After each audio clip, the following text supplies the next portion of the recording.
What's up, everybody? We're back here again. Don't forget, don't press the bell. A simple game that we've already played before. This time, let me introduce you to the new players here today. Of course, we've got Kaiser from Yangon Galacticos, but his competitor on the opposite side, Chen. Welcome here. Porte. From GK. You know how to play the game, right? Yeah, right. Yeah. I'll give you a countdown.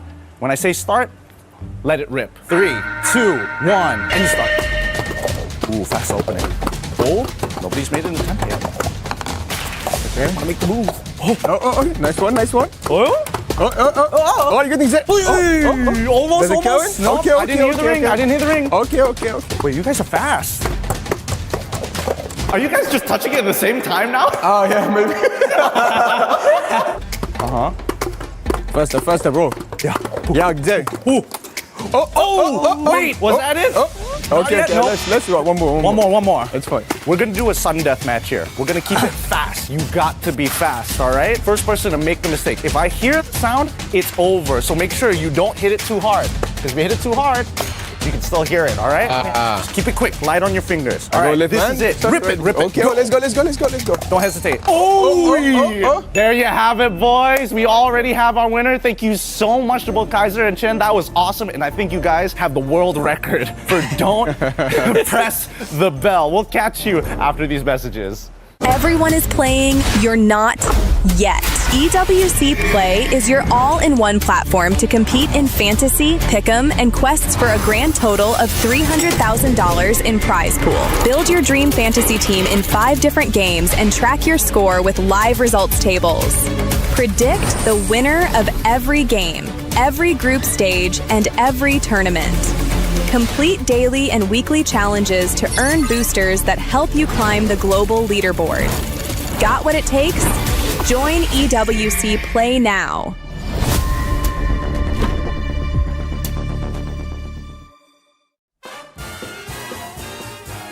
That's for sure Filipino.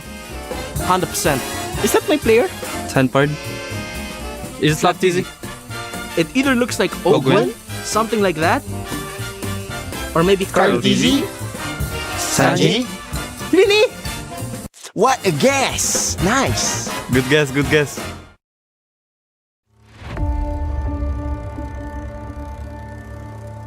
Bloodshed, tears, and glory.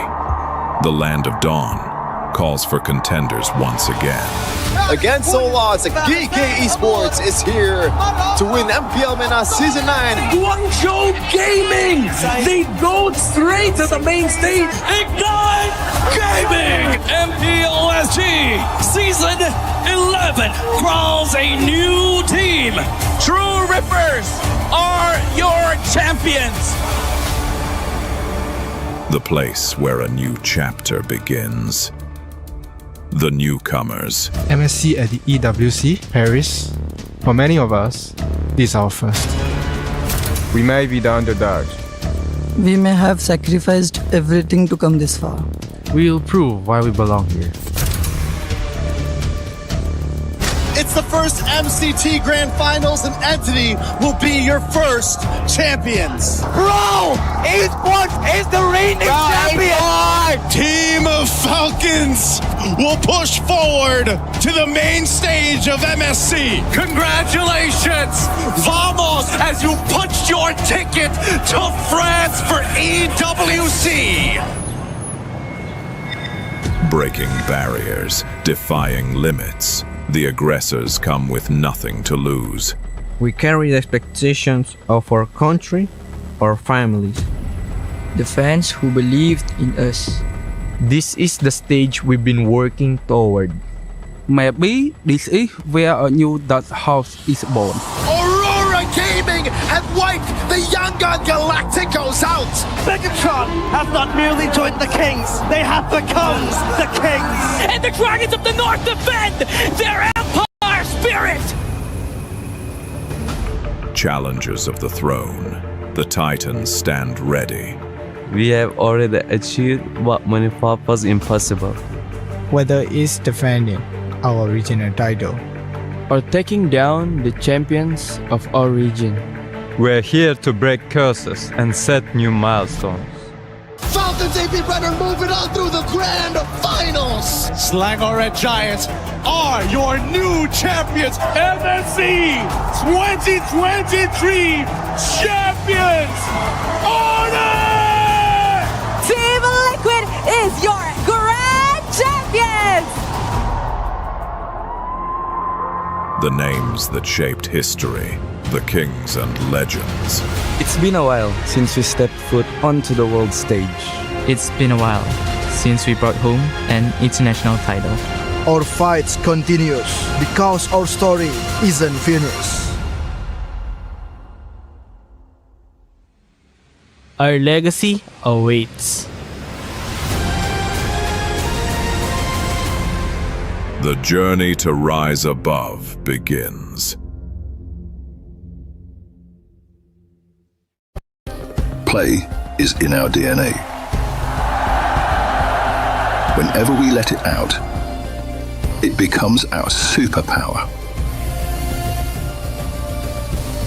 Now imagine an entire city being built to supercharge it.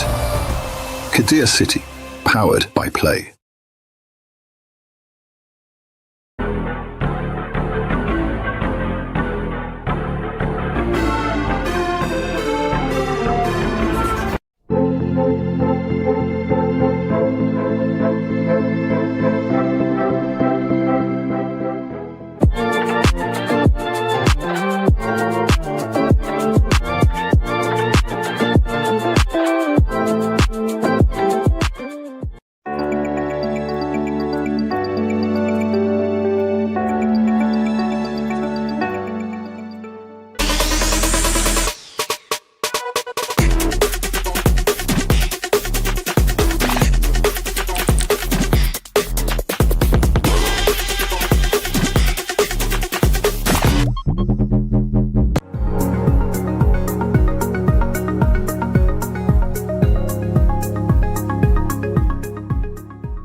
We book Esports World Cup.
What are you doing? I'm ironing my jersey. What for? I gotta prepare for today's match. Turner. Yeah? They got knocked out. What? You remember? It wasn't a nightmare. They got knocked out. They lost. No, like I said, they were going to lose yesterday. They lost. I thought that was a dream. No, I said. Trash. Okay. We got some more games to get into today. You got me to snap out of it the first day? You need to snap out of it now. They're out. They're done. Come on. Get. It's done. Okay. No. Chris, Chris, we're done. Chris, no, Chris, We're done. Chris. We're done. No, We're done. it's still mine though. What about my Onic? What's happening today? Come on. We got more knockout games. We have 4 more elimination matches today, one of which is Onic from Indonesia. And then there's SRG as well. There's just so many teams today, Chris. I can't say goodbye to any more. 4 more of them joining Liquid, not playing next week. Let's get to day 5 of the MSC.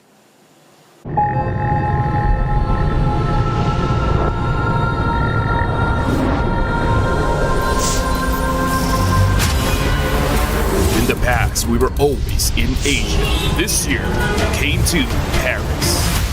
What stories are still left untold? Kami sudah membuktikannya, tapi ini baru permulaan. Tiada siapa akan ingat siapa nombor 2. We need the win.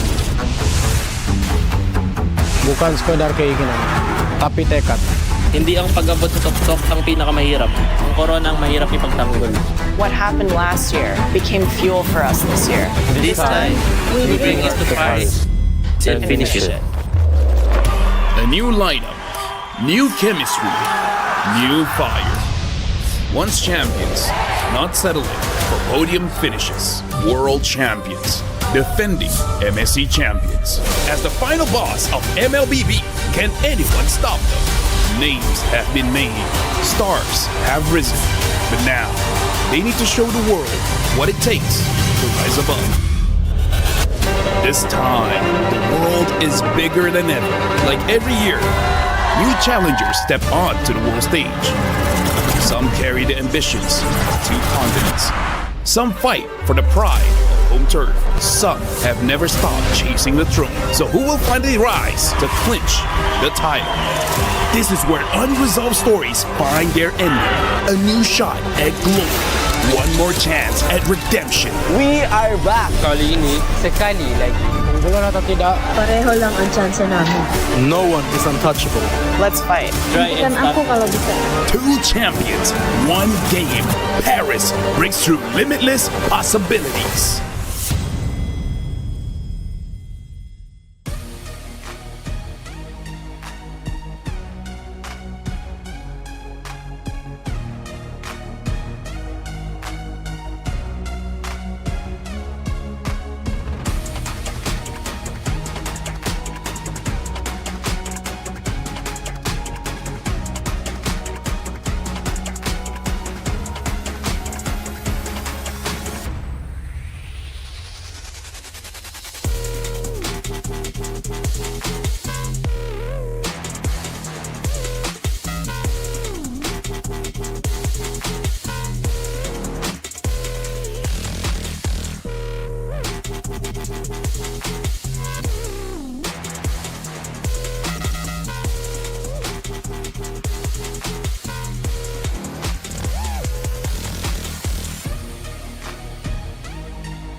You guys.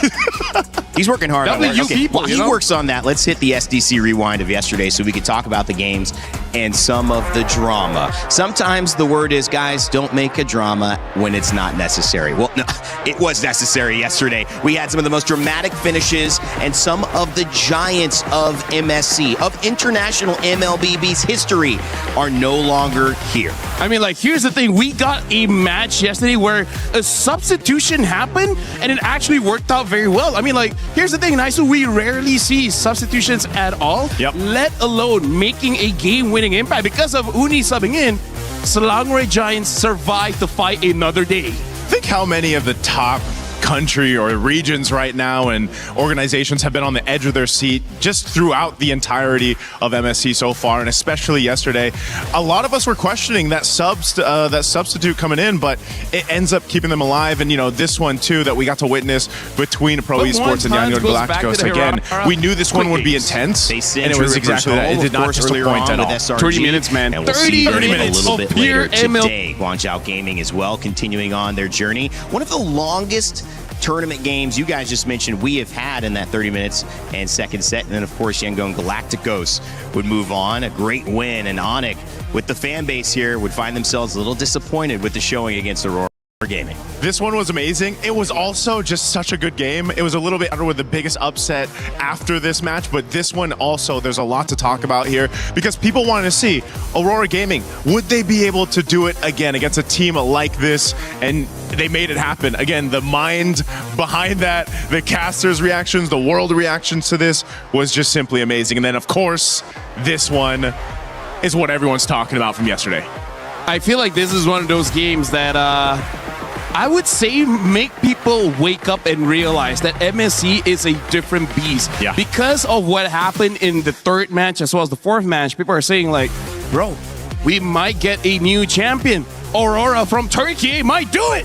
Let's just call this one the biggest upset in MLBB esports history. Naisu, would you agree? Oh, 100%. And, you know, I think this is also very healthy for the entirety of MLBB esports, because for a long time, people have wanted to see, and I'm from the Philippines, but people have been wanting to see different contenders, different teams, different players rise up over these internationals. And now finally here at EWC 2026, we're finally seeing that now. Yeah, and MSC being in Paris is kind of a conversation that goes hand in hand with that. As you expand where MLBB is presented, where the players are flying, the reach globally across the world can continue. And that's always healthy when you have a game that is giving you back and forth and unprecedented things. It makes people want to tune in. So hopefully you are here joining us for the very first time on this lovely Sunday, wherever you're from, or maybe it's Sunday night, wherever you're from. Regardless, we are happy to have you here because today promises even more action. 4 teams going home, and we're completing the knockout stages, plus a fun draw for who's playing who at the end of the day.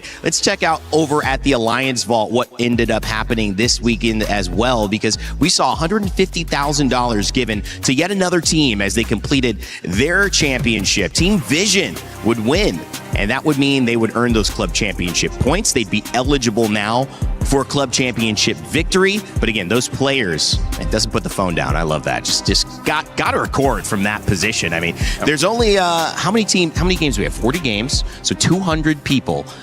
Maybe less, because you don't always have a team of 5 have the chance to have that perspective going up and down to place that key. So that is pretty cool. I've seen that. You're pretty cool. Yeah, he Thanks, is man. pretty cool. That setup is pretty cool. We were walking by it just the other day, and we were like, man, this is such a beautiful setup. Just because, again, here in Paris this time, we can actually, it's easier for us to see that whole totem setup. So to see it in person, I was like, dang, I can imagine the players putting that, you know, that symbol up there for them. Well, let's take a look at how we got here, because Group A and Group B both had brackets. If you're not used to that, where the entire tournament is in one bracket, we did it a little differently at this MSC, and it was actually great to see. I mean, like, here's the thing. You can't spell brackets with a bruh. And that's like the whole expression that I have for this entire Took tournament. the words out of my mouth. Bruh. Like, everything, right? Even Vamos defeating Team Spirit, that was quite a shock, especially what we hear in scrims. Team Spirit is one of the top teams here. That's why going up against Guangzhou Gaming, if somehow Guangzhou is able to do it, bruh. Yeah, the same sentiments, man. And I know even after this MSC concludes and whoever is crowned champion, there will be months of people talking about what happened this MSC, what happened through the brackets. There's so many surprises just all added up together. People discussing, was it entirely the meta? Is it just people obviously catching up? Are there more just teams that are surprising everyone with their own strategies? I mean, there's so much to talk about and kind of digest here throughout this MSC. Sometimes it takes a little time afterwards to really get the right answers because you're still processing in the moment. You see those bottom sides of both brackets, Group A and Group B.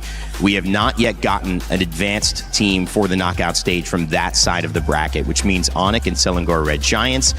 They will be crushing somebody's key here. One team will go home, which means we have the winners of the previous MSC, previous before this one, so 2 MSCs ago, and the winner of the MSC 3 MSCs ago, both having a chance to go out alongside Team Liquid PH, which would mean 2 of our 3 overall winners no longer here, Lefel. I mean, like, here's the thing. When Selangor Giants plays, we also have to see what's going to be the starting lineup, right? Because with Sakai's, unfortunately, they struggle a little bit. When Onic came in, he even said in the interview, it was an easy win. I don't know what's the big deal. You know? So I don't know whether he will be starting. It will be interesting if they choose that, because Kyrie so far has been performing. It's just that they lost against Aurora, but come on, at this point, Aurora is the top dog. For today, the matchups look like Team Spirit and Guangzhou Gaming starting us off strong with a must-see matchup. Pro Esports and Entity 7 will go on stage next, followed by Onic and Selangor Red Giants, and finishing out our day, Team Falcons PH going up against Team Falcons MENA. So a Team Falcons moving on, it's just which region is being represented. If it was Team Falcons PH to go away, that would mean no Filipino representative in the knockout stage, right? For one of the first times ever. It's been a while since that happened. When was the last time that we didn't have a Philippine representative in the knockouts? Maybe M1. I'm trying to think M1 maybe? We have in the knockouts, just not in the grand finals. But yes. Like imagine it's every grand finals now, not even knockouts? Yeah, that's actually, that'd be history in itself. Yeah. This is an incredible thing that we have witnessed. If you've been enjoying MSC, let us know in the chat. We've had all the memes. We've had all the fun. We've had all the funny cold opens as well. What else can you ask for? Great games, but we definitely have had those. Let's kind of get going on our matchup for today, because to me, this is a big one. When you look at it, and if you have an idea of who you think is going to win, let us know, because again, I told you Team Spirit going to be going up against GZG, so get your pick'ems in right now. We do them every day. They're open for this first match, but for all the matches, so make sure you get them in, I think at least 5-15 minutes before the match closes, and then you'll be able to see if you're right. And if you are right, you might be able to earn your share of $300,000. Who has gotten that right? Is what I'm wondering, because if you were doing the pick'ems, true. I feel like anybody has just been basically shaken throughout this MSC. So good luck to the pick'ems here. But yes, this matchup, man, Lofel, I know this is going to be a good one, just between what we've seen so far between Guangzhou Gaming as they make their way to the stage, but also Team Spirit. I think everyone was shocked about their loss against Team Vamos. So let's talk about Guangzhou, where day number one, they played, they showed amazing mechanics. It's just that they don't know how to use their advantage. The second time they played, they fixed on that, right? And now we got to see, going up against Team Spirit, getting the advantage in the first place is difficult, but we saw Vamos was able to do it, surprisingly, from their side lanes as well as the jungle. So it's a tall ask, I would say, for Guangzhou to do it, but because Vamos could do it, and because so far, MSC, you really can't count anyone out. So if Guangzhou Gaming is able to win those side lanes, enter the jungle, we might get another upset. Could be a really interesting matchup. And of course, when you look in at Team Spirit, they have been called the gatekeepers to that knockout stage for a reason. But will they be gatekept from the knockout stage today? When you take a look at familiar names like Kid Bamba, and even the youngest player in this tournament, Zaur Egoist, at 16 years old, you've got so many highlights, especially in the jungle and the EXP lane, that things are going to fall on them. Now, let's take a look at their road to EWC to see how they got here and what they're fighting for.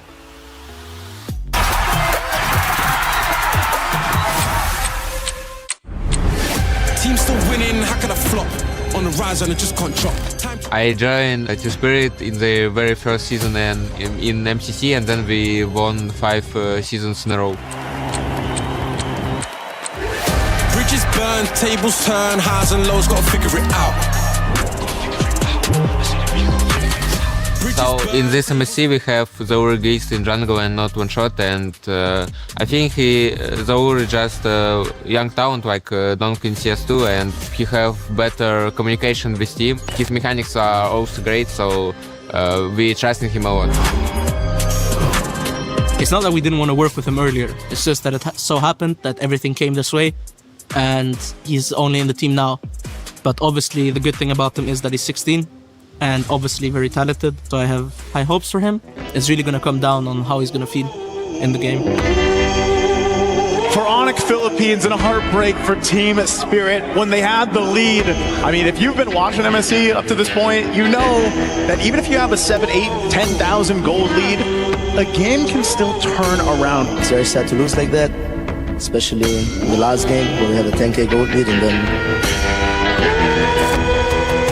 to the rest of the world, we have been known as a team that's more concentrated on their micro, more on fighting. We tilt, we choke, that's the opinion of the other teams. But this year, this tournament, we have new goals, and we really have been working on our attitude to get better in game and outside of the game. So I really hope that we won't let the fans down and that we're gonna give a good show.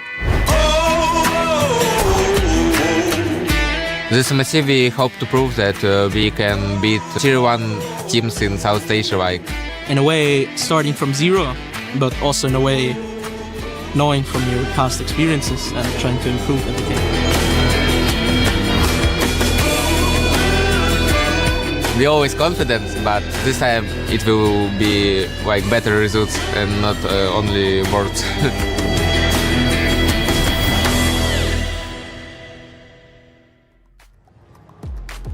Well, key still in hand and still alive at MSC. Better results hoped from Kid Bamba and the rest of Team Spirit. Is this the day that they get them?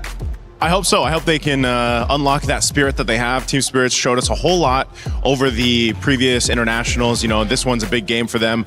We have to go ahead and focus too on what they need to change. I think the side lanes right now is where a lot of focus for the teams or for the draft, because someone like Kid Bomba is very reminiscent of someone like Sanford in the sense of their playstyle, what made them so dominant in a certain meta. But they necessarily can't exactly do that now, I feel like, because of this current meta. Because you kind of have to change the way you see the game, right? Before this, they can play selflessly, meaning playing for themselves. But now they got to play for their team, right? So that means that you're going to use a hero that doesn't necessarily win you the lane or anything like that. It's just like, okay, what can I do to help out my jungler? And it's always that, but the priority shifts, right? Before this, you can outplay and then your jungler still going to have a good time. Now, it seems like you got to sacrifice sometimes a little bit too much, and that's just not their playstyle. Where those sacrifices are being made, where those sacrifices are being made in the draft and in the team, in the who plays what. We've seen Paquito have impacts, whether he's in a gold lane or whether he's on a comfortable EXP laner, and that could just be the difference. So teams trying to figure out that balance. On the other side of this, you've got Guangzhou Gaming, who are doing their best to represent China. It would be the first time in international history that China's been able to make a knockout stage. If they win this game, but of course, the Gatekeepers Team Spirit standing by, trying to make sure that May and his squad cannot finish it up. Their road to EWC as well, they're hoping to do something unthinkable.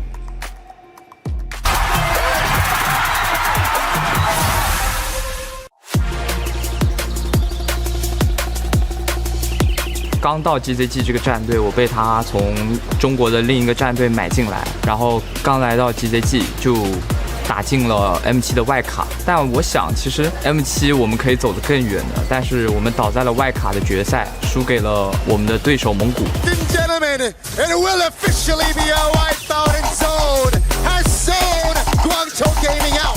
所以这场比赛结束以后，我觉得很可惜，抱着我的教练哭了。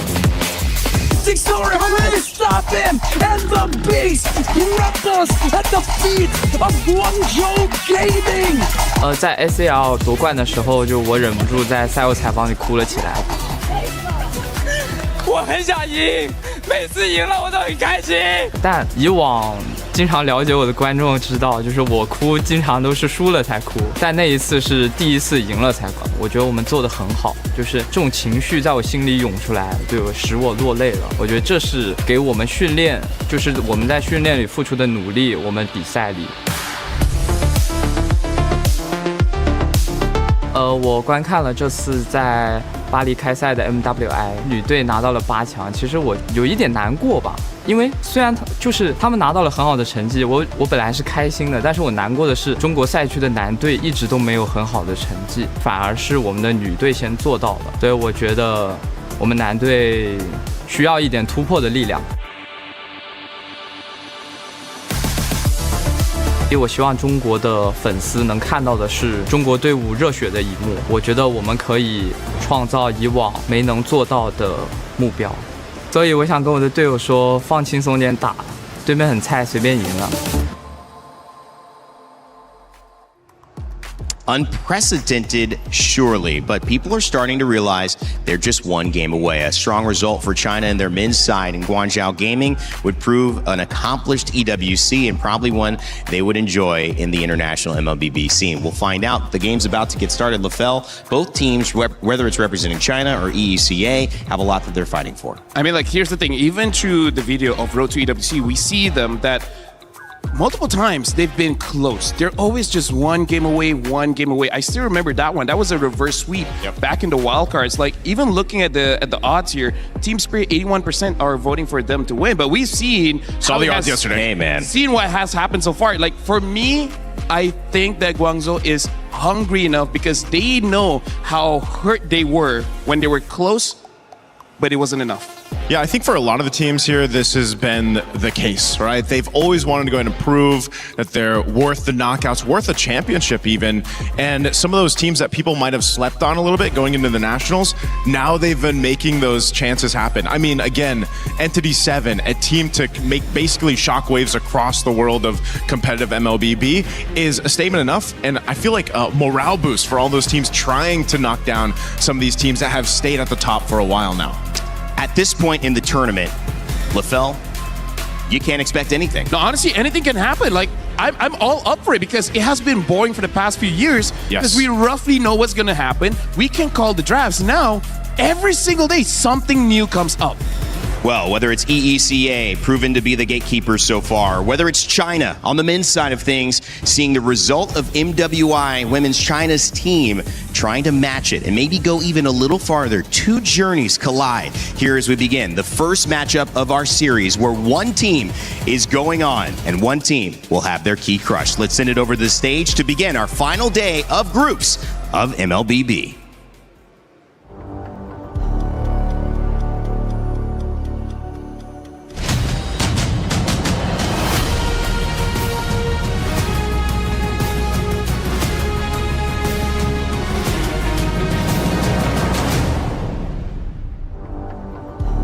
Yes, my friends, you heard it right. It is the last day of group stage here at MLBB MSC 2026. Crazy to think about the amount of surprise results we have had so far in the tournament, and we're only getting through the halfway point. Teams and regions that you would have never expected, dark horse runs that are only just starting, and some teams living up to their names even more than you can imagine. I mean, just look at them. Team Liquid, washed, it just works out. You know what, honestly, talking about MSC this year, it's definitely a roller coaster ride because we have seen so many of the fan favorites fighting for their tournament life. Yesterday, we even sent home the defending champions. You know what, Milosh, this probably might be the year where we actually crown a new region. This is the beauty of it, because as much as you want the favorites to keep it up and always have a good result year on year, it's good to change hands that trophy every now and then, because it means that the scene is constantly growing, that there's always new talent and fresh blood, and that means that MLBB has a long many years to go in the future. Things just keep reinventing themselves. I agree. But once again, today we will be seeing 4 best of 3s where 4 teams will end their journey and 4 will continue to the knockout stages. For our first match, join me in welcoming Team Spirit.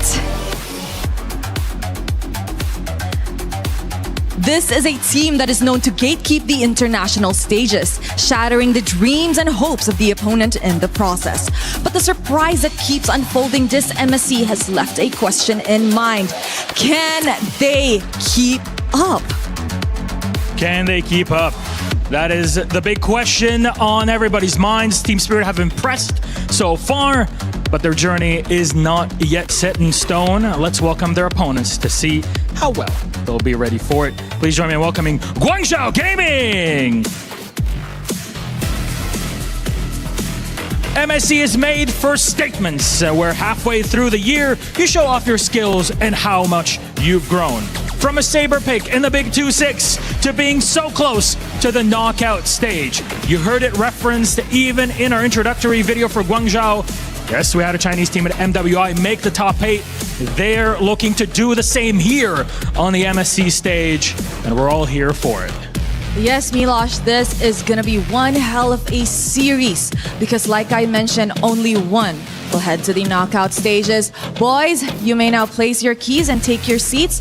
And of course, to our captains, don't forget to meet in the middle for a little handshake, a fist bump, or any sign of respect. What do you do when you got 2 big teams and egos on either side? Well, you go for the respectful handshake and get it loaded. The question for this match is who will continue their journey and who will end it all here. I'm so excited, so let's throw it over to the Land of Dawn.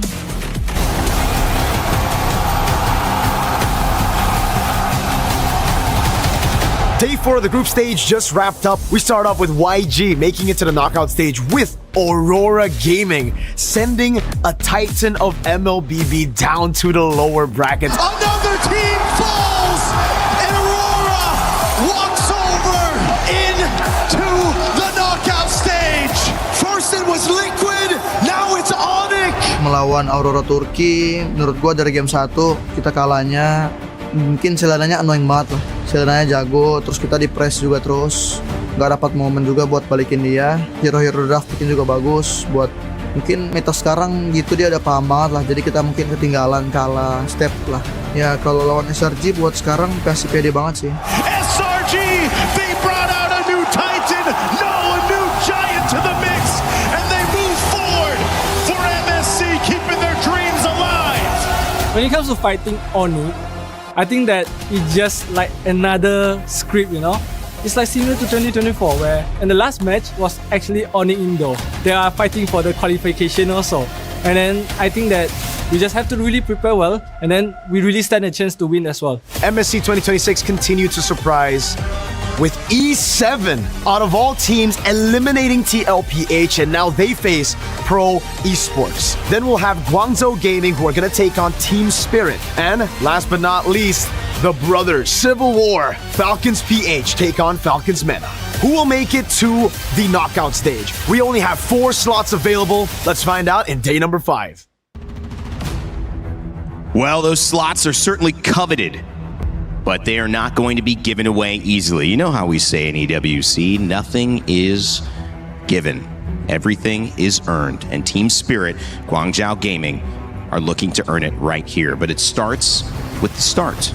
Like a journey of 1,000 steps, the first one is sometimes not the most pivotal, but it is the most important to get started. And when you look at this, LaFell, a good draft, a good approach, we have seen be the difference in an early win or a loss. And of course, if you guys want to make sure that you're winning regardless of how your results go and you just want to look good, make sure to check out the 2 champions, 1 pick in my champions pick promotion coming up here with 50,000 diamonds possible to earn 5 winners, 10K diamonds each. Scan that QR code on your phone or your tablet and take part.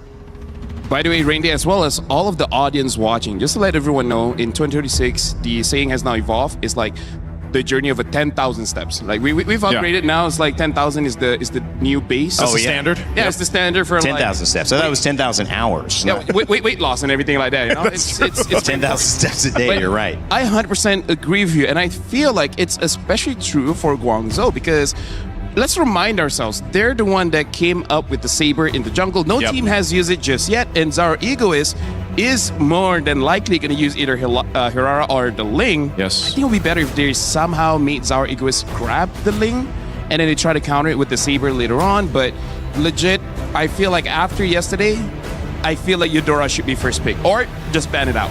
Yeah, there's now some of these picks, right, and some of these combinations too have fallen into place throughout this MSC. And one thing's for sure, I'll still say it, like a lot of the teams are playing around their own personalities, which I really like because everybody can actually play a different approach to the draft, to these games. Again, you know, you only have so much room to do that in because it's a best of 3. And now that this last day is like, all right, you got 4 teams that are going to make it to the knockout, 4 teams that are going to get eliminated. You have to bring your best game plan starting in game 1. The refreshing thing is, I still remember, I believe the last international, that was the meta where you are punished for creativity, right? Yeah. The more you try to move away from the meta, it really does make it so that there's nothing much that you can do. But now it does feel like more of a rock, paper, scissors, but now in broken walls. I feel like this is one of those maps where it really incentivizes having a very beefy front line. And I feel like this could be a game that is good for Team Spirit in the sense that I think Team Spirit is one of the teams that can actually do what some teams have done, which is give the hyper farm over to the jungle, right? Yeah. Basically have 4 utilities and 1 main carry. For Guangzhou, actually no, I feel like Guangzou could do the same. They could do the same, that funnel strat. But so far, they funneled the best with the Nolan. Yeah. Talking about this setup, Freya and Uranus, 2 basically 100% picks or bans most of the time. Uranus sometimes making it through more so on the pick side than Freya does, who is often banned. Modi in that EXP lane, how big of an impact is he going to have in his connection? Because opening up the jungle is so important. Yeah, XP laners right now, it's in an interesting place just because, you know, for a while we talked about XP laners so impactful. They still are, and you see it. The teams that have actually struggled throughout the group so far have kind of with this struggle of what do we put in our XP laners' hands?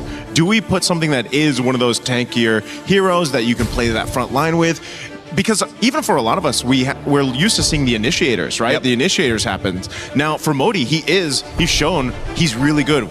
For example, with the Yuzhong, right? If he can get a lead, he can get going. You know, he does a lot of damage. But again, teams are struggling with what do we do there, and then what do we do in the side lane, the gold lane also? Do we put a fighter there or a traditional marksman? And that's been kind of the nature of the decision making for the teams. And oddly enough, I really feel like some of these EXP laners, they got higher value because they're heroes that don't need the flicker. Yeah. Right? For example, the Freya can use the Vengeance, making it so difficult to take her down. The Arenas can opt for something like a Purify, same as the Esmeralda. Right now, Guangzhou, I honestly don't like this. I would prefer if they pick up the Eudora as well as the Paquito, because Valentina seems like I haven't seen the problem just yet, but I know eventually it will come out, so I'm just going to take the answer right now. Yeah. Also because they banned out the Atlas. Usually the Valentina is an answer to the direct, usually blue side so first they're pick hoping for Atlas. Team Spirit to pick up something like a Belleric so that they also Supposedly so, yeah. I mean, I have to agree with you on that, Lafell, but again, there could be a method to this already. Again, Paquito himself, that hero alone, has been flexed throughout the groups already, and there's the Belleric. That's going to be the answer. Belleric and the Esmeralda. So this already first 3 picks for Team Spirit. Really strong, really good. I mean, even if you break it down to the statistics, Herrera's win rate is still like, what, 70+%? And the crazy thing is, I feel like this might be one of those games that it's going to be very risky if you want to go for that Saber again. They might have to go for something else like a Harley to try and influence the side lanes, because even if Saber goes in, now it is much safer, but going up against a Belleric as well as Esmeralda, there's really no such thing as safe. And now we also have to see whether they want to go for a Ling or not, because I feel like for Team Spirit, they'll ban out the Ling and maybe even ban out the Nolan, and after that, not going to have enough good junglers to deal with Team Spirit unless there's another surprise from Guangzhou. Yeah, this is, again, this is one of the interesting things here, just the difference of drafts, throughout the course here. But Clint being banned out just because, again, they already locked in their marksman. They already got their gold laner. The carry hasn't been picked up too much than what we've seen before between, for example, the Claude and the Moscovs. But, you have your gold lane locked in, which then also just shows your hand for the Paquito. But I feel like it's fine because they know that they need some kind of shred. Everything else, I feel like for Guangzhou is going to be more burst-oriented. And if that's the case, you will not be able to deal with the Belleric, you will not be able to deal with the Esmeralda. And I feel like they at least need one. And now even the Baxia gets banned out by Team Spirit. So they're thinking Guangzhou might go for the tank jungle route. That new portrait always surprises me, man. Yeah, I'm like, wait, is that Baxia or Franco? It could be either or. Yeah, that little Thunder God skin that Franco has. Eve banned out here, so we'll wrap up our final bans with one more on the side of Team Spirit. Expecting anything funky from them, Cold Star, coach getting them ready for this, and Sunday as well, coming in with a plan. Both teams have seen the stats, like you mentioned, Claude's low win rate, and also the high win rate of Herrera, but that's not necessarily a part of this matchup. So far, some uniqueness. These last 2 picks going to mean a lot for both teams to see if they can get an edge. I'm wondering too, even for the roam options for Guangzhou Gaming, what do they want to bring out? Just because you're already against the Belleric, you don't have the Atlas, you guys took that out. What is a play here? What do they want to fight against with this? And now the Cho being banned out too, a hero that's great for going ahead and obviously going for those pickoffs. So do they pick up the roam now? That's what I'm wondering.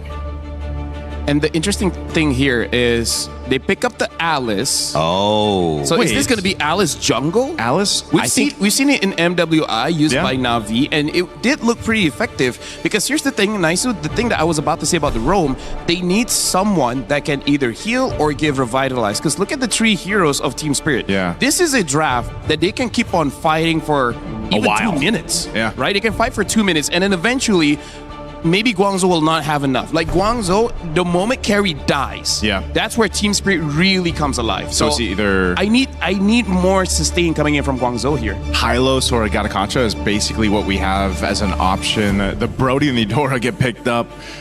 Solid choices here. Honestly, for Team Spirit's lineup, they have everything they need. I feel like Hylos would be a good pick if they want to go for a healer.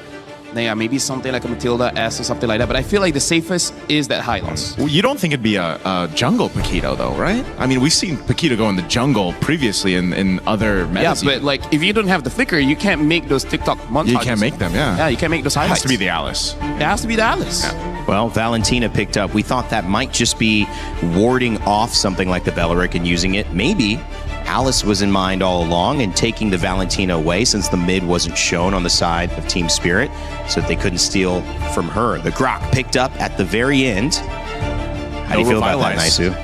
I feel like for Guangzhou, they're going to their identity, which is hard engage, hard dive. Because at this point, basically all of them have to go all in. And I think that's dangerous. But if they're able to take out Eudora first, then they're fine. Because they're not swapping. Because the thing about the Eudora, it's an AO. It's Paquito jungle. It's Paquito jungle. That's why I was throwing out there. Wow, wee, wow. That is a wow, wee, wow. Ooh, wee. Modi on the Alice. May on the Rome with the Grok. This is going to be fun, guys.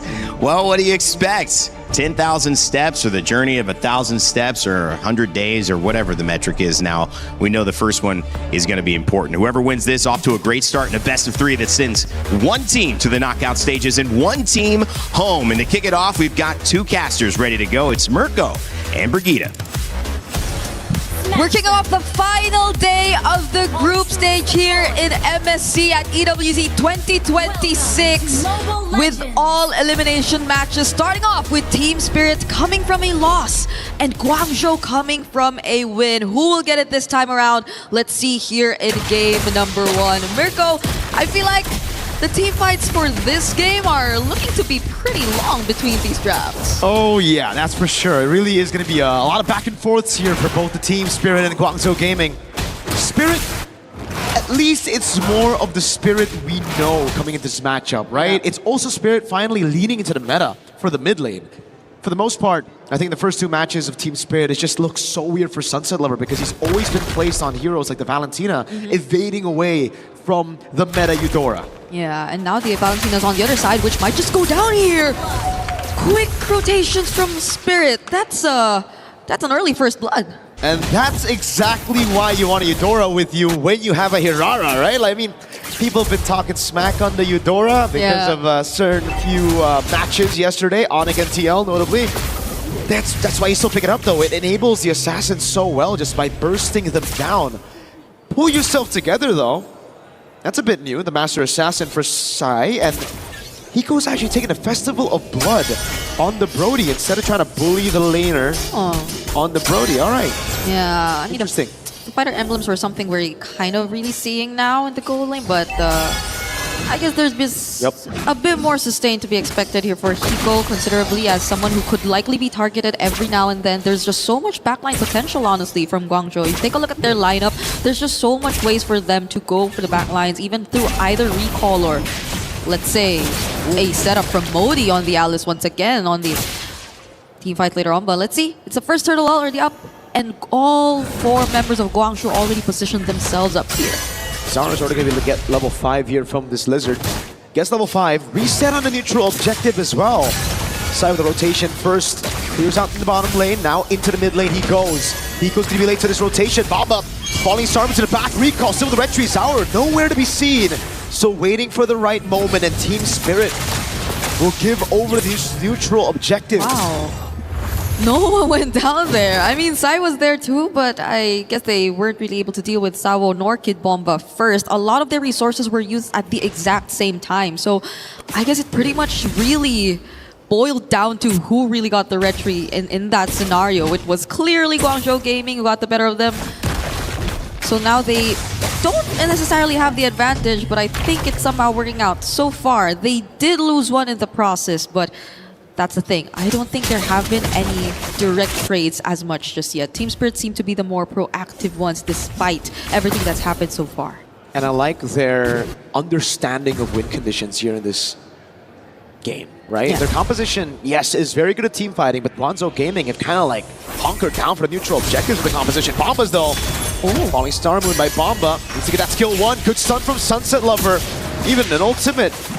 Zauer, already using a dash, won't go in on Exig. Knows there's a lot more lockdown that Guangzhou Gaming can provide. And again, for Team Spirit, it's all about just understanding the win condition and taking a chill pill, not going too crazy, building upon their already winning lanes and waiting for their mid-game power spike to hit. Yeah, and they have really great use of their resources as well, despite them occasionally having to use it defensively. And you know how they pretty much understand their timings and win conditions, as you've mentioned. They didn't necessarily force a re-engage after that. They knew what had to be done, and they just wanted to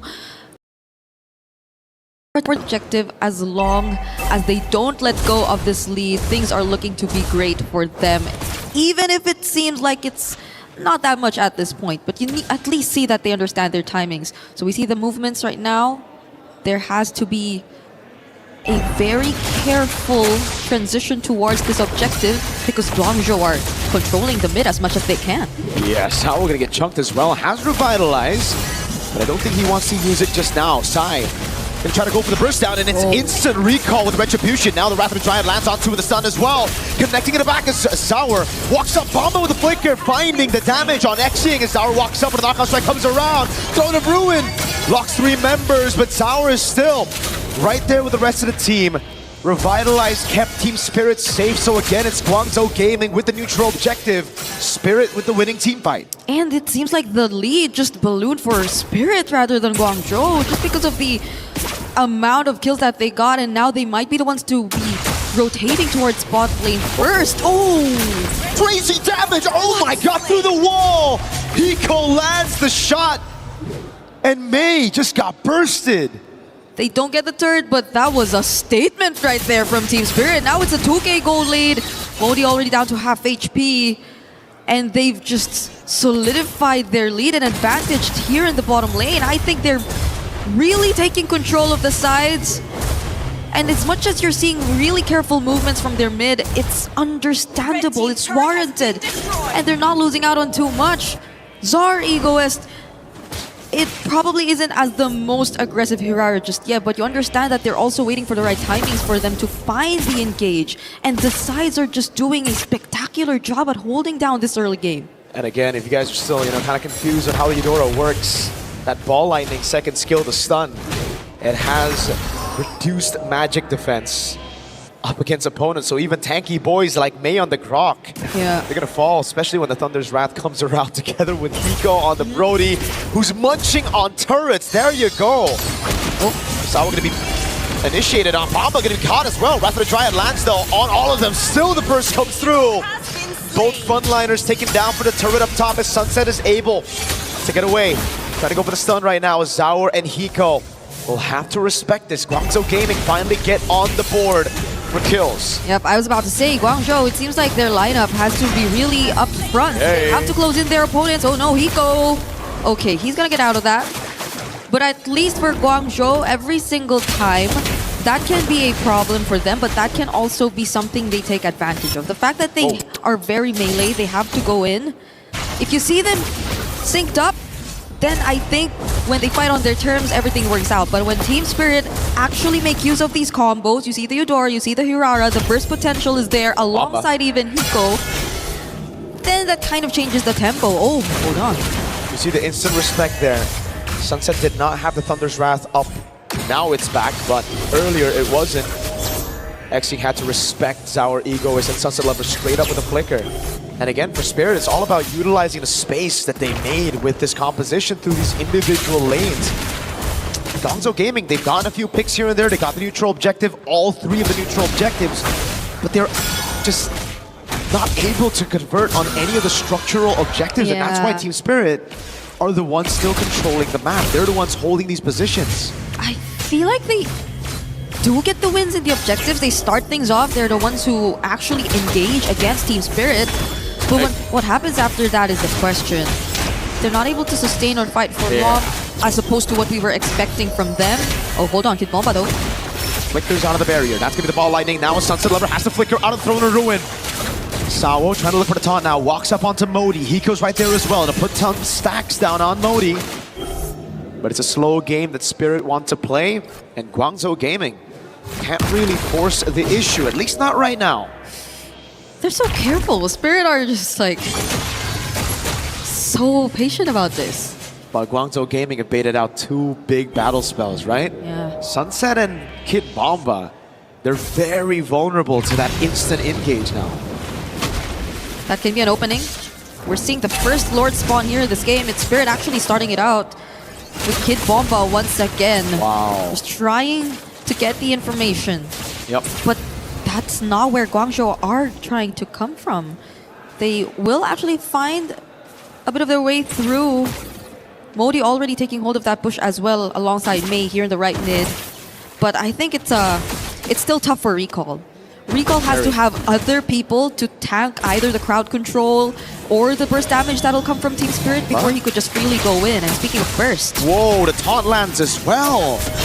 Bomba trying to capitalize on the ball lightning. Magic produce. Oh, Samo in the bush. Finds the Wrath of the Dryad. Chrono Ruin and the Flicker now coming down as Xing is able to walk up, and now he's going to get caught as well. By the stun, by the stack side with the pickup onto Sour Ego is Mexico. Finds a trade in exchange. It's a 1-for-1 jungle for Rome. Guangzhou Gaming walking out with the winning trade. And that's the sacrifice they were looking for. Mei had to tank the burst damage, and that's when Guangzhou, alongside Modi and even Xing with the IMU Wrath of Dryad, decided to go in. Going for the re-engage against Team Spirit, and we're taking a look at it right now in the replay. That was a great two-man setup provided to us by Modi, but the follow-up from Xing, I feel, was really what made a big difference. And now Recall's free to take the objective. Uh-oh. Thunder's Wrath comes down. Guangzhou Gaming, they get the neutral objective and they back away instantly. Team Spirit are just getting outplayed around these team fights. I'd like to think that the way they bursted down Mei was probably to them an opening, because you take down one of the front lines, but it didn't work out the way they expected it to. Now it's a tier 1 potentially falling down to the hands of Guangzhou Gaming. Spirit are not even able to defend it up close. It's just Sawa and Kid Bomba standing in front of them. There's just too much threat of backline. Although Modi doesn't have the flicker, but they'll just have to give up on this tier 1. Team Spirit's structural advantage gone with one Lord. Guangzhou Gaming with a sweep on the tier 1s. Down below, mid, and up above, all gone as Guangzhou Gaming will look to capitalize on his Lord advantage a bit more with the tier 2 up top. Xing, Bloodwings, Recall. With a bit of poke on Sawo, Bomba. Oh, just 2 on the Falling Star Moon. Bakes out the Wrath of the Dryad as well as Mei is going to be able to look for the Airborne now on Bomba. Sawo with the pick. Sour Ego is the iframe. Sawo going to be taken very low, bursted out. Now it's Hiko's torn apart. Memory over. Now it's Sour walking up as well. Hiko on the board with the stacks on the Sky Piercer. Sour walks up, but he cannot chase. Guangzhou Gaming instantly with the retreat after losing their XP. Sunset doesn't have the Thunder's Wrath. They lost out on so much turrets. Guangzhou Gaming, the way that they've been playing this, at this point we don't really see any lead between the two teams anymore. They've closed out the gap that's been existing, and we're looking at the replay just now. It looked like a fight that they still wanted to take. Modi actually found some setups here and there, but Sai had to focus down on Sawo, and that was a lot of time. That was a Belleric who definitely took a bit too much of their attention, and so they just probably really had to settle with that, also trading Modi in the process, but it's still a huge advantage for Guangzhou Gaming nonetheless. You see a lot of turrets already taken down, and them starting to transition into a playstyle where it feels like they're just guarding all around Sai, who's already 3-0 on a carry and looking like a massive threat now that we're approaching the 12-minute mark of the game. So it's surprising to us, I feel, to see Spirit in this situation again, because I feel like entering this matchup, considering the matchup, you would really consider that the underdogs would be over to Guangzhou, but it's another potential upset all over again. At this point, the upset would be if Spirit wins, right? It's the favorite teams losing out. That will be the real upset after yesterday's outcome. Oh my god, I mean, you're right. Guangzhou Gaming also have great scaling now. Team Spirit are going to have to look for those creative angles. Sawo again with the opening. On the Revitalize on Belleric, though, you just lose out on so much proactivity, right? I agree. It's just all about reacting to your opponents. It comes down to Bomba making the plays on the Esmeralda, and that's certainly very difficult with a carry on the hands of Guangzhou Gaming. Yeah, it's like hopefully Sawo lasts long enough so that they can find some other angles around the team fights as long as Sai has his attention on him. But that's the thing. Will their targeting change? That's the ultimate already used by Sunset Lover. But a flicker burned out by Xing. Tectonic charge of the Thriller Ruin misses Hiko by just a bit. Sawo able to go in, and now it's going to be Sawo walking up, capitalizing on the flicker, already used up. Now the Purify burned by Sai. They're going to go for the retreat. Sawo with the steal. Bumble with the flicker in forward, and Sawo still able to survive as Hiko picks up another. It's a Mega already for Hiko as he looks to go for more stacks on the Sky Piercer. finally a team fight win for Team Spirit. Guangzhou still wanted to fight that, even though Team Spirit clearly already took down one. And we're in really great position to go for the contest. No one was really watching out for Zar Egoist. Recall too, I feel like he was kinda split between having to fight back and just focusing on the objective. Oh, the damage, yep. You can see it already, especially through Sai. That burst is nothing you can ignore, man. For Guangzhou Gaming, they really gotta be decisive with the plays. One wrong move from main, you can see the punish instantly. You need to find these tech charges on these vulnerable targets. Yep. If you miss it by just a pixel, which happened earlier, Modi couldn't capitalize on the tech charge. Sunset on recall with that burst, forcing him to back away. Now it's a 4v2 up top as they're trying to get this base turret down.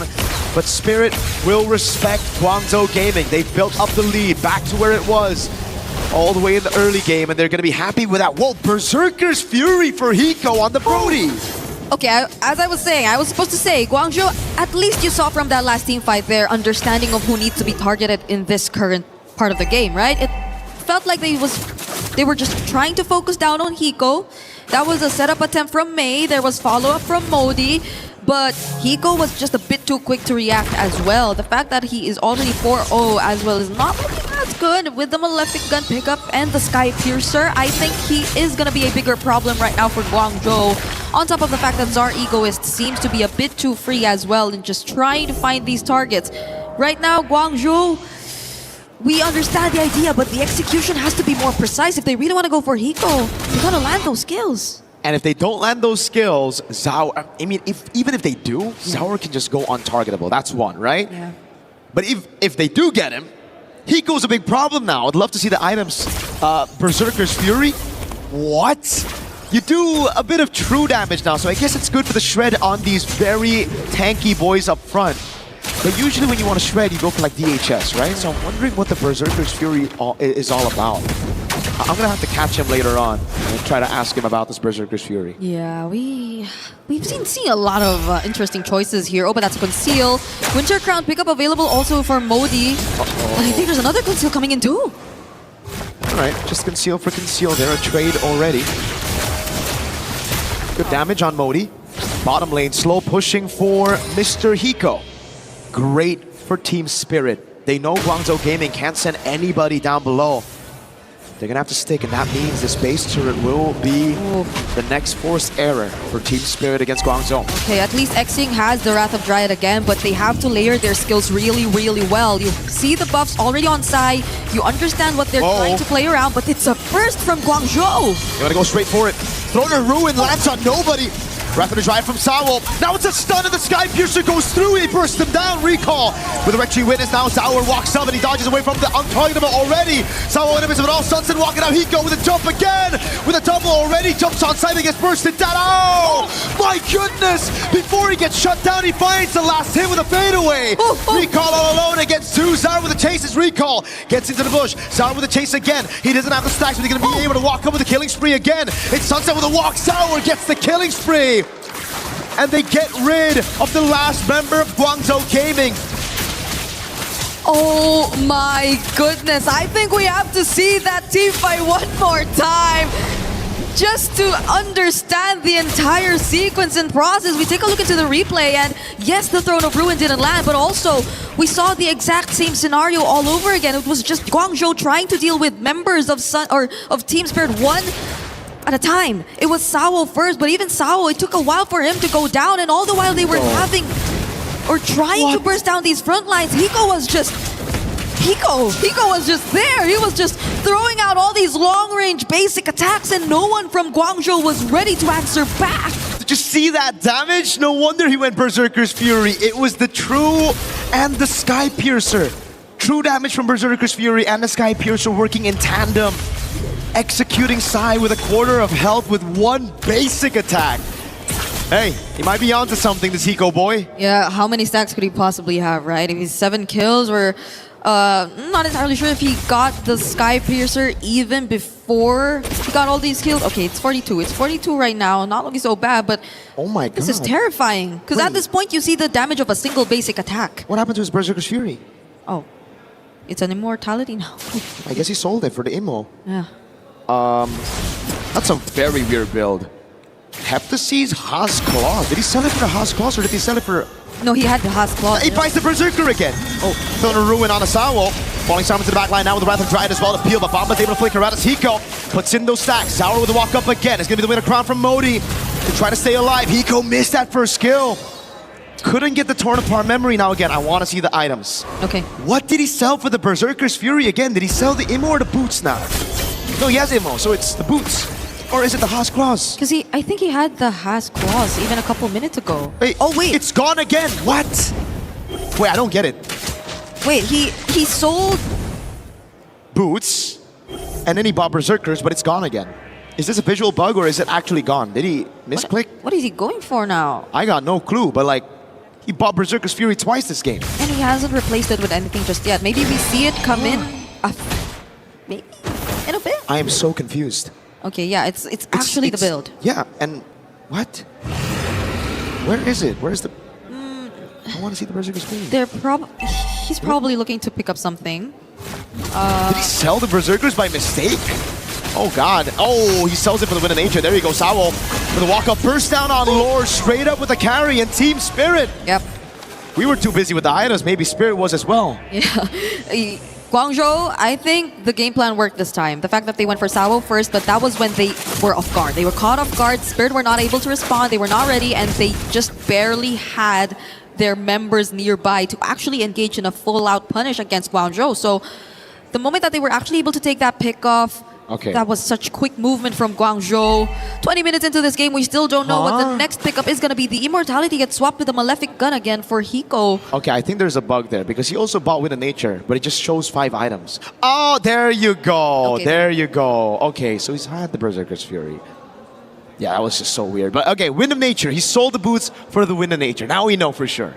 Okay, I think this is the final answer right now. I doubt there will be any swaps from this point onwards, not unless we see the Wind of Nature actually getting used. Oh, Kid Bomba, that was a really far positioning you see from him. Team Spirit, this is 21 minutes, Mirko. This is very scary. Sour gets caught by the barrier. Lord, Evolve, charging into that top side already. Thrown a ruin, and the Blinker catches Hiko!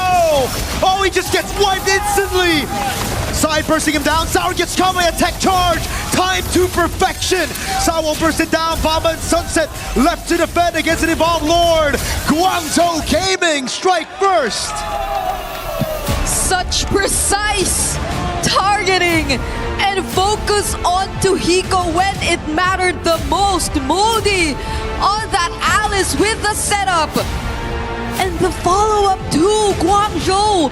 For the longest time, it seemed like they were always just after Sawo, but in that last moment, in that crucial game-ending siege, they got the target they needed to find the most. And Hiko, without the immortality, he had it earlier, but without it now, he was just a much easier target to take down, and we're not entirely sure if Guangzhou were aware of the fact that he didn't have the immortality at the time, but it was such a smart and quick decision that you get to see from Guangzhou Gaming as they secure game number 1. A fantastic game number 1. Again, just capitalizing on these vulnerable backliners. The Eudora and the Brody worked well in the early game to get structures, to get a snowball, but that one big team fight set them back so far. And it gave Guangzhou Gaming the right opportunity to scale up to where the Alice and the carry could just carry through. And again, Modi. We've been seeing him on the Yuzong carrying through these group stage matches, now on the Alice as well. Catching Hiko. When has he sold his immortality for the Wind of Nature, man? Yeah, it's unfortunate. I feel like what you said about the Belair, just waiting for Guangzhou, was a bit too true in this scenario. And even for Kid Bomba, I feel like there were just moments they were waiting for Guangzhou before they also got to set things up for the team, and that did not necessarily work out for them, because you see every single time it's Guangzhou starting the fights, it's almost them winning it every single time. And in this meta, Brigada, it comes down to who makes the first move, right? It's all about tempo. It's all about you making that step, being the proactive team. So Spirit, with the draft again, they already kind of put themselves in a very reactive composition. They're forced to react to all the moves, and when this happens with an Evolved Lord, there is not much you can do. Yep, it's just overwhelming crowd control. that you see from Guangzhou as well. I think there's a bunch of things we gotta break down about that game, so we're throwing it over back to our panel. Thank you, Mirko and Brigitte. One of the exciting things about seeing these moments is that you see different regions have their opportunity in the sun to shine. And when the lights are bright, it seems like GZG have answered the call. Welcome back to the desk on Brain Day, joined by Naisu and Lefel. Naisu, China, one step away from making history.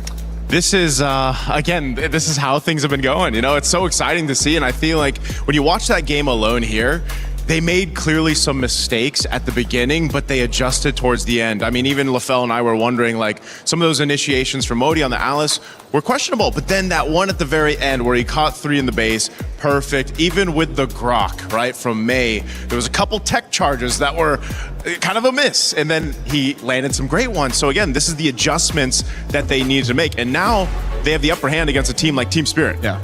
Honestly, like, Mirko got it right. Where we saw in this game, it was mostly Guangzhou Gaming. They were the ones that's engaging the fight, where Team Spirit just tried to react, right? And this is not new. Guangzhou has been doing this throughout all the wins that they have. They just have that ni hao energy where you're like, we're coming in. Yes, sir. And then you just have to accept us coming in. And at that point, Team Spirit, honestly, like I gotta say, for the telestrator later on, it's mostly on mistakes, you know, coming in from both teams, where I would say Guangzhou Gaming, with the draft and the way that they play, they force a lot of mistakes coming in from Team Spirit that made their team fighting a little bit more awkward. They were very patient. They fought a lot around objectives. They didn't push towers. They were definitely not the aggressor in this game for most of the time. But they knew, I think, deep down that once their lineup got going in the right team fight, they could snowball with the correct push. Disciplined approach from GZG. Even the decision to put Paquito in the jungle is, again, something that a lot of teams aren't going to do. They put that in the hands of Recall. He might have had a difficult time kind of maneuvering around fights here and there, but it was more so finding those openings, which he did so well. Also securing objectives early on. Again, the team really had to support him to be able to do that. And now it makes sense, too, to have that Valentina. You know, 99% of the time he's got the Raptor to dry. I don't think there was anything else that he took. So you can play around and locking down those members. And there was a lot of fights where it looked like something was going to start up, and then they kind of pulled off a bit. So there was really good show of discipline here from GZG as well. And again, I think Team Spirit has been one of those teams who have sat at a lot of the top of the standings, the power standings for a while, and now they've got to make some adjustments. It was a nice Valentina pick early. We were kind of questioning it, not taking the Eudora, but they gave themselves a lot of ways to deal with some of the tankiness required to survive and sustain in these fights, which clearly they wanted to do. They played it slow. Uranus wasn't available, but they were able to steal from the Belleric. They also opened up a little bit from the Paquito and jungle, not being EXP, allowed Alice to come in and do what she does best rather than trying to peel all the time. So they had threats across the board, and they had more than maybe they should have. Lefel, you took a look at some of the mistakes maybe Team Spirit made, but also some of the ways GZG were able to accomplish that. Break it down for us. Yeah, honestly, like, we got to look at the drafts first. Should I stand? Yeah, let's stand. It's okay. Not too high. Not too high. Yeah, they had to raise the camera for him, man. Yep. So now, this is the thing that we got to look at into the draft here. Let's talk about the philosophy of Guangzhou, where they really like to go in. They really like to dive, and that clearly shows from 3 of the picks here in the Grok, the Paquito, as well as the Alice. Now, this is the very interesting thing. We talk about the Paquito, and after watching that game, in hindsight, both the carry as well as the Paquito, they're really good at neutral objectives, because carry can really burst down the turtle as well as the lords, especially the lord is very, very fast. And when you're going up against a Harara, so far we don't have the stats right now, but she has, I would say, one of the highest retry secures when it comes to MSC for now. A lot of base damage, making sure that the turtle is secured. And I feel like the Paquito is just something that they use as an answer to potentially fight against that. Now, we got to talk about how both teams want to play. They want a team fight. They want to clump up. And that actually should have helped out Team Spirit, as we're going to be looking at the first clip here, where this is the first instance of them. And this is what Team Guangzhou Gaming wants to do. They want to be able to actually secure all of these objectives. They want to be able to have good macro control and then have a good engage and then win the fight off of there. But look at what happened when the Eudora starts to be involved in the fight here. Look at, we're going to see the amount of stun, which is, I believe 2 people got stunned here, and then the amount of burst damage. This is level 6 Eudora with not one item just yet, or just one item, and you can see the burst damage is a lot. Now, unfortunately, that's probably one of the only times that Team Spirit was able to win a fight where they're able to have a good AoE stoppage and then follow up with the damage. But then after that, it honestly went downhill. Because we're going to be looking at fights here where this is the awkward thing that I do want to say. Looking at how Modi as well as me engaged, that's huge AoE. And look at how spread Team Spirit is, or they're going to be after this engage. And that's a good thing. You want to spread, you don't want to get caught everyone together. But then they have a draft that they can potentially delete one person with the Eudora as well as the Brody, but because they're separated, that becomes quite a bit awkward as we see the fight go in, boom, bang, they split by top and bottom, and then Sao is like, okay, do I go to the top side or do I go to the bottom side to protect you guys? And we're going to be continuing with the other clips here. This is where I would say Guangzhou also has to slow down just a little bit because they get a little bit too excited. And again, we see the potential, Eudora and Brody, quite a lot of bursts. They go in, someone overextends, stun, and then burst, get the kill. It's just unfortunate that this happened throughout the game, where Team Spirit is just waiting for Guangzhou to go in, which makes sense, but I feel like upcoming, maybe don't rely on that. I feel like Beleric should have used the flicker in this situation because with the Brody having a 7-1-1 KDA, with the Harara also waiting for someone to start the fight, I feel like just that one change could have helped out, because look at this. This is a mistake coming in from Guangzhou. They dive in a little bit too deep, and then eventually Team Spirit was able to capitalize. But imagine if you had a flicker on the Beleric, you could have flickered in and actually catch quite a lot of people here coming in from Guangzhou, and then after that getting the Lord, and potentially could have ended the game. That is a really good point as well. Nice. Any comments on that? Or just, actually, the comment I want is how hard is it really? Because Brigitte says it's very difficult. You know, I'll tell you this. You got a lot of weight on that arm, a lot of muscle, man. It's a lot to hold up. Hey, that's a couple minutes. That's an endurance test. I think like this is an endurance test for Team Spirit. Yeah. I have to agree with Lafel too. I feel like when it was in the draft and you saw, because we were throwing out some roamers that have Revitalize as well, Gatakacha and Hylos.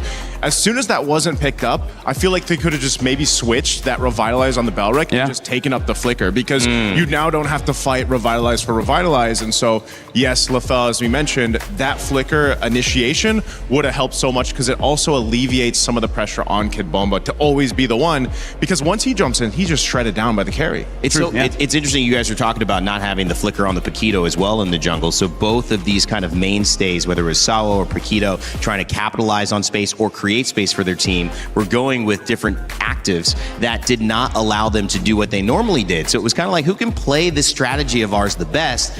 And I think that Recall, to me, seemed like the most impactful player, because he was so patient with how he decided to go in. And when he did go in, he made sure to have an impact. That impact comes from allowing your gold laner to scale up the way that happens for CY.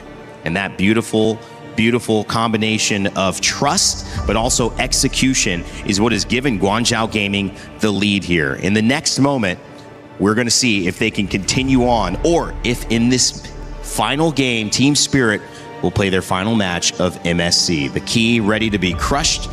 Guangzhou Gaming ready to make history for China as they have their chance to jump into the top 8. For Team Spirit, if they want a chance here, they know that Guangzhou, they're going to go for some kind of dive. And counter dive is not enough. You need a way to counter engage as well, right? It's good that you're able to avoid the initial engage, but how do you go back in? That's something that they have to consider, because Guangzhou is a mature team. The moment they know the engage is bad, they just back off and then try again. I like that point about maturity you made. In the green room, we kind of set the conversation earlier. Big shout out to Maui as well, helping us with these editorial conversations. But Guangzhou Gaming and maturity is what was kind of on display for us. They usually have had histories of not scaling well into the late game. But Naisu, they were actually behind in game 1, and they found a way to kind of keep it together and then start trending upwards. Are you noticing that this is a little bit of a different GZG, or is that more on Spirit's mistakes?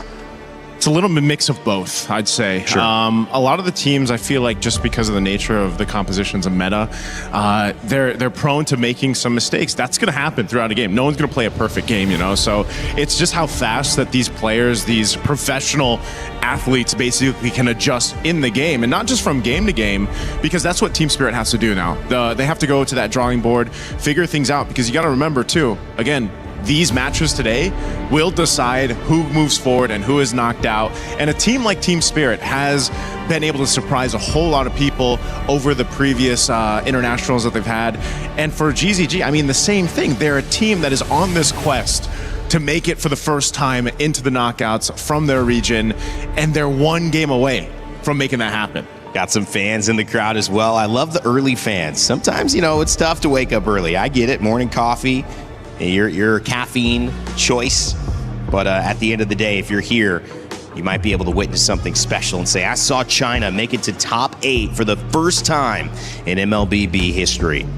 And again, they're going up against some serious competition here. Yep. Like, it's a statement to say you made it to top 8 by taking down Team Spirit. Team Spirit is also a mainstay in internationals. Like, we always look at them as possible grand finalists. Yeah, it's usually top 5 at least. Yeah, top 5 at least. But every single time, I think the closest was the previous MSC back in 25. They were defeated by Onic Philippines, and that was close. They already had a 10K gold lead, so they should have went even further. But now, hey, c'est la vie, Team Spirit, they just make sure they get the Paquito early, and then the Valentina again, and this time with the Harara. So just a quick swap of the first picks.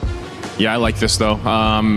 We kind of questioned that Valentina in the previous game, but Guangzhou Gaming has pretty much proven that they're just comfortable with it. I mean, you can go ahead, take these quality ultimates from your opposing team, and obviously makes them kind of second guess what they're going to bring up. Because you already locked in the Paquito too, which now it makes me wonder, like, where exactly? Paquito jungle, maybe? They might be like, we might do this too. We might flex it on you. Paquito goal and use the Ling. That's what I'm thinking, because Hiko has played that gold lane Paquito. You can grab the Ling just for that classic matchup we're used to seeing. We'll see if they end up flexing it or not. So the Eudora and the Cho will get picked up. Again, Cho was banned previous game. This allows you to go for those pickoffs with the Eudora really well. These should be, just those 2 heroes alone should be an automatic kill almost. This should already be fighting fire with fire, because if Guangzhou wants to go in, Team Spirit can do the same thing, right? Exactly. There's a lot of forward momentum coming in, and now Guangzhou, they reply with the Moskov. So he's going to be supporting his team in case someone dives a little bit too deep. He can push them away. So I'm liking the opening draft coming in from Team Spirit as well as Guangzhou. Quite a lot of interaction between the two. Again, with the Moskov being in play here, makes me wonder if we do just see the gold lane matchups now. But Team Spirit will play on that, because so many teams still kind of, if there is a flexible hero that can be flexed, and that has developed over these days as well, then they'll play that into the draft, because it also changes some of the focus on the bans. But you can see this just in case Guangzhou Gaming's like, you know what, we'll just ban out some more gold laners, so they do take out that Clint. Again, the Moskov is so deadly just because of the mere fact that he can pretty much just stay in his lane, push it, farm up, do his thing, play the off map, and then join the fights if the SOD lands. Crazy enough, that was the strength of the character, but not the strength in game 1 of GZG. They grouped up and they committed to that group up. Obviously playing the lineup well. We'll see if maybe swapping over to the Moskov allows them to be as effective as the Uranus expand. Day 7 of MWI. Yo, woo! Shout out to them. That is dedication. Since yeah, that's crazy. And now that's us. That's you guys. Hey, we're here since wildcards. Yo, that's true. we're here longer. It's not a competition. It's like we're dedicated. It's like we love the game or something. Anyways, yeah, the Uranus gets banned out as well as the Esmeralda here. Good ban on the Esmeralda, because right now for Guangzhou, they don't have a proper front line yet. So what else is there, at least in the EXP? I mean, like, I guess they can pick up the Alice again. Oh, the Belleric, yes, is still open. And you can technically flex that if you want. Rarely do we see Belleric being in 4th pick though, right? Yeah. Usually the first 3. I think that's because the Valentina kind of worked against that. And I think they warded off, so it's like, why prioritize that? And I think it's been smart. I do have to say, though, right now the draft does look a bit difficult for the Cho to actually get a good kick in. But, hey, you know what? If you're here in MSC, you should be able to do it. Right? I think anything's Pick a target and then grab it. Ling's still available, but is like the hype on Ling fallen? I mean, so much. Obviously, Paquito's going to most likely jungle here. Or actually, EXP here. Right? Yeah. And so Harley picked up. Well, this will tell us if it's going gold or not. So it's going to be EXP Barrett's, and then it's going to be that gold lane Paquito. That's what I was saying. You know, he's 3 roles basically that you can see the Paquito go to. So that's the game plan here for Team Spirit. They really want to burst a member down, get an upper hand in terms of numbers. Maybe we'll see Paquito mid. Yeah, you know what? I've heard a lot of things. But yeah, right now for Team Spirit, they're using a draft with a lot of forward momentum, having the Barats being the main escort, and then having the Dura as well as Hardy. You should get a kill, and now a Kaja gets picked up. So the moment a Cho or a Harley overextends, Kaja, the Kaja can help them get a kill. That's what he says when he ults. When he has divine judgments. Kaja. Dude, they're digging deep into the pockets here. Another unique hero for MSC. I can't wait to get an official count on what that is. We're aiming towards 90. We still got like a week to go, so plenty of time. I hope by the time we get to the knockouts, which is just in a few days away, we still have unique hero picks come through, because it's just been so fun to go through these drafts in this meta. It is a blast being here and watching MSC live in Paris, France. For those of you watching online, let us know, who are you leaning towards? You might have favored Team Spirit, but now Guangzhou Gaming's in the lead with one more game to go potentially. China could be moving on to the knockout stage for the very first time. And to kick off game 2, let's send it back over to Mirko and Brigitte. Thank you very much, Rain Day. And indeed, we have a lot of surprises to break down here as we head into game number 2 between Team Spirit and Guangzhou. I'm looking forward to hear Miracle say the Kaja later on. No, too. no. You're not? No, they got it wrong. Kaja doesn't do Kaja when he ults. He does a... It's a whip. Okay. And I hear you do the Barrett's ult all the time too, so maybe we're Oh God, it could be... Yep, too. Could be... And... That's a lot.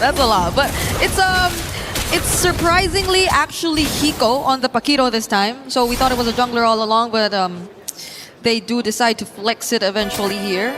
Could we expect like maybe better synergy across the board though? Because this is looking like a Cho Eudora, yes.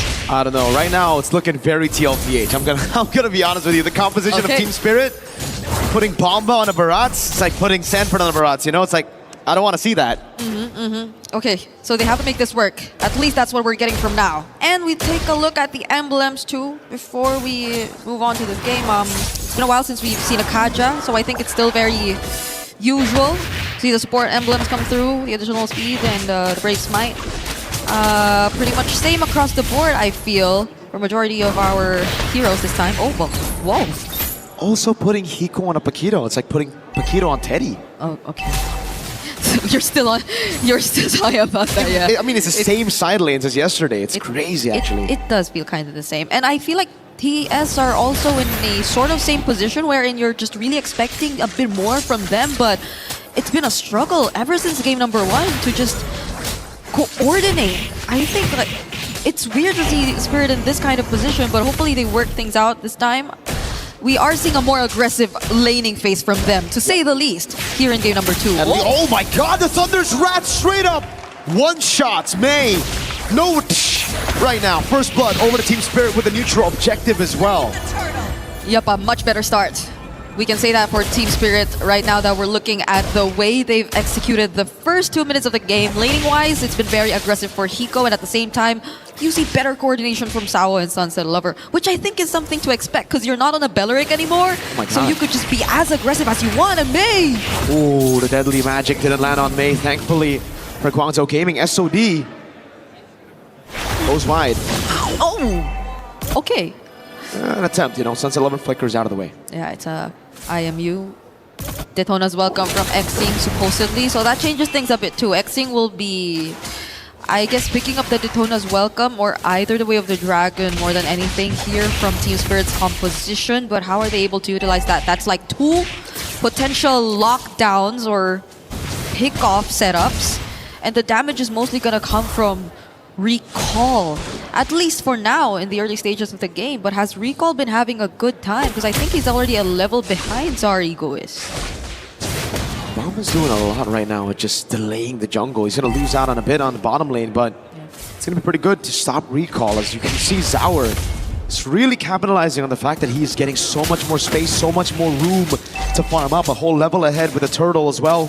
Sao feels a lot more comfortable on a hero that can be proactive instead of a Belleric. Yep, and that's what we've been waiting for. Right now, Spirits seem to be back on track, at least for now, as long as they get to sustain everything that's ongoing. But the Belleric is potentially, if they fail, I think that could be an angle for Guangzhou to just really go for the punish. At least they have one way to get AOE setups and not just either the Kaja or the Cho if it ever boils down to a massive team fight. But let's see, Spirit are now positioning themselves across the objective. It's not like Guangzhou are looking to contest, however. Or it will take them a bit more time. Yeah. Guangzhou Gaming were able to control all the neutral objectives in game number 1, and that's what's set up for their late game. Position, space, everything to scale up. This time, Team Spirit don't want none of that. Oh, up top, whoa, what a kick from Sawo! Where the Dragon kicks the Kaja back into Hiko. And it's yet another pickoff. They're really utilizing the strong side well. Sawo the Deadly Magic, Sawo the walk up as well. The Purify already out earlier. Oh, that's the Ball of Thunder. Bang! Goes down to Moscow. Sai down, Hiko with the hits on the turret. They've learned their lesson. They've learned their lesson. They gotta be the more proactive ones. They gotta be the ones starting it off. And with this lineup, they're definitely doing it. Mei has not had a single Divine Judgment in this game, and you could see that Sawo's just starting to feel it on this show. It's like watching... Oh my god, Bomba. He's getting free turrets. Guangzhou Gaming are the ones reacting to everything, and it's not the right reaction either. They try to go mid for some reason, and Bomba just stomps down bot. That's a free turret for a Barats. Okay, at least for Guangzhou, right? If we're looking for potential angles that they can turn this around, they have plenty, and it's a Flicker Belleric as well, so they could just try to go for more counter engage as long as they feel like they're already on the same page. Because at this moment, at this point, oh, hold on. He goes for the whip now. Bomba with the response, throws him into the wall. Ball of Thunder, Bomba with a chomp. He just swallowed Mei whole. You saw that. You saw that. You saw Mei. He tried, but Guangzhou, it didn't feel like they were ready to follow up. Ooh. It's tough. It's tough. Very tough. Recalls forced out of the fight. Tier 1. Free for Team Spirit. Sawo doing a good job on this Cho so far. And yeah, like you mentioned, man, Mei cannot really go for anything. That's going to be a free purple buff as well. Oh, Ball of Thunder lands and everybody Thunder's Wrath as well. Wrath of the Dryad. Holy moly, lands on Natalia. All 5 Natalias. Okay, it's Guangzhou facing a 6.5k gold lead this time. Spirit have completely turned things around and are looking real good in game number 2. A potential game 3 is potentially coming for us at this point. If you take a look at Team Spirit and the current situation that they're in, because I think the panel also touched on how maybe, yes, they can utilize the Kaja to punish some of the overextensions that have been happening or that could come out from Team Spirit, but I don't think we've seen any of those. It's more calculated backline engages either from Zar just to force reactions out of Guangzhou. It's more pinpoint and precise way of the Dragons coming in from Hiko. I don't think he even had to use the Flicker as much just yet, because it's always Guangzhou tending to overextend, but they might actually go for one this time. They don't risk it as much though. There's still tier 2 turrets across the board. Eudora is so annoying. Xing just walks up a bit too aggressively. He didn't even walk up aggressively. It was Team Spirit with a conceal. And he's forced to go back to Fountain. Tier 2 up top taken down already. Team Spirit with a 7,000 gold lead. We've seen comebacks before, but it is going to be very difficult for Guangzhou Gaming as long as Sai doesn't get space to farm. This has been a very difficult Moscow game. Like, Sai has just not been given any space, any lanes to farm up. And how far behind could he possibly be? Because he's already 2 levels behind of Hiko. I think there hasn't been much opportunity for him to also take some gold to catch up. And Guangzhou are just really investing in defense right now. They gotta put up their walls. You have to have Modi reliable enough to tank everything, because looking at Guangzhou's lineup, it seems like he's the only guy you could really rely on to do that. Xing and Mei, they probably want to go in for the more aggressive setup plays and pick off potentials if ever they do find any. And he also picks up the Eudora ultimate instead of any other setup. So it's just probably all on Mei right now. They need a bit more of the damage to come through, because as you mentioned, Sai is taking a while to scale up and he's probably behind in terms of items right now. Very, man. He only got the gold staff earlier. That's a second item at 8 minutes, so his third item, Power Spike, might come through in like 10 minutes, looking at the pace of the farm. Spirit gonna get this for free. There's no chance Guangzhou take it unless Sai gets an SOD, but Bomba knows better than to leave that open. He's able to body block for Team Spirit. Zaur also still with the retreat, just in case. I remember a crazy steal from Oheb last year against Onic, also in the group stage. I think everyone learned from that, you know? They're just starting to guard the bushes wherever or whenever there's a Moskov on the other side. But look at that gap between Sai and Hiko.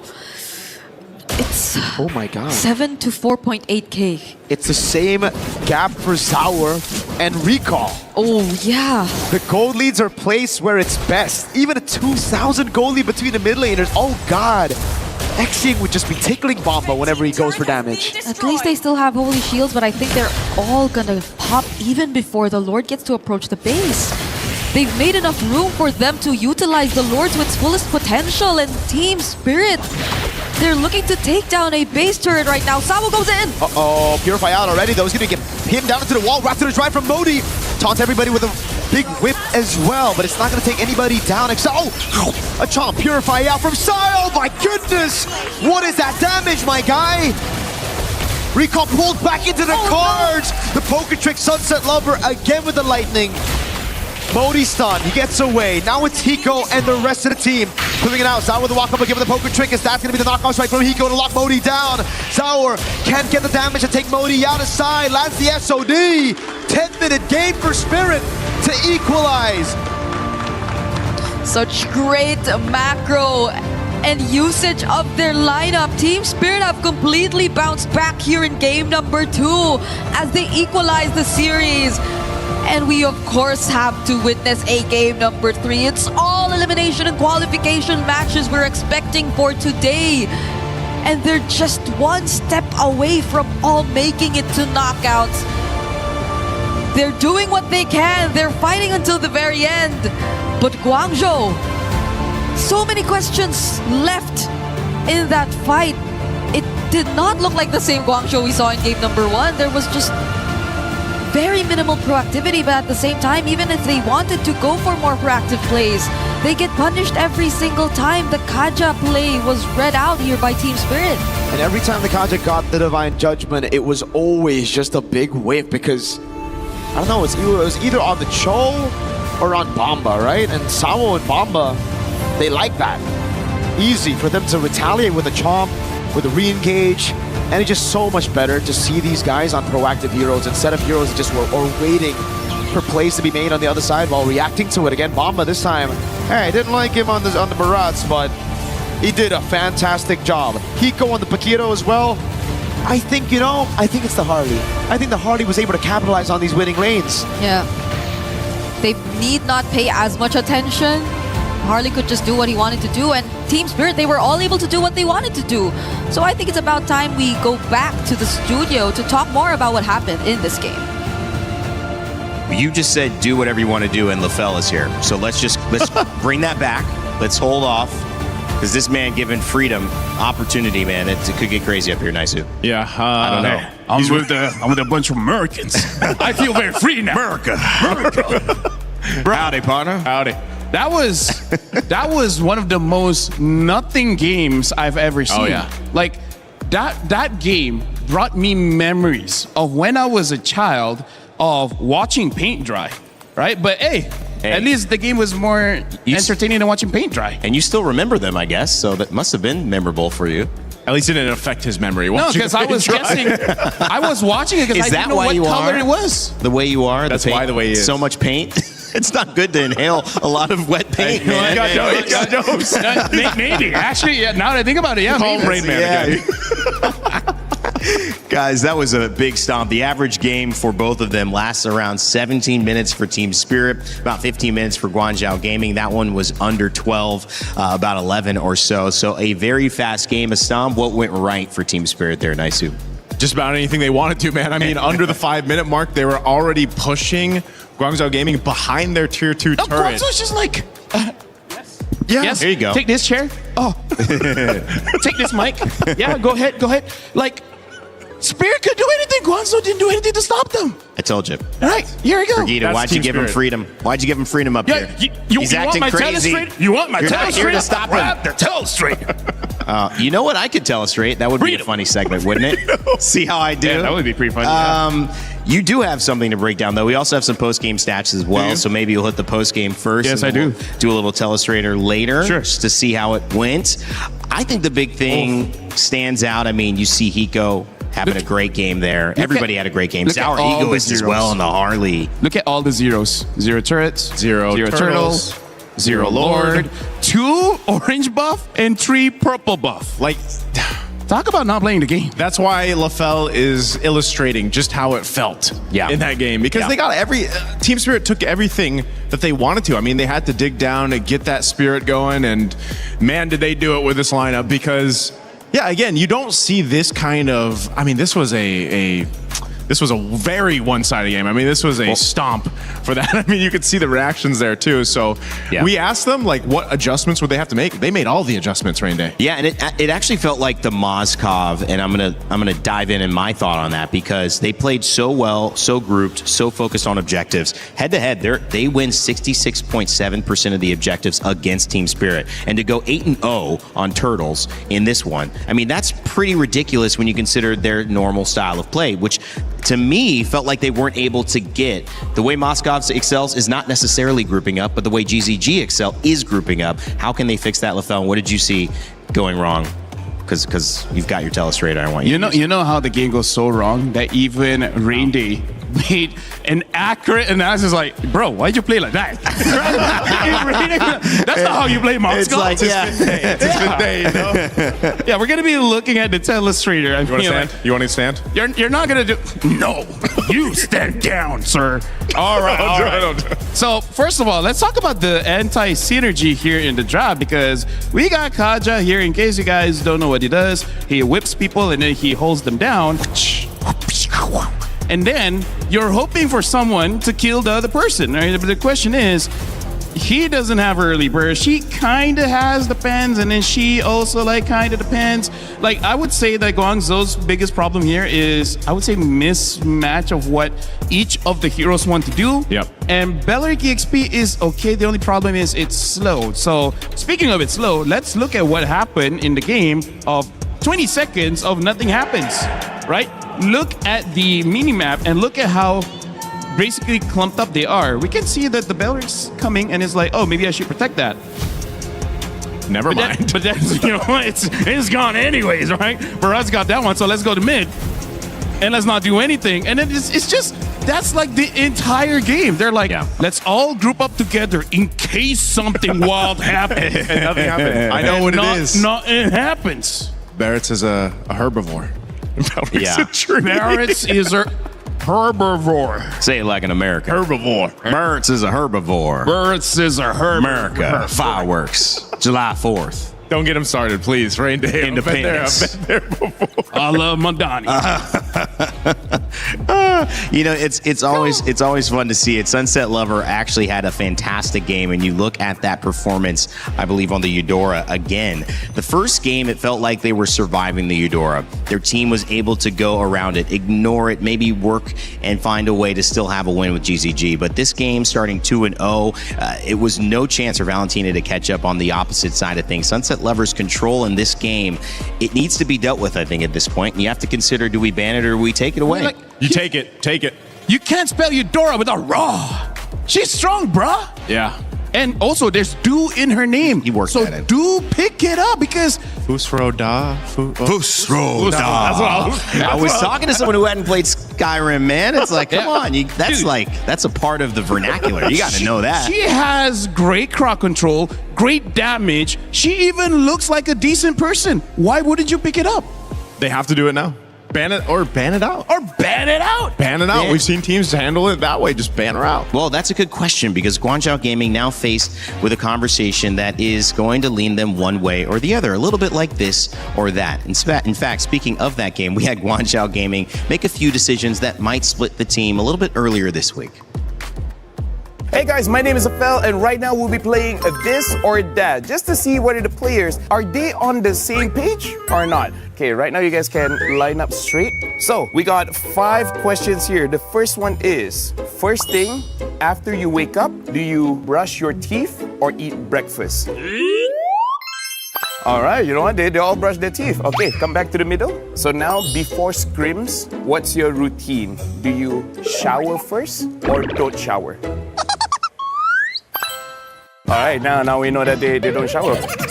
So, which jungle heroes you guys prefer? Ling over there, Nolan over here. Only one person likes the Ling. So for this one, how do they like to warm up before a game? Playing rank or playing training mode?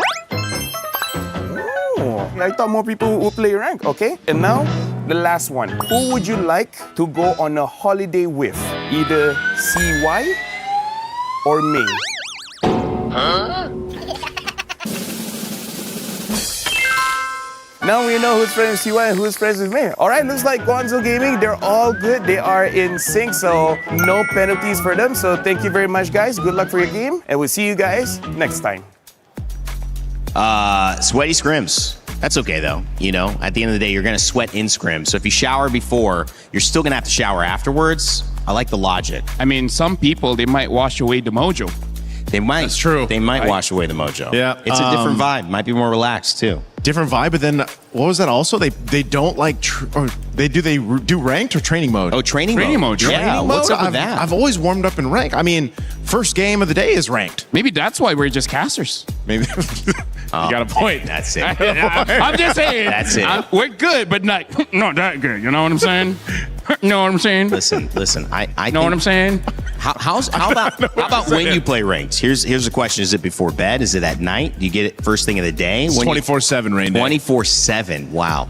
Okay. When shouldn't you play rank? Haven't you seen us in the talent room? Is that what you're doing with that tablet right there when you don't playing have right it? there, Because man. we're done with the telestrator, by the way.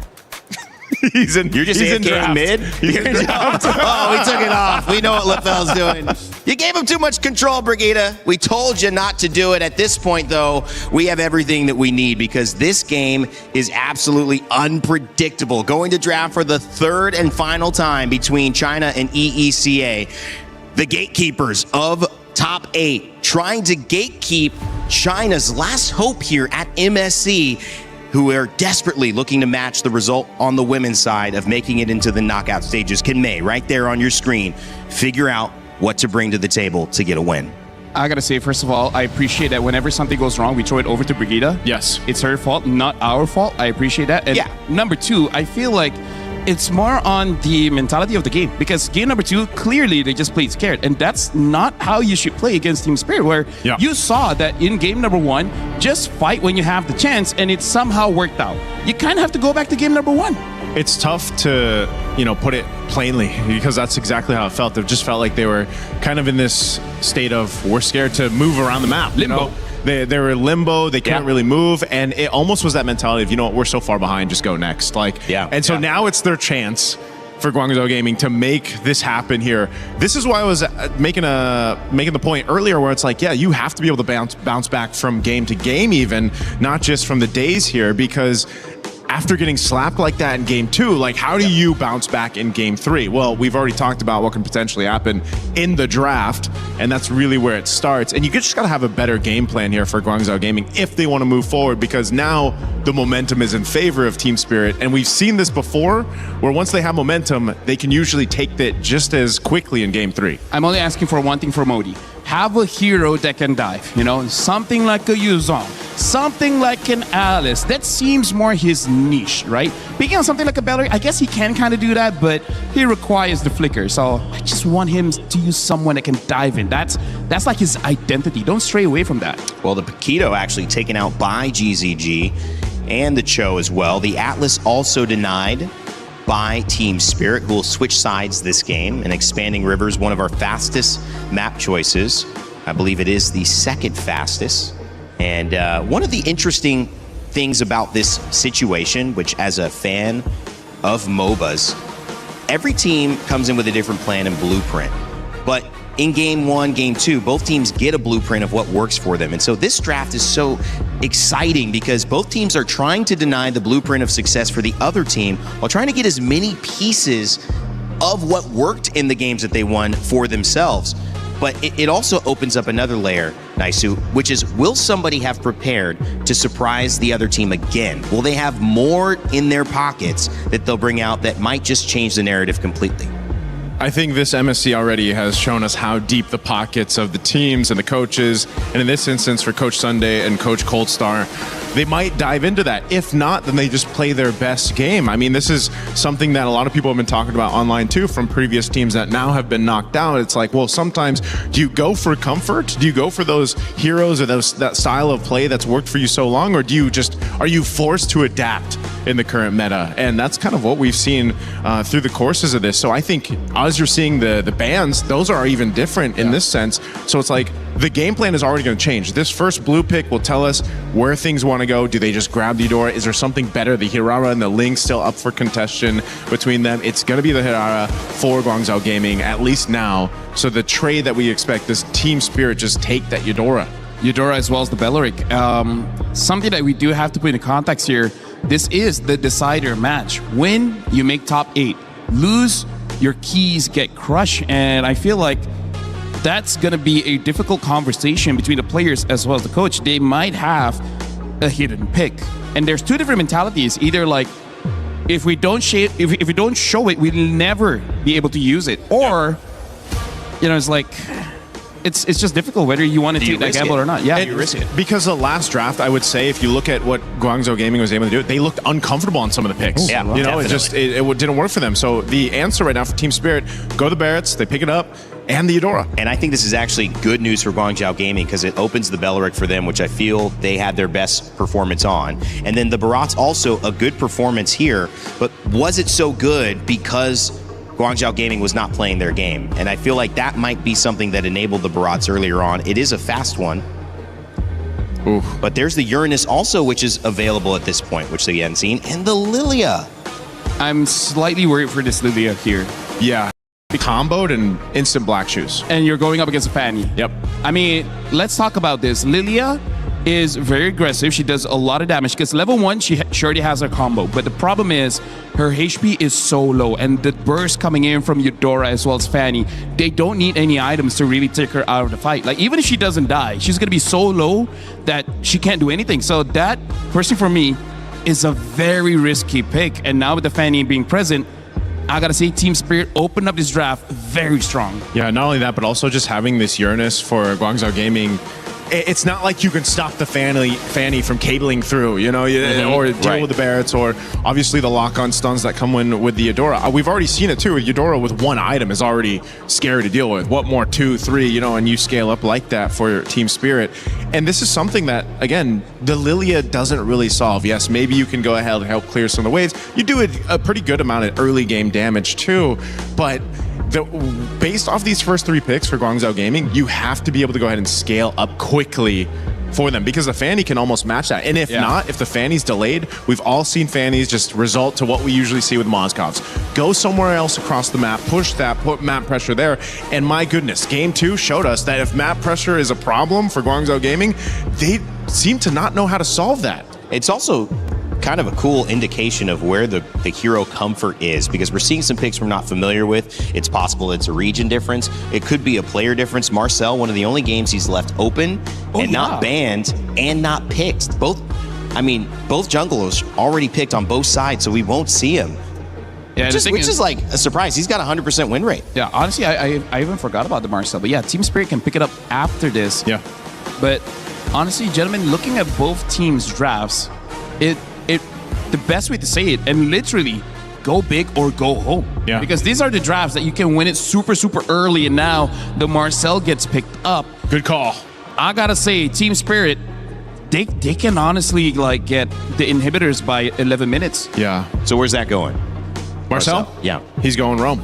Yeah. Wow. Yeah, going Rome. There's I don't think we've seen him flex anywhere else, but he's the most, I would say, the most annoying to deal with. Golden Road, right? Yeah, he's kind of like a mosquito, man, and it's tough to deal with. Matilda and Brody, though, so I don't know, man. Looking at this Guangzhou Gaming draft, go big or go home. Win all the lanes, push it, and try to end it by 12. Does the Matilda help solve the macro problem, though? I think it helps either the Uranus or Gerard. They're gonna go in so deep, and then that's gonna be your backup option.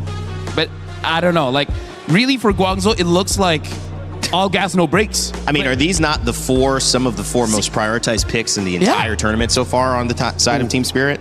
so far, and then a Granger to cap it all off to go in the hands of Hiko here. So playing range for range in the gold lane, but a lot of mobility for both lineups here across the map. And, you know, we've seen it before, though. Marcel's golden hour can either work for you or against you. I gotta say, both teams want to go fast. Both teams put a lot of risk in this kind of draft. So this is one of those What do we games. think? It's all about mechanics, man. Mechanics. I gotta go with Team Spirit here, Team Spirit, you like the draft. Marcel available, 100% win rate. You with Team Spirit as well? I love Marcel. I gotta go with Spirit as well. Literally. So Guangzhou will probably win it. 100% pick ban, 100% win rate. Guangzhou Gaming let Marcel through to Team Spirit. Do they know something we don't? Because if they win, they're in the knockout stage for the first time in China's history in Mobile Legends Bang Bang. If not, it is Team Spirit gatekeeping once again. Let's send it back to your casters, Mirko and Brigitte, for our final game of Series 1. Go big or go home, as mentioned here by our studio, is the game plan and is what is reflected based on this Game 3 draft from both sides. Both are favoring Team Spirit though. Mirko, would you say that you're also on the same page? Honestly, if you look at the draft, if you look at the prio, it makes a lot of sense. You know, the Granger for the strong side as well, that outrange against the Brody. The Fanny on the hands of Tower Egoist as well. But Guangzhou Gaming, this time around, it really feels like they're just trying to capitalize on the mistakes of Team Spirit. And it doesn't look bad. The Uranus against the Barats. The Barats picked up, I think, way too early as well. It did well in the previous game, but I guess we'll just find out here as Guangzhou Gaming will have mid prio for the most part with this Lilia. Okay, hold on. Saw? Go to cables, forces out the revitalize. Yeah. All good. So, we did say it's looking like Guangzhou kind of capitalizing on Spirit and the draft, trying to react to it a bit more, but we're hopefully just seeing that in terms of the draft, because I don't think it'll pay off to be as passive when it comes to the game, and you're seeing it even in the gold lane matchup. Both gold laners so upfront and aggressive in terms of the laning. Yep. But it is Hiko who has to burn the flicker first, so that's a massive advantage for Guangzhou Gaming as they look to dive past this front to back that Team Spirit wanted to play with. Recall with the rotation up top already, waiting in that bush. And Guangzhou Gaming have set up a brilliant freeze. Hiko's gonna be forced to lose out on a few minions here. Wow. Or maybe even die, right? Like, he has no flicker, he can't just walk up. And that's two of the marksmen with maybe or probably the longest range too, just going at it. And so we leave them for now as we take a look at how this first hurdle is going to pan out. You see Guangzhou taking a hold of it, Recall starting it off, but there's still Sao, there's still a threat of a Marcel, but there is no golden hour just yet. So I feel like Guangzhou are still somewhat trying to take control over this. And again, the disadvantage of the Fanny with now purple buff. Look at the zone coming down, retreat battle. It's gonna be won out by Sour still, despite no purple. Recall gonna fall to first blood as well. Sour pops in a revitalize to keep everybody healthy.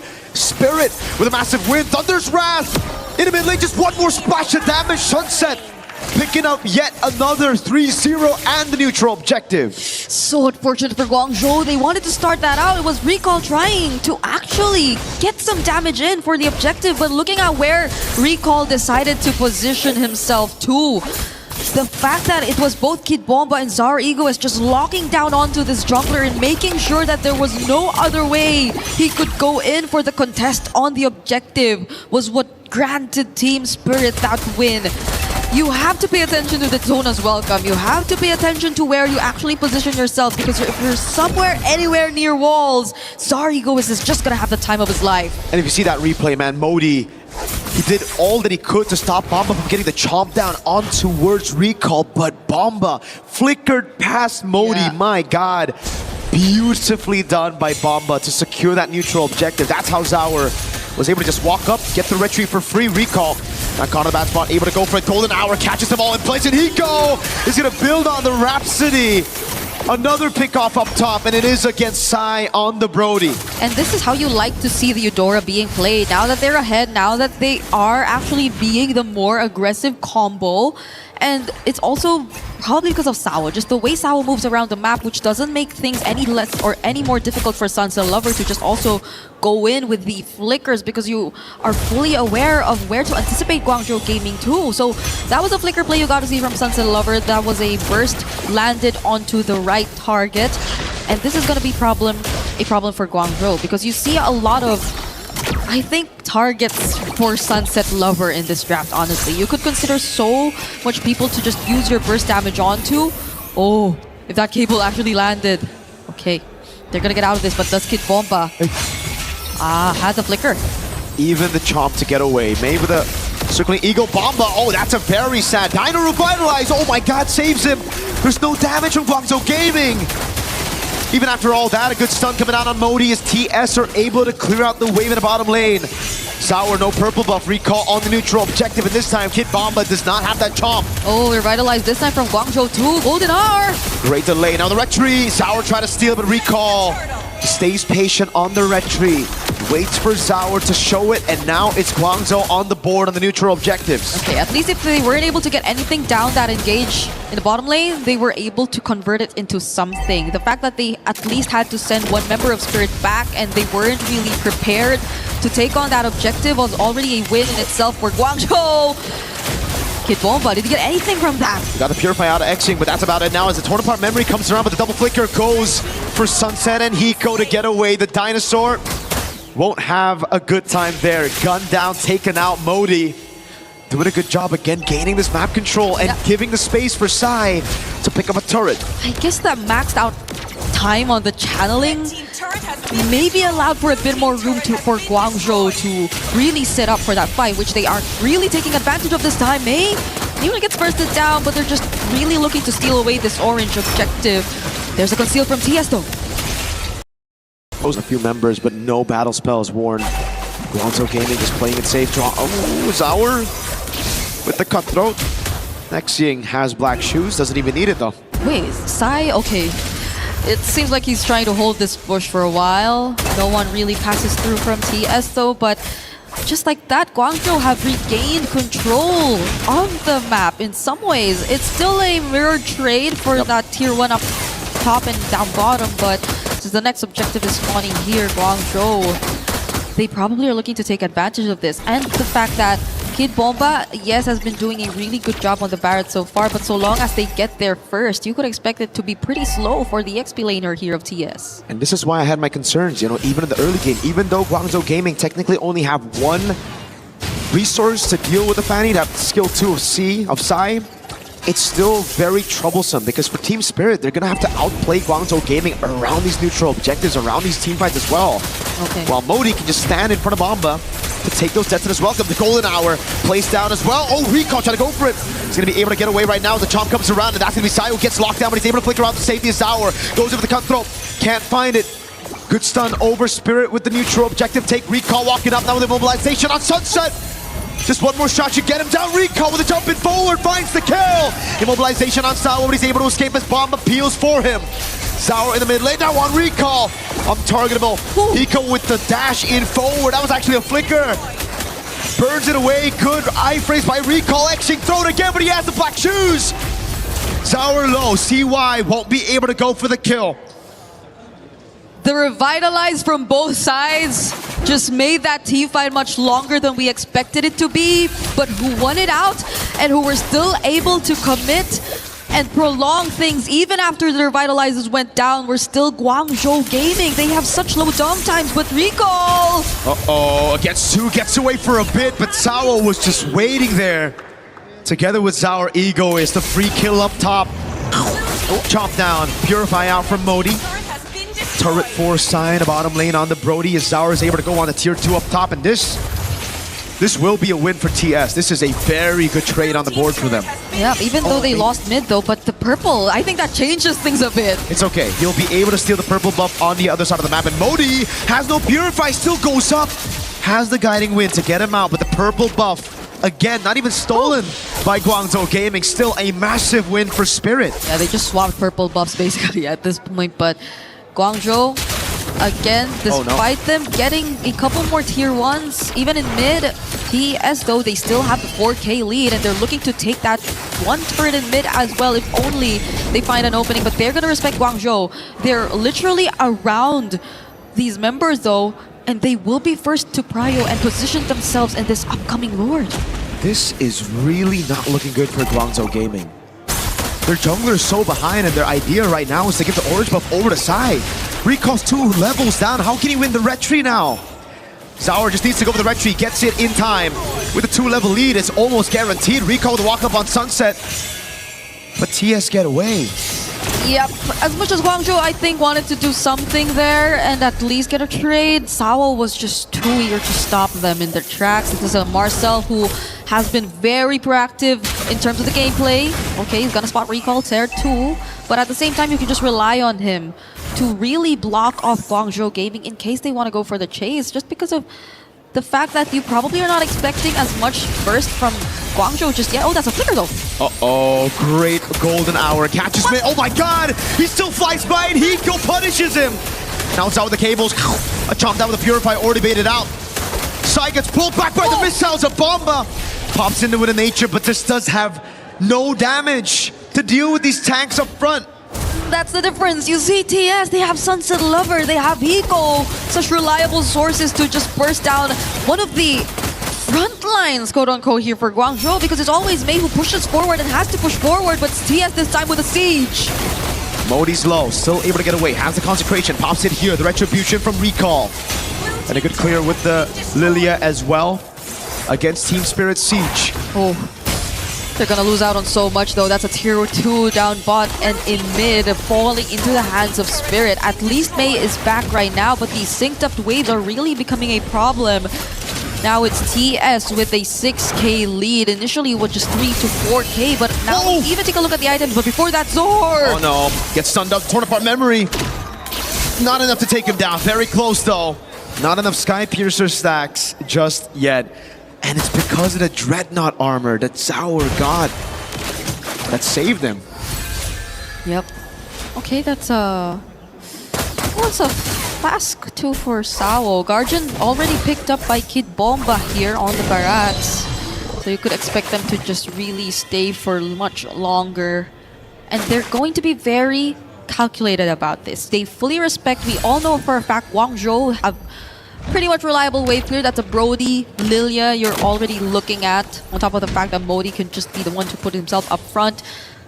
And TS are just looking to wait for this next, but do they actually wait? Zar! He's positioned here really, really well. Catches Recall! The iframes are gonna be there, fortunately, though. Yep. Not much he can do, you know? I mean, you need to be very instant with the burst, very hard to catch the Hirara. Just with one dude. That's why usually it's the Eudora that gets her, gets the stun. Everybody can just follow it through. Zar, the way he's been positioning himself. Yeah, very aggressive.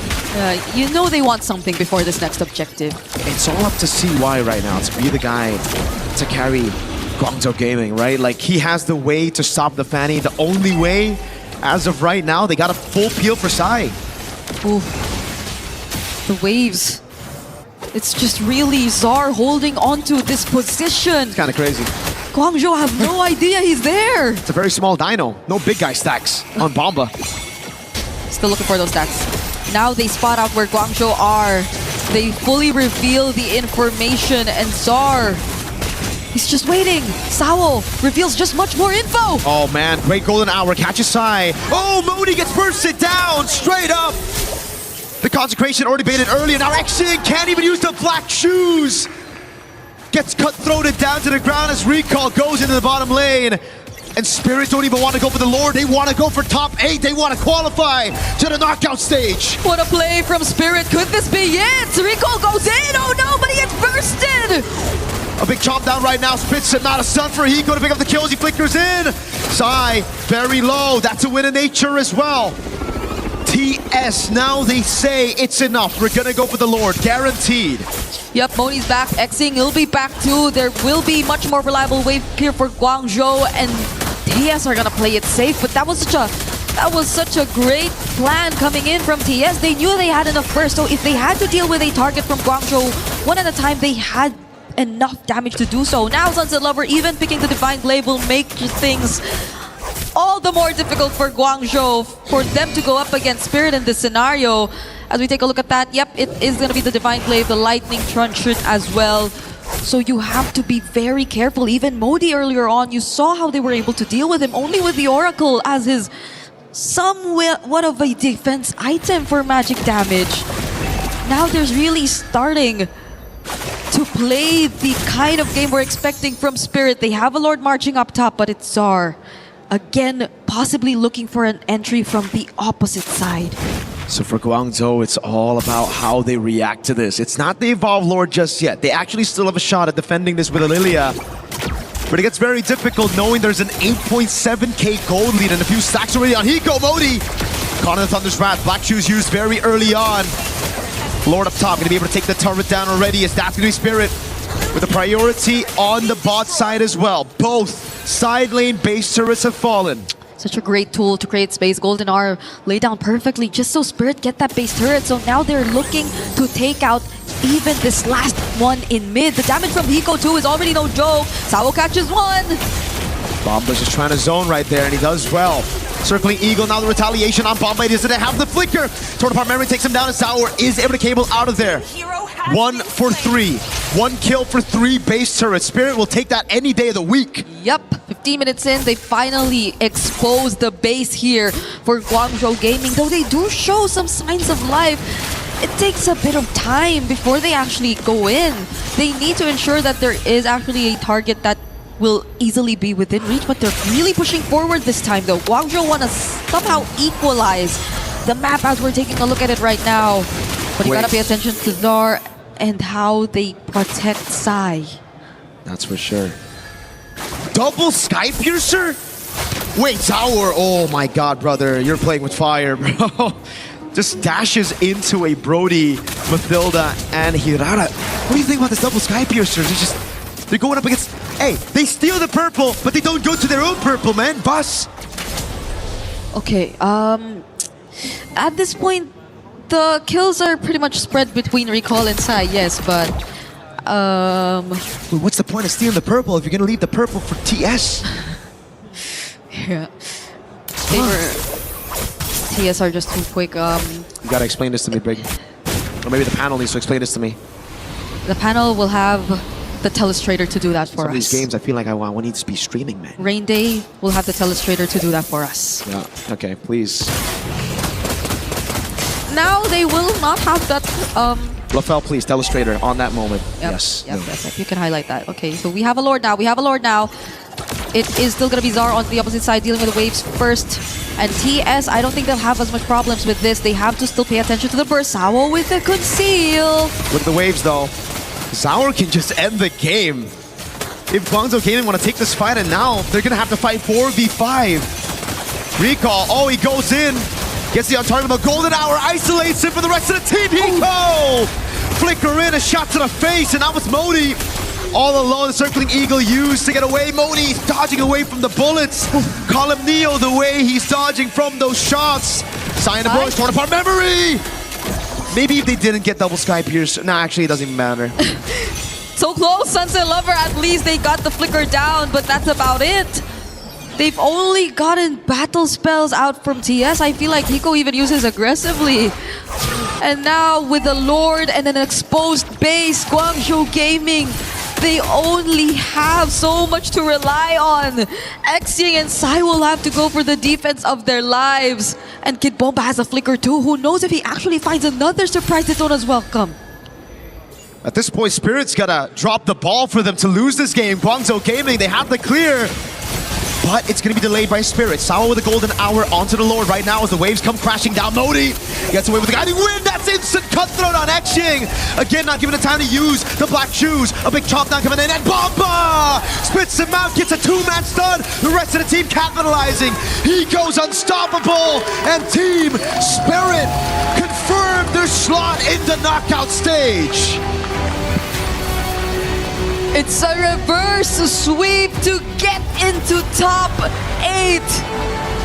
Team Spirit make it through and get past that lower bracket after falling to Vamos earlier this week. And Guangzhou Gaming will unfortunately have to end their journey here. But what a fight did they show us here up against Spirit.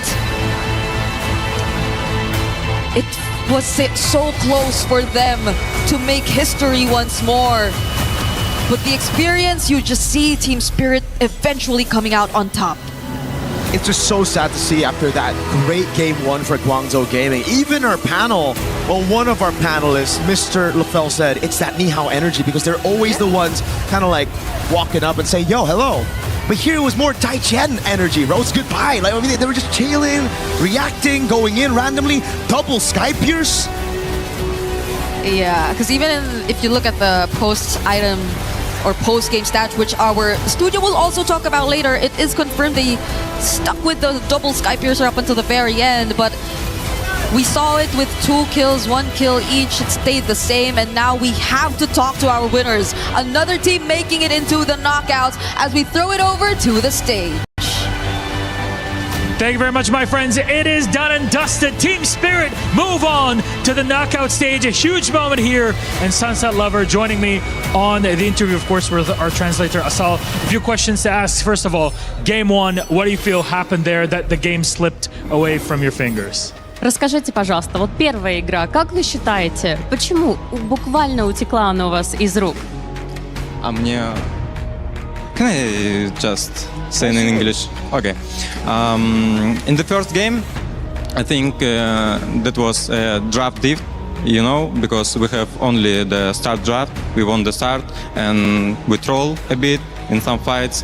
And then their pick was much better because our main character, like Brody, cannot play the fight normally because of Grok and because of Alice. And I think it was hard game because of that. So that's in game one. Of course, you brought it back in 2 and 3. Do you feel like you were able to lock in? You were talking about, there's a bit of trolling in game one. Did you just lock in going into 2 and 3 to close it? Sure. We do our best on the game 2. We also won the start. Our draft was much better, you know, and we was so confident in that draft, so we just stomped them. And how are you able to choose things together? Is this with your coach also who's kind of helping you out, making sure that you have the proper draft for every game as a reaction? What's again? Is it mostly all you together that are selecting what sort of draft you're going with, or is it more your coach that also is feeding in info for it, countering what your opponents have? The main drafter is Kid Bomba, and coach and Savo also helping him a lot, and all of us can just a little bit help with our roles, you know, like Kid Bomba asking me, for example, Sunset, what do you think about this match and that draft, and etc. Very good. Then you've been to a bunch of tournaments at this point internationally. It's been a while that you've seen all of this stage experience. How do you feel this MSC is different than previous MSCs and M series that you've been part of? First of all, it's not in Asia, you know. The weather outside is like so different. It's the first time when tournament in Europe. Here's a lot of difference, like the food, the weather, the I don't know, atmosphere, and also I like the tournament. I like the atmosphere here, and finally we did it to the playoffs, so I'm excited. Honestly, it's not your first time, obviously, at knockouts either. There's been a lot of surprises that have happened here, results-wise. Do you feel that you're expecting all of these upsets that we were seeing? You know, Team Liquid being eliminated, also being a big part of them, or through scrims you were kind of expecting crazy things to happen? We didn't expect that Team Liquid will just lose to everyone, but we can understood that it's not Team Liquid meta, you know, there is Assassins most of all, and Carl Tizzy is more tank jungler, so I thought Team Liquid will be like top 4 maximum, you know, but it was so unexpected that they lost. There is also so unexpected that Aurora will stomp all of them, stomp all of the teams for the first match, you know, and they looks like the favorites, you know, of the tournament. So we'll see what will happen next. This is the beauty of MSC. You never know what you get out of it. One more time then. Team Spirit victorious. Thank you very much, Sunset Lover, for joining me. We'll bring out the rest of the team because, as we said at the start of today, it's all about crushing keys. You guys move on to knockouts, and I will ask you to join me over here. Spasiba, my friends. Come on over. Come on over. We're going to open up our wall for the first time of today. 4 matches, 4 eliminations, and 4 players or 4 teams advancing. Join us in here. It's time to crush Guangzhou Gaming's key. Does any one of you want to do it? Zarigo, is you ready? Yeah. Oh yeah, there you go. All yours. It only makes sense that quite possibly one of the best junglers MLBB has ever seen is ready to go. And he'll be the one to crush Guangzhou Gaming's hopes. Keep it going, my friend. I know he's so used to putting pedal on the metal in the game, and here it all goes down. Team Secret to the knockout stage. Going hard in the paint no matter the moment. And this is what happens when you get eliminated from MSC at the Esports World Cup. You get smashed to bits. And that's the lesson to be learned. Team Spirit advance. And there's a lot to break down. I know telestrations are set and ready for this one. So please, my friends on the panel, all yours. Well, the hope of China crushed in that moment, metaphorically, and also in this set, the gatekeepers of Team Spirit do it yet again and gatekeep another region trying to make it to the knockout stage for the first time while Spirit go through. But it was so much more than that. It was a tactical masterclass. It was also a showcase of the young talent, Zauer Egoist, Sunset Lovers, comfort in mid with the Eudora 3 times in a row, Naisu. There were so many things that went right for Team Spirit that, yes, GZG disappointed, but it's really what Team Spirit brought to the table, showing that they proved to be in that knockout stage. I like hearing that from Sunset Lover too, you know, that when it comes to the draft, Kid Bomba's the one really helping them kind of make those decisions. And it's one of those cases where it's like, if it's not broke, don't fix it. Eudora 3 games in a row. We saw Kid Bomba play the Barretts a couple times now too. And the game plan for them was really standard. I mean, even, yes, Zauer Egoist to pick up a Fanny like this.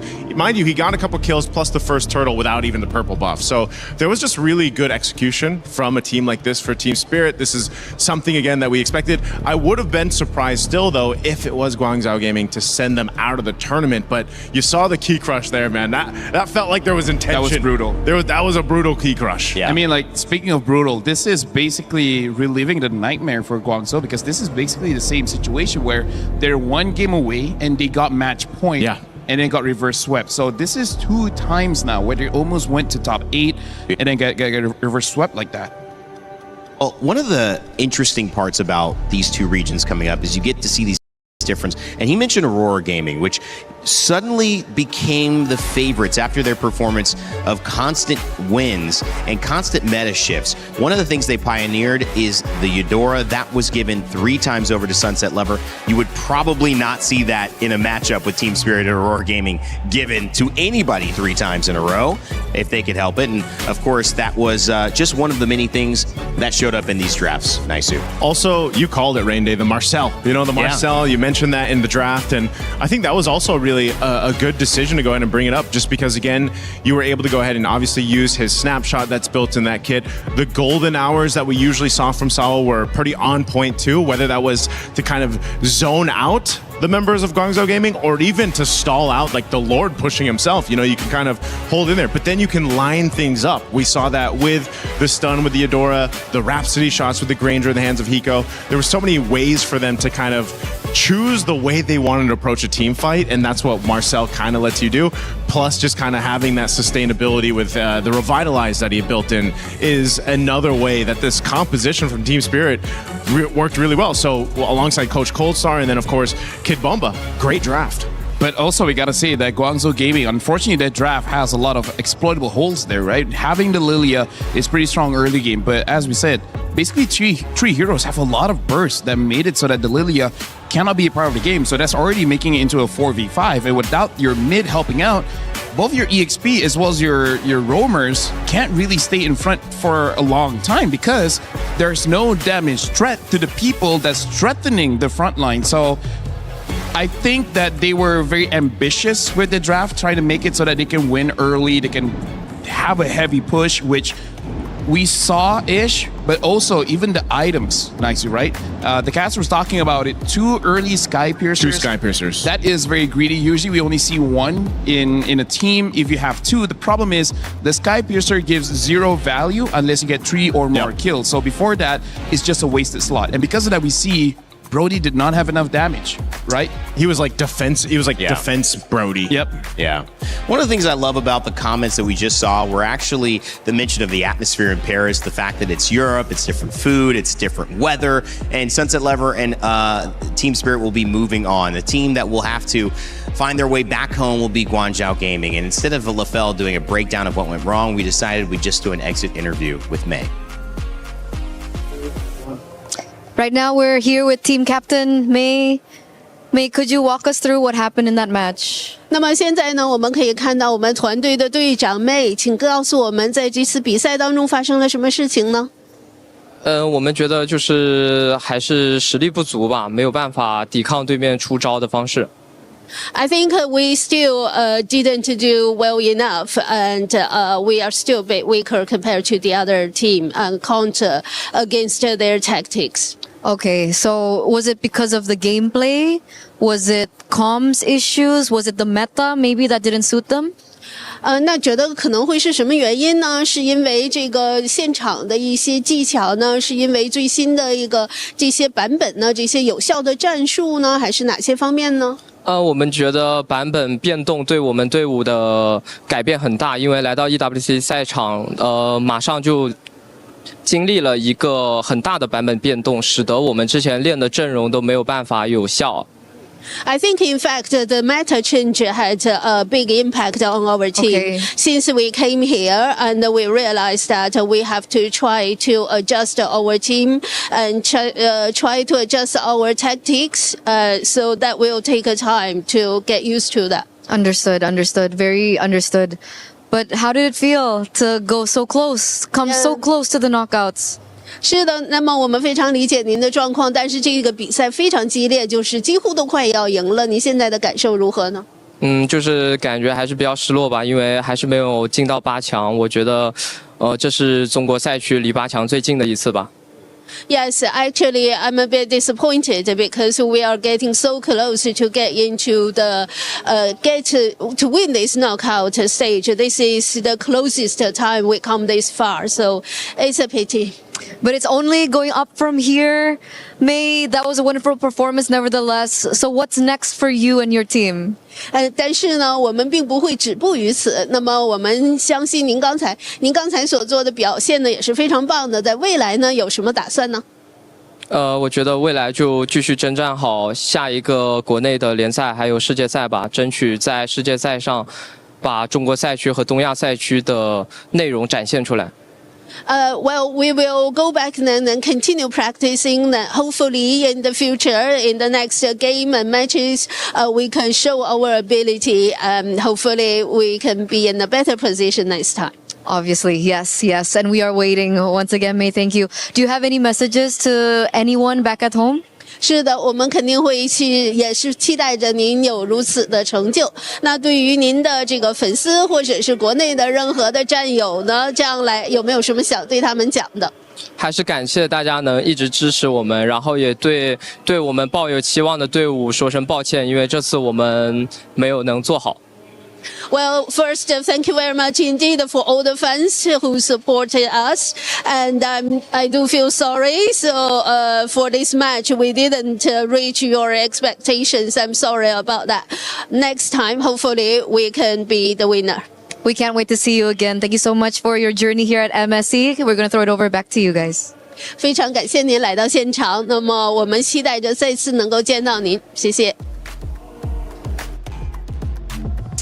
Well, thank you, Turner, for that one. It was great to talk to May. We know that he wanted to get them into a better position. He did, but they were one game short still of the knockout stages, which means there's still more to prove. There's still more coming for China and the region in MSC and in MLBB. Reminder, we've got 3 more series coming up, so get your pick'ems in. If you have a chance to do so, well, here are the ones to guess on. Pro Esports, Entity 7, Onic, Selangor Red Giants, Team Falcons matchup between another Team Falcons and PH and MENA going toe-to-toe. All of these are decider matchups. All of these we're going to talk about soon.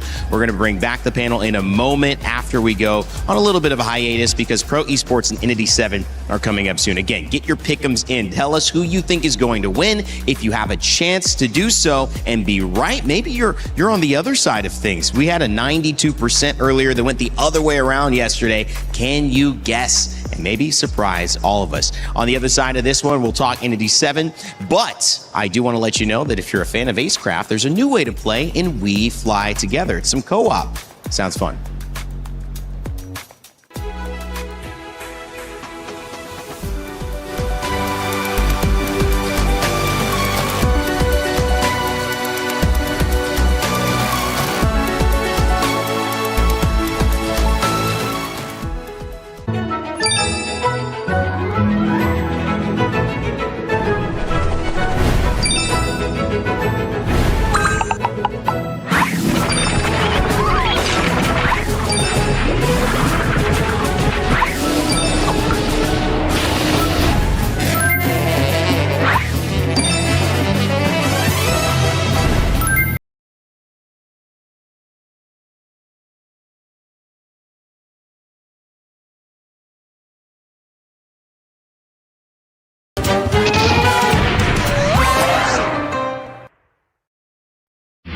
A lot of people are haunted by their past. I'm inspired by it. They're not just playing for themselves, they're really playing for their entire family. They have defeated their demons! They have crushed the curse! He thinks he can come in here and play my game! He knows nothing! Let's go! Tyler won, you're done. Raw energy, half for off and blow the house down!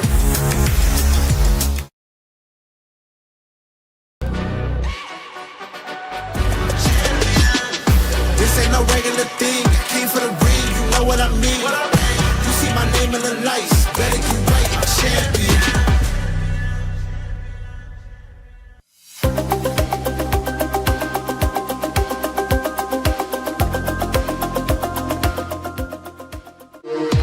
We were there. For every click, every clutch, every respawn. We were there for the years of grind. And we're here. Now. The proud founding partner of EWC. Powering the biggest event in gaming. Shoulder to shoulder with the world's best. Making history. Greatness deserves a stage. Lenovo Legion. Reach your impossible.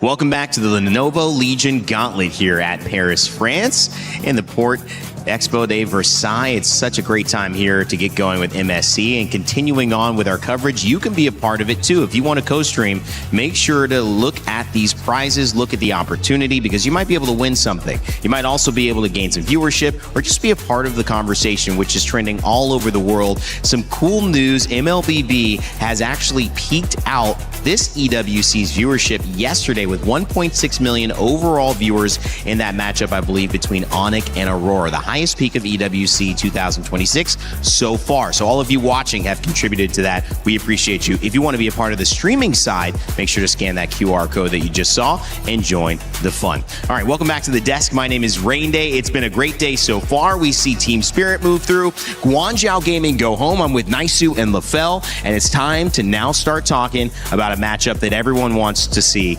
It's Pro Esports versus maybe the hottest team in all of MLBB right now, Entity 7.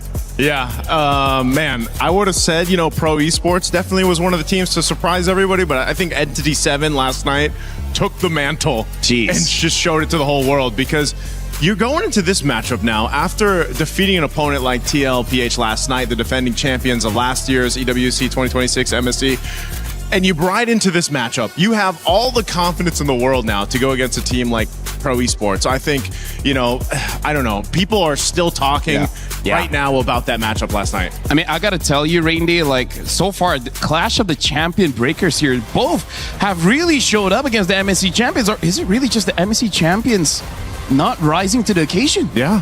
That's an interesting question. You could look at it as maybe there wasn't a grasp of the meta. The very first question I asked about Team Liquid PH, which many people have seen, is actually, is it that the utility jungle is the more comfortable way to approach this than the assassin meta jungle? And it seems like, the meta was, I think, maybe not understood by Liquid, but also I got to give props to Entity 7 for capturing a win after having a pretty disappointing result and showcase in their first game as well. Yeah, just again, what they were able to showcase in last night's match against TL was amazing. Pro Esports too. I think most people, the first big play that they really were taken by for MSC was, again, Coily, what he was able to do on the Hirara early on of MSC. And just, Pro Esports, again, are one of the teams that just seem to have adapted really well to this just fight meta. And both these regions are known for that. A lot of other regions around the world of competitive scene for MLBB are just really good. Certain teams or certain regions are really good at just scrappy fights, team fights, where it almost feels a little chaotic. Yeah. But it's not to them. They're executing it really well. And, some of the teams that aren't used to that have struggled here and there. But this meta is just so fun to watch as it develops. And one of the things that's developed is this kind of dark horse conversation, but really the new era of MLBB, which has been a talking point here for the last couple of years, supporting these new regions like China and, of course, South America, the Americas coming into maybe their forefront, Cambodia in different ways as well, taking to this main stage, having a chance to get to knockouts. There's a different macro kind of storyline happening as well, LaFell. Yeah, honestly, like looking at MSC, this is just a different kind of zoo, right? We have underdogs, dark horses, maybe even eventually a black swan, crouching dragon. Like there's just a lot going on. I'm trying to think of something to add to that as well. I mean, like quack. Is there an ugly duckling? What is? We asked this on the caster desk last night. What is Entity 7? Are they literally just an entity? Oh, dang. So that makes sense. What kicked down the cavalry, man? What was it? An entity? They're haunting a lot of people. 7 of them? 7. I mean, here's the thing. I really feel like we also got to talk about how this is very emotionally charged for a lot of the players, and sometimes that can actually, I would say, screw over their game plan, because sometimes they want to be aggressive, but then emotions start to come up because, again, you see your keys. You know your keys again. In fact, even my boy here, Naisu, he teared up after seeing the key getting crushed for Guangzhou. Like, his tears just went down. But props to you. You held it in. Thank you. You stayed professional. You helped me. And because of that, we love you. Thank you. I appreciate it. That's the only reason we love you. The rest were like, okay. That's right. Well, let's take a look at Pro Esports and their roster here. And I think this is a team that maybe deserves even more of a dark horse. I think they themselves have said, we are as good as anybody in this tournament. We have a chance now to go to the knockout stages as well. It started off really a great performance on the Belleric with PPP. And to me, he's a guy we needed to hear from before we jumped into this set. So we actually had to talk with him earlier. Hey everyone, it's Eterna. Now we are with PPP. 5 Ps, right? Yes, okay. So we are with, what do I call you?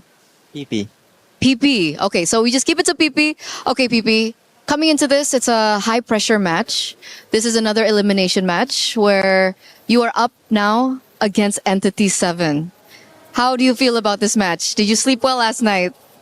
បាទអញ្ចឹងអានេះជាពេលវេលាឬប្រកាសប្រកួតមួយដែលមាន pressure មានសម្ពាធច្រើនអញ្ចឹងបើសិនចាញ់ថ្ងៃនេះមានន័យថាធ្លាក់ហើយអញ្ចឹងយើងប្រកួតជាមួយនឹង Entity 7 តើអ្នកបានសម្រាប់គ្រប់គ្រាន់អត់ហើយមានអារម្មណ៍មិនដែរចូលក្នុងការប្រកួតមួយនេះសម្រាប់ការកេងពួកខ្ញុំកេងបានគ្រប់គ្រាន់ហើយសម្រាប់ការត្រៀមខ្លួនពួកខ្ញុំត្រៀមខ្លួនរួចរាល់ហើយសម្រាប់ការប្រកួតប៉ះ E7 លើកនេះ So regarding my sleep, I did get enough sleep for this match, and we are ready to take on E7 today. Very nice, very nice. Were you surprised about the results from E7 yesterday, considering they made a huge upset here at MSC? ចុះបងអូនភ្ញាក់ផ្អើលចំពោះលទ្ធផលថ្ងៃមិសមិញដែល Entity 7 បានឈ្នះក្រុមគេ ខ្ញុំអត់ភ្ញាក់ផ្អើលបងព្រោះដោយសារពួកខ្ញុំក៏គិតថា T7 អាចឈ្នះ Liquid ដែរ I wasn't surprised at the result because I thought E7 could take on Team Liquid. Oh, can I ask why? ហេតុអ្វីខ្លាំងចំណុចអីខ្លះ គាត់ខ្លាំងចំណុចដែលគាត់វាយគ្នាហ្មងគាត់របៀបគាត់លេងចូលគ្នាត្រូវល្អ They're strong in their way they attack and the way they combo together. Okay, so we're talking about team fights. And when we're speaking about team fights, Belleric has also risen in such popularity here at MSC. I'm wondering, from your perspective, what makes Belleric so strong right now? អញ្ចឹងក្រុមច្រើនប្រើ Belleric អញ្ចឹងតា Belleric ខ្លាំងចំណុចអីខ្លះ Belleric តាន់ហើយអាចអថាក់ទៅ Golan យើង Golan ដែលវាយមក Belleric ហើយអាចមានអាទី stun ច្រើនវាល្អសម្រាប់អ្នកលេងតែងឥឡូវហ្នឹង Yeah, because Belleric is a tank, he can take on the gold lane a lot and can even stun other opponents. Okay, so there's a lot of things that the Belleric can do right now. Is that something that you're comfortable with? Do you like the meta right now for the position? Okay, ហើយតាអ្នកអរបងអូនមានអារម្មណ៍ថាការ meta មួយនេះគឺស្រួលលេងឬអត់វាមិនស្រួលហើយក៏វាមិនបានដែរបង It's not easy, but it's also not difficult for me. Okay. I like this. So coming into this next matchup, do you have a message to your fans? Okay, អញ្ចឹងចូលប្រកួតលើកនេះតើបងអូនមានអីដែលចង់និយាយទៅ fan របស់បងអូន សូមឲ្យអ្នកនរគ្នានៅខ្មែរទាំងអស់ជួយគាំទ្រ Pro Esports ពួកខ្ញុំផងហើយកុំភ្លេចជួយមើល live Pro Esports លេងផងអ្នកខ្ញុំសូមអរគុណ I just want to say, everyone, please, all the Cambodian fans, please support us in this match and don't forget to watch the live stream. Thank you so much for the translation. Thank you so much as well for this interview, PP. Hope to catch you soon because we're going to throw it over back to you guys. Well, PP saying that he respects Entity 7 and actually could have seen them winning that game. They obviously did. They won 2, but also noting he loves the Belleric, the potential to disrupt the gold lane. Naisu, we've seen it all. We've seen it in his games. We've seen it this tournament. Yep. But a lot of confidence and good to hear some thoughts heading into this matchup from PP.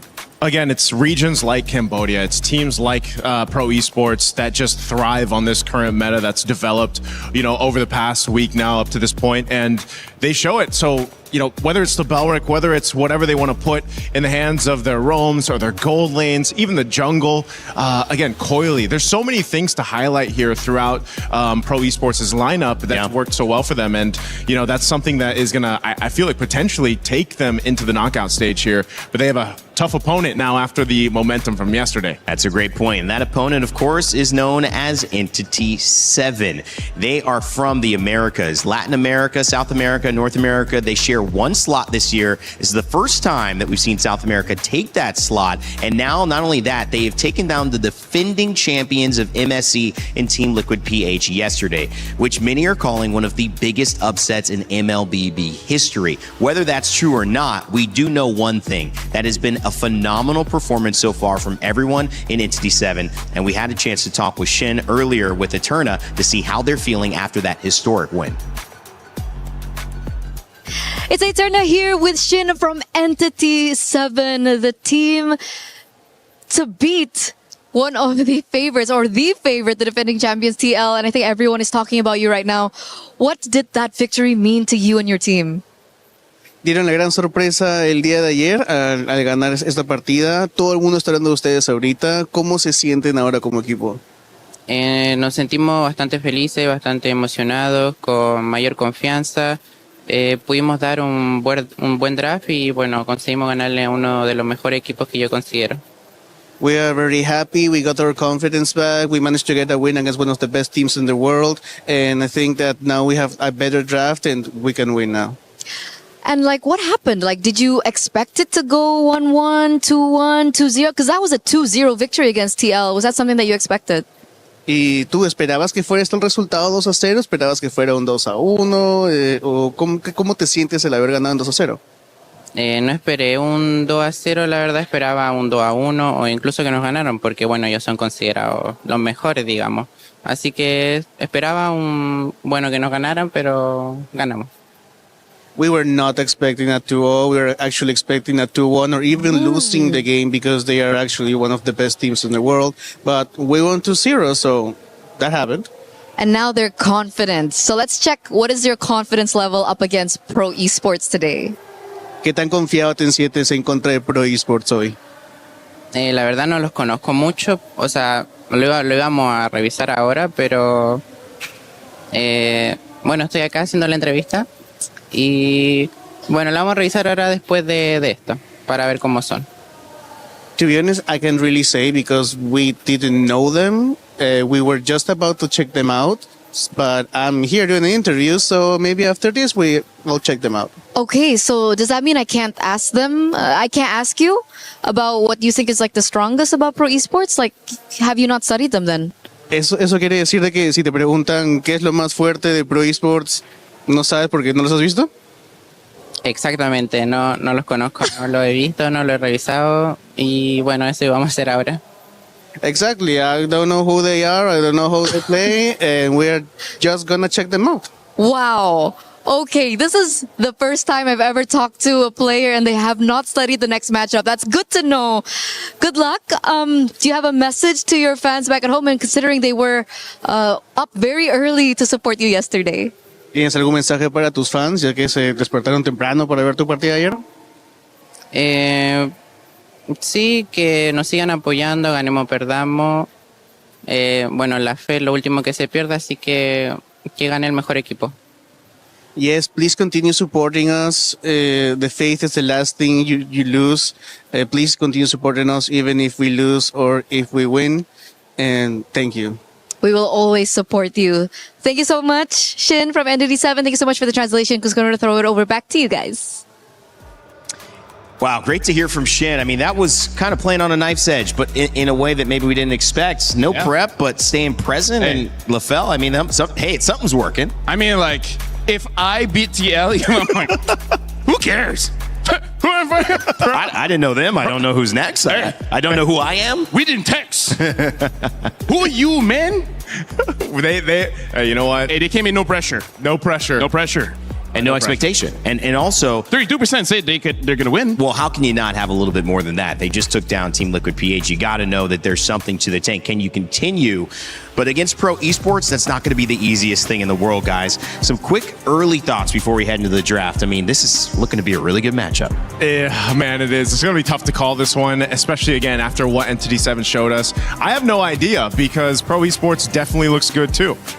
I mean, like, for me, as long as they're able to get a good draft for Coily, it's going to be great. That Yusichin didn't work out. Everything else looks good. Well, Cambodia and South America continue their run. One of these regions is going on to the knockout stage. In a moment, we'll find out who. Oof. We started off the last day of groups with a reverse sweep. 2-1, to the side of Team Spirit going up against Guangzhou Gaming. And boy, after game 1, I was kind of scared for Team Spirit. I was thinking, will they make it out of this alive? Well, they did. Guangzhou, they really tried their best. Honestly, that first game was incredible. Game 2 felt like a bit of a lull, and then it picked up, and Team Spirit were victorious at the end of the day. Sunset Lover was very proud of himself and the team. It would not be their first time that they had made it to a knockout stage, and there's more to see from Team Spirit as they crushed that Guangzhou key at the end of it all. But we still have 3 more games today. Best of 3s. There's 1 team advancing to knockouts, 1 heading back home. Let's start off with our second matchup. Please join me in welcoming Pro Esports. Having played the longest game of MSC so far, Pro Esports have shown their mettle. The pressure is on their shoulders to send Cambodia back into the knockout stage after an almost 2-year drought since MSC 24. They have what it takes. Can they apply it in practice today in this matchup of champion breakers? You know what, Milosh? This is gonna be a very spicy one because Pro Esports will be going up against Entity 7. Yesterday, they shook the world of Mobile Legends by eliminating the defending champions. But their job is far from over. For their tournament life, for their region, they are ready to do whatever it takes to stay in the game. You heard it even in their pregame interview with Eterna. They're coming in with just good hearts and spirits, vibing through this. They have their own preparation, more focus on themselves compared to what their opponents are setting up. So we're about to get this one started. Please, Entity 7, please, Pro Esports. My friends, you may go. Place your keys. Players, take your positions. The bout, again, a reminder. You win this game, you make it to knockouts. You lose, you are out. Goodbye here at MSC as both captains do a little shake. And let's get this one started once again. Back to our panel. 2023 was the last time that the knockout stage hosted a Cambodian representative. Can they get back here in 2026 at EWC here in MSC? And on the other side of things, South America and the Americas making maybe the start of one of the biggest and most historic runs we've ever seen from the bottom side of the bracket. Can they do it again and take down Pro Esports for a spot in the knockout stage? All of that coming up here. And of course, Lefel, Naisu, I mean, so much has been determined by the draft, not only in this meta, but also so many great moments can be determined by your participation in Rhino Day. A new interactive, happy effect. I wouldn't dare start this very important series without mentioning it, because of course, what's more important than spamming some emotes in game? That's the best. That and the recalls. Recall, yeah. I was about to say, yeah. Rhino Day, get those emotes. The third one is all chat easy. Yes. Yeah. After easy. like a 30-minute game. 30-minute game. All easy. And I gotta say, this one is gonna be very difficult to call. Like, I feel like even if we try to go for a coin toss, the coin will just stand in the middle. Yeah. It would refuse to show heads or tails, because even they're like, well, Entity 7 defeated TL. Call it. What was that? You gotta call it. You gotta call it. Call it. Oh, I was like, was that you, Lefel? Like, what are we playing for? Come on, man. A little No Country for Old Men. This is tough to call it, man. Come on. I'm calling it. You stand. Oh, here we go. Be men. I'm calling it. What do you call it? That's pretty good. Heads. Heads. That was Who's what? on heads? Famous scene. Come on, man. Good question. I have no idea, because we've seen Pro where I would say where they fall short if the game goes extra long, where it does seem like they get a little bit desperate on trying to end the game early, and then it just doesn't work out. Yeah. And also the draft of the Yi Shin, where they go for hyper, where everyone else's utility is only Coily, which on paper it sounds like a good idea, but maybe just a different hero. If we had to break it down, like draft-wise, as we look at what map we're going to be playing for Game 1, the Eudora was a main point of contention for a lot of these teams, where they just go ahead and grab it, like we just saw with Team Spirit utilize that with Sunset Lover 3 times in a row. So expect that to be one of the big trades here. Obviously junglers too, but you know, with this, again, hide on bush. If I recall correctly, he is the only one that has been with Entity 7 all the way back in their appearance of the wild card in 2024 at the very first EWC, you know, and now they have this mix from the Latam region, from Amber, and they've made it all work together. It's kind of like these pieces of the came together where, you know, we've seen Doom struggle even in that gold lane, but then the adjustments that they made when he played against Teddy was all that they needed to do. So you can't really count out either of these teams, because over the course of their matches that we've seen now, they've just adapted so well. I know Shin and Hide on Bush have gotten some conversation. I want to point out Doom. I think he's been great as well. I think he's a big part of why Entity 7 was able to win. I've been seeing so many focused conversations, as they should be, on the jungle and the EXP lane, but the gold laner, when playing well, is that extra win condition that opens things up for you. In this moment, you're seeing that win condition maybe get taken away, which was clearly the Marcel 100% win rate, Fanny, the Zushin, as well as the Uranus, the Foveus, and the Atlas, all gone. And a fun fact here, Lefel, about Coily. Yeah, Coily led Pro Esports to an undefeated regular season in MPL Cambodia Season 10, getting both the regular season MVP as well as the finals MVP. And now for him, he is going to grab the lane. Shout out to Rainday for calling all the heroes, by the way, because we got to talk about how Pro Esports, they're batting out all the front lines, making sure that I think they just want to go for a heavy dives, and they don't want anyone to interrupt that. And then for Entity 7, I feel like the Fanny is a respect we've seen. Even though Pro Esports did lose, Coily is very strong at the Fanny. Yeah, Coily, again, one of the... Eudora pick. Let's go. I'm just expecting it to be the Eudora. And then Belric? Eudora, Belric. But Coily, I think because of what he showed mechanical skill-wise, he's fine with it. And that's why they just go ahead and grab themselves the Ling. I mean, imagine, too, the Ling doesn't have as high as a win rate as the Hirara, but when you put it in the hands of a player like Coily, you can really do some amazing things across the map. No surprise there, Belric, and there's the Eudora, right? So that is the mainstay, usually the trait that we see over on Red side at first phase. Now, I wonder if Pro Esports does something different here with their next 2 picks. So basically, like, the coach is asking, like, can you use the Ling? And he's like, I mean, just don't get stunned. Yeah. Right? What's so hard about that? Just don't get stunned. High execution, man. And when you have a high ceiling character like that, which clearly has a low win rate, doesn't mean it has low potential. Because the best players bring out the things that if you're not comfortable with it or you're just playing it for the meta, you can't bring out. You just don't have the time to get that comfort. And now the Cho as well, it's the Harv gets picked up here. So they want to be able to basically ignore their gold lane for a bit. Harv should be able to take care of himself against majority of gold laners now, unless Entity 7 goes for a like Esmeralda gold, Paquito gold, which by the way, Paquito is still open. Yeah, that Paquito's still open. But I feel like Hirara, no? Yeah, maybe just take the Hirara. Unless they let it slip through, but just because they're willing to go ahead and play something else for Hide on Bush.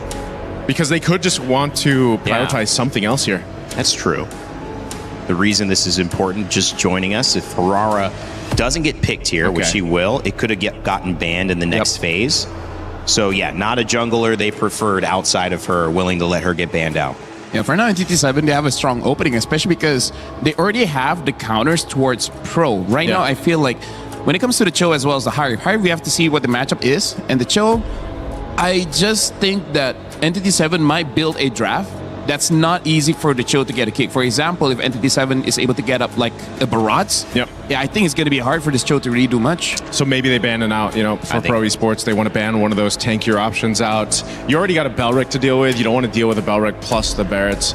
But this is, like, from Pro Esports, for these 2 picks, too, it's so Kozin and Coily, right? The different type of KK connection, but this time for Pro Esports, they're very adapt and to these heroes. The Kozin, especially on the Harith, back when he was playing in the Philippines, was one of his best hero picks. Still is. Same thing when you look at Filipino junglers playing the Lings, the Fannies. That's why when those Fannies come up, it's like, man, these guys can just put on a showcase of mechanics. So they'll ban out the Freya, the Uranus. Look at all these XP lane options that are being focused on.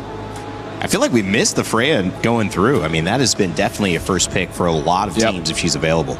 I was thinking whether she would be picked up here. It's just that I would say it's only good for Pro Esports because they're already having a draft that wants to dive in. When it comes to Entity 7, they don't really need that. And now, not a EXP ban, they ban out the Brody instead. And now the Esmeralda has been picked up.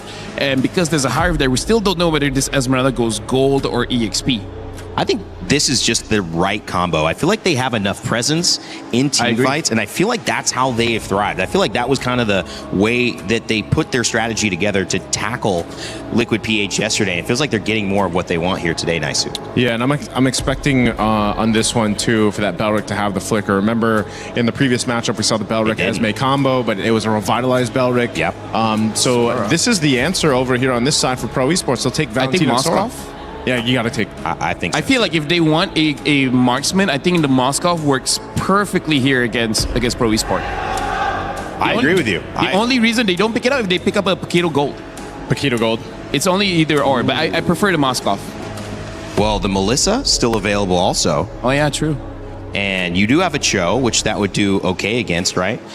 I'm curious. I feel like the Moskov... They played it yesterday, didn't they? I think they did play Moskov. And Doom had a pretty good game. If I'm Doom, I'm thinking, I mean, it's comfortable. It's in the meta. It serves what we need. I like it. I think the combo might just be, do we do this or do we do Melissa instead? What's your take? Well, they go carry. Oh, carry. Wait. Which is interesting that they go carry because... Carry? Yeah.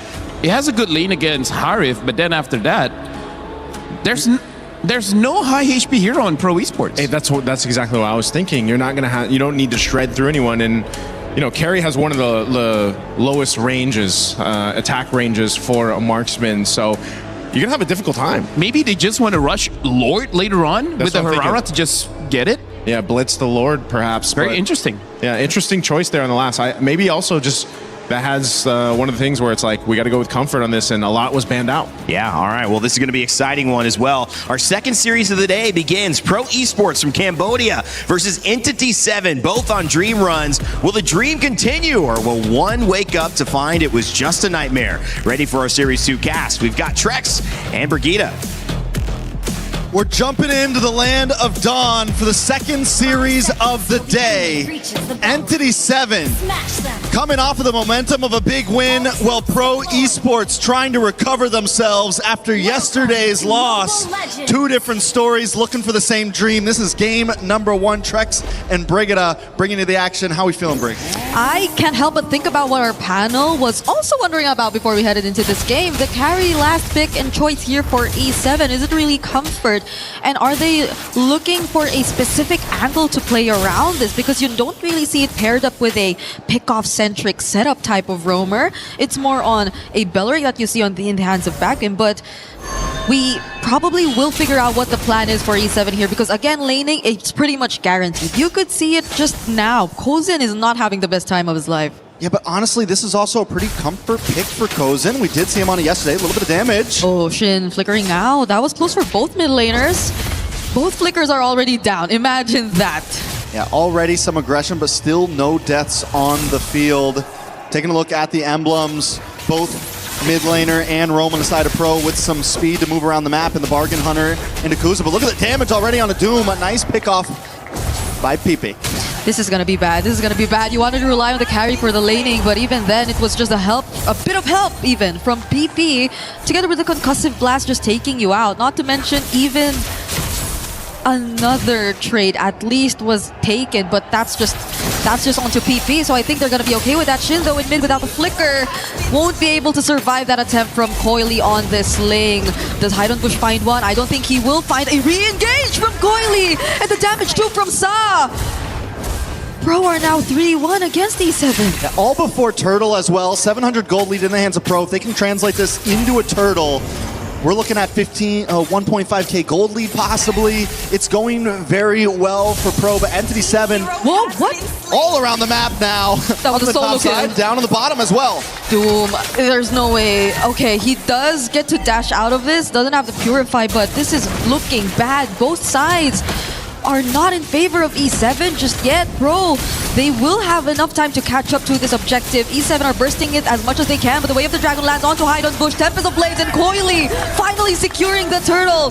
E7 no longer want to fight Trex. Exactly what we thought. You get that turtle, and now Pro has a huge lead. Luckily, Doom didn't go down the second time. He has already taken a death though. Purify is going to be up on the top side. Akashi taking the death, so both off lanes just kind of suffering. You add that up with the mid lane as well, the pressure. Wait a second, a little bit of action. Kashi should be able to get away from this, but the pressure that Coily's been able to bring in the mid with Saw and P, Entity 7 just having trouble dealing with it all this early in the game. Yep, Pro Esports have seemed to polish the early game, and they're dealing with E7 really, really well. This is something you were seeing from E7 yesterday when they were just able to dominate against Team Liquid, but right now Pro, after that loss, it seems like they've learned so much. Just even looking at the level advantage, you don't want to see your gold laner almost two levels behind at this point in time in the game, and even your XP lane. But wait, Coily? All alone up top though. Does he get caught? He's willing to exchange some blows. He can afford to. Yeah, should be okay. Coily's been amazing on the Ling so far. Been amazing on the Assassin so far. The day that they beat SRG, the Harara was on point. But the pressure that they're constantly putting on Doom. He didn't even have to move as much. PP was just there to use the Way of the Dragon, and Saw with the Wrath of Dryad IMU. Second time we see Doom taken out. And Pro Esports didn't have to sacrifice much to get it. Yeah, I don't know if Entity 7's just not getting the vision right now on Pro. If Vigeen and Shin are just unable to keep up, because Pro are attacking these off lanes non-stop. And Entity 7, they shift up to the top, but all they're going for is Gold Crab, and they're unable to really protect their offlaners. They're having trouble keeping up with the rotations, and now we're looking at almost a 3k gold lead before second turtle into the hands of Pro. This is only going to get worse and worse very fast. I'm only starting to think of how E7 could maybe utilize the Eudora and the Hirara together to at least burst down a single target from Pro, because you don't really see much tanky heroes on their side. I think this is also why we question the carry pickup, because you don't necessarily need to shred anyone from Pro Esports lineup. But just the same, I don't think Shin and Haidon Bush have enough room to just connect and find a setup. Granted of how Pro Esports are so good at just limiting their movements right now, and they're again starting this objective. There's a setup coming in. Sorry, I'm Felix focusing onto Vaguin. Doesn't even get to use the Wrath of Dryad on time, and there he does, but the follow-up isn't going to be there. Counter Wrath of Dryad coming in from the original one. That's E7, but it's already a double kill for Coily. 2-man knockup from PP. E7. They just couldn't find their footing in this game yet. Yeah, I mean, at this point, I feel like the best thing is to not even maybe go for that last turtle, play it slow, go for plays on the off lane, go to keep that gold at a minimum deficit. But at this point, it's a little bit too late. We're 4K ahead into the hands of Pro Esports, 8-1. Towers are going to start dropping to the boss side. You've got Coily up on top lane, taking tier 3 as well. Haidon Bush is going to just have to watch. They are going to go for the 1v1 up top, but I don't think that's a good idea for Haidon Bush. Okay, Coily doesn't have the Tempest of Blades, fortunately for ES7. So Haidon Bush will be able to get out of that. I think there won't be any chase, but here in mid, you see Akashi trying to hold down the front, Coily trying to catch up as well. Vaguin goes in, does have the Wrath of Dryad, but it's actually the backline that Coily's after. He finds both Shin and Doom at the same time. Kuzin taking care of the rest, and it's almost a complete wipeout for Pro. These are not fights that E7 should be going for right now. It'd be one thing if it was Vagine who had taken 3 or 4 deaths. It'd be one thing if it was anyone other than your offlaners. Doom unable to output any damage, Akashi just getting shredded down immediately, and while that's happening, Vagine tries to make that engage, and Coily shows up and just completely destroys the back line. And so why does Vagine even go in for the Wrath of Dryad? This is the time that they need to kind of back off, alleviate the pressure, and try to stay as safe as possible. One more big lose like that in a big team fight, and it's a wrap. And it's already big enough of a lead you're seeing from Pro Esports. 6.8k approaching 7k. You see most of it significantly in the carries, between the jungler, between the gold lane. So the spread of the lead is just looking too good for Pro Esports right now. The conversions are starting to come in. Haidon Bush though, Kozan, is he actually going to take him out? Sorry, I'm Felix with the last hit. Oh my goodness, Pro Esports, the leads just keep getting bigger. Way of the Dragon onto Akashi, and he uses the Falling Star Moon, but he fails to survive. At this point, it's looking like a bloodbath. Just about anyone on Pro Esports can 1v1 anyone on E7. Where do they go from here? Like I said, I think the best idea is stay together. No one can get caught alone. Even Haidon Bush, even the Harara, who's got tons of iframes, tons of defensive measures to escape, is getting taken out by a Harith. Not even Coily, not even someone tanky, didn't even need any help. And Haidon Bush goes down, sitting at 0-2-0. E7 has to play it safer. They've only ever taken out one member from Pro. It's only PP. So as much as I also want to see them try and play the macro, it's just going to be too tough. So playing it slow, I agree, might be one of the ways to go until they feel like they can't afford to engage in a fight. Because not even Akashi could just tank the damage. You see him falling down even to Sorry, I'm Felix one-on-one, and now there's another way of the Dragon landing onto Vaguin. There goes the Wrath of Dryad and the Falling Star Moon. This might just be a counter engage coming in from E7. But the clapback, the answer and response from Sorry, I'm Felix and Kuzen. It's a triple. It's only Akashi and Doom left, but look at Coily getting back. It's going to be another attempt, but it's a shutdown instead from E7. It's all right, though, honestly, for Pro. I think at that point, they didn't even have to keep that fight going, but they wanted to try to get Kuzin, that Maniac or Savage. Another Zaman's Force drops.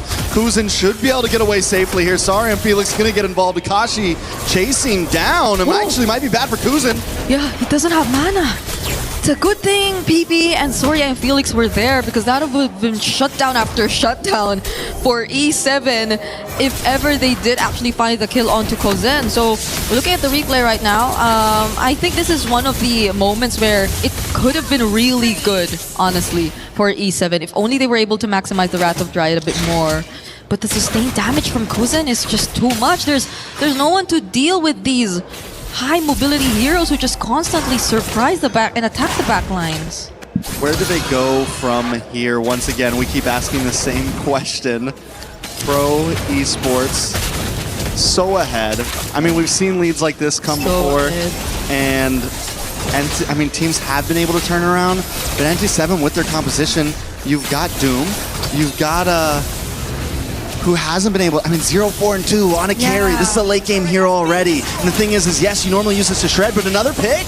It's going to be hide on Bush at that. It's at the exact same time they get to pick up the Lord. Two-man setup coming in from Soria and Felix, and Kuzen will be there to provide the damage. Doesn't care about the Wrath of Dryad. He is just going to go for the kills. Fortunately, has a flicker for Vacuum, but there he goes. It's a double steal for Kuzen, and all turrets, outer and inner turrets, falling to the hands of Pro. Oh!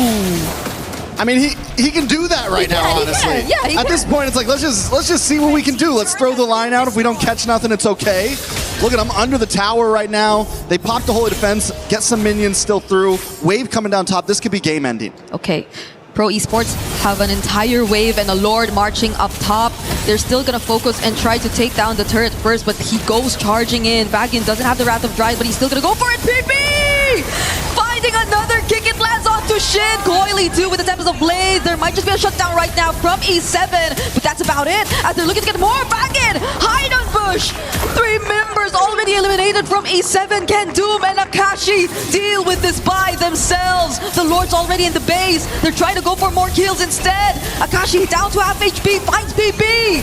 But that might be at the expense of his own life. But Kuzen, he finally finds it. They're playing KDA heroes right now. Pro Esports not even looking to end it. They want kills, they want blood. Trying to recover themselves after yesterday's loss. Kuzen right now, 9-0-7. Wow. He's untouched. Sorry, I'm Felix Samuel, 5-0-2. Overall, Pro Esports have completely dominated, but maybe the best plan was to target on base in that last push because the clock is still ticking. 72 seconds for next Lord. Would love to see exactly where Doom's at in the items. Has he got Trinity in just yet? Fully out. There it is. Has finally locked it in. He's hit the AK gold mark. Maybe we start to see a little bit more on the side of Agin. You haven't finished the antique cuirass yet for physical defense. You have at least got radiant armor in, so there's a little something there. Only 2 items in onto Shin. They are behind, to say the least. And yeah, you have some damage output from Hide on Bush, but the thing is Hide on Bush can't last, can't actually get in there. And every time you do get past, Star and Felix catches you, or Saw steals the Wrath of the Dryad and catches you, and it's the same thing for Akasi trying to come in to absorb the damage. I feel bad for both Hide on Bush and Doom. Really, you want to find these creative angles. Oh, Coily actually tried to take down that base turret all by himself without a wave. Could have been a possibility, but there was fortunately quick response from E7, but it doesn't change the fact that Pro are still ahead. And going back, Hide on Bush, aside from the fact that there's so much catching up to do, I agree, it's just so tough for him to go in. You have to anticipate. So much punish. Soria and Felix, Sa. There's just a multitude of ways that Pro Esports could turn things around with this lead, so E7 could probably not afford to just put themselves out there, but they'd still decide to get out of their base. Now it's Akashi down to half HP, PP in the back lines! He's gonna find shit all over again in the IMU Wrath of Dryad. Or it's not actually the IMU, but there you go, finally, it's a shutdown from Doom! He Hide on Bush, finding Kuzen too! E7 turning that around. Yeah, able to get a big catch, and the damage does seem to be there. We talked about this the other day. All it takes is 2 items for Eudora to really start outputting. It took about 12 minutes to get those 2 items, but Shin is finally there along with Doom. Pops a speedy light wheel, and the combo with all of it, it's a lot of damage. Saw everyone just had to essentially run for the hills. 2 members go down. Lord is still coming though. Pro Esports unable to stall it. It's just going to be 3 pushing in. Great timings from E7 here. The Wrath of Dryad especially. Coily, they're going for Hide on Bush. Had to force out the iframes. There's just so much damage already from each basic attack that you get to see from Coily, but just because Kuzen and Soria and Felix aren't here, E7 defend and live for a bit more longer in this game. All right, so Entity 7 able to defend, but they still have no inhibitors, have only taken 1 structure away from Pro Esports, and Pro Esports are hungry for the end. PP wanted to go for something there. I think it took a bit too long. E7 too were just really grouped up together, so I don't think it would have been easy for him to find a target. On top of the fact that Pro Esports, they're not all ready for the engage just yet. So E7 again defending. They're taking it slow. Bit by bit, we're getting there. We saw Doom on the 8K gold mark earlier. Now he is actually complete. Yeah. All it took was a couple minutes, a couple kills, a little bit of gold between the teams, some shutdowns, and he now has the rose gold in. Be prepared to see some item swapping. This is big for Doom. This is big for Entity 7. Oh, it's Shin all over again. They really want to go for Shin. First Wrath of Giant, final use here by Vacuum, but gets knocked up by the Tempest of Blades as well. And Kuzen on the other side trying to take down Akashi will be able to do so as Doom falls to the hands of Coily. Heidenbush goes in. He finds a trade, but it's just going to be Coil. Is it enough? There's a wave coming in mid and top. Heidenbush and Akashi will be here to defend, but Kuzen is just going to set his eyes on the base. Salmon forced to end things, but they clear out the minions. Another potential outplay from E7. And can they do this? Kuzen finding Akashi does eventually get the kill, but the minions have spawn tracks. 5 seconds for Shin. Kuzen drops him on Spores. Heidenbush with the iframes. They're still to defend. Kuzen just wants free shots. Heidenbush the stun. Shin doesn't actually land it. Finally gets the burst. And now E7 defend once more. Entity 7. Like I said, the momentums from yesterday's game still hold strong as they hold strong for their life in just game number 1. A beautiful defense, honestly. Heidenbush all alone, able to get some nice iframes with Akashi also gets back to the base. Pro Esports felt like they had it, but now Entity 7 working on the Lord. This is something our panelists mentioned is back in. Flicker, Wrath of Giant, Coily is down. Can they finally get this objective? Yes, they do. E7 are turning things around. Heidenbush finds a double, and Sa is all alone here. That's not your base, but he's being cased. That's not your base. It's looking reminiscent of yesterday's game where Pro Esports had the lead and just couldn't finish it. Entity 7 right now, you know, we gotta say, they got that dog in them right now. And they are ready to push this game to the limits, pushing Pro Esports to the limits. It's 30 kills on the side of Pro Esports. What if that was the plan all along? You know, we need to suffer a bit. Yes. But we get to a point where we just get to rely on builds character. Yeah, you build character, you know, and this is something E7 have been building for 17 minutes now, Trex. It's the villain arc right now. You gotta go through pain sometimes to be ready for the big battle, and Coily can no longer win the 1v1 against Heidenbush. That changes things significantly in this game. E7, they still have the Lord, but it will be dealt with by Pro. Sorian Felix doesn't find the setup there, and E7 are looking to disengage. Coily doesn't get access to his purple buff too. Imagine that, E7 are suddenly the ones in control. That 10k gold lead is nowhere to be found. No, we are officially in late game now. Maxed items all around. Immortality has been picked up by Doom along with the rose gold. This is what I was talking about when we talk about the item swapping, and this is where a carry becomes extremely dangerous. Late game carry, probably one of the most vicious marksmans you can go up against. Once you have the capability to start hopping around with items, the amount of damage, it's just so hard to pick off. You add that up with the Purify instead of going for the Flicker, it's a problem. How does Pro Esports catch that? Now, they've been able to find some moments, but the problem is before they were going for Shin, before they were going for Heidenbush, but I think they need to change their priority on where these Way of the Dragons are going to be landing, where these Wrath the Dryads with the IMU that's stolen are going to be landing. They have to be a lot more careful about how they approach these fights if Pro Esports wants to win out. Yeah, because I feel like the fact that they always go for shit, Coily could freely go and dive in, right? But even if he gets to do that, I don't think Pro are able to handle the damage that you're seeing from Doom anymore, like just by themselves, like without them allocating the right amount of crowd control just so Doom doesn't get to cast the speedy light wheels efficiently every now and then. So there might need to be, yes, I agree, a bit of change in terms of targeting for Pro here, but can they find Doom? This isn't the best KDA, you're going to see on a carry, but we're in a different timeline now. We're 19 minutes into this game. I feel like this would barely matter, but ooh, that's a lot more defense items getting picked up. I think Doom has the Immortality and both the Athena's Shield in his build, if I'm not mistaken. Yeah. Picked up Athena's Shield. Okay.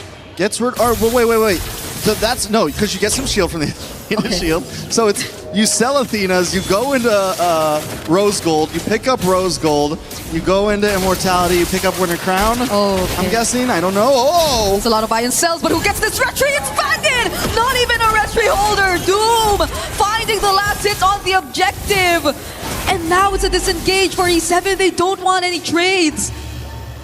A lot of resources wasted on Akashi there. And that helps Entity 7 secure this Lord, enhanced Lord at that. They need to try to sync up these waves as much as possible. They may not be able to end here, but they can at least take inhibitors. Pro Esports on the other hand, this is what I was talking about. They have to think about a lot harder on how they do these fights with the 1v1. Okay, iframe, hide on bush. Might just go for the outplay here. Coily no longer has to test himself. Plays Shin! Flickering in, can he make it? He doesn't catch Coily. Also gets to pick up the Immortality just in time. Whew. Collect it, prepare ourselves. Because the Lord is making his way downtown. Yes. PP, can he find something here? Okay. There's the Lord. Kuzen still has Zaman Force. And they pretty much will have enough time to deal with this Lord, at least for now. E7 are not able to maximize it enough to take down a turret, and they're going for Shin! Crown? Winter Crown play, falling Starfall, but still gets knocked up and caught by the way of the dragon into the Wrath of Dryad of Sa! Don't find Coily though. Torian Felix with a set. Kuzen with his Ammon Force finds a double, and it's another Immortality pop for Doom. 3 members are down for E7. A beautiful catch by Pro Esports, but minions are on the base. They have to go back to defend. It's only 2 members up with 40-second death counters on Entity 7. Hinakashi and Hide on Bush do what they did a few minutes ago and defend the base, but Hide on Bush is going for the steals, trying to disrupt the waves right now. Big kick. He gets caught. He does still have some iframes left and a couple dashes, so he will escape. But that just means he's the only one left right now. Pro Esports, they're making their way to the base 12 seconds before Shin makes it. They've got a cannon minion. Can it be enough to close? Hide on Bush is making the big sprint back to the base. He's got an Immortality. Okay, the Immortality's popped though. Kuzen with his Ammon Force Shin and going in. Do they have enough defense? They actually get to buy a bit more time. Immortality's pop for PP Pro. They gotta get back. It just keeps happening. I don't know if it's luck. I don't know if it's chance. I don't know if it's pure skill at this point. Entity 7 just keeps on hanging on. We're 23 minutes in. Another Lord on the map. Akashi's up in 17 seconds. And it's a 5v5 once again. Pro Esports trying to make their way to this Lord. Do they burst it down? Hide on Bush picks up a purple buff. It's down to the wire once again. Yeah, Shin has to be very particular of his positioning this time. Lord already below half HP. Vagan getting bursted down. Both Wrath of Dryad's already committed. Idol Bush going in! But it's still Coily who finds the objective. It's a shutdown towards Idol Bush, and Pro have seemed to find the perfect engage against E7. Akashi, the only one left. When in doubt, sorry, I'm Felix continues to get those big sets for the team. Pro Esports are not letting this get to another 30-minute game. They're ending it right here. 1-0 against Entity 7. Okay, so lessons have been learned for Pro Esports. After being unable to finish a game yesterday that possibly caused their overall defeat, they were able to close it out today, even after going the distance, even after Entity 7 giving it everything they could. Pro Esports collect themselves and make the plays that matter to close things out. What a game one, bringing up. Yeah, that was, I like that you mentioned it was just game one. It was just game one. And you kind of saw how E7 were planning to play around this draft. They sort of answered their questions here and there, especially towards Doom on the carry, but you just have to respect Pro. The mechanics, the macro, and their ability to just bait out reactions from E7. I think that really mattered, especially in that last sequence, because it was E7, I feel like, who were just desperately trying to do something because Pro Esports were already there. They were already positioned around the objective. They were bursting it down pretty much. I think a lot of those fights that Entity 7 did win out on was when Pro Esports was coming into them, right? Was attacking onto them, was causing the advance. But towards those last few fights that Entity 7 lost, they were forced to try to make a play happen. Vagine makes the engage. The rest of the team follows up. Oh, why? Why am I standing on my... Standing on the chair. Standing on my seat, yeah. No, you're actually that height. Yeah, no, I'm just that tall, guys. Please don't get confused. Well, it was an amazing game one. We still have a couple more to go, possibly. Let's give it back to the panel and see what they have to say about this. Thank you. I'm glad we're finally seeing what Brigitte does off camera right there, because standing up on a desk, that's the least amount of it. I think this is such a exciting back and forth, guys, when we look at it with, of course, Naisu and Lefel to break that action down. I loved seeing the competition, and it wasn't a clean game by both teams, to say the least, but it felt like they wanted it. It felt like we were in somebody's going home, somebody's moving on and making a historic run type territory, which is what you want to see. You can definitely feel the tension, you know, just watching the games there, because, yeah, Pro Esports came out swinging, got a start going. You know, Koilu was kind of unstoppable up to a certain point. And then somehow, someway, Entity 7 showed us why they won yesterday. They were able to pretty much take care of what I think it was a 10,000 gold lead that was built up first, and then they started to lead. But then, you know, props to Entity 7, props to Hide on Bush and the rest of the team to stay into that game as long as they did. But eventually it comes down to that one Lord take. And then, you know, I'm sure Lefel will go through this later on, but that Lord, it comes down to getting that retribution off. And, you know, when you're already kind of at a back foot, trying to get in the zone of that is so difficult. I mean, look at this, 39 to 16 for the kill counter here. Like, this has to be the most. Look at Kozin as well, 143,000 damage dealt. Doom only did 87,000. The highest coming in from Entity 7 is Hide on Bush. Not even, it's actually Akashi, 77,346. So he's about double. Yeah. Kozin did about double the highest that Entity 7 was able to do. Yeah. But Hide on Bush though, bro. Yeah. Talk about a defense. Yeah. This is really like a sword against a shield kind of matchup where we can see Pro Esport non-stop offense, but Entity 7 with not one, not two, like how many defenses that they did, and every single one of them is highlight worthy. And you were trying to look at what is the benefit, maybe if you're coming in and watching, of both those strategies going toe-to-toe. Well, one is waiting for that perfect moment. One constantly on the attack, and sometimes a good offense is a good defense. But when you slip up, like we saw Pro Esports do, losing a Lord, losing another Lord, an evolved Lord, it was the chance that Entity 7 wanted, erasing that gold lead, Naisu, but they weren't able to take advantage of it. There's a lot of learnings to take into game two. Yeah, again, in instances like this, when you turn a gold deficit of 10,000 around and you start to get some momentum in the game, you still really have to stay disciplined, because there were a couple mistakes made. And I know Lefel, like I said, he has some of this on the illustrator later on, because a minor decision, like for example, using a battle spell or using one of the defensive items or not getting the setup you're looking for, all those little, let's say, mistakes could lead into a game loss here.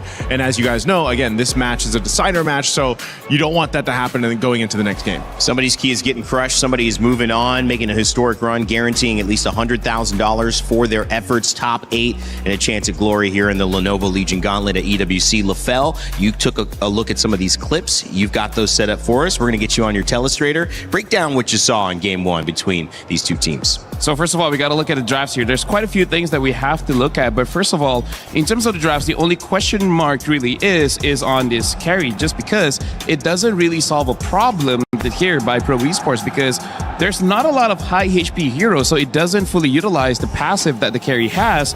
But more importantly, it doesn't protect yourself. And we're going to be seeing that in the clips here, where starting off, this is basically what happens in the early game, which, by the way, what Pro Esports does so well in this game and previous games on how they got a 10,000 gold lead is they perform the best at an open map, right? When everything is still there, they can capitalize on everything. Where if you're going to be looking at the map here, you can see that in terms of the position, they're playing a 3-2 position, right?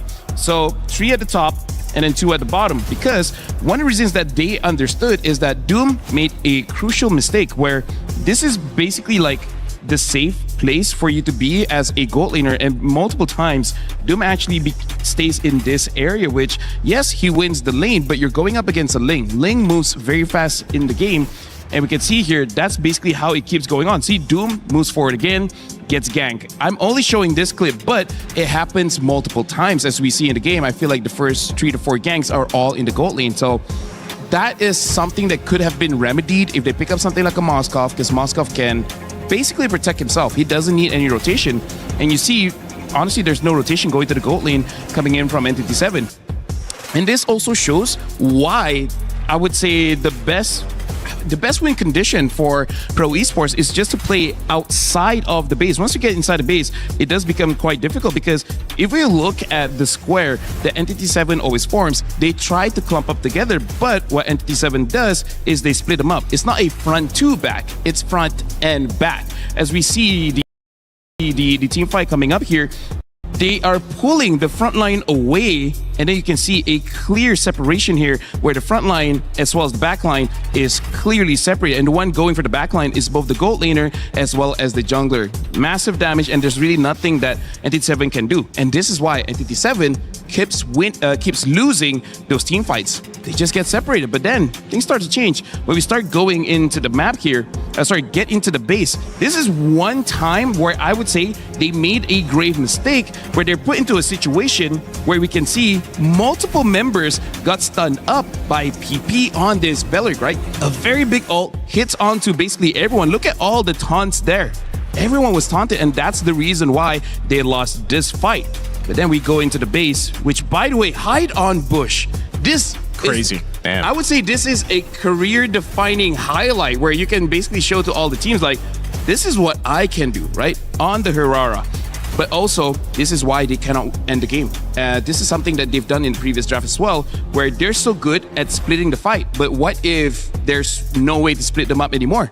They're always going to be clumped up, and you're going to make a mistake. So I feel like that's something that they have to look forward to, where you can play at open map perfectly. Right. But once you're inside the base, what's the next step?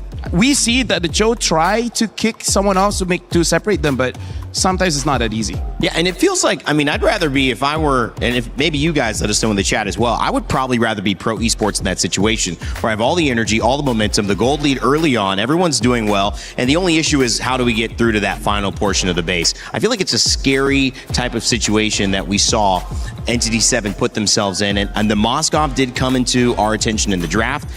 Is it on your attention now, getting Doom on something more comfortable, something he could protect himself more from those picks coming in from the roam? I think it was almost unanimous when a lot of people, when that carry was picked up in the draft, that last pick, I think some people definitely shared their sentiments about that. Even the casters, I heard them mention it too.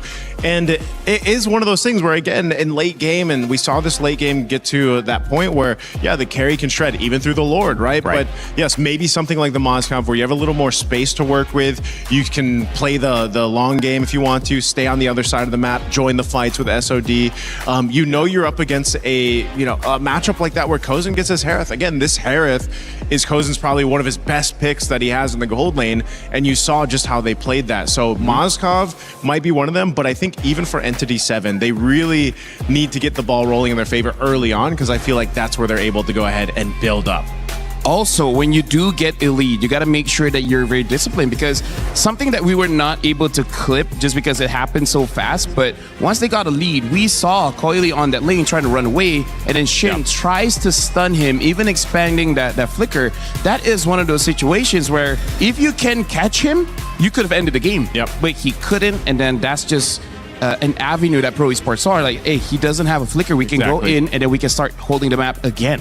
And that's how crucial battle spell timings are, especially in that type of game where that information is enough to say, you know what, now we're going to go take out Shin or whoever burned that flicker. That's an automatic kill for us. That's an automatic advantage in a team fight. It all comes down to this one for Entity 7, who's representing the Americas from South America. The last time they had graced a main stage like this, from my understanding, is M4 with RRQ Acura. And that was in 2023. They've been rebuilding in that region ever since.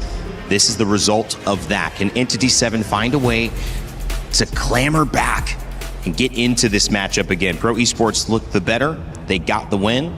One more game for them, and they're through to the knockouts. I feel like one thing that they can do to slow the game down is to have one person to basically track where Coily is, because in that game, he was perfectly free, right? Yep. Whenever he goes to the goal lane, Great point. no one stops him. Whenever he wants to go for those objectives, no one stops him. When he goes to, kill the mid as well as the goal lane, no one stopped him. You need one person to keep track of that guy. Well, like, when you have a character who's so mobile, that's one thing. But when you have a team that's so committed to grouping up, I mean, it's even making that mobility even more effective, because no one's going to go chase him down. They don't want to play like that. Yeah, that's one of the things, though, especially with a Ling, right? Like, it's like you want to keep track of him and keep tabs on him, but at the same time, like, Ling's kit just allows him to be everywhere he needs to be, and then you put him in hands like a specialist like Coily, even more so is it a difficult task to deal with. And that's so this time we might see some different things. Entity 7 is going to be on that blue side for that first pick.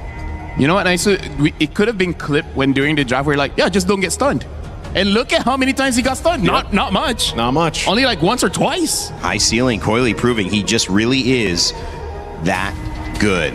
One of the junglers we've been keeping an eye on. Pro Esports looking to use his expertise and ability going into the next stage. Hainan Bush has been getting a lot of conversation on the LATAM side. The man of many hats. Hainan Bush does it all for his squad, leading as the jungler, captain, shot caller, and taking on coaching and analytical duties whenever needed.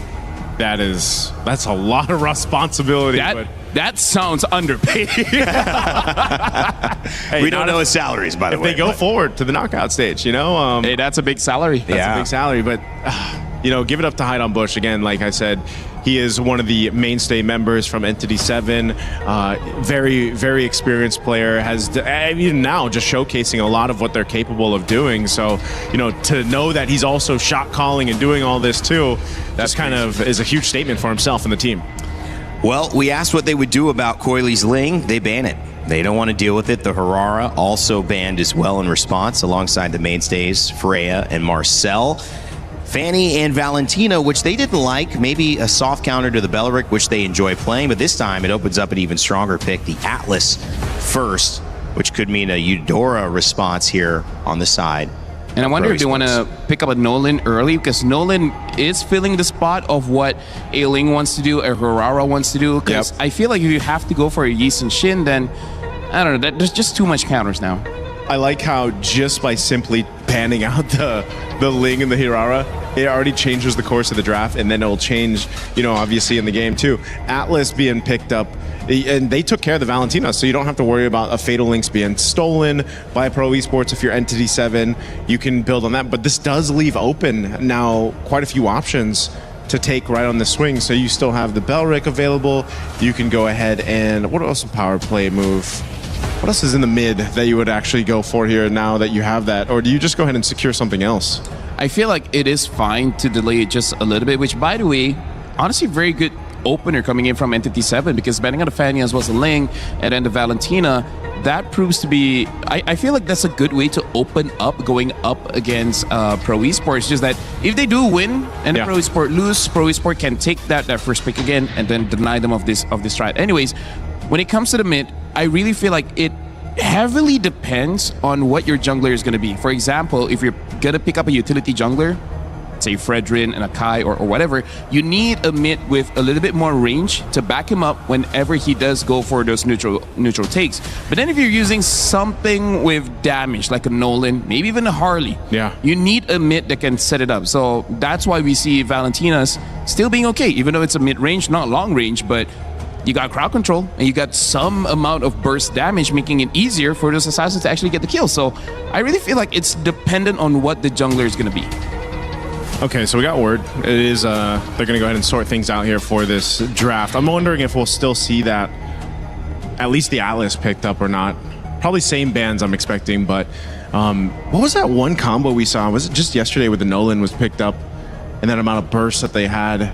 Because Nolan's only been picked up, what, literally twice, I think it is so far? One of them was from Guangzhou recall using the Nolan. Yeah. Even in a game that they lost, the burst from Nolan is insane because the buffs make it so that the Nolan can basically spam his abilities, making it very hard to catch, but also just does quite a lot of damage. And now the Uranus as well as the Zushin picked up. And I feel like this is kind of a deny, saying that if you want to go for a tank jungle, hey, good luck. This is already different, right? Uranus, Jushin going over on those first picks for red side here for Pro Esports. Now for Entity 7, you already got yourself an Atlas. You know that you can play around the setup potential. You know that too. You're gonna have to get through some purifies, but you can take your jungler now, hold on to it. Maybe the mid lane option as well, just so you don't get things banned out, because you already have to deal with the Jushin. I would say Eve is not a bad pick, yeah. Because in terms of damage junglers, now it's like all the niche ones, like the Nolan, maybe even the Saber, Hanzo. Oh, Gwyn. Oh, totally forgot about Gwyn. Gwyn as well as the Moskov gets picked up here, which Entity 7 for now has a lot of crowd control. Yeah, there's the YSS you mentioned too. So YSS being picked up. Again, this hero does not have a great win rate. A great win rate. Is it only one game? One game win? One game win. Yeah. One game win right now for the YSS so far. That was with Aurora, no? Yes. Yeah. Yesterday. Moskov, though, picked up. We wanted to see that adjustment. They've made it. Also taken out 2 of the picks that were used on the side of Pro Esports last game in the Valentina and the Ling, adding Guinevere to the rounding of that first 3.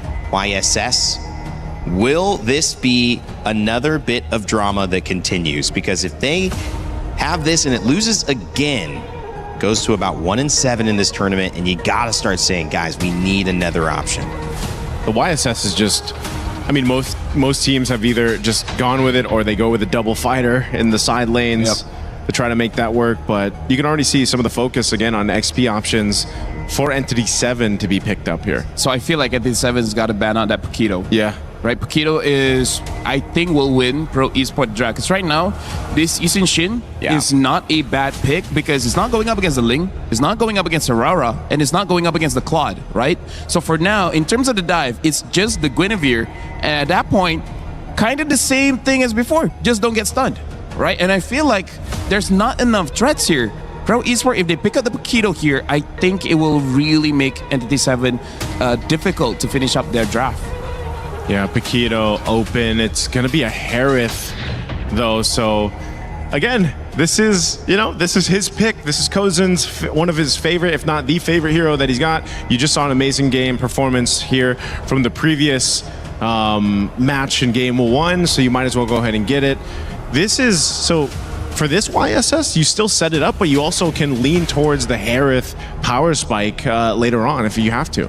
I feel like either Eve or Gort might be okay here because there's not too many dives go in. So I feel like either Eve or Gort should be fine. And yeah, I feel like the Harith has so much kill potential even after first item. So again, that's just Pro Esports playing their map. As long as the map is open, we're going to split the front and the back, and they're able to do something with it. We have a technical pause here. We're continuing on this draft. The importance of where we stand cannot be understated. Shin, Haidan Bush, Akashi picked for their team, obviously just in name right now.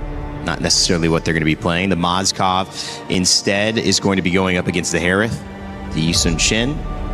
The Zushin and the Uranus were left off of the ban list this time around, and Pro Esports will grab. As you see, sorry, I'm Felix on your camera. He said in response to, why is your name Sorry, I'm Felix? Well, just because when I go at you and I take you down, I want to say sorry for my actions. But then I want to introduce myself as well, Naisu, which is polite. Yeah, I like how he, he picked up the Sora in the previous game. You don't see Sora too often anymore, man. But, he played it near perfectly. And a lot of the initiations that he had or the setups that he had, you kind of remind yourself like, oh yeah, Sora. Still a threat when it is picked up, but again, these XP options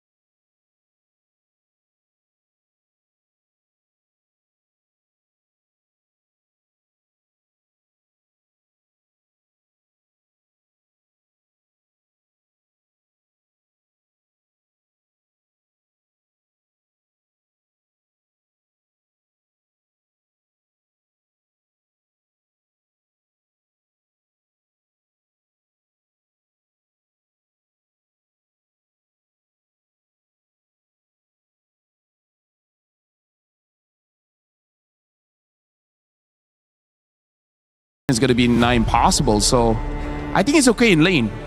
It's just that after that, I'm not so sure. Okay, there's the Paquito you were looking to see. What rounds I'm this out? thinking Eve is okay. Yeah, if not Eve, Gord. I was gonna say Eve or Gord. Gord has really taken a sit down too. Yeah, he's picked up.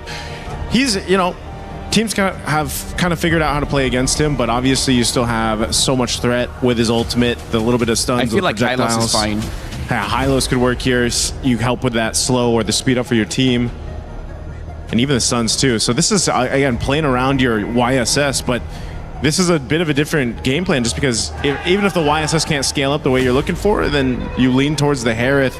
The Jushin too, even with that nerf, again, she's still a threat. It's almost like that, you know, the Sora to an extent where it's like, oh yeah, there's still a lot of utility that's available here to set things up for your favor on the team fight. And the answer is going to be the Gatokacha. So a good, sturdy lineup to go ahead and protect your members here if you're pro esports. Yeah, I feel like they pick up the Gatot here just because the main threat is going to be the Moskov as well as the Paquito, and his passive works really well going up against physical damage dealers. So we'll see how it turns out for now. Pro Esport does seem to have a pretty good draft. It's only like, can the Yushin work out? Well, we'll have to wait and see, guys. Not waiting too long, though, because Game 2 is right around the corner. Yusun Shin's been a topic of conversation here at MSC. Over 5 days of play here on the Lenovo Legion Gauntlet. He's gone 1-6 so far. Will it be 1-7? Or will it be 2-6 and start to turn things around? It's Game 2. Maybe that's a little bit of a sneak peek of what's going to go down. We got Trex and Brigida on the call. Let's see if Pro Esports can move themselves into the knockout stage. We're jumping back in. It's match point for Pro Esports. But if we take anything from game number 1, it's that Entity 7 will push them to their limits. Taking a look at the drafts, Brigida, I am a fan of Entity 7's draft here. So much combo play, so much ability to just work together. And even if one member misses a skill, someone else can back it up. Pro Esports, on the other hand, they went for this YSS. Yeah. And the only time we've seen the YSS work so far, which is once, is with the double fighter. They take the risk. They pick up Kuzan on a comfort pick with this Harith. Do we think it's worth it? Do we think this can work? That's something we figure out here because even their mid-duo, right, feels like it's been patches ago since we last saw them both together. But now that's not looking great, Rex. To answer your question, as of now, Pro Esports are not making this worth it.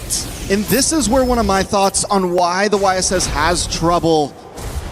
It's such a high crowd control meta right now. And when we take a look at Entity 7, literally every single hero on their lineup has some form of, if not big, but at least small crowd control. Small stuns, big AoE stuns all around the board. And it's going to make Coily's job so hard here, especially with the fact that they don't... Ooh, a little bit more action.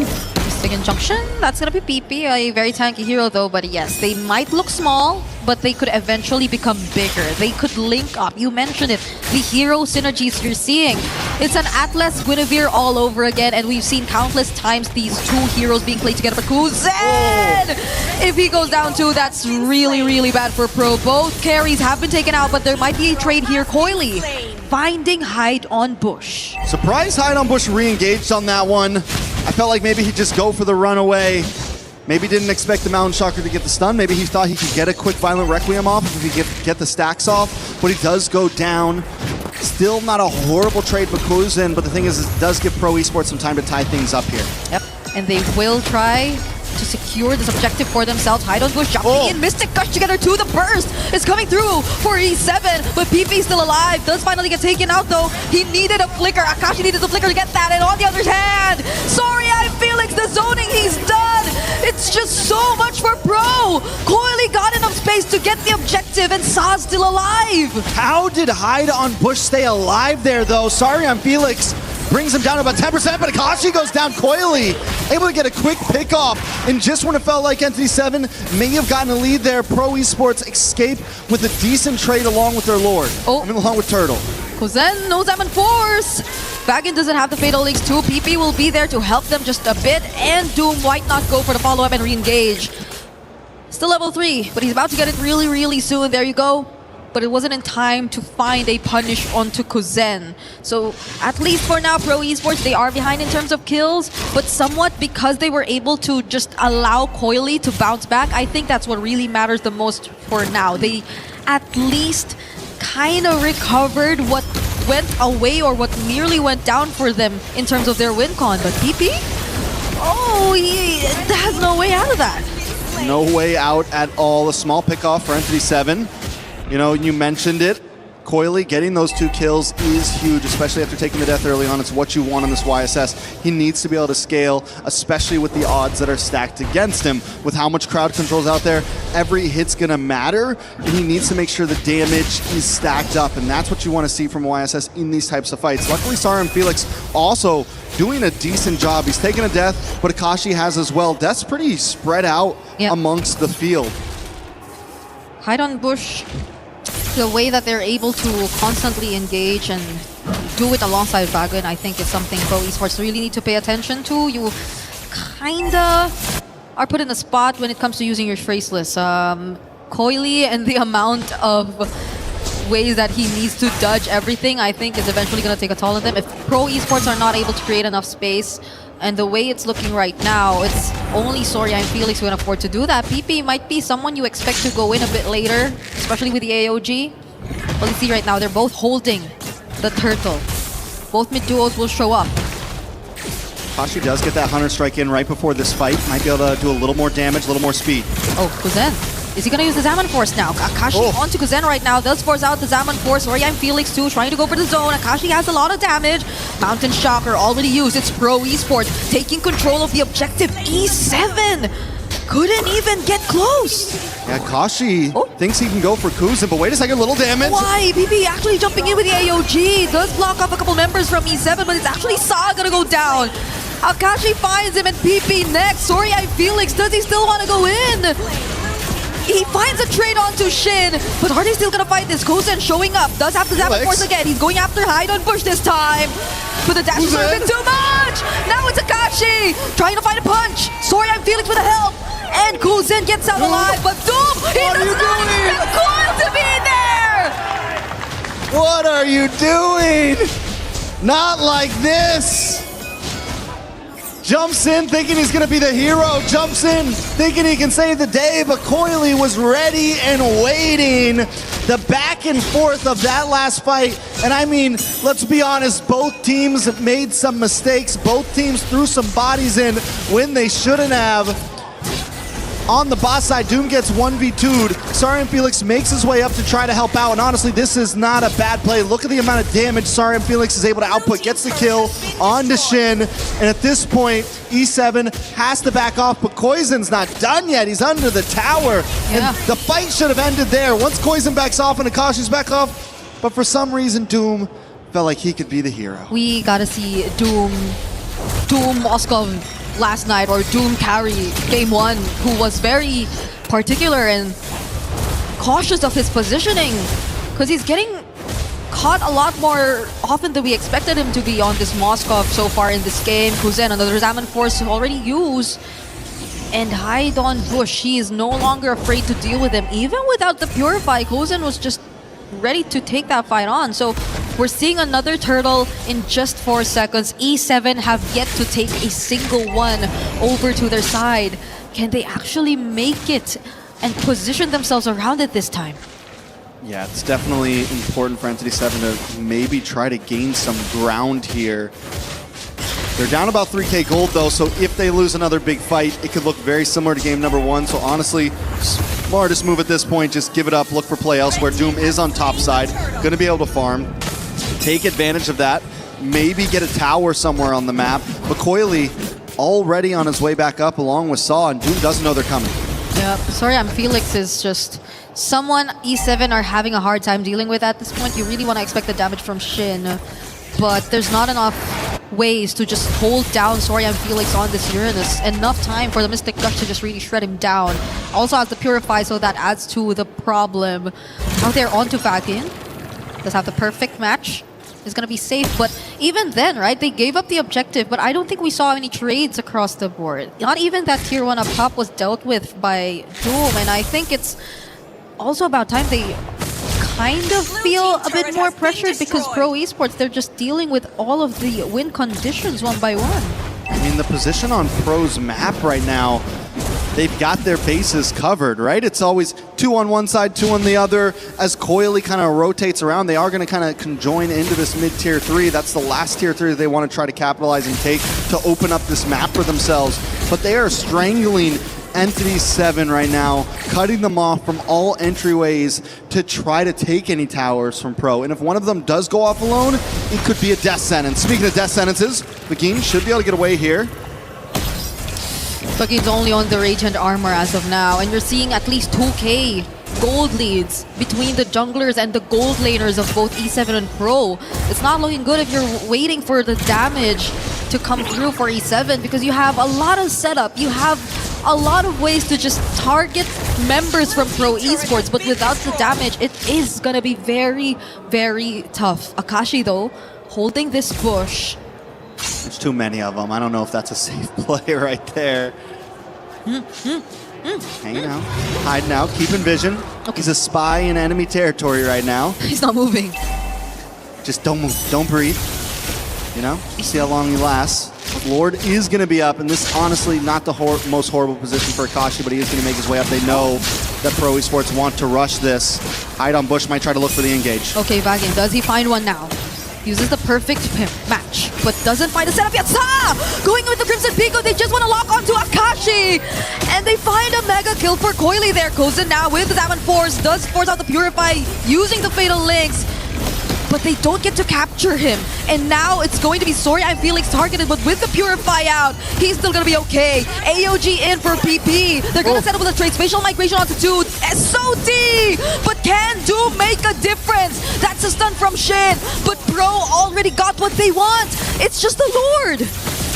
Pro takes the Lord, losing nothing. So many utilities wasted. I'm sorry on Felix that by the time Doom shows up, there's just nothing to hold Pro down, but E7 doesn't want to stop. Okay, concentration. No Purify. E7 probably wanted to go for him, but it's still a Uranus. He can still make it out alive. Now E7 have to deal with another Lord Siege incoming for Pro. This is nothing new to them, though.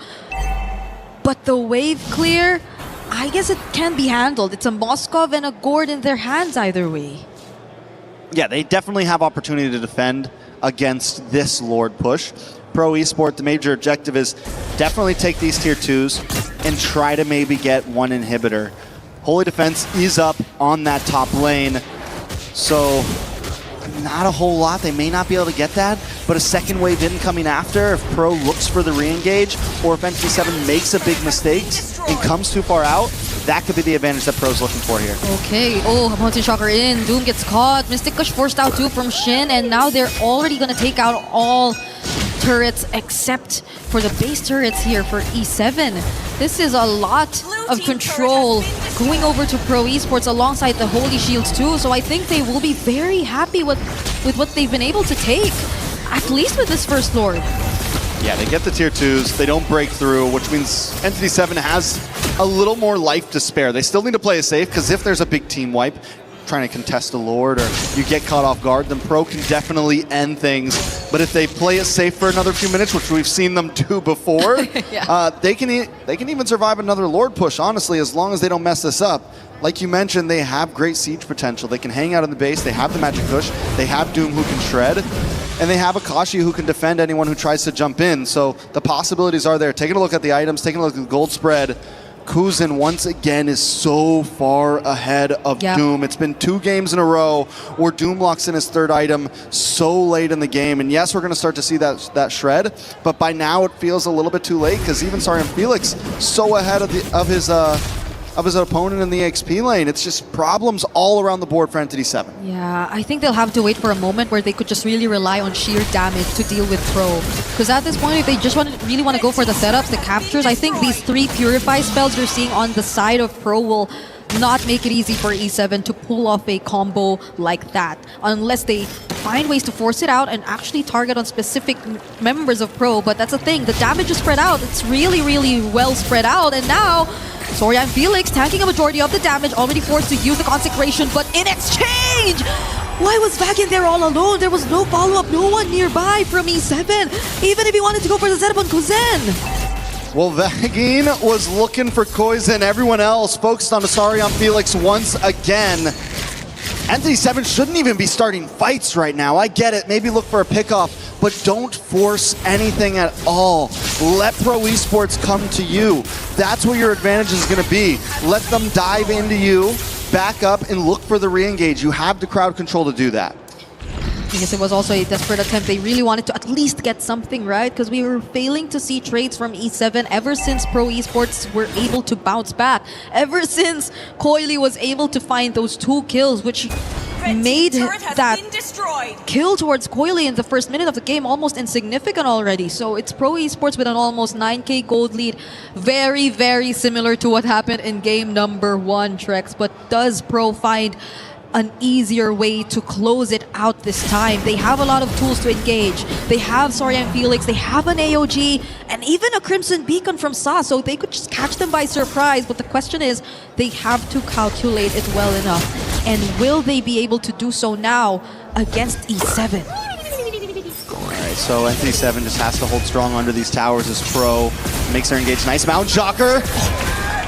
The engage actually came from Coily. It's not from anyone else, and now it's Kuzen's really taking down this base turret in mid together with the Zaman Force. They're gonna transition to the top. Hide on Bush trying to defend it as much as he can. Vagin going in too. Does he use the Fatal Links now? He does, but doesn't catch anyone. Hide on Bush on the Spatial Migration does find Kuzen and force out the Purify, but he's gonna get punished just the same. It's Doom left to defend. They had to make room for Doom to defend. Vagin catches no one and barely gets all the Purifies out. Sarian Felix gets Consecration back. Oh. This is bad for Entity 7. Vagin doesn't have the ultimate anymore. Akashi waiting for the perfect timing, but Kuzen with the Zaman Force is just bursting everyone down. AOG doesn't last to anyone, but Coily already goes in. Pro Esports, they have the base within reach. The minions have spawned, but they have another wave coming down bot. But E7 are pushing them out. SOD doesn't connect. Flying Clouds from Akashi. Where does he want to go? Sorian Felix being shredded down. Consecration! They finally find a target and take down one. They got to go back to the base though. There are minions down. They finally put another kill on the board after multiple minutes. We're back to a 15+ minute game, Brigida. Entity 7 somehow still surviving. We did predict that since they had all inhibitors up, the defense was possible. It definitely could have been cleaner, maybe not lose all 3, but Entity 7 is once again in this position that they were in game number 1. Once again, they need to not make the mistake of jumping in. Don't force it. Be careful if you do. Okay. Hide on Bush nearly caught someone there, but that's just all gonna be for this tier 1 in mid. And yes, E7, how are they able to do this every single time? In every single game that you see them. Even if they don't get a hold of the early game, they just find a way to at least push the game to a much later time. And that is when you expect Doom to really hit his power spike, right? We're approaching 20 minutes in the game. All members are almost at level 13 to 15. Pro Esports, though, they want to rush this. They don't want to allow for E7 to find any opportunities. But Vagin from behind. From the back. From behind. From the back. He's going to find anyone he can, but it's taking a while. Does land the Fatal Links and the shutdown from Shin! Kuzen able to find Shin, that's huge. Zaman's Force drops and Kuzen's still popping off. But on the top side, Doom. Base race, Akashi on. Okay, Akashi's got to get back. Yep, PB and Kuzen are looking to use this wave down bottom. Doom already recalled as well, but the Zaman Force is already here. Does Kuzen use it now? They don't just yet. They're trying to deal with the poke. There you go, Zaman Force. Spear of Misery from Doom, pushing him out.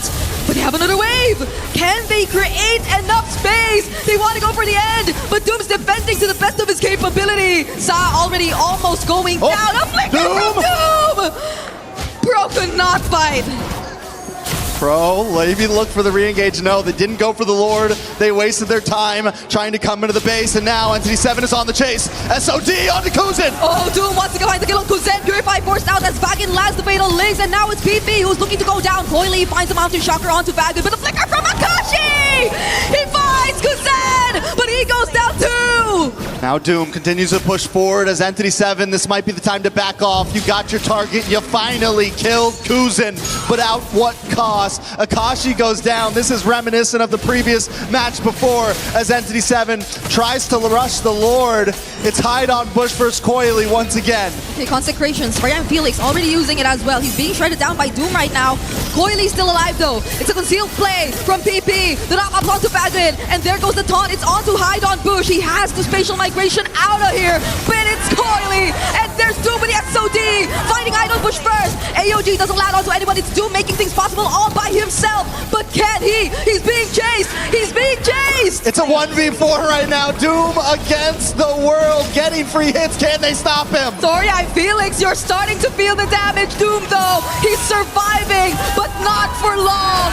It's finally a pickup by Pro, and they have the Lord marching in mid. Shin now also getting cornered. The magic gush to find Coily. Salmon Force from Kuzen doesn't make it, but it's enough. Shin cannot defend this all alone. Akashi, it's all on you, but they don't care. They just need the minions. Pro Esports make their way to knockouts and sweep NTT 7-2-0. It was quite the roller coaster for Pro Esports. From an amazing victory on day one to taking a loss and getting sent down to the lower bracket, to two grueling games against Entity 7.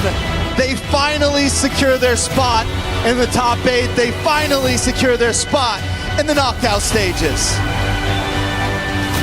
It's unfortunate you saw a bit of disconnect here and there. NTT 7, they definitely wanted to do different things across the map, and they tried as much as they could, but the synergy just didn't work out for them in terms of their heroes.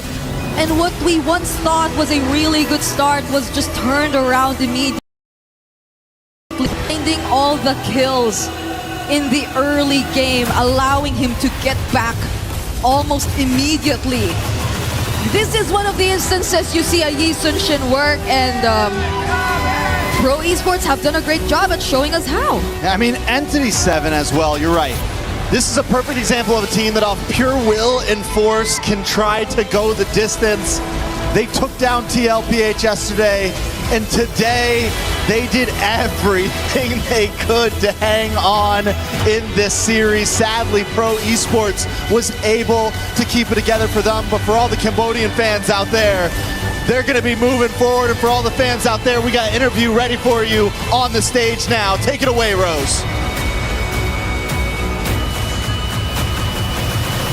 Pro Esports officially heads to the knockout stages after eliminating Entity 7 in a clean sweep. And right now on stage, we actually have Kuzen for a little bit of a post-match interview, who said he's more nervous for this interview than the game that he played just now. How are you, Kuzen? Okay lang po. I'm good. He's a little jittery. He's shaking a little bit. Now, Kuzen, let's talk about game one. Come here closer. I won't bite. Don't worry.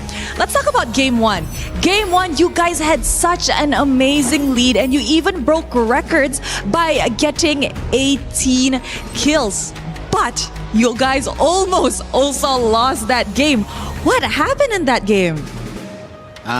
Feel ko po dahil sa mahirap din po kasi yung parang kamusta po namin kasi magkakaiba po kami ng mga language, parang kaya nangyayari po talaga yung mga ganun sa amin. Kaya parang sa susunod na lang po parang i-review na lang po namin yung mga game namin para maayos yung mga ganun.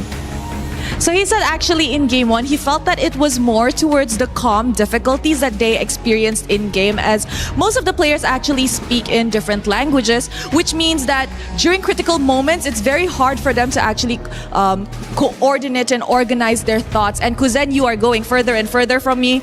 Let's not go too far. It's getting harder. So how did you guys manage? You guys almost lost such a big lead. Sa akin po parang inano ko po yung sarili ko na di po ako pwede mawala sa laro kasi ganun na po yung nangyayari sa game, kaya parang positive na lang po buong game, parang hindi ko na po iniisip parang reset lang po talaga.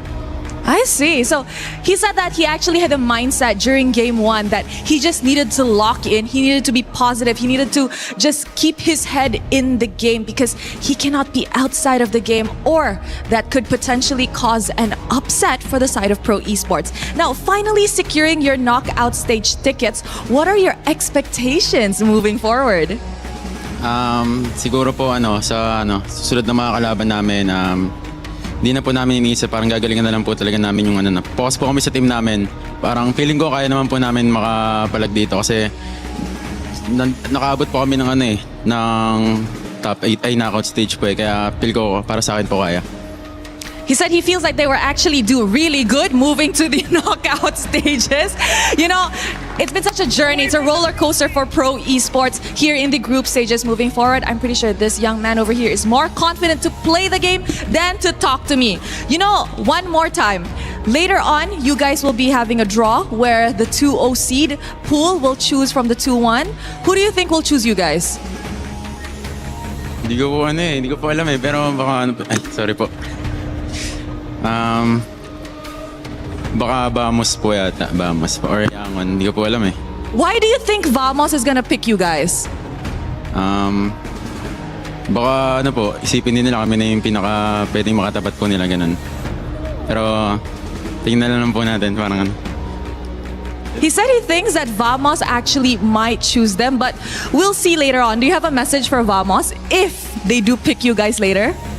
Sa Vamos, wala naman ba parang good luck na lang. Galingan na lang natin lahat. No message for Vamos. Good luck to us and let's do our best. Any message to the fans back at home? Sa lahat po ng may mga pinidin po dito. Maraming salamat po sa mga sumusuporta po sa amin kahit dala-dali pa rin po namin yung bansang Pilipinas. Saka sa lahat po nanonood dito, mga sumusuporta rin po sa akin. Maraming salamat and sa girlfriend ko rin po sa family niya. Tapos sa lahat po ng pamilya ko. Kuzen said that, thank you very much to all of the supporters, especially to the Filipinos in the arena that are showing the support for Pro Esports. He'd also like to say thank you to his family, his girlfriend, his parents, and all that kind of stuff. So are you ready to crush some keys, Kuzen? Ready na po. All right, Pro Esports, come on over. Who wants to crush some keys? Who's gonna be the one pushing? Who? Will Kuzen be pushing? Who will be pushing? Who wants? It's okay. We'll decide as we walk. Come on. Okay, we'll decide as we walk. Who will be crushing? Who will be crushing? You? Sino magka-crush ng keys? Kuzen? Okay. Coily is gonna do it. All right, guys. You may take your position. Coily, you may head to the lever, and to the rest of the Pro Esports boys, you may actually watch. Watch close. And there we have it, ladies and gentlemen. Pro Esports officially ending the journey of Entity 7 here at MSC at EWC 2026.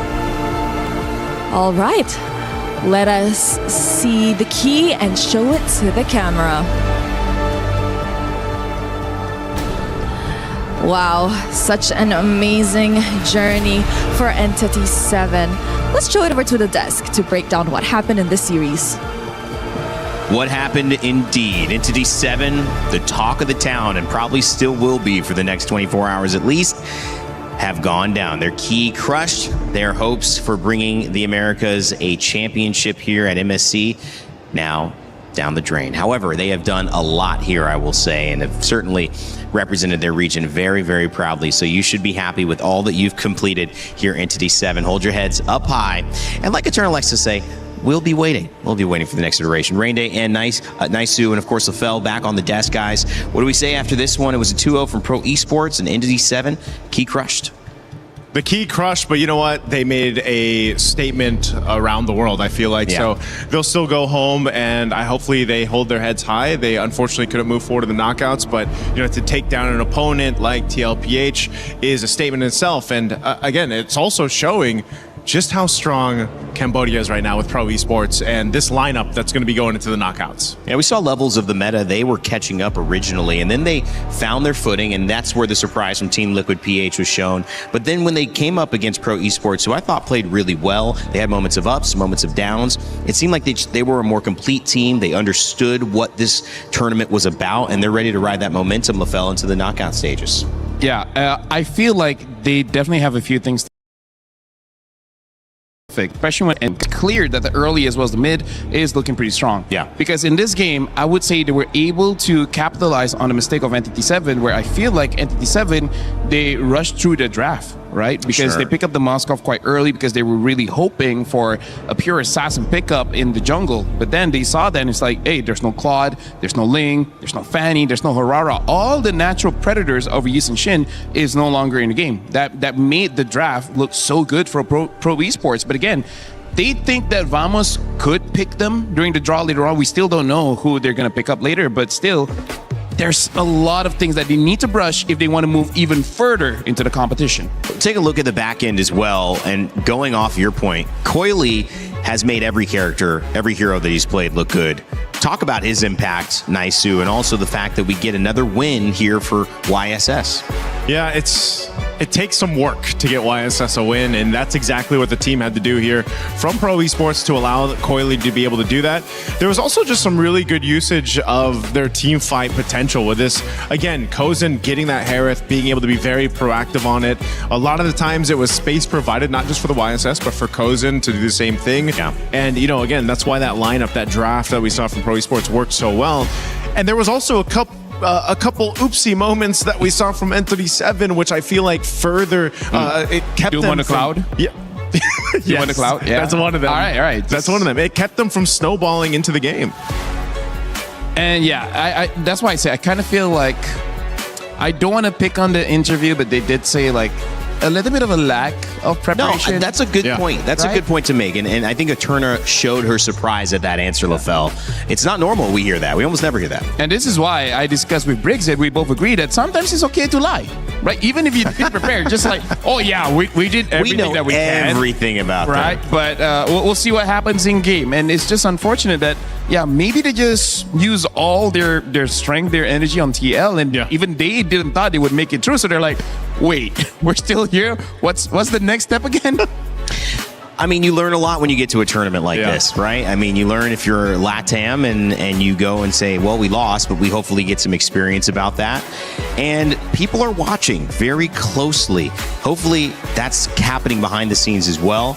But Pro Esports is now the story. We have to continue with the winners, and they have a great journey ahead of them into the knockout stages. $100,000 earned for this team. That is a big deal no matter how you slice it, no matter where you're from. And a big congratulations to be top 8. They've taken down essentially half of the competitors here at MSC. One more week to go. Can they do it again?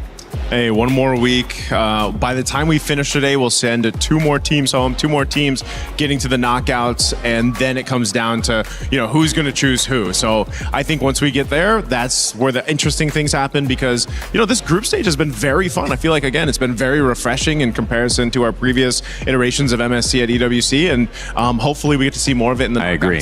Totally. It's really great that we have a chance to talk to these players so often. It's very hard for them to do these interviews, but we love it when they give us the ability to. The man who's not only picking for the team, helping to draft, helping to play in his role, helping to edit YouTube videos maybe. I don't know what else he's doing. He's doing everything. Haidon Bush has had a chance to talk with Eterna as they exit MSC. Hey everyone, we're backstage now with Haidon Bush from Entity 7. How was that match for you? What did you think went wrong? ¿Cómo te sientes después de la partida? ¿Qué crees que anduvo mal? Me siento un poco decepcionado y creo que fueron errores más de comunicación de equipo y un poco de errores mecánicos, pero bueno, son cosas que se mejoran después de todo. I am a little bit disappointed. I think it was mostly about communication within the team and a little bit of mechanical skills, but those are things we can still polish. Okay, so communication was something that could have been better. We heard from the interview with Shin earlier on that maybe you didn't prepare as well. Did you feel like that was a factor to what happened in that match? Tuvimos una entrevista con Shin y nos comentó que no se habían preparado antes de esa entrevista. ¿Crees que quizás esto contribuyó a la derrota, que no se prepararon lo suficiente? Sí, porque apenas llegamos a Francia, nosotros tuvimos un día para practicar y bueno, ya sean los equipos indonesios, filipinos, todo lo que sea Asia, tienen muchos servidores para probar, para jugar equipos como Aurora, Team Wiki de Indonesia, todos esos equipos tienen varias opciones para practicar. En cambio en LATAM no hay muchas opciones, solo es en América, LATAM, de Perú, Chile, Argentina, solo esos servidores. Yes, when we came here to France, we only had one day to practice, and usually we can do that because other teams have their own servers where they can scrim and practice against really high-end teams, but on our server in South America, we don't really get that opportunity. So when you play against the other countries in our region, you don't get that quality of scrims which other teams had way before us. We only had one day. Well, despite all of those challenges, I think you played very well, Hairon Bush, from yesterday to today. Even game number 1, it looked like there was going to be a comeback because of what you did. Are you at least proud of everything you've done here at MSC?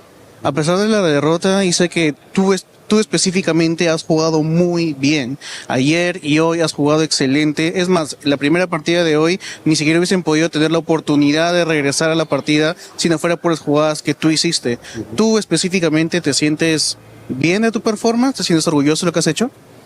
Me siento normal, o sea, sí me siento un poco orgulloso de lo que hice, pero siento que se pudo hacer mejores cosas si es que tuviéramos mejores opciones para practicar o, bueno, tuviéramos más días para practicar, pero es algo que pasa. I'm normal, I'm neutral. Okay. I have a little bit of pride of what I did, but I still believe that I can do better. And if we in our region had better conditions to practice and get better, I think we could do it better. There's so much potential here. There's so much potential. What's next for you? ¿Cómo se ve tu futuro? ¿Cuáles son tus siguientes planes? Todavía no está nada seguro. Ahora de seguro voy a ver esta noche por qué equipo iré y qué es lo que va a suceder conmigo y bueno, solo eso. Nothing is written in stone. I'm going to see tonight if I go to another team or if I stay. I haven't really taken a decision. I'm going to look at it tonight. Okay, we're anticipating what's next for you because everyone is talking about you right now in a very good way. So before you exit, maybe the viewers, the fans, your new fans as well, want to hear something from you. Do you have something to say to them? Hay muchas personas que están hablando de ti, están hablando de ti de una manera muy positiva. Entonces, a la gente que te sigue, a tus fans, a tus nuevos fans, ¿tienes algo que quieres decirle? Le quiero mandar un saludo y gracias por todo el apoyo y bueno, todavía no se dio todo lo que podíamos demostrar, pero en el futuro yo creo firmemente que vamos a poder dar mucho más para LATAM. A big shout out to all my fans. Thank you for supporting me. Thank you for the continued support. And this is just the beginning. I know we can bring really big things for LATAM. I'm so excited. I'm so excited. Once again, thank you so much for being here. Thank you so much for your journey here at MSC, because now we're going to throw it over back to you guys. What support coming over from LATAM? Guys, nice to LaFell. We're going to be changing out soon, but I want to get your thoughts. What set are we looking for? What set stuck with you the most?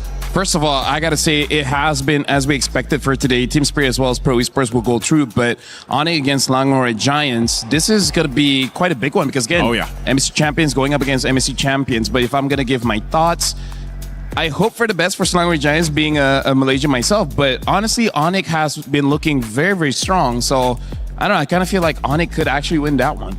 And then we have the Battle of the Skies, right? Yeah. For the last one. I'm going to have to go, and it's going to be tough, but obviously they're the last remaining team for Team Falcons Philippines to represent the Philippines. And as much as I love the MENA team too, I know they're, you know, the civil war that they have going on, but I hope we have a good match. We get 3 games, but I got to lean towards Falcons PH. All right. Well, thank you, boys, for your analysis as well. I have a really, really good analysis. Clip this. Falcons are going to win the final game of today. Wow. It's going to happen. Understood. And very understood. I'm going to be right about that. All right. Hey, I may be new, but I know that for sure in MLBB. Guys, if you want to join me on my pick'ems, maybe you're a little bit more advanced than I am. You've been watching a lot longer. I'm 5 days in. However, I will say that the pick'ems for EWC have a chance to not just earn some talk about, whether you're right or wrong, but even your share of $300,000 in prizes. So get those in before this next match. It's a match of champions, Onic and SRG, coming up after this. While we switch out our panel and get ready for the game, I want to let you know that in-game, you have a chance to have some fun too with a collaboration from one of the greatest games of all time, Street Fighter and MLBB. Human body was built to move. Not trapped at a desk in one singular posture for 12 hours a day. It's time your chair evolved. This is Secret Lab Titan Evo. Ergonomically engineered for you, gamers, hybrid workers, artists, backing your every move.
He can come in here and play my game.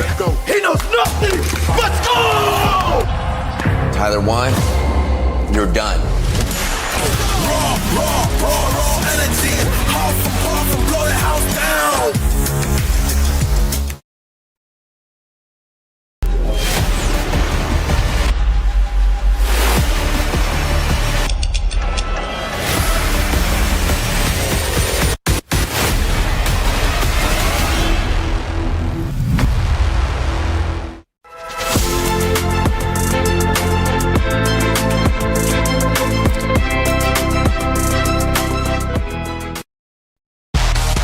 The Mid Season Cup at EWC makes its third appearance, and for the first time in MLBB history, the prestigious stage arrives in Paris on European soil. Awaiting the 25 teams from 15 regional qualifiers is a monumental $3 million prize pool and crucial club championship points. MSC opens with the group stage, where 15 qualified teams and one team from the wildcard qualifier will be split into 2 groups of 8. Both groups will compete in a double elimination bracket, where 2 wins secure a spot in the knockout stage, while 2 losses send teams home. The top 4 teams from each group will advance to the knockout stage. More unforgiving than ever, the knockout stage puts everything on the line. In this single elimination bracket, teams will clash in a best-of-5 series throughout the quarterfinals and semifinals. For those denied a place in the grand finals, one final battle remains, a chance to secure a podium finish and claim an additional $100,000 in the third-place match. Here, one moment can change everything. One mistake ends the dream, one clutch play creates a legend, and at the end of it all, 2 teams remain. One final series in a best-of-7, all for the grand prize of $1 million. One chance to rise above the rest. Who will become legendary? Who will prove unstoppable? 2 champions, 1 game. This is MSC at EWC 2026.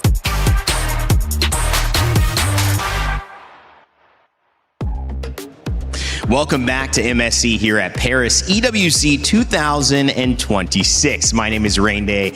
I'm so happy to have you back. Welcome, MLBB community. We love you. It's been a lot of fun these 5 days. We're coming to an end, and that means that we're sending 2 more teams home on the second side of this day. And yes, it is going to be a grudge match between 2 Falcons later on, but right now, coming up, it's a grudge match between 2 champions, MSC champions, that's right, and the teams that have won after each other. It's going to be Onic versus SRG, and I've got 2 people who know all about that to help break it down. Of course, Rinmar and Gideon. Gideon back on the desk with us. Rinmar joining us as usual. What's up, man?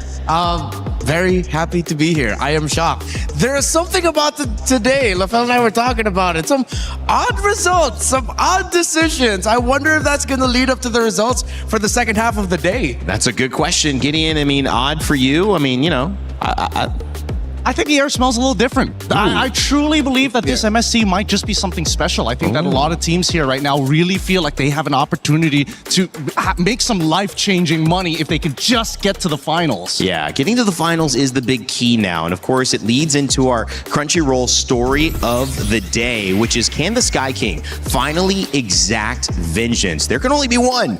And so which one will it be? Rinmar? I mean, this is the story. And of course, Onic and SRG, history is going to be made whether one of these teams win or lose. Yeah, SRG has always been one of the reasons why Onic has not had good results for the previous MSCs. In 24, they drew in the, I believe it was in the group stages, which meant that Onic ID then couldn't go into the group stages, or in the knockout stages, excuse me. And then last year in 25, Onic PH fell to SRG in the semi-finals. So Onic in its Indonesian form, Onic in its PH form has not had good standings against SRG and MSC ever since we moved to EWC. I think the only one is just Kelva, really, who's got like a positive win rate against SRG at this point in time, knocking them out during the M series. And I think at this stage, SRG and Onic, I have to agree with what LaFell mentioned earlier. Onic just looks like the better team as of right now, considering the overall performance based on the games we've seen so far with SRG. Yeah, and the thing is with these 2 teams, we've seen both of them stumble. Otherwise, they wouldn't be here. Onic obviously stumbled a little bit later,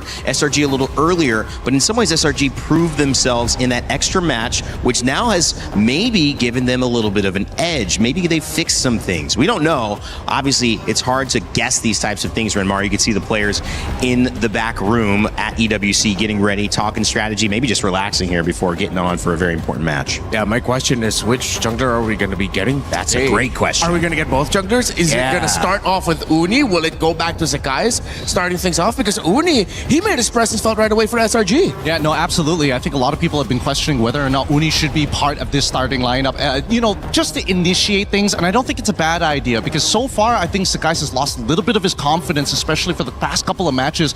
It's not about bad decisions. It's just, I pressed the button too fast. I got nervous and I reacted too slowly to it. Uni on the opposite side is actually able to not only play mechanically, but I think more importantly brings a shot calling element, alleviating some of the pressure from the IGL cram. And maybe just some confidence as well. And especially after you do a moment like that, I think you just find yourself feeling that you can get the job done. But against this team of Onic, it's going to be difficult. You talk about the gold standard in Kelra, you see Sans, Kiboy, Kairi. Well, we have so many different players who can make a moment and make it theirs that SRG is going to just have to play their game, because it may not be possible to stop Onic playing theirs. We had a chance to sit down with Loopy earlier on to talk about how he was feeling coming into this match.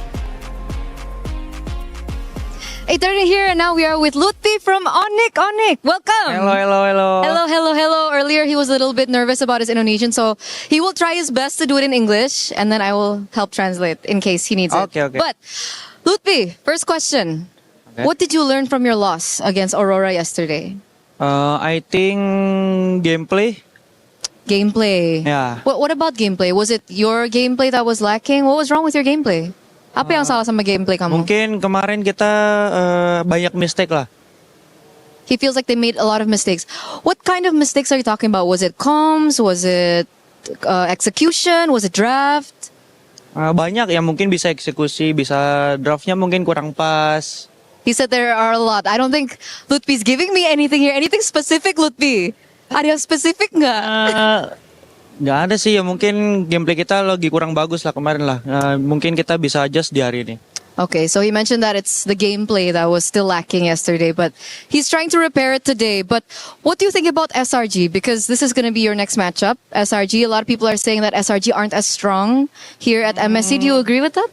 Menurut aku ya dia mungkin perlu adaptasi sih, mungkin kayak ada gameplay apa namanya? Mungkin gara-gara PES juga kan dia butuh adaptasi lagi. Tapi menurut aku cukup strong juga sekarang SRG. Okay, Lutfi says that SRG are still strong, but it looks like they're still adapting to the meta, and probably it's because of the patch. Is that the same issue that you've been having as well with Onic? Ya mungkin. Maybe. Yeah, That's what he mungkin. said, maybe. He's really not giving me anything. But Lutfi, talking about the meta and talking about the patch, it looks like teams that rely too much on their EXP laner aren't doing as well. Mungkin gara-gara ini ya apa sekarang kan banyak kayak XP tebel-tebel gitu ya mungkin ya. Jadi kayak kalau misal XP-nya agak susah mungkin ya gamenya bakal ketutup. Soalnya Assassin kan rada susah kan kalau yang pakai sekarang yang damage gitu XP-nya. Jadi harus banyakin main XP badan. He thinks that in this current meta, that the EXP laners are required to utilize heroes that are a lot more tanky compared to damage because of the new assassins that have been showing in the meta in the jungle. So he thinks for EXP laners, they need to get used to playing heroes that are a little bit more tanky. But are you used to it? Sorry? Are you used to it? Kamu udah bisa pakai EXP lane kayak gitu? Bisa. He can. So it's not going to be a problem for you? Apa tuh? Akan jadi masalah nggak buat kamu? Oh enggak sama sekali. No, it won't be a problem. What's going to be your problem up against SRG? Apa yang bikin SRG kuat yang mungkin bisa jadi problem untuk Lutfi? Ya mungkin kalau dia bisa di-share nggak ya? Mungkin kalau mereka perang sih ya mereka lumayan jago lah kalau lagi perang gitu, perang gede gitu. So he mentions that the team fights may be the problem there later on up against SRG. Do you have a message to SRG before your match? Ada pesan nggak untuk SRG sebelum match kamu? Good luck bang. Good luck aja. Untuk fans-fans kamu, banyak loh fans-fans kamu. Ya dukung kita terus. Support them always. Thank you so much, Lutfi, for this interview, and good luck for your next match. We're going to throw it over back to you guys. Well, the conversation and the translation there, thank you, Eterna, for that. It was great to hear from Lutfi talking about EXP, getting a little tankier and having a little bit more responsibility in this assassin meta. But on the flip side of it, they're going up against SRG, the Malaysian 5-time MPL champions, looking to go back into the grand finals yet again. And obviously, when you see this squad, Cram, Sakai, Stormy, Yums, Innocent, there's one person who's missing. It's Uni. And he won the last game. And actually, Eterna talked with him. I'm now with Uni, the super sub from SRG. Uni, Hello. you caught us by surprise yesterday. Were you surprised as well that you came in last minute?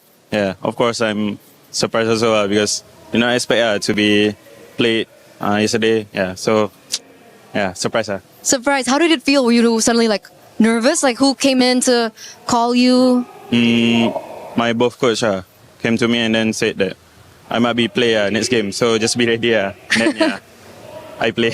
And then I play. And then you played very, very well. Did you enjoy your performance yesterday? Yeah, of course. I'm enjoying with my performance yesterday because maybe not too good, but yeah, still enough for my team. Still enough for your team. And since you're here with me, does that mean you're going to be playing again? Maybe. Maybe. But if you were to be called in today, are you prepared? Yeah, of course. I'm always prepared. Yeah. Always prepared. How do you stay prepared? I don't know. Being at sub, sometimes you just need to always be ready. Because you don't know what will happen on the future, right? So just be ready always. Is it challenging for you being in that mindset always? Sometimes, but we cannot choose, right? We don't have a choice. So basically, we just be ready. We're very proud of you, by the way. Very, very proud. Thank you. And let's say you are going to be the starting lineup. You're up against Kyrie. I think a lot of people are talking about Kyrie. Everyone knows Kyrie at this stage. How is that for you? Mentally taxing? Are you okay with that? Is there anything specific that you have prepared up against Kyrie? If you ask me, I didn't think so much about it. I just play with my team and focus with my team. I didn't care which enemy I facing off. Yeah. all I just go through with my team. That's amazing. Is that mentality from yourself, or did someone help you bring Yes, that mentality from out? myself, From yourself. Yeah. Wow. Okay. Thank you so much for this interview. But before I let you go, just in case you are going to be playing, because we don't know yet, Yeah, right? We don't know. No one knows. Do you have a message to your opponents? Do you have a message for Onic? My message for Onic, good luck. Yeah, good luck. Just good luck. Just good luck. May the best Yeah. team win. Yes. Thank you so much, Uni, for this interview. It's been an honor, and we're going to throw it over back to you guys. All right. Well, Felix says, sorry, I'm Felix. He says, good luck, I'm Uni. We'll figure out which one is the better entrance, the better hello. And will Uni even be playing Renmar? That's the question, but he felt like he was. Yeah, I have a feeling this might actually be really pressuring on Sakai's even more. Because imagine if ever, SRG loses game number 1 and it's not a good result. Right. Are they going to stick with Sakai's in? Are they going to bring Uni in for game 2? And then will that continue on to game 3? There's so many things you have to think about now for SRG, especially in the junglers. I think what it really boils down to is whether or not Sakai has the confidence to, nail the mechanics. I think a lot of the decision and in-game shot calling will still boil down to Yums and as well as Cram. So I can't necessarily say, yes, Skies technically was the underperforming one and Uni has to come in, but there's a lot of outside factors that Uni brings from outside of the game that really alleviates that pressure. But I'm really looking at the mid lanes here. I think that's going to be the game changers. 82% say that Onic is going to take this win, and obviously you can understand that SRG have had a history of maybe playing the people in front of Onic in big moments, but this SRG has looked like they finally are susceptible. They were one game away from going out, and then all of a sudden, Uni swapped in. If they're in that type of position, Renmar could be tough. Yeah, we're gonna get Yums and Stormy versus Kiboy and Sans, Kari versus Sakai's, maybe Uni. The matchups are gonna be crazy. We haven't even talked about Killer versus Innocent. We're gonna get that too. It's gonna be amazing, that gold lane. Will it be a fighter that goes in there, or will it be a marksman battle between two gold laners who love to throw down? Well, speaking of throw it over to the stage and get our Series 3 of the day ready to go.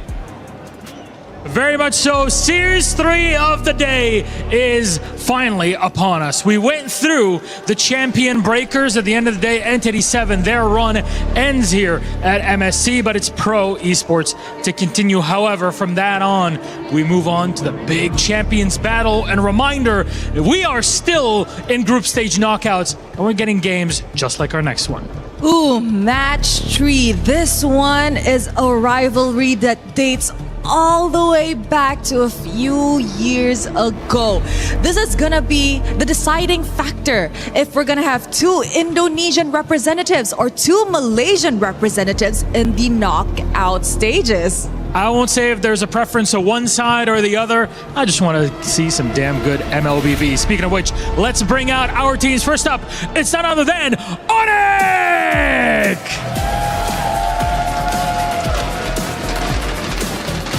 Their fans are worldwide as they are greeted to the stage. MSC 23 champions, semifinalists last year at MSC 25. One of the names most synonymous with MLBB, now walking the razor's edge between qualification and elimination. A narrow loss to Aurora put them in the lower bracket. Their tournament run hinges on beating yet another fan favorite. Yes, indeed, Milosh. And of course, their opponents, the strongest in Malaysia, the Giants. It is Selangor Red Giants. Starting off as a fan favorite and now entering their do or die match. Will the 2024 champions be able to defy the odds and do what they need to do to stay in the game? Do they have what it takes to head to the knockout stages?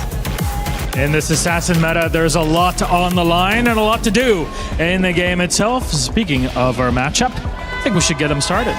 A lot of possibilities. One continues their journey and one's ended here today. Boys, you may place your keys and take your seats. And of course, to our captain, you may meet in the middle for a handshake, a fist bump, completely up to you. Hey! Oh my goodness.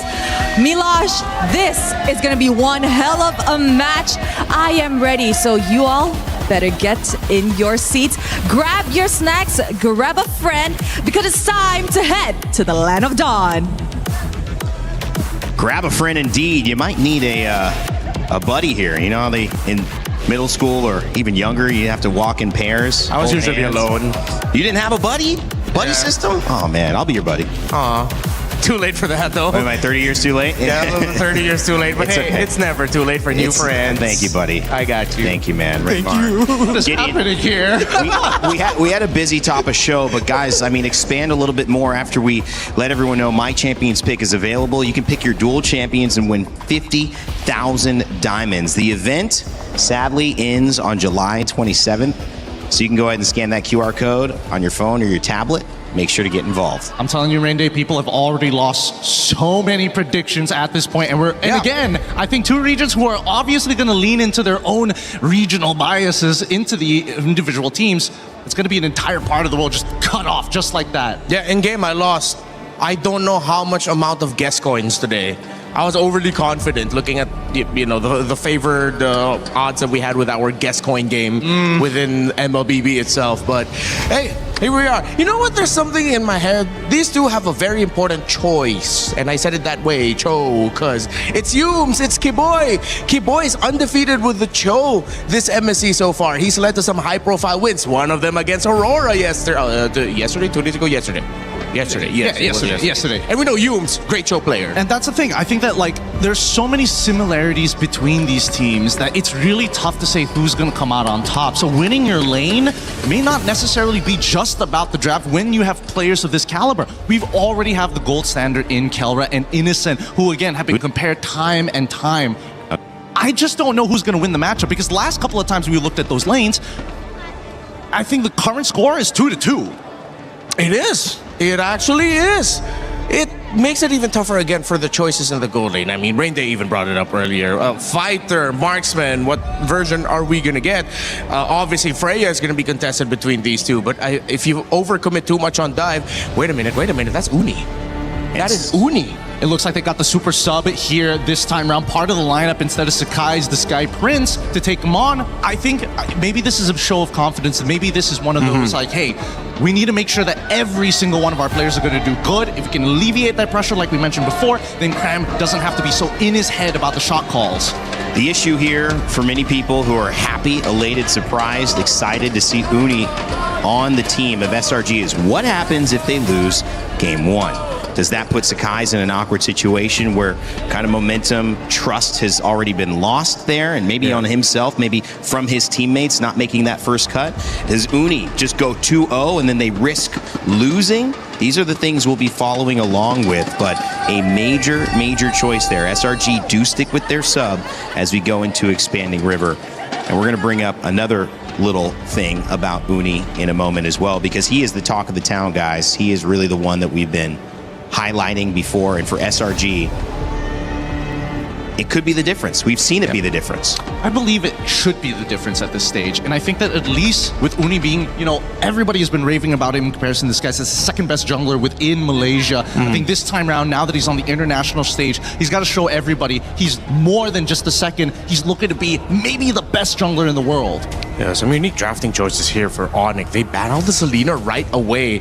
I mean, we've seen some very important Selenas getting picked up in the first phase red side as a response to even all of these really mobile assassins, but we've seen it because of all the vision that it provides, the momentum stopping that it provides as well for teams that really want to go fast. And Onic said, we don't want our tempo to be stopped. We love to play fast. We love that up-tempo play style, and you're not going to be able to stop that from stop us from doing that. They like to scramble. They like to get into the scrum in rugby terms, right? Yeah. They're all just going to try and contest for the ball, which in this case is tempo. And I totally agree with you. If we look back at the two series that we've already seen here today, a lot of it is lack of information to make that correct decision. So here, I'm thinking about supports. I'm already thinking about people who can open up the map, because that's been a very big problem here at MSC. You try and open up the map and all of a sudden it's a 5v4. All of these assassins just making it so much deadlier for roams and mids to go around. You really have to have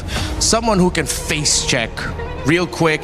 And then even if you face check, even if your mid laner is one bush behind, you're just wondering, wait, oh, my mid laner's gone because I went ahead forward. It's such a difficult time for roam and mids, which is why, again, we go back to Kiboy and Sans with Stormy and Yums, how they're going to handle positioning themselves in the river. Will Onic go back to some really old favorites, such as the Kadita to surprise? We know when Stormy plays, when SRG plays, they like to put him a little bit more in the backside of the formation, a little bit more behind to really help support the gold laner. But how can you do that against a team that want to dive you literally with a Kadita? I think that we talked about this. Actually, we talked about this in our second segment yesterday about the big trades, about how you should be able to dive with the right heroes. That Atlas trade has been put up onto the chopping block. They banned it out, so only Beleric and Valentina are still available. But they also introduced the fact that we're also going to influence the assassins. Hirara is gone, and I think that SRG took a really big lesson yesterday after realizing that they can't just do the Ling Hirara trade without any punishment. You got to get something, and maybe something on the other side. Somebody said the other day, sacrifice an arm to keep the body. And so maybe sacrificing some of the priority in the assassin matchup in order to get something else where you have the lead and can play around. Two teams, two different styles, one more aggressive, one more disciplined, maybe macro-driven in SRG. Onic want to play freely. They've got the first pick available. I mean, the Ling is available. You also do have the Eudora, which certain teams have prioritized.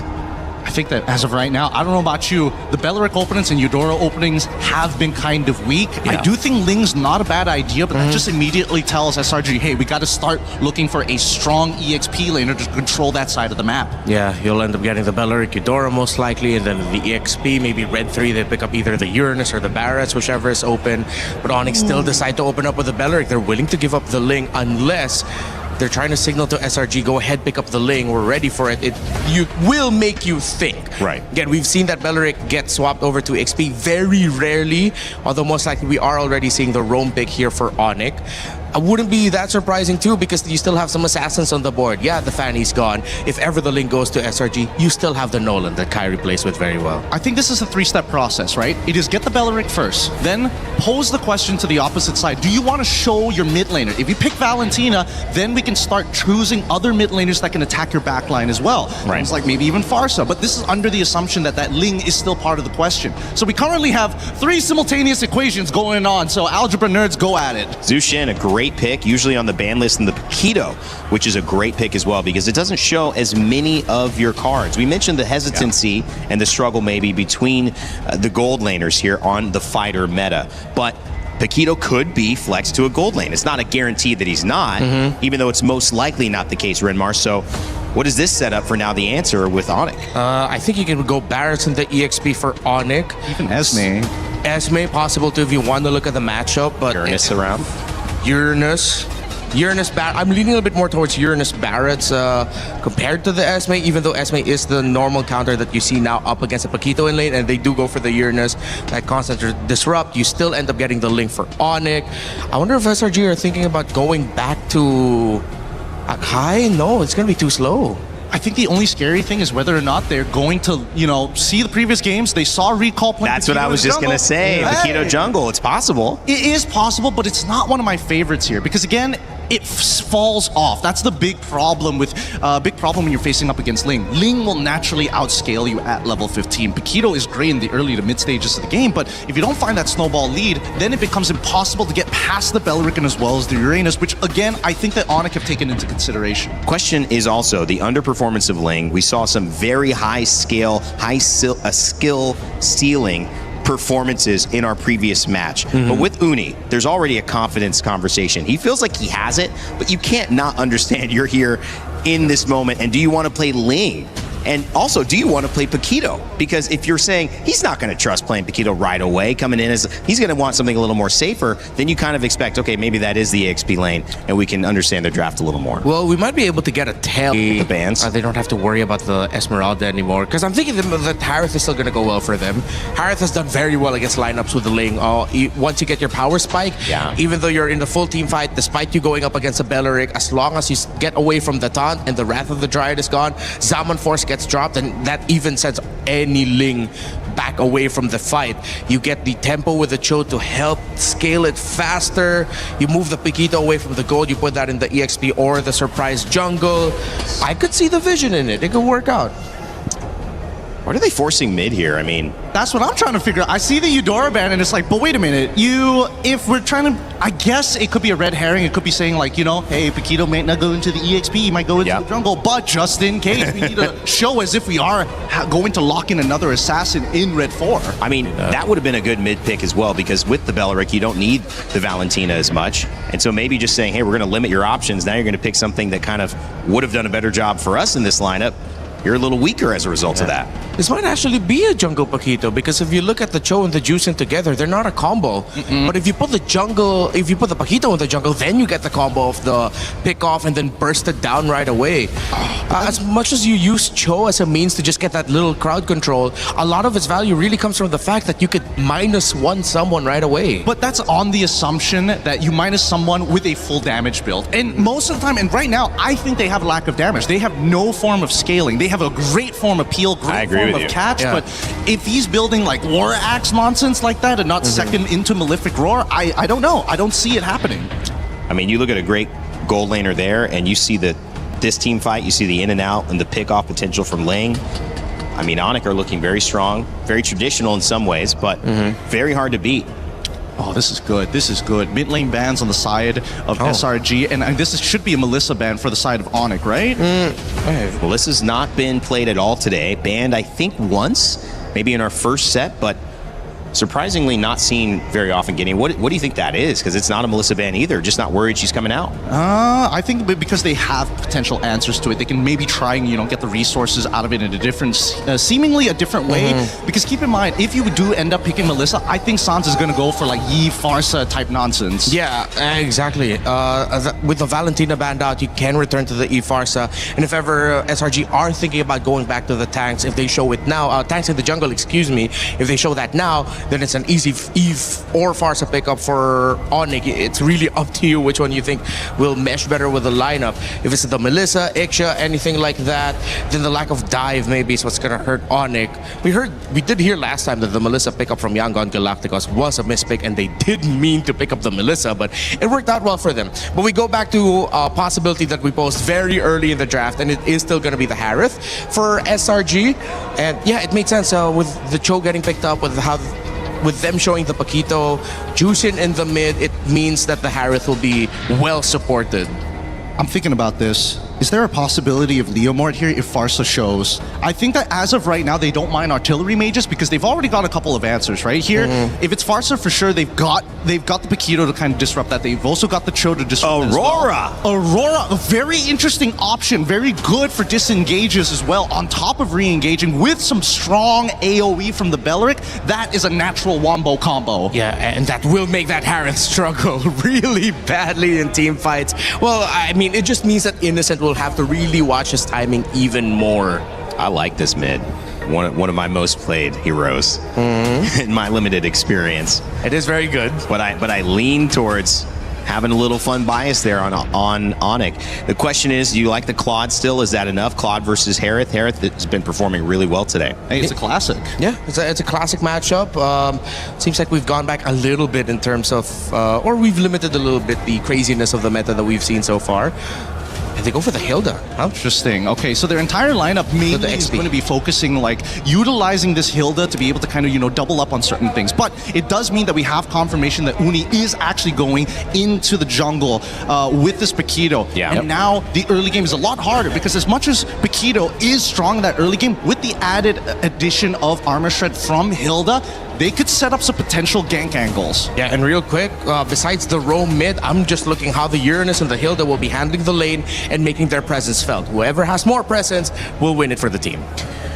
Well, Paquito jungle. What a spicy way to kick things off. The one time we've seen it, it's actually won here at MSC. And of course, when you look at this battle and that trophy in the middle, both of these teams have lifted it. It's the Battle of Champions, but only one can go through. It's SRG versus Onic for this third series of the day. And we've got Mirko and Trex ready to call the action. Fellas? Thank you so much, guys. We're jumping into the land of Dawn. My name's Trex, and this is Mirko. We're going to be doing the live action on this game. We got two Titans ahead of us, Mirko. It's Onic up against SRG in a tournament life match Someone's going home. Someone's moving on to the knockout stage.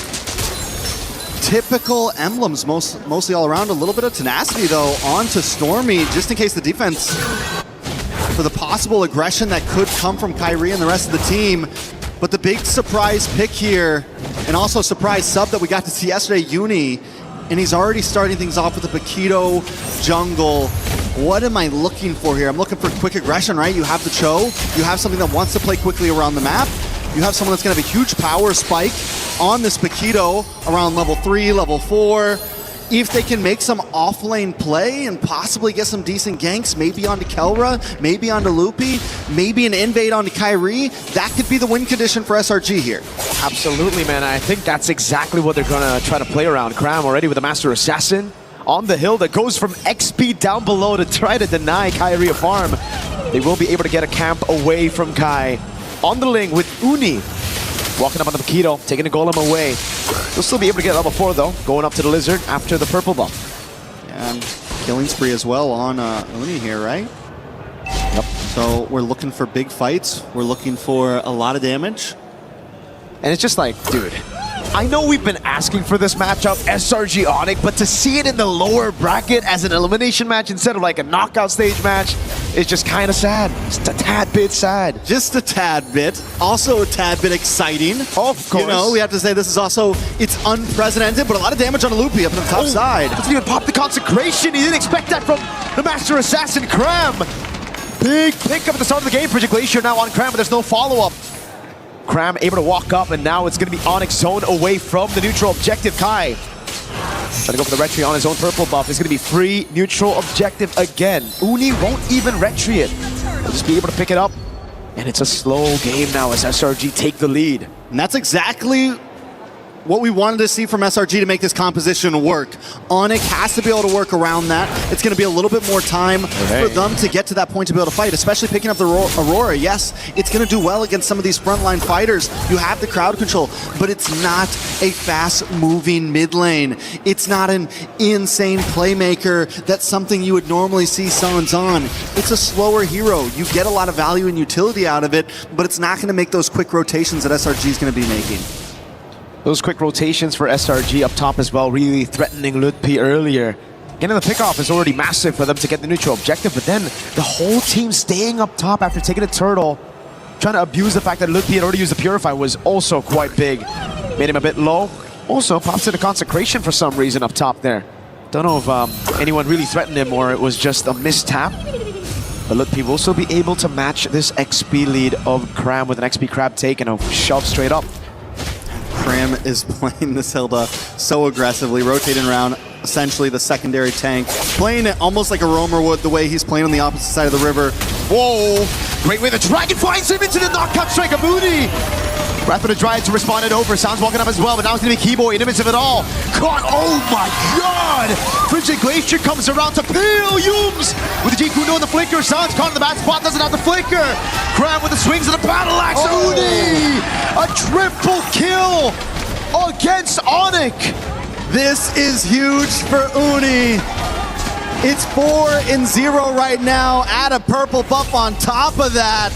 And the thing about it is, it's 4-0 in kills, and every single one of those kills has gone to this Paquito. Let's take a look at the replay. It all started with the big Way of the Dragon. And even though Keyboy tries to help out by popping that Wrath of Dryad, it's just not enough. The damage, this is what I was talking about. You hit that level 4, you hit that level 5. Early game spikes. We're only 4 minutes in, and that's the thing about the Paquito. No pun intended, it packs a punch. Insane damage in the early game. I mean, what is he packing in those gloves to be able to hit like that? They're weighted gloves, man. They're weighted gloves. Someone's got to check in, bro. Away the Dragon. Technically, they got an MMA advantage right now. Cho and Paquito, bro. With the physical defense reduction of the Cho, together with the crazy damage early on, that burst of the Paquito, no wonder they've just been deleted from the map. You got the two best fighters in the land of Dawn on one team. Why hasn't anyone thought of this before? SRG now with a decent lead. Can they convert it into something more? They're going to move on to the spot lane. If they can start taking towers this early on, it's going to be huge for them. Maybe get the lane swap in. Once they start taking some towers, Cram can get involved. Onic has to find a way to slow the pace. And Keyboy and Sans hanging out in these bushes, that's kind of what they're looking for. But Sans gets found out. Yep. on the Aurora is going to get completely taken out by Crab now as Lutpi gets away just a bit from that Lantern Flare. Almost fully stacked up. Keyboy waited in the bush for a bit too long, now gets thrown back. Way the Dragon into Uni again! Oh, this combo is just deadly! Sadly, I gotta say, wait a second, more action at the purple buff. Retry from Kai, the 4 blades as well, but SRG got away just in time. Innocent as well, a level ahead of Kelra. Onic are already forced to play the scaling game. I want to go back to where Sans got picked off just now.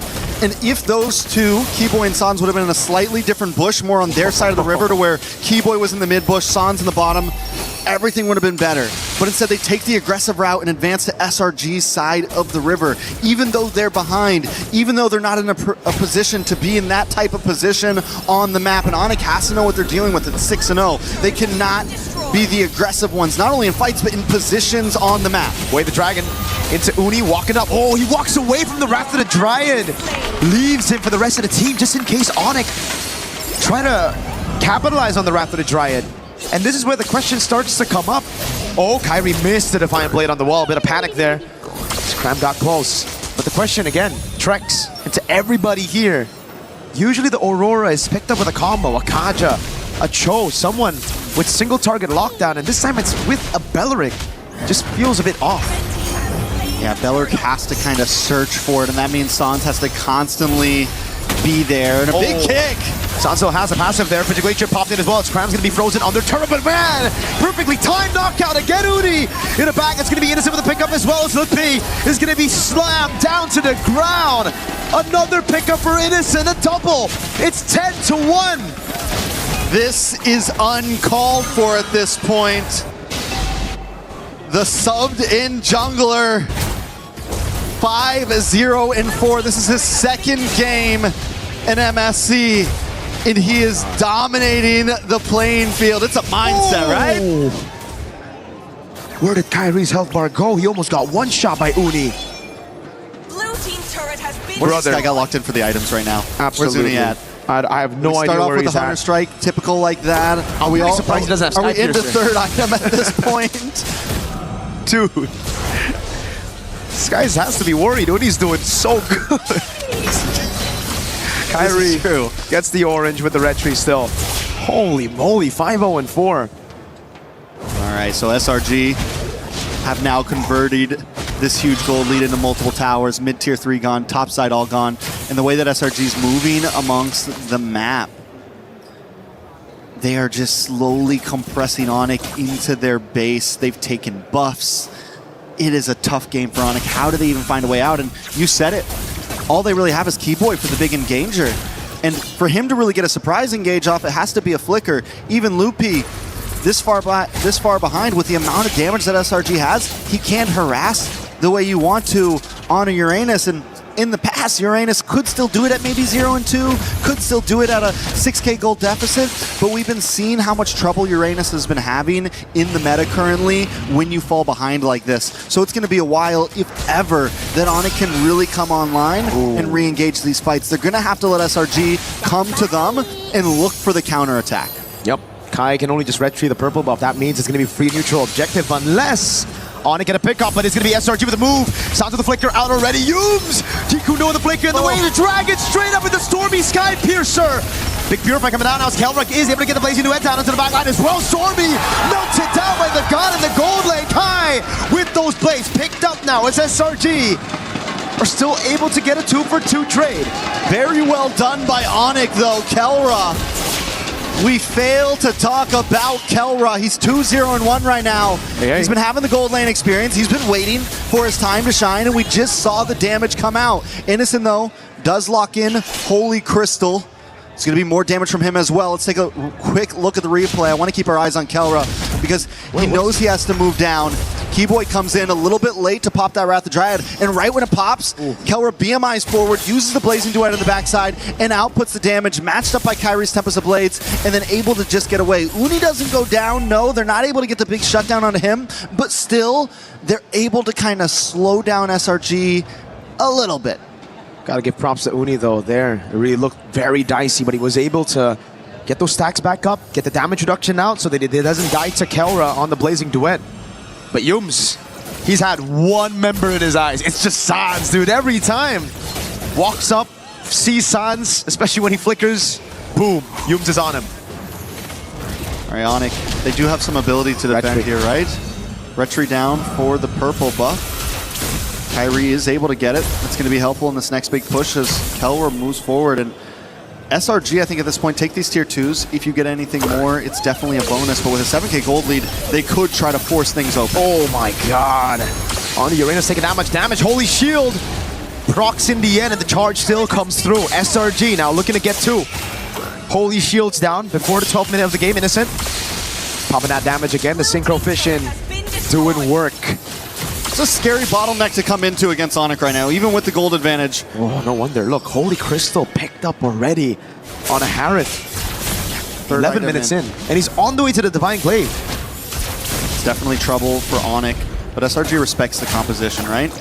You walk into that tower, you get hit by a big Frigid Glacier, you get hit by any of those big AoE skills.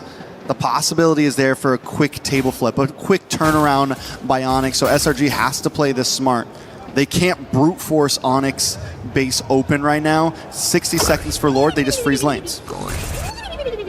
Solid for SRG. No real reason for them to push the tempo anymore. No real reason for them to take any risks. They have the lead. They can play it safe. Heck, Cram can take a beating as well, and he can get away from it. It's all good. Divine Glaive for Sans, though, and it's only a second item. 4.8 gold. That's painful. Kelra able to spot Yums in that bush. 4.8k gold. This is going to be big right now. Yums going to go for the cut right now. It's Kelra. He's going to get caught as well. Blazing Duet popped in. Oh! A kick, but he's going to get canceled. Now it's Stormy. Dives in, picks up the kill with the Sky Piercer and the Lantern Flare. Kyrie with the blades. Uni jump in, and again, the Purify out for Lutpi. But Kelra has finally been taken out. 2-for-1 trade for SRG.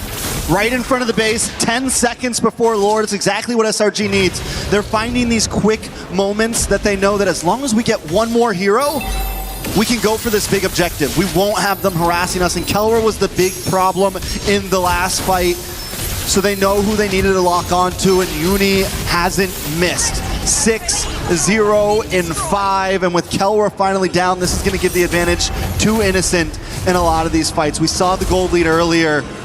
We saw how much damage he can output as well. So if Uni does start to fall off, that's going to be their next saving grace. A beautiful engage. Keyboy tries to stop it. He almost saves Kelra. He almost stops the big advance, but Kelra still gets caught off. And this is the right side of that double-edged sword for Stormy. So many times in this tournament, he's going in, even flickering forward, Crimson beaconing forward, and it just looks awkward.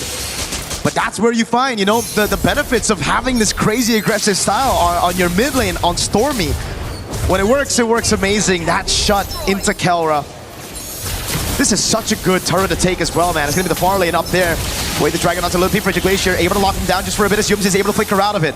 Throws in Innocent, no Purify burnt out. Lord going to be dealt with as well. And SRG are happy with just the base turret on the far lane. Clock is ticking though, they're at 10k. I think one more base turret could be helpful. Kelra getting faster and faster as this moves forward. Kyrie also, even though it's an assassin jungle, it's gonna start scaling eventually. SRG has to be careful about how long they want to let this game last. I think at this point, SRG, they should be still very, very comfortable. Yes, Onic have that scaling, but as long as SRG play around these side lanes, utilizing that advantage, there's not much Onic can do, right? Because with this kind of composition, SRG can actually still blitz around the Lord. Now, once we get into Evolve Lord territory, that's where it will get kinda dicey for SRG, because then I don't think they will have enough firepower to burst the Evolve Lord. But for now, it's still chill. All right, so basically, Onic just needs to survive this next one, right? Survive this next push. We get into Evolve Lord territory. Taking a look at items. 3 more minutes. 3 more minutes. I mean, they have 2 inhibitors left. It's going to push down the top. I'm just saying it is possible. It is.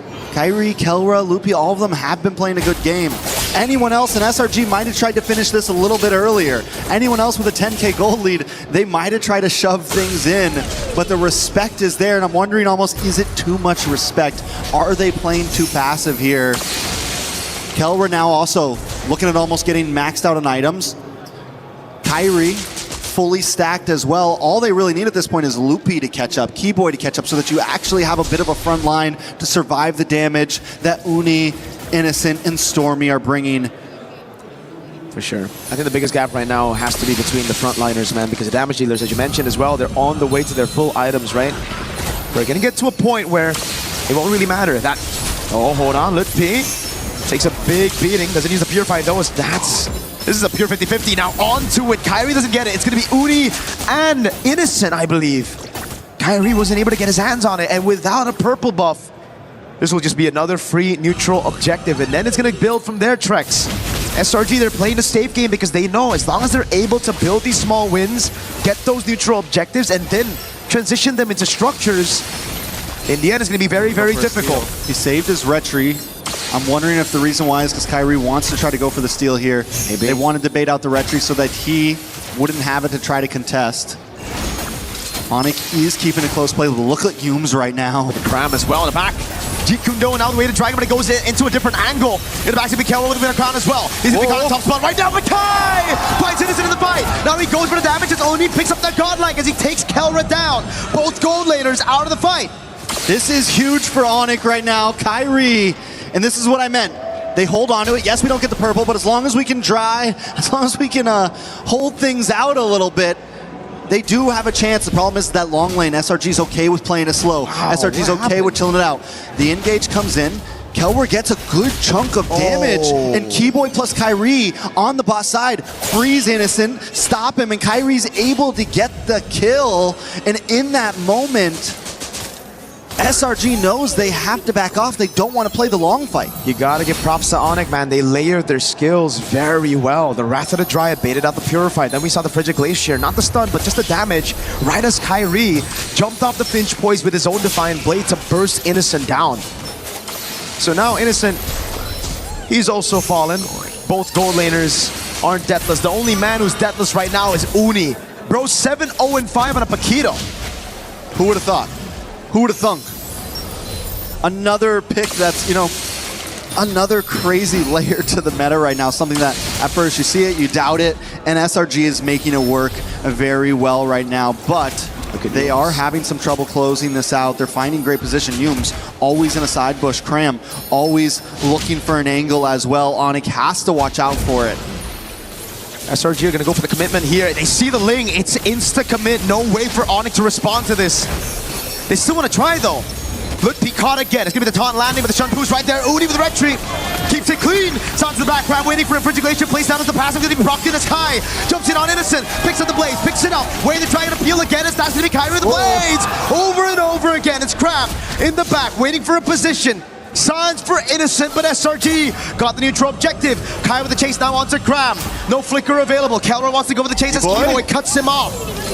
He doesn't have a Wrath of Dryad. No, he doesn't. Doesn't land a taunt either. It's not the Evolved Lord yet, so Onic, I feel, get the win with a mid and a gold traded. But if SRG can stop these three members from recalling, it's going to be massive. The pincer's here. Uni comes in. This is going to be bad for Onic. Oh, watch how stormy he goes. We're trying to disperse the damage. Kyrie able to get the Defiant Blade as Cram tries to get him down. Wave up top, and the Lord is going to come crashing down, but the mini wave's actually going to spawn in time. Look be there. Kyrie with a Tempest of Blades gets him out. Look pay against 3 on this Uranus. All he's got to do is keep him away from the base as Onic tries to clear this Lord. All he's got to do is buy a little bit more time. The Lord and the minions almost won SRG the game. Look, he falls in the end. No consecration, and now it's Innocent back up in the Lanadon. Onic with a Hail Mary play there, and SRG responding so cleanly, but it's not over yet. SRG still at the door. They're waiting for another wave to come down. Oh no, Frigid Glacier, the frozen as well. Innocent jumps over to Montfort, but now he's going to kill. Going with the lazy new one by Innocent. Takes him Kyrie's trying to save it, but Uni wants to stop him. Kyrie gets the shutdown, the double, the back and forth. Neither team wanting to give this up. We got a game in our hands. SRG versus Onic. This really should have been a knockout stage game, but we find ourselves right here, right now, seeing it. Every time you think it's going one team's way, something else happened. Uni with the immortality. then takes the shower shot by picking up the winner crown, gets the kill, but Kyrie pulls up in the nick of time. Not only is the game back and forth, but every single fight at this point is just tit for tat, punch for punch. And now there's only one. It's just Cram who's deathless on the Hilda. There can only be one. There can only be one. The wise man once said. Mr. Cram on the Hilda. Can you imagine that? The guy's like up in front, always flanking on a master Normally assassin. that's the hero that should be dying the most. You know, that's the one that's like, oh, we just sacrificed the Hilda in the early game. For sure. I mean, not Cram though. Not Cram. Not me. He's built No way. different. 3-0 and 13. All right. 3-0 and 13 is insane. We're at 20-9. Onic finally with a grip on this game. It's down to tie game mode. The problem is Lord spawns on boss side, long lane, looking hard for Onic. Oh, he's gonna jump in. Oh, and he's gonna burst it down! Straight up, what was that damage? Kai and Kelra Together with the combo. Now it's up to Stormy and Uni, Cram and Yums in a 4v5. Uni needs to find an angle in before Kelra shreds this down. Kyrie as well. BMI back again from Kelra as Ludwig tries to stop Uni from getting into this Lord pit. In the backside, a big kick from Yums. Over on Santa with the follow-up. Yums goes down to Kelra. Onic playing this game. Wave up top is good for SRG, but Onic want to go for the Lord. Wave, wave, wave. Someone's got to go back and someone's got to stay. Oh my God. Because if they lose this Lord, they may not survive the day. Kelra with the blazing duet. Stormy gets out the Crimson Beacon. That's going to be him jumping back again with a nature from Kelra. Sans pops down the frigid glacier. It stuns Uni. Kai gets a shutdown. Crab's first death in game one. And the crowd is electric right now. And we are losing our minds through this game. We're 22 and a half minutes in. It's Stormy and Innocent defending the base. A Lord will be coming soon, but Onic is already at the inhibitors. Look at the death timer, 16 seconds on Yums, 30 on Uni. Cram is down for another 40. The Evolved Lord is going to spawn in the bottom lane. And Onic want to utilize it. Innocent and Stormy. They've done this before. They have done this before. But Kelra is shredding. Onic doesn't want to show them the same respect that SRG showed them 10 minutes ago. 15 seconds now on Uni. On the line. They're buying good time. They're buying really good time. They actually saved this mid turret. SRG. They're going to have all 5. Yeah, they will have all 5. Does Onic fully commit to this here? There's so many towers that they have to get through. This is the a big Lord will Lord. take a good chunk of damage. Tier 2 up top, gonna fall down as well as Kai deals with the waves, but now it's gonna be the Evolved Lord into the bottom lane. Winter Crown bot again after using the Wind of Nature in that previous fight. Look, P. Looking for an angle in, they're able to make their way forward. Defense. Oh, Kelra! Again with the jump, it's Keyboard, who's able to find the right to try it. Innocent falls, Uni's next, Crab and Yums cannot defend. Onic come back in game number 1. It took 23 minutes. Multiple Lords, but Onic finally pulled the game back into their hands, and that's only game number 1. Wow. What a series. What a game, I mean. Not a series, because we're just getting started right now. Onic takes them the distance in that one. Pure insanity, and SRG played so well. Uni played so well. Multiple members of SRG going deathless throughout that whole game. But Onic, I think, I said it. Yeah, Like, you listen, did. If they buy too much time, I think they need to end this now. SRG being a little too passive. You've got a 10K gold lead. And they let it happen. I think it's a mix as well, right? Like they were playing passive when they shouldn't. They were playing aggressive when they should be the ones playing passive as well. So many of these skirmishes were a bit too unnecessary with a 10,000 gold lead, having the macro advantage on the map as well. Here as well, right? I mean, the dive over under tier 2, it made for a hell of a highlight for Uni, but it wasn't the right call. If you look at the macro decision making, why dive a tier? Why dive a base turret? Calls were made, plays happened. And SRG takes the first loss in this best of 3. But the possibilities at this point are honest. But Kelra, it took him a little bit of time. The moment we saw that first fight where he got the big blazing duet off up in the top lane, we knew the damage was there. Once he got his Holy Trinity in, as he collected more items, he didn't even have to be passive about it. He could just jump into 3 or 4 of them and completely shred down Stormy. How we doing, Virgo? Dude, I'm looking at that play again, well, right? Say hello. I know. Say hello to the people. I know. I just want to look at that play because he's got to go back and let us know about it. Dude, Kelra, I was just like, I don't know what that damage. I think he was fully stacked up. I think that's exactly what it is. He's fully stacked up on both Corrosion, and his Art of Thievery. So that's why it looked like insta burst. It literally just looked like he blew them up and did not shred them down. That's why. That's why I needed to look back. There's definite insanity. Taking a look at some of these stats. You know, we got to go back to Uni, man, because he did have an amazing start of this game. 69,000 damage dealt. But the fact that Kelra ends up doing 127,000 damage. Oh my God. This guy didn't touch anyone for like the first 6 minutes of the game. Bro's 001, I think, for the first 6 minutes of the game. And then he was able to get 2 kills on Stormy. And I think Stormy and Yums, a double up top, right? We get to see the highlights again, and that's where you're going to see the stacks that that he was able to hold on to before that blazing duet.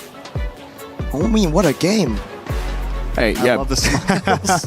They're ready at this point, you know. And we saw some reactions as well from the side of SRG during the game. Uni felt comfortable, but you never get too comfortable. I think SRG got too comfortable in that game. And the pressure was on for Onic, and they thrive off of those types of games. So too. It's not the first time we've seen them make insane comebacks like that, where all it takes is one play. And it felt like when it was needed most, Kyrie and Kelra, and even Keyboy as well, were just working so well together in those fights. You mentioned it during one of the moments where the layering of skills with everybody, from Sans getting involved as well with the Frigid Glacier. I mean, all of it. From back to back to back to back.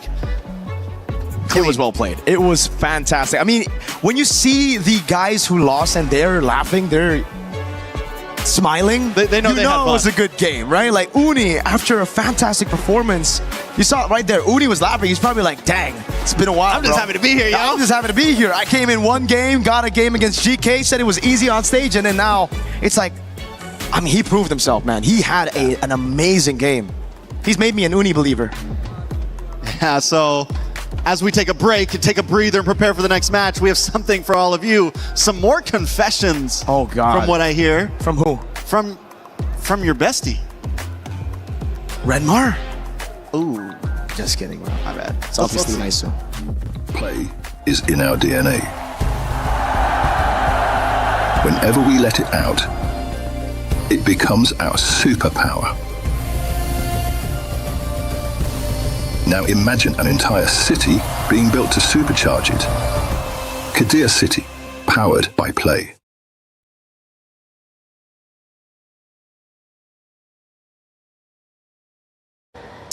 Welcome to a new segment here for the Mid Season Cup. My name is Chris, of course, and we are doing Confessions with Lafell. What am I confessing to? Like, why is this called Confessions? Nice watch, by the way. Thank you. Yeah. What am I... Okay, fine. Why do you want me here? I heard...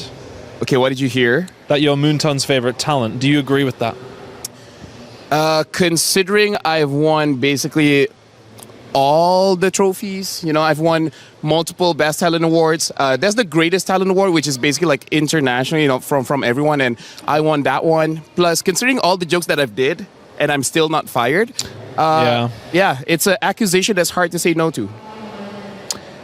I love them too. You know, they're my mama and papa. So that's it. You kind of, you know. Hey, you know, I would blame my other talents. Why are they not loved? Is it me? Let's gaslight them actually instead. That's a good idea. We'll gaslight them instead. Yeah. That's more than fair. I heard you're a big fan of Newton. So what was your favorite Newton's law? The law of motion. And the reason why I like it is because there was a time that we had to prepare for tomorrow's show. but I got very bored. So I spent 3 hours learning physics about how Newton's law of motion really discusses about how sound is created, which TLDR is just a bunch of particles in the air that expand and contract, and a disruption in the air creates the sound. I don't know whether to believe you based on what I just read elsewhere. Apparently you like to come up with things that don't actually make sense. So you could be lying straight in my face. I could be lying, but hey, considering I'm Asian, I'm probably correct. Did you have a smooth travel here, particularly for wildcards? Do I smooth travel? Did you have a smooth travel here? Well, that's a good question, Chris. Good question. So first of all, getting here was already trouble. One of my flights here, I had to fly in twice, by the way. One of my flights here, they give me a ticket 30 minutes before the flight, and my house is 1 hour away. So I had to break a lot of traffic laws just to be able to make it to the airport so that I can check in time and then we can actually go in. And then when I finally arrive, right, to the airport, out of hundreds of people from the plane, they pulled me to the side. When I say they, I mean the police. The police pulled me to the side, and then it's like, okay, I brought all of my documents, showed them, and it's like, okay, you can put them back. I'm like, okay, so what's gonna happen? And they're like, oh, we're just gonna search you. And I'm like, oh, do you do this all the time? And then he was like, oh no, this is takes out his phone, presses a few buttons, and after 1 minute and a half, it's like, random. This is a random search. And then I had to go through all of that, and then he spilled shampoo on my shit. So I'm like, it's been fun so far. It's been fun. The police made me feel like a VIP, where there's two guys in front and 2 guys behind. Escorting you in, yeah. It's escorting me, essentially. Yeah, I felt very much welcome. I have a very long name, by the way. Give me it. Muhammad Amirul Aiman bin Muhammad Kamal. That is quite long. Or you can call me Lafel. Mine is Chris Tun, and that's it. Nice. I met a girl named Zoe. And it's like, anything more? Like, chilling. That's it? Z first name, O middle, and E at the end. No way. That's actually kind of clean. Yeah. That'd be great for like talent. She's cute. Thank you very much, mate. That was insightful, to say the least. Thank you for having me. You're a very good person. I have no idea who you talk to get all of the stories, but now I need to do my own confessions, finding out who gave you all of this. It's all right. We're going to get some people back, don't you worry. Yeah? Yeah, that's my job for the rest of the week. It's all I do, actually. Thank you very much. That has been Confessions, once again. A lot of people are haunted by their past. I'm inspired by it. They're not just playing for themselves, they're really playing for their entire family. They have defeated their demons. They have crushed the curse.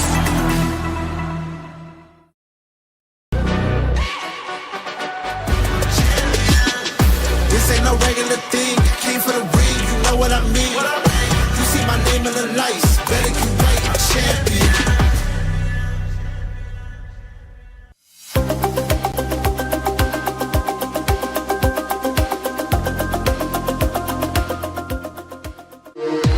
We were there for every click, every clutch, every respawn.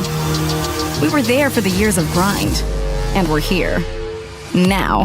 The proud founding partner of EWC, powering the biggest event in gaming, shoulder to shoulder with the world's best, making history. Greatness deserves a stage. Lenovo Legion, reach your impossible.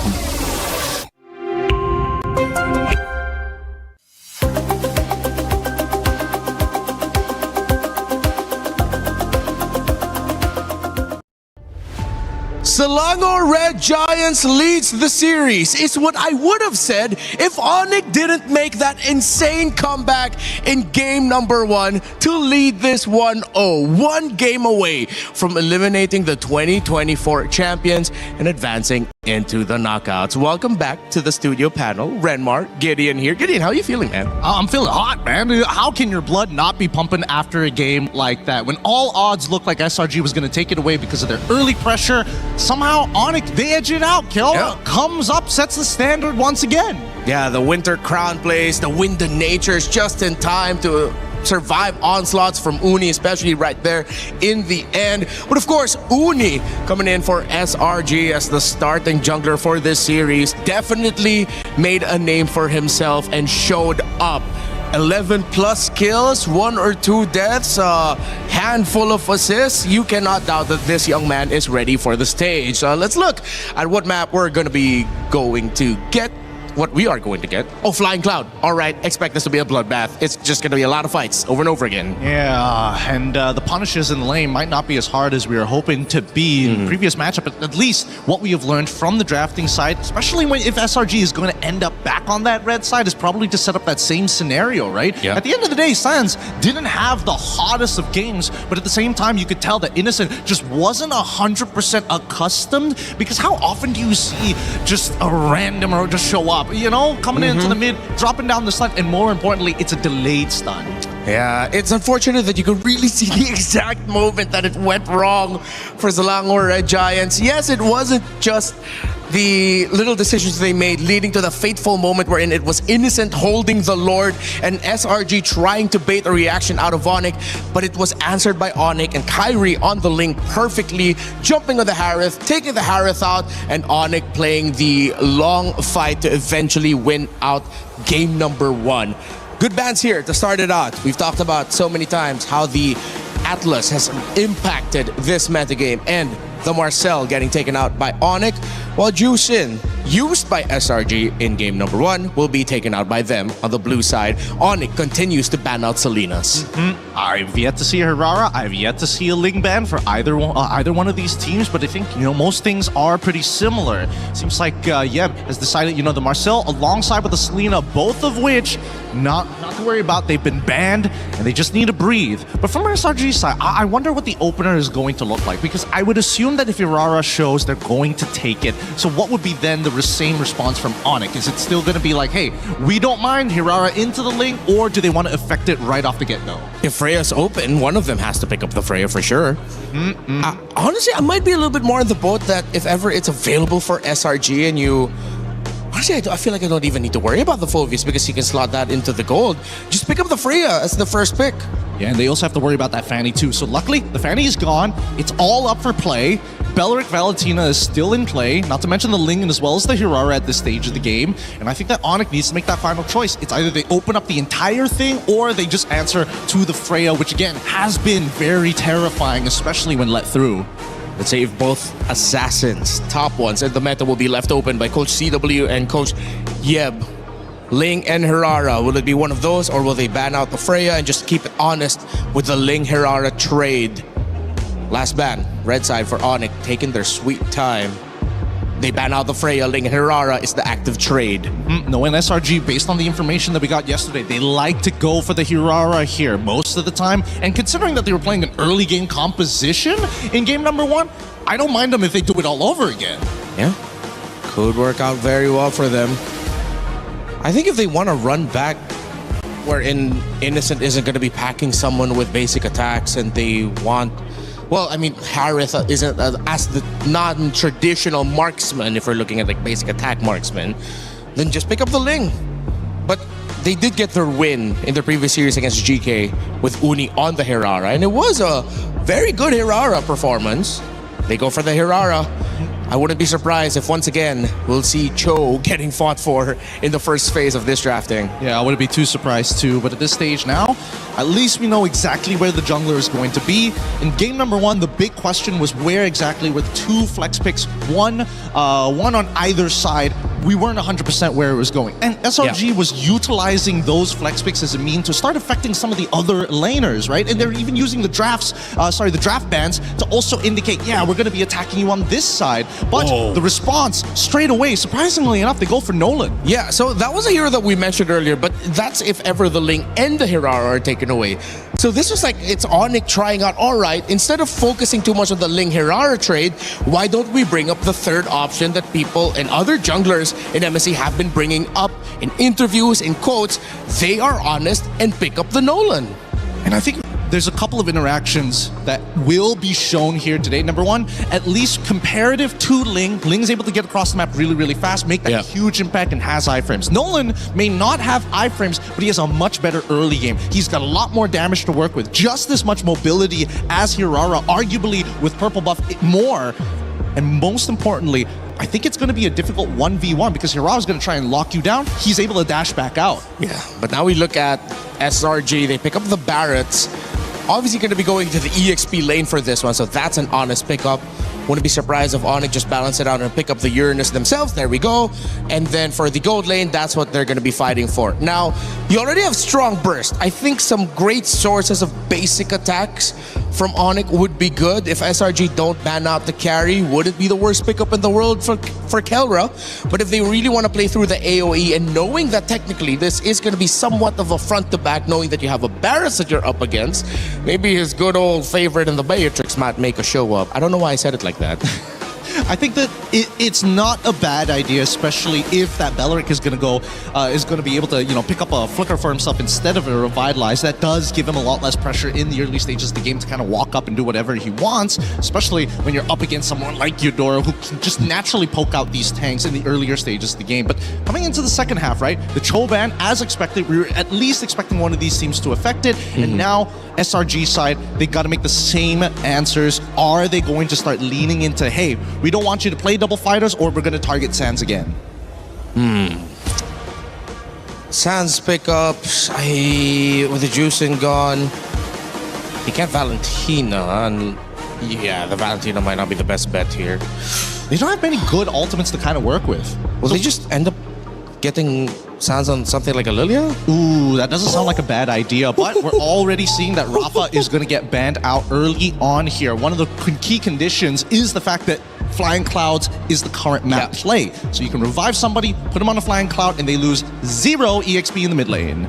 Oh, this is a great ban here. Keyboy did show up with the Badang. We've seen it also in the hands of Finn in Team Vitality. Can't remember if you've picked it up, but it is a great pickup with all of the dashes that you have here. Momentum stopper, with Onic looking to play a much smoother team fight. And it is just very annoying to deal with, especially if you're up against the Barretts. That extra wall brought up by the Badang could be another extra obstacle wherein the missiles of the Barretts could knock in their opponents, and then that's just an extra way for you to get easier stuns. I mean, let's not forget about the anti-CC in that ult, right? That's just a great way to just kind of disengage when Belleric tries to make a Flicker Wrath of the Dryad play on you anyways. I do want to see what this last ban is from the side of SRG. Lo Yi is going to be the option. So Lilia, technically, low health pool. The Eudora does a pretty good job against it. Going for an artillery mage may not necessarily be that great, but Harith is going to be the red 4 pick for Onyx side. And I like the fact that they're denying it. I think they're going to end up picking up a Vixana. Remember, we saw the Vixana as an answer to a lineup that has a Barretts. Going up against a Eudora, they have the range. It's strong disengage, crowd control. It would set up theoretically for the Nolan and the Harith.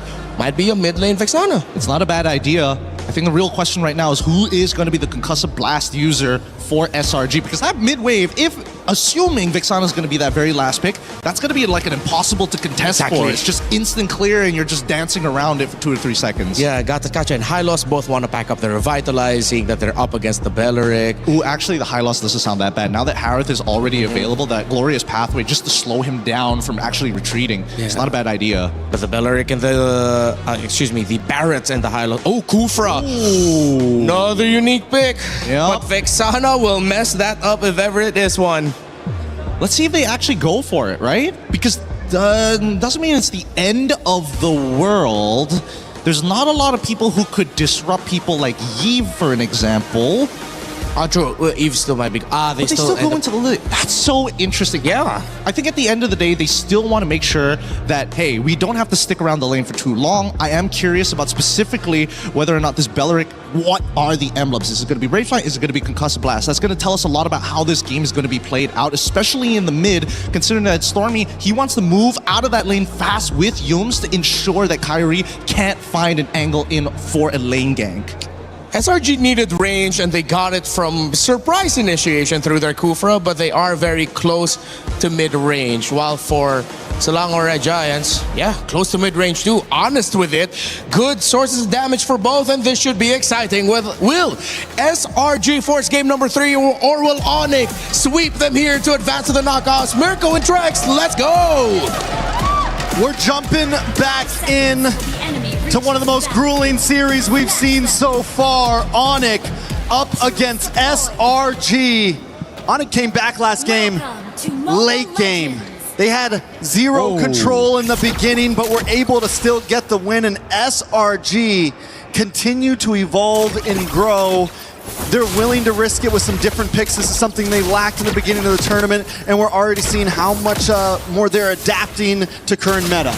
Hey, that's a sprint on Stormy. That's something new, that's for sure. Pull yourself together though for Yums, Master Assassin for Innocent, just trying to win out this lane. But yeah, sprint over Flicker for the first time on Eudora. I wonder, I mean, had to be, whoa, a lot of damage on a Keyboy. Toe the fracture, not even there, it's just the passive Kai. Jumps in, picks up the kill, Yum's gonna be very low. Onic strike first this time around, and they instantly go into enemy jungle. Beautiful rotation from Loopy and Kyrie coming to that mid lane. Yums is gonna try to stop it, but he may get taken out here. Yeah, Kyrie is able to take it, now he jumps on Yums. There's a few more hits to take another. He's on the board, now it's 2. This is one of the good things about the Noland up against this Aurora.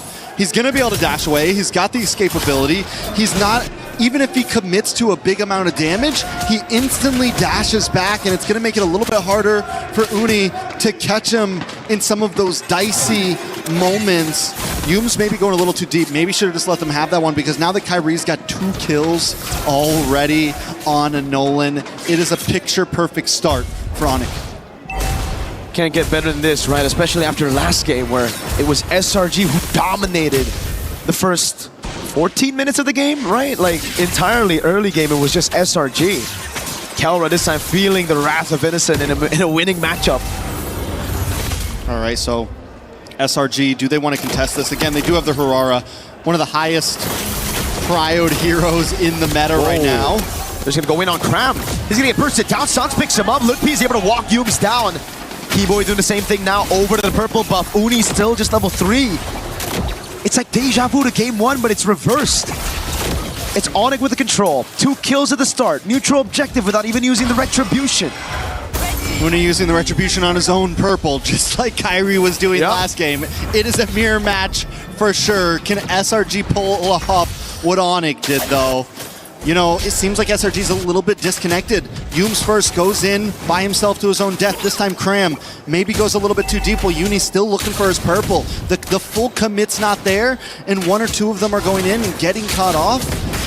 And I think they have to realize that maybe it's not the time.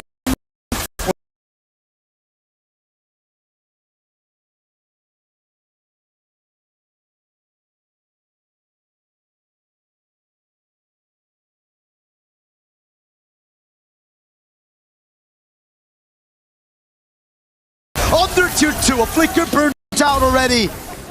And Uni has to just watch as it happens. They didn't even want the orange buff. Nope. We're not even going for this orange buff. We're going to lay a trap. We're going to get another kill. We're going to put Kyrie at 3-0-1 and Sans at 1-0-2. Let's get these damage dealers rolling. At this point, Uni's just sitting back and watching. He's trying to farm his own jungle. He's trying, I mean, everyone's just trying not to die at this point, let alone catch a lead. That was one of SRG's fallback plans, right? It's Innocent. If you lose an early game, you can just play around Innocent. The rest of the composition, though, is made for early to mid. Sans has to use the black shoes there. Good move by Cram with the rotation, catching him off guard. But now it's going to take a little bit more to get that plan B sorted out. They're going to have to constantly rotate with Innocent now. Yeah, look at them literally hovering around him right now. Stormy and Yums keeping him safe, but possible play in the mid. Onyx going to be pushing SRG back. I don't know if this is a turtle they want to fight for. 2-level advantage on the retribution for Kyrie. Golem gets reset. Uni still able to secure it. Now looking for level 7. Kai on the purple buff though. This should set him very close to level 9. I'm going to be honest, I don't even know if Cram should be down here at this point. Is this really a fight that they want to take? Innocent, slightly behind, nothing too crazy. Does hit level 7. Oh. Taking a lot of damage. That's why they went for the Lilia, man. Baraz is just going to get shredded down. Has to flicker outlet. He has the consecration still. Free retry now as Yums is able to find the talent range on Keyboy, but he doesn't care as Kelra pops into Zaman Force. Lutpi with the consecration gets away. That is nothing to Lutpi. And this is what I mean, right? They expend so much time on that turtle. They maybe could have got a push on top tier 3. they maybe could have, you know, if Cram would have stayed up there, if someone else would have gone up there, they could have rotated elsewhere and at least made play up on the map. But instead, they spend so much energy on a turtle they never had a chance to get. So now it's the build back up for SRG. They send Innocent to the other side of the map, trying to get him farm. It's all they can do right now. And Uni, like you said, they went in for the skirmish earlier. And against a Nolan, if you lose out there, Nolan's going to be able to rotate around the map much faster than you. So what that means is he's going to take your green camps away. That's why we see such a big lead. 3 whole levels for Kyrie on the Nolan. And again, he goes bot. When the purple buff is up, he knows where Uni is. He's constantly stealing these camps away. And it's going to get really tough for SRG because they have to feed 2. Uni and Innocent. Yeah. It's a lot of mouths to feed when everything's being taken from you. Onic already at a 4,000 gold lead. A lot of damage on a Loopy, though. They're going to go under the tower. Yep. Again with the black shoes, just reacting to the Tyrant's Rage. The taunt lands on Yums, and that's the damage of the Glooms. Kelra picking up a turret for free as Onic zone SRG away from that tier. Oh god, it's Kai even waiting in these bushes. Again, no chance, no space for Innocent to farm. It's, I mean, look at the bush. It's been the same for Uni too. He's barely able to move around. Early on, getting pushed in on multiple jungle points, and Keyboy's been loving just hanging out in these bushes, waiting for the next target to come along. He is the bush. He is the bush. Keybush. He's a tree. Conceal from Keyboy. Look at the play again. Big chomp down now. He goes to the flicker as well, but it's only Keyboy Sun first grab down. They're able to get Keyboy, but now it's going to be Kaura with the Zaman Force, popping him down. That's Uni in the back, going for the kill, finding one, and the trade as Kai walks up, and Uni finally a bit of retaliation. Jumps on again, the Purify out, but now he's going to be on cooldown as Litpi looks for the chase and finds the kill onto Uni. I don't know if taking the death at the end of that was worth it. Finding Kelra at least is a saving grace. But the damage onto Cram, the burst damage of this team right now, with Kyrie being at 4-0 and 3. I mean, it's true. It is very reminiscent of how SRG was doing Onic last game. But the problem is, I don't think Onic's going to give him time to breathe. I don't think Ooh, Innocent in a bad spot. He's going to have to flicker out of this, man. There's no way. He might not even flicker. He might just take it. Keyboy with a flicker in the Rapid Dryad. Innocent fed to Kelra. Again, not given space to farm. Yums, body block from. They feed another over to Kelra. Sometimes you got to just take it, Mirko. Sometimes just accept your fate. Innocent knows there's no escape there. Onic moving on to the tier 2. Onic has never won against Red Giants. SRG on the defense. Can Onic pull this off here? Game 1 of pushing the limits. It just goes to show Onic's diversity right now. We can play the long haul. We can dominate the early game. Just give us right now.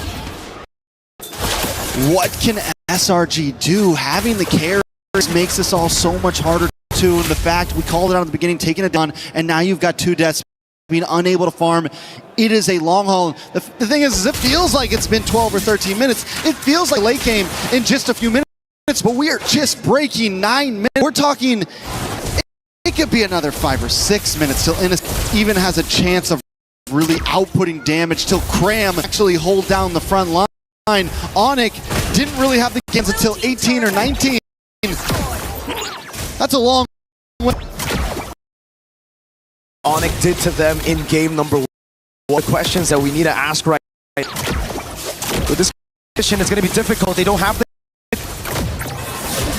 shield already down. Up top again. Down below, Litpi. Usher. 18 or 19. That's a long way away. Can SRG do what Onic did to them in game number 1? Those are the questions that we need to ask right now. With this kind of composition, it's going to be difficult. They don't have the clear. Holy Shield already down. Up top again. Now in about down below, Litpi ushers those minion waves in to deal with the Holy Shield. Takes a bit of a beating. But it's all for the orange buff to be taken by Kai, who's 5 levels ahead. Use with the rage, but it's going to be responded over by Sons of the Black Shoes. Now it's the taunt lands on Cram, and again it's Kelra. Oh! A big chop down thrown again, but he has to purify. Cram low, has to flicker back. And that's 2 big flickers as Kai secures the Lord. They do bide some time though, clearing out the waves, but another wave is coming soon. But SRG doesn't have the greatest comp to defend. Yes, they have the carry to Shred, who has gotten in the Trinity, but still 1.5k gold behind. Taking a look at the jungle, it is a 4.1k gold lead. Uni just got his second item in, just got War Axe in. The last time they met at a major international, it was SRG who knocked Onic out of Group B in MSC 2024 with a 1-1 draw. Well, revenge is here. It's in Onic's grasp. All they got to do is close this out. And last time SRG was a little bit too patient. Onic is ready to kick in these doors. Hey. And whoa, yeah. Was it a flex or what is it, a misplay? We'll see with the result of the game.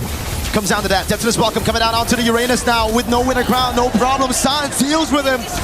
Wave in the mid lane is good. Onic gonna look for the slow build up into the siege right now as they go over the top lane. Lutpi holding in the front. Is it gonna be Kai with the dash in forward as Kelra jumps in again. The fracture lands on Yums. Lord cleared out. Black Shoots comes down. Uni goes down. Keyboy with a rapid drive to the back lane. As that's gonna be innocent with a pickup. But Onic! Clean sweep. Selangor Red Giants to make it a top 8. And they don't just win it, they earn it. After game 1, pushing themselves to the limits, and then to prove they can finish things in style, they win game number 2 in a very quick fashion.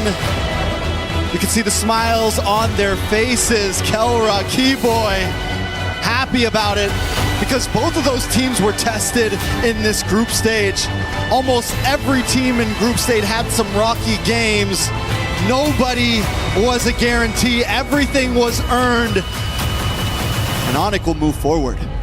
They will. Top 8. Selangor Red Giants. They will unfortunately be the ones eliminated. The key crushed today as well. The revenge was very late. The 2024 was when it happened, when SRG knocked Onic out of groups. It took them 2 whole years to regroup, to relearn, to improve. And fate had it with this matchup. SRG dropped down early by Pro. Onic dropped down late by Aurora Gaming. Into the last chance for both these teams. It looked good for SRG at the start of game 1. They couldn't close it out. It looked great for Onic in the start of game 2. They went for the throat. Yeah, they did. They weren't wasting any time. They knew that they had the advantage. They didn't want to make the same mistakes that SRG made, and they were able to pull through. But with that game over, let's send it back to the stage. Rose, who we got up there? What a series, honestly, guys. This is a matchup that we didn't see coming. Closing the group stages, we expected something like this in the knockout stages rather, but still, Onic secures a 2-0 in the bag up against Selangor Red Giants. Ladies and gentlemen, give it up for Kyrie! Kyrie, congratulations. How do you feel after finally getting your vengeance up against SRG? Because if we recall correctly, they dominated and defeated you guys back in MSC 2024. That ended your journey, and Kelra last year's journey too for MSC 2025. So how do you feel today? Okay. We've been waiting for a long time for this match, and happily we succeeded today. Happy. I'm pretty sure you guys are very happy. But did you ever expect that this moment would come at this period of time? Group stages elimination match, lower bracket, Onic versus SRG. Or did you expect it, in the knockout stages perhaps? Yeah, we expected to meet the champion teams in the knockout stage. You're the only one left right now. Onic is the only one left because 2024 champions are gone. 2025 champions are gone. What does this mean? Do you feel like it's coming back to Indonesia? Do you think it's coming back to Onic? I hope so. That's all I can say. Now let's talk about game 1 just now, okay, Kyrie? Game 1, you guys were shaky. You guys were behind. Which are very good at early game, but not that good at the late game. So we just had to be patient. So the plan was.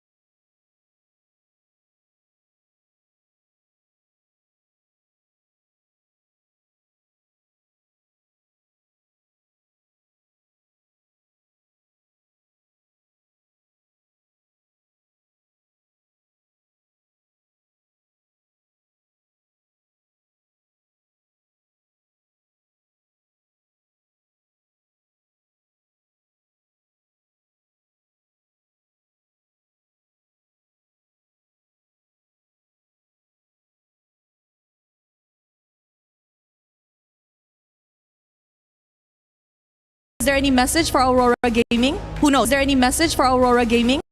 Who knows? Maybe that will make them pick you later. Just good luck. You want to meet the best. And of course, a message to the fans.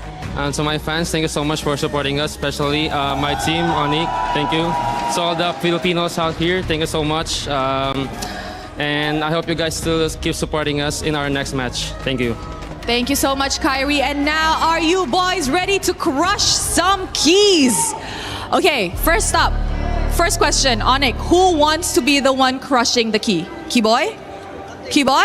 Okay, let's head to the back. Come on, guys, follow me. It's time to crush some keys. And as we head our way to the key crusher, Key boy will be the one leading the pack.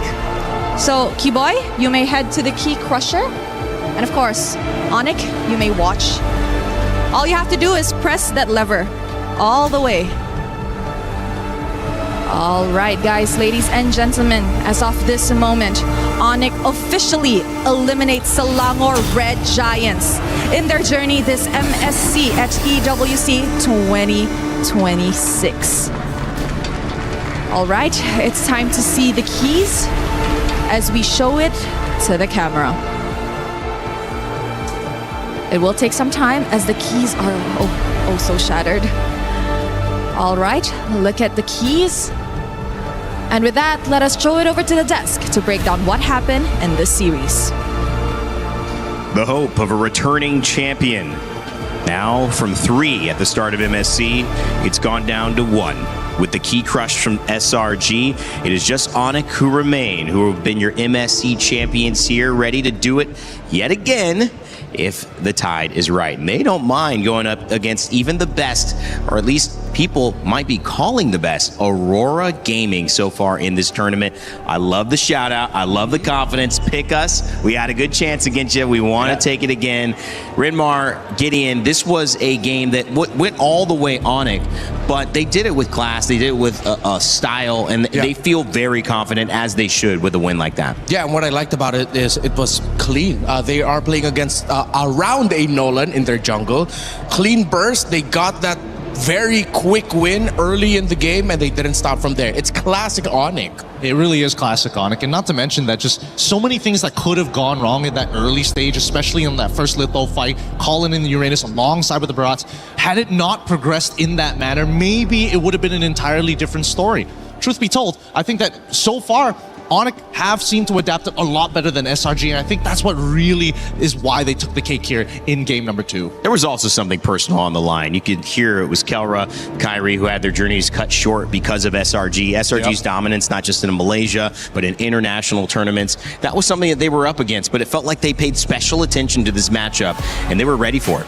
Yeah, just look at the numbers there on the Kyrie. 20,000 damage, it felt like he dealt more. But you were mentioning Gideon, it was a Sans game. Yeah, it really was, because again, Sans was probably the biggest person they could have looked to punish here in a lot of the times. And we were discussing whether or not the Vexana would have been a better fit. But unfortunately, I think that Sans, he was mad after game number 1. When he was getting oppressed on this Aurora, now he decided, you know what, I want to be the oppressor, and I don't care how many super subs you're going to send in, I'm the dominator. Yeah, he wanted to be continuous with it. He wanted to make sure that there's constant pressure coming out from his Lilia, the constant use of the glooms, maximizing it, even using the black shoes at the right time to bait out SRG into going in for some questionable dives at some point, especially for Yums, especially when you're seeing the Lilia and thinking, oh, I think I can get the Lilia down here. Oh, wait, no, I've wasted my Tyrant's Revenge and maybe even a Flicker out because the Lilia still has the black shoes. I know he's thinking about using it so that he can force the black shoes out, but sometimes you're just going to have to think it's not worth it. Yeah, it really isn't. And not to mention that once Lilia comes online, it's very easy for her to be like a strong anchor for the team. She sets the battle lines and then she can just walk away and do whatever she wants and then come back to reset it again once the team has finally recalibrated and regrouped. I think that unfortunately, as much as Innocent is a great player, he won the lane technically, but then the rest of the paratroopers decided to come on in to invade his side of the world. So at that point, they're just falling behind. Yeah, this is a tough one, and obviously it's always difficult in these moments where you have somebody who does their best and it doesn't quite get them where they were hoping for. And the side of Malaysia and SRG, well, they're going to have to be content with their 5-time PL champions and championships, and of course, the fact that we now have a chance to do an exit interview, not with any of the players, but with an analyst from SRG as well, to learn a little bit more about what went wrong. Hey, Turner here, and we're backstage with Coach Becky from SRG. Maybe, Coach, you could give us a little bit of information as to what happened in that match against Onic. I think what happened in the match is, I think that we were very confident going to the game 1. We did not manage to really win that game 1. Going to game 2, I think the adjustment was not the best because I think we were left behind in the meta as well because we were trying to adapt. So I think in the game 2, it was just too hard to play. Yeah. After game 1, were the players kind of down? I mean, considering you had a big lead and then you weren't able to close it. When we come to the backstage, I see all my players are still in a good mood. Actually, going to game 2, are still in a good mood. I think when it comes to game 2, I will just say that our strategy did not work. And that was the main reason why we lose in the game 2. Yeah. Okay, so the strategy didn't work out in game number 2 as well. And this is, I don't know if this is a sensitive question or not, but I'm just going to ask. What did you think about the fielding of a new substitute yesterday for Uni, and then Uni's playing today? What happened there? Because we wanted to play Skies for this tournament, so we started him. Okay. But going through when it comes to here, and then when it comes to practice tournament, things are not really going well. So we tried to fail Uni today, and then because Uni, he's I think that yesterday it was the time that we should let him try and see how far we can go. Yeah, then that's where we try to play Uni. But in my perspective, I think both of them are really amazing jungler. Yeah. I agree. And Uni did really well in that really last game, well. right? Yeah. So what are you going to tell all your players after this when you get to meet them? Like a big part, like big family for me. So we really care about each other. We love each other. So I just felt like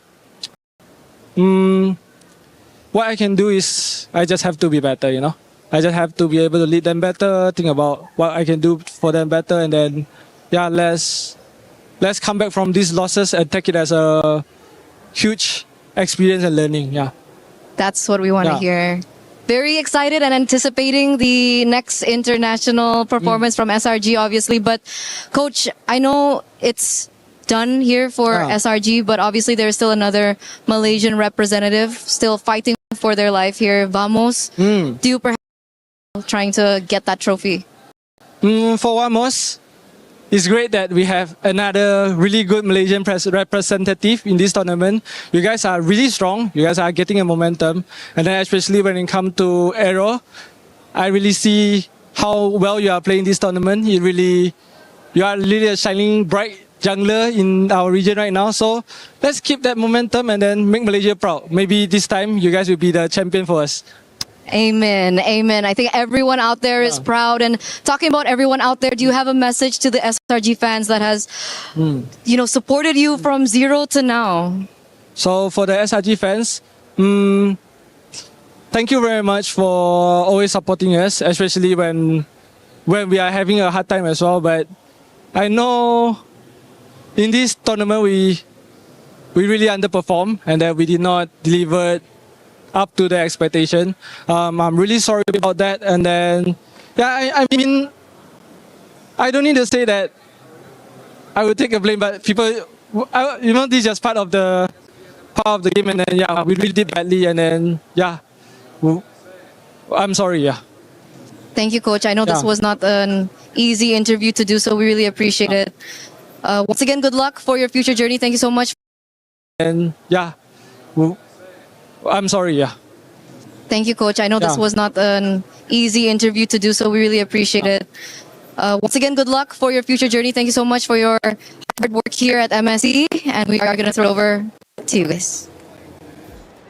Well, wishing the other Malaysian representatives proud. Team Vamos Aero 404, maybe one of the stars of this tournament so far. Certainly look like they could make a run for grand finals. SRG, a nice exit interview. Vecchi, their analyst, and big thank you again for everyone who does those for us. Not easy to do. Rimar, I want to come back to you because we talked a lot of the story. I want to talk now more of the game, as we have one game coming up, but you took some info and you got some stuff ready for the telestrator for us after this game 3. Tell me what you got. Yeah, well, we're going to look at the draft. Coach Vecchi did mention that when it came to the draft in game number 2, that they felt like they were a little bit left behind in the meta. So we look at one thing first, and that's going to be the Atlas ban first up. So if you're going to ban the Atlas, it's either expected you're going to be first picking the Belleric, knowing that the Hirara link trade is still active at this point later on, because you will see that Onic will leave it open.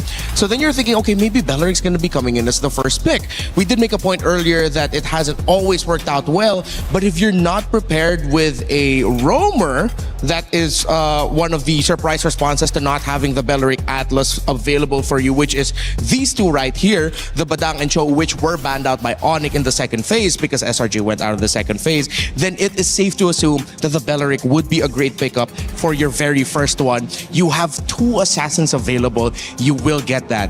But it seems like they feared the Hirara a little bit too much. The order has already been shifted here. This is post-exchange, but the Hirara was the first pick of Selangor Red Giants. Then Onic comes in with a surprise by going ahead and picking up the Nolan.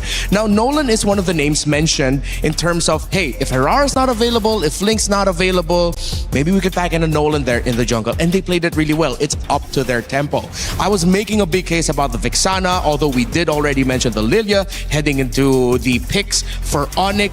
But the Lilia and the Nolan, I am reminded just how well they complement each other. Constant pressure from the Lilia where the Nolan can sweep, or Nolan with the sudden burst with Lilia to sweep and finish. With Onic getting the Belleric, and then of course SRG picking up the Kufra in the end for them, they just didn't get a favorable matchup in the center of the map. It could have gone also SRG's way for the very first trade, but you see the little differences here and there. Belleric being able to heal himself, just the raw damage output a little bit better from Onic, and of course that is the playstyle that they love. They love that aggression.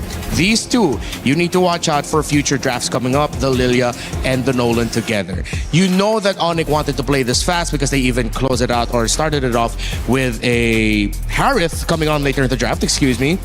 You knew that they were just going to go for pedal to the metal aggro. Now I go back to the pick yet again. I know it's meta. I'm not saying it's terrible, but we've seen too many drafts at this point where the expectation of Eudora getting picked ends up becoming the point of, it's like a turning point for the draft of the opposing side that doesn't have the Eudora. They look at the Eudora and say, we know that's already gonna pop up. How do we make the most out of this? All right, so for Onic in this regard, it's we'll take out the best roamers that you could pair up with it and then force SRG to play a different roamer instead. They played the Kufra because once again, they banned out the Badang and Cho. I'm not saying completely forget about the Eudora. Yes, I acknowledge all the amazing Eudora games we've had. Team Liquid lost to a great Eudora game by Shin yesterday, and there have been plenty of great Eudoras today as well. But teams are starting to look at that hero and the lack of range it can provide, and not being able to get that quick turnaround right away that you want from the Eudora as a means to suddenly shift the draft in their favor. Once again, just revisit the priority in Eudora. Don't forget about it. Just revisit it. Yeah, I mean, if you have a Belleric as well, you know, you don't really have to worry about Eudora could work with that. But if you're not going to have it, that could be the issue. They ban out the Cho, they ban out the Badang. That's a great analysis there, Renmar. Thank you. Gideon, as we head to kind of looking at the next series, but before we do, finishing this one, any final thoughts on seeing 2 champions of MSC going down, 1 left to go in Onic? It just means that right now the level of competition has definitely gone above and beyond most people's expectations. Absolutely. I think, it's really understandable that most of these teams, especially with the confidence that they have, one patch could change everything, and maybe there's something that you miss. It also helps that a lot of these, high-level teams kind of want to keep those secrets for themselves. They sure do. And unfortunately, other teams figured out something else and they just didn't see it in time. I think that's the unfortunate truth of it all. It's a great look at what's been working and what hasn't. And some of these top teams are exposing matchups we haven't seen before. And these are the results to prove it. Team Spirit and Pro Esports move on GZG into T7, who took down Team Liquid PH yesterday. They are out, and so are Selangor Red Giants, your grand finalists last year, the winners of MSC the year prior, 5-time MPL champions in Malaysia, and Onic have taken them down. Next up, it's a battle between Falcons and Falcons, and if you think you know who's going to win, go ahead and get your pick'ems in. By the way, if you want to know a guy who knows what he's doing, he's sitting to my left here. Renmar is like second in the pick'ems leaderboard at this point. So whether you agree with him on Eudora or not, you should agree with him on who is going to win. You must have voted for somebody unexpected to win one of those games. What are you talking about? Leaderboard? Yeah. Oh, the leaderboard I showed you? Yeah. Oh, no, that was the trivia game we were playing. Oh.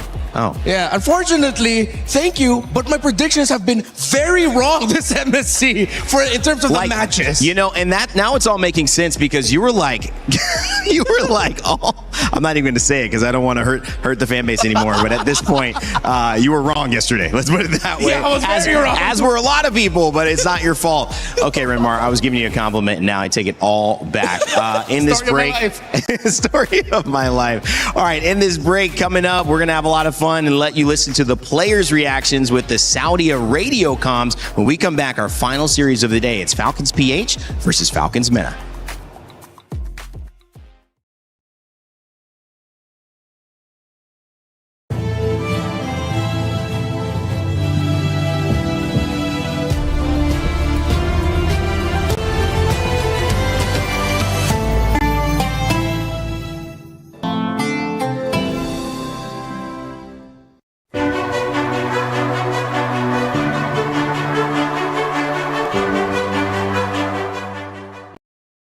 Cảm nhận rồi. Nói rằng nó đúng rồi. Con này qua ha.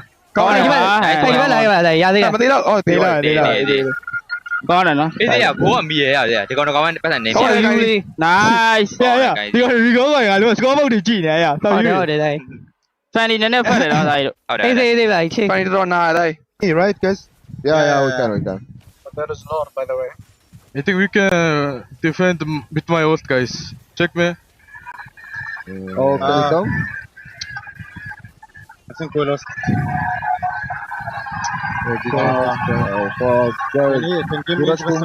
Too much.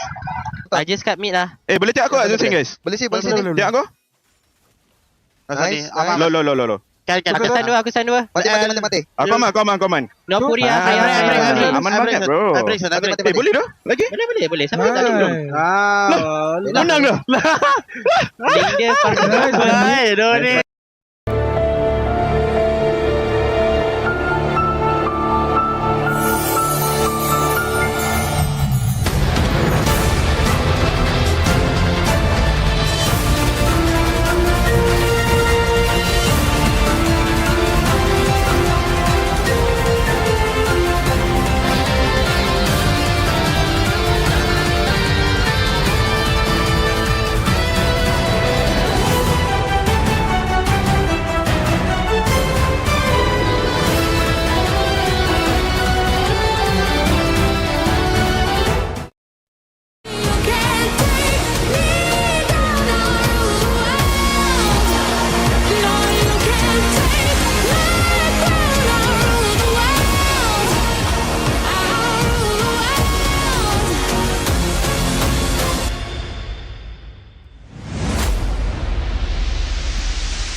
Play is in our DNA. whenever we let it out, it becomes our superpower. Now imagine an entire city being built to supercharge it. Kadir City, powered by play. 16 games, 4 weeks, and the hopes of a nation all on the line. Support your country and fight for a championship for the first time ever. It's the Esports Nations Cup in November in Riyadh. Make sure to tune in. Apex will be there. MLBB will be there alongside 14 other amazing games. And I got to say, the passion has already started here in the MLBB community. It's been a pleasure to join, and it's been a pleasure to see all of the story unfold. I think I picked a good one to kind of jump in and host, by the way. Oh, yeah, definitely. I think the best amongst, maybe that's just me, but hey, at least you got to experience the real passion. That's right. That's right. And speaking of passion, well, I don't know. I feel like this is passionate maybe for some, but for others, if you're a Team Falcons fan, you're gonna get a Falcons representative either way. Now, that being said, two very different teams coming from different regions representing different journeys. MENA coming all the way through the wild card. Team Falcons PH, the last Filipino representative here to make it potentially to the knockout stage. So huge chances there. We will see how this all goes. But one thing we know for sure, Falcons will continue their club championship title race with a potential knockout representative. We just don't know which one that will be. Yeah, something I noticed here with the walk-ins, it seems like, of course, the Falcons MENA boys are really locked in. Falcons PH boys, they're a little bit more with their usual loosey-goosey vibe. Flap, this time around, actually jamming out to some tracks. We didn't get to see that the last time he was walking out. Hey, big shout-outs. There he is. He's back. Hey, they know. He's back. How do they know? How do they know? Someone said, okay, you're live right now. That makes me wonder what all the people playing it cool were like. They got told they were live, and they're like, yeah, I'm going to act like I'm studying up in here. Yeah, gotta look cool, gotta make sure. No, yeah, I'll make something that. Post on Instagram later. Yeah, exactly. Just faking it. Studying stats. Yeah. Meanwhile, Flap. They're clearly told they're live, so whatever I see now, I know you're faking it if you're trying to pay attention. Guys, this is a fun one, and also to end the day, it carries the weight as well of the same element of all of these series, where one team is going on, elation. One team is going home, despair. But can you really call it that at this stage? Is there a team that would feel that despair more than any other in this matchup? Or do both teams at this point feel like we played well, we're okay with how we did, we'd love to do more, but what we've done so far is good? Heavy is the head that wears the crown. We are still in the middle of what people would call the Philippines era because of how many times the Filipino team has dominated in international tournaments. We've been winning world championships since M2. We've been challenged in MSC, but we've won a lot of those as well. I'm pretty sure the pressure right now is a little bit on the Falcons because they can't just go thinking like, oh, Liquid's still here. Wait, no, Liquid's not here, man. It's just us. We're the only team left representing the Philippines, a country with a lot of pride when it comes to MLBB. I mean, some people would say a lot of pride, but as a Filipino, I feel like it's just the right amount, you know, but... Yeah. It's a different baseline for everybody. Okay? It is. But understandably so, I think what's really scary is that despite having so much weight on your shoulders, there's still that gnawing thought of like, maybe this patch is not us, you know? Maybe this patch is what makes it so coin flippy. One bad mistake could end up getting us knocked out. And I can't imagine a world where a Filipino representative doesn't make at least top 4. Yeah, and that has been kind of the shift. That's why this has been such an interesting one to jump into. So speaking and introducing that team, Team Falcons PH, representing the Philippines, it has been an up and down journey for Philippines here at MSC. We've obviously seen one of the #1 rated teams in Team Liquid PH go down. This is Philippines' last hope, but it is a good hope because this squad definitely knows how to get the job done. From Haji, Ogwin, Super Marco, Kyle, and Flap, they're all about to take stage. But before they did, we wanted to see how in sync these players were with some other opinions. That's why we asked them a little bit of this or that. Hey guys, my name is Afel, and we know the players. They can play well in-game, but let's see how they do in real life. Because this is this or that. I'm with Super Marco, Kyle, as well as Ogwin from Team Falcons Philippines. If you guys are in sync, you're good. If you're not in sync, then you guys basically can hit each other with a hammer. So if all are good, I want you guys to line up.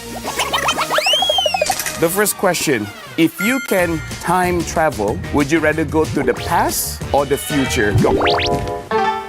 Hey, he wants to go to the future. He wants to see what's up. All right, so this one is going to be tricky. If you have to choose one for your life, would you rather never listen to music again or never watch videos again? 3, 2, 1, go. You're really not the same as them. Okay, for the next one. Would you rather give up your phone or give up your bed? Phone or bed? In 3, 2, 1, go. Yeah, I mean, like, come on. Who needs sleep, right? Who needs sleep? We got 2 more. This is Jungle Heroes. In 3, 2, 1, go. Oh, finally, you're the different one. It's better. I agree, Belman is better. The last one. Say you guys have been caught. 1v5. Who would you trust to save you guys? Flap or Haji? In 3, 2, 1, go. Of course you have to trust Haji, right? Of course. All right, so it looks like it's not super in sync. Have the hammer. Whack your team.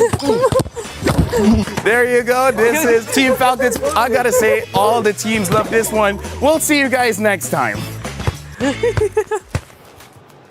Some of those were some serious hits right there. The Stealth Assassin, I love it. Team Falcons PH, a little out of sync, but all fun and jokes in that one. I'm sure they'll be in sync in game when we get started. And that turns our attention over to Team Falcons again, but this side, the MENA representative. Remember, GK Esports qualified as the MENA representative, but the likes of Sanji, Boyet, Cuff and Troll, and Sano qualified through a 10-team wild card, where only one of those teams could make it to MSC. Finally getting here, they've now put themselves on the door to being able to have a chance to qualify for the knockout stages. And of course, they've got everything to play for. And now we are with the coach of Falcons MENA, Coach Pawi Byrne. How are we doing? I'm good. You're good. That's not what you said to me earlier. I'm good, but yeah, I'm nervous. Nervous. Okay, so can we talk about that a little bit? Why are you nervous? Yeah, because of course the enemy is Team Philippines again. And of course, they are one of the strongest region, right? And yeah, they were our, screaming partners as well. So we don't know what will happen. I heard about that. Is that a good thing? Is that a bad thing? What do you think about being screaming partners and now you're in the lower brackets with them? 50-50, yeah, because we know their heroes too and they know ours. So we'll see. Is it weird for you going up against Falcons? Weird. Because I think some of them shared that they were a little bit sad up against the same org. Same as, for us too. We're really sad that we're gonna fight our, sister team. Yeah. Philippines, but it is what it is. We just need to, play and see what we can do. Do you have maybe a message to them before your match? For our Philippine team, good luck and have fun, guys. And I hope we play our very best. Play our very best. So I want to rack your brain a little bit. Like people and legit player, coach, everyone, they're talking about the meta right now. I mean, you played in the wild cards and now you're here. How different is the meta from wild cards to now? It's really different because we're not expecting they will drop a big patch, after that MSC wild card. So it's really big. And then as I think my player said, told you guys that we're not practicing, right? Like we just got here at 19, I think, and then we started practice that day. So we only have like 1 day or 2 days practice to to check the meta if we can play it or not. Yeah, but I think right now we know a little bit. So just we'll see. So it should be okay. Should be okay. So is that your main challenge now? Yes. The meta. What about if I had to ask you about Falcons PH? What's your main challenge up against them? Main challenge. Don't give us jungle tank. Okay, so you don't want to be forced on a jungle tank. So maybe we'll see an assassin showdown. Maybe. All right, coach, I think that's it from us. Any last words that you want to mention? Thank you for all the fans that supporting us, And now we're gonna fight our sister team. Good luck, and have fun. Thank you so much, and good luck to you. And we're gonna. Sorry, what? You make me nervous now. What? We're throwing it over back to you guys. Did I just see Eterna lose an interview? Oh, man. That's a rare result. I think that's the second one. All right, so she's like 18-2 now or something. Maybe 28-2. You know, she's probably done at least 30. Yeah, still a solid record. Solid record. A+ still. Eterna. I will say, Powie Burn, I like the hat too. That was a nice little merch plug right there. Falcons. It's all Falcons. So we're talking about it. Obviously, different regions. And when you speak of the MENA region, they have yet to qualify for a knockout stage at an international. Yeah. And this is an opportunity. I mean, 2 games away, Rimar. You look at, I mean, that's not that far. Yeah, but it was these boys under a different banner in the M6 World Championship where they were right there. Just they needed that one series win to go into an even deeper stage into the M6 World Championship. It was them also, right? Like with Troll, Saji, Coffin, Sano. I hope for the best for them. I hope for the best for these two. I know it's not easy. It's so hard to kind of encompass how impressive Falcons MENA actually is, because genuinely each one of them has something going on. This is technically a hobby, with the only exception being Boyette here being the full-timer, and the amount of practice that they get in has to be at 100% efficiency, if not at 150%, because clearly they don't get to put as much time as everybody else here in Southeast Asia or across the world, and yet they still grind it out every year to push themselves to the next level. In comparison to, again, Team Falcons PH, they've won titles before. They've gone through the most difficult region possible to be able to get picked up by one of the best orgs in the region. Well, Team Falcons takes the stage on both sides in just a moment. It's PH versus MENA. One searching for the knockout stage to represent their region when we thought we'd have more representatives, and one looking to do it for the very first time and make their region proud. The showdown begins. Well, my friends, the saying goes, one team's victory is another one's defeat. A huge moment as Onic take down the MSC 24 champions and Selangor Red Giant, knock them out of MSC 26, and well, sadly, break my dear Rose's heart. Yeah, that was a tough one to watch, and it's always tough sending a team home, but it's even tougher knowing them personally in a sense, you know? But the show must go on, because right now, the same org is battling it out to find out who's better, right? It's simple as that, really. It's a big all-out fight for Team Falcons on either side, and I think we're gonna have a bit of a doozy with this one. Oh yeah, this one is gonna be fun. So ladies and gentlemen, join me in welcoming Team Falcons Philippines!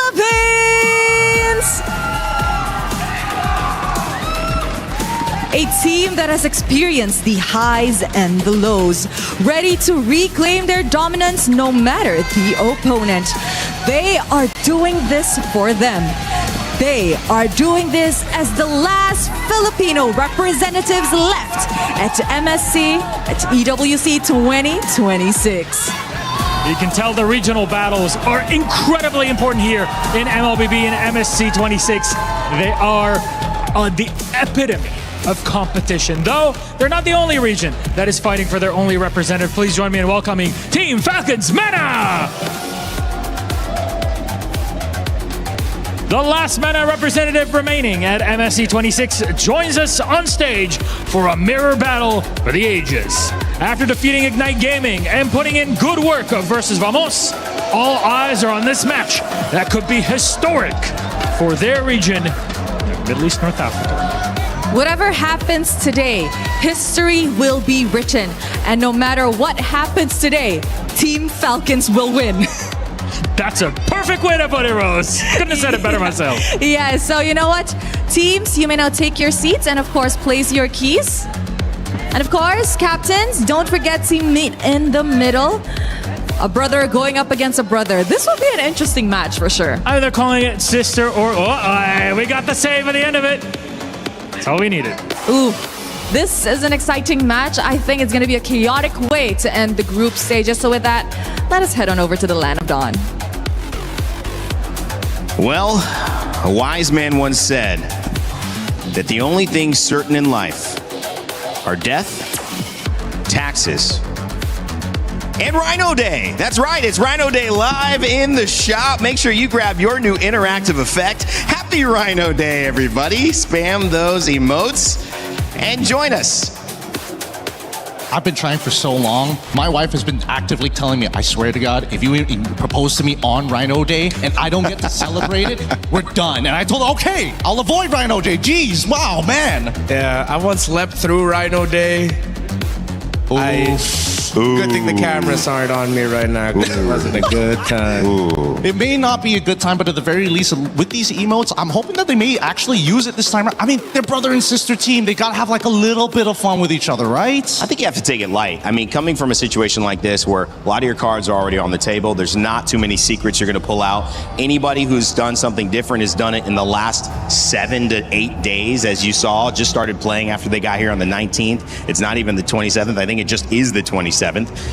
It's going to be an interesting one. These are battles, though, that sometimes you love and can go down to the wire just because of that familiarity, Gideon. It's not even a matter of skill sometimes anymore. It's a matter of you're so comfortable, you know this opponent so well that it's like just the tip of an emotion or a bad play can end up causing the swing in a game. But here's the thing, like, again, brother against brother, sister against sister, brother v sister, doesn't matter. At some point, somebody is gonna start playing dirty. Yeah. And that's when all the secrets start revealing themselves. That's when you see how personal this might actually be. If both sides keep it calm and don't reveal any information, technically, it's good for the Team Falcons as a whole for club championships if they want to get further into the tournament. Yeah, I'm looking forward to seeing the reactions in the bans. You know, those surprise bans, and then suddenly the coach from the opposing side is either going to be angry or just laughing. It's like, haha, yeah, we couldn't get that past them because they knew. Well, Broken Walls will be our map reveal. And I like it too. You're talking about the reactions in the bans. What are our expectations here? Two teams that have fallen down into this position, one to be eliminated, one to go on, but both have struggled in different versions of this tournament that they've been in. What's your take, Gideon, that we're going to see now? I think that right now, what it really comes down to is whether or not you can get as chaotic as possible with the Filipinos. And I think especially for the MENA, they've shown in the wildcards that they can get underneath people's skins if they get just a little bit of a lead, like a 1.2K, a 1.5K type lead. Considering what everybody is banning, it feels very standard. They've already initiated the Hirara trade. They're probably going to leave it up because Atlas needs to go. And now this should be a pretty simple first pick unless they want to show us like a different angle. I think this is actually a little early for Beleric from what we've seen. Although it does, like, we've been seeing that 1-2, right? With the Hirara or the Beleric, the Eudora. I almost don't want to say it in front of you, Renmar, because I know you're done with it. His fist is already clenched. But a chance for MENA to set the tone, and it's Hirara with the Ling and the Fanny Band. Yeah, no surprises here. And I think really understandable that getting rid of the Beleric makes sense. It already kind of forces the initiation of, hey, do you actually want to play Valentina? If you don't want to, then maybe you can just get rid of the Atlas and save everybody some time here. And let's make sure things get a little sweaty. Your reign is rather interesting. We're seeing more teams actually lean into the more reliable sandbag. And Zushin still available too, but the Selena picked up. Little page out of Rosa's book. Yeah, some big evolution here by Falcons PH. While for Falcons MENA, it is also an evolution for them. Usually they're the team that we look at as, oh, they want to force those utility tank junglers. But this time Boyet and the rest of the team stepping up to the plate, showing us that, hey, we're ready to play the Assassins and we're ready to play the game of this meta. With both roamers gone, I think we're fighting for Cho and Badang now. But don't take away the possibility that the Gacha still might show up with Revitalize, High Loss as well, but that's a little bit lower in the totem pole. I think as of right now, there's a couple of unique picks that have been circling around in my head, especially in a meta like this, especially when you have very key picks with distinct characteristics like Selena. Is there the possibility of maybe finding a stronger engage? The Cho and the Alice do show up. I was thinking whether or not they wanted to play something like a Lolita, but I don't think there's enough information yet to get that guarantee. Most likely, probably going to show up on that second phase, but let's see here, right? They need to complete their first 3, and I think most of the time, it's usually 2 tanky boys, and then the Selena, but if they want to initiate the Ling, oh wait, Ling's already banned out, they got to figure something else. Yeah, I think you just go and pick up the Badang, honestly. It's fine, it does the job, it has that anti-CC, but with the Alice around, fighting underneath the Throne of Ruin of the Alice, and of course her passive, considering you don't have a lot of crowd control, yeah, you need that crowd control. Just go ahead and pick up the Badang. Go into the second phase without your jungler, pick it up later. Oh, okay, no, they'll pick up the Nolan first. So, again, we're seeing now here the reprioritization of Nolan, whether or not the Ling is on board, but here we go. Yeah, they're trying to match it, right? Match that pressure. And so far, if we're comparing the Nolan Selena versus the Hirara alongside with the Cho, that early game is generally pretty even, slight advantage over to Falcons MENA. But then where do we go from here, right? There's still a missing support pick coming in for the side of PH, and ideally, I think going for the Badang may not necessarily, they don't necessarily have to hold on to it. They can go a little bit further. They still need a concussive blast user. Yeah. A little bit of a faster clear of the center. They might lean towards picking up the Gatat Gacha. Okay, I think this is one of those bans of like, yeah, we know you, so we know what you guys like to play. Let's go ahead and ban out the Clint. Oh, do they want to set up for maybe double fighter, high snowball style composition, strong side lane, so that no matter wherever Nolan decides the path, he has a potential to set up for a gank? No basic attack, all just hit each other with our hardest hitting skills. I wouldn't say no to that. That's fun to cast. Well, I'm not casting, but it's also fun to analyze. It's also the premise of Fight Club, but we don't talk about that here. What's that? Second, great answer. What else can they get rid of? Because there's so much priority going towards this gold lane, and I totally understand now that Cho is in play, that gold lane really boils down to who has the better battle spell. But now I don't have a choice. I have to go Purify every single time, and I can't get away from this Alice if I don't have that Purify. Yeah, it's gonna be tough to play a carry. I think Falcons are one of these two might want to consider just playing for like a lot of range. They ban out the Valentina. Are they setting up for something big in the roam? But why? But why? What other ultimate are we kind of missing out here? What are they trying to set up for in terms of a counter engage? I would have imagined that it would lean more into the EXP, but they already have the Uranus. Here's a funny suggestion, throwing it back a little bit back. Tigreal. Ooh, not a bad shout. I think that there's a lot of logic in this, especially if Hirara tries to go in for the engagement. There is a way to kind of counterplay it, or at least kind of keep up with her tempo. Conversation now starting to get a little bit more tactical. I keep forgetting about the Minotaur. With the Minotaur banned out. And now Falcons turn to pick up a roam. They really know each other well. Yeah. That's what it feels like. Oh, I get rid of the Valentina. There's no way they're going to steal the Minoan Fury. Banned. With the range, with the pokes, we might be seeing a different style of mid here. I think Falcons are... they're just going to go ahead and show the Claude. Might have been worried that you're going to be seeing like a artillery mage from Falcons MENA, so they just go ahead. They're zeroing in on dive. This is all in for Falcons, and this could be a very risky gambit. Oh, what kind of a support would technically field well here? Something that... OU? I don't think it's a bad idea. But then for MENA, at least we could see that they've got the stronger engage on their side. They have ways to kind of initiate, but where is the damage going to come from? With Harith already gone, Clint already gone to kind of guarantee the lane-winning matchups, does that mean that they have to go back to something a little safer? No Claude as well, so Brody? Yeah, Brody. Oh, Brody should be good matchup-wise. Zushin comes in late. Oh. Left on she's alive, yeah. The available list and the Moskov. Yeah, with all of this dive, good space. I'm honestly really liking this Falcons MENA draft. Unless Falcons PH decided to pack a surprise in the roam, or they'll just settle for the Badang. Again, we pose the possibility of a Tigreal.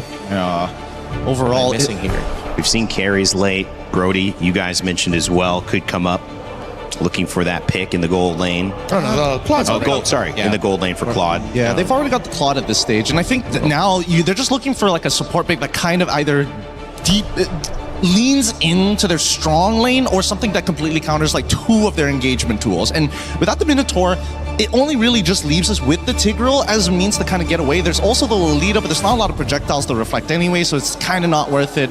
But Dong feels all right, but at the same time, it's just not enough to kind of maintain that pressure. I like the Gatot. It fulfills all the checkboxes. Clears waves fast in the mid lane. Beautiful. It can support the Selena. Most importantly, disengage. And you have Revitalize with you. All right, well, you see the lineups here. Falcons MENA versus Falcons PH. Guys, any edge either way? Very execution based. I'm leaning a little bit more towards Falcons PH if Haji lands some big time arrows. I mean, if he's going to hit all the arrows, I'm going to say PH as well. But I think generally safe composition, it's MENA. Everybody seems like they've got some win conditions here as well. The Nolan we saw win last game. Zushin left off the ban list also and back in the side of MENA. They've got a good lineup on both sides. What else would you expect from scrim partners who share the same organization just from different regions? It's Falcons PH versus Falcons MENA. One's trying to go to the knockout stage for the first time. One's trying to bring the knockout stage to the Philippines one more time. Let's send it over to Brigida and Mirko to get this game started. Thank you so much, panel. Welcome to game number 1 in this elimination bout. I know one thing's for sure. Falcons gonna win. Falcons. Falcons, Team Falcons. Yes, that was something Rose mentioned earlier too, and that is the only thing guaranteed, at least heading into this series, where I feel like a lot of eyes are definitely watching out for. Considering what has been a very unexpected turnaround for the PH representatives already so far here in MSC, there's a huge task and challenge for Falcons PH this time, but just the same, MENA, they've finally been stepping up. And they're just one step away from getting into knockouts right now. And that's been the case. Let's see if Falcons MENA can actually pull up an upset, right? Because so far it's been crazy upsets here and there, even yesterday. All in though. Oh, that's a crazy arrow. I don't even consider that's crazy. It was just right in front of them. Troll doesn't have the flicker. At least he will survive this though. But a great start somewhat for a Selena on the side of Falcons. Yeah, pick up already, and they want more. Ogren with the unbreakable. No, it just gets the wave shoved in over to Falcons MENA. Now, all right, one thing the panel was questioning, if Haji can land the arrows, right? That's the goddamn Kadama machine, bro. I think he can land some arrows. He went for Season Hunter though. That means he's gonna go for the fast clear onto the neutral objective. So already a different approach on the Selena for all the other Selenas so far. Sana's doing a good job in lane. We've been seeing more bargain hunters from Moreno, My Goat, Wilderness Blessing for some other Selenas. But Haji's gone for the normal Season Hunter. Yeah, and I think we've all been wanting to see that KDA machine gameplay, Kada machine gameplay from Haji, which I feel like hasn't really been the case for Falcons PH so far. Again, when they went up against Vitality, it's really Moreno as the highlight of that match. Now we'll see, how do Falcons MENA actually dance around this? That's a good question. Falcons MENA do have a lot of ways to engage though. Troll and Sanji mainly. Falcons PH are going to be the ones having to kind of react to these engages unless they just start it again and blitz it down, and that seems like it's going to be the case with the Season Hunter. Oh yep, that is the game plan. Right now, Falcons MENA, 0 trades across the map so far. They aren't able to really get anything out of that. It's just Boyet still farming in his very own jungler, and the way that Falcons PH have been controlling the mid duo has been spectacular. They aren't really enabling Boyet to just go in for any burst nor pickoffs just yet. Yep, it's gonna be slow. Haji! Oh, another arrow onto Cuffin. Doesn't use the flicker. There's the knockup from the Lantern Flare. But that's about it. Even Flap coming by as well. These Falcon boys, man, are playing it so macro. Kyle using the space to invade in the jungle. So it's all about building up those small leads for Falcons PH. They might be able to steal this. Oh, the retreat from Kyle! Takes it away from Boyet. It was on cooldown for Boyet. iframe's forced out too.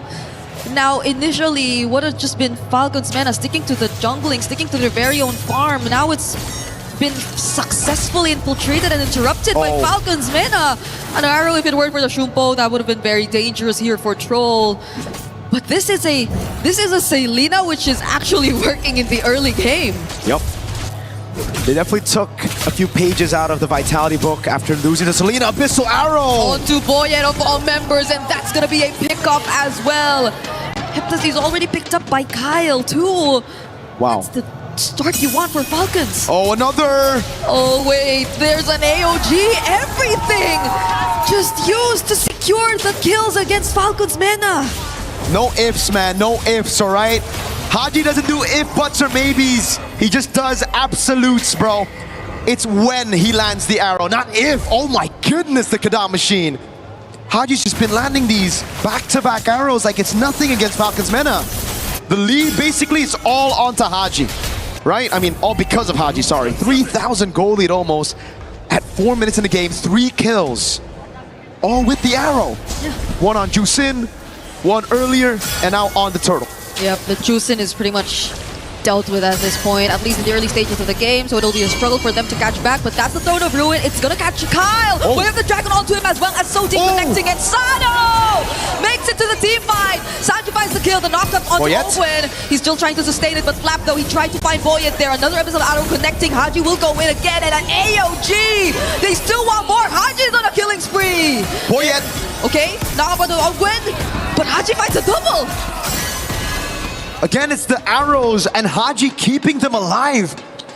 Falcons MENA, wait a second, what happened there? Falcons PH, it looked like they want to blitz, but then it was Falcons MENA just forcing the issue, finding the fight, the Throne of Ruin and the flicker. Caught Kyle off guard, a good Jeet Kundo to follow it up as well, so there's still going to be ways for Falcons MENA to pull off a victory here, and it's through forcing these team fights, and Falcons PH gotta be ready for it. They can't be caught off guard like that. But Falcons PH, they're just so good. They're just so good at managing the man-to-man defense. The members of Falcons MENA individually, you saw how Flap just had his eyes set on Boyet and he was capable of dealing with him all alone, enough to put him at a very low HP. And on the other side, even though they were after Kyle, the arrows from Haji, they're just something Falcons MENA are yet to really find a way around. Every single time a team fight breaks out, these arrows just interrupt so much of what Falcons MENA want to happen. And so it builds up again. Kyle, luckily, bought the Sky Piercer after the death. Flap though will not make Boyet's life easy. Chases him under turret, pops in the consecration as well. Classic Flap on the Uranus. That's been the case for Boyet and Flap for the past 6 minutes. It's always been Flap on Boyet. Troll shows up. Fracture already used. Another episode trap. But Falcons MENA are holding on to this mid turret. But it feels like they haven't been able to move out of it as much. Look at Kyle. Kyle? Okay, he's onto Sano. SOG connecting as well. Crimson Beacon in! Troll doesn't land the kick onto Kyle, but he does find Haji. But do they have enough damage to deal with him? They finally get to shut him down here or not! They do, but even at the expense of Sano, they had to lose him just to take Haji down. Usually I'd say it's going to be worth it for the Selena to pick up the Moskov, but he gave the Moskov a big bounty. That was a 4-0 Selena. Now gold given over to Sano. Falcons PH will still capitalize over this neutral objective. That's going to be free. But man, great targeting by Falcons MENA. I really thought they were just going to go for Kyle.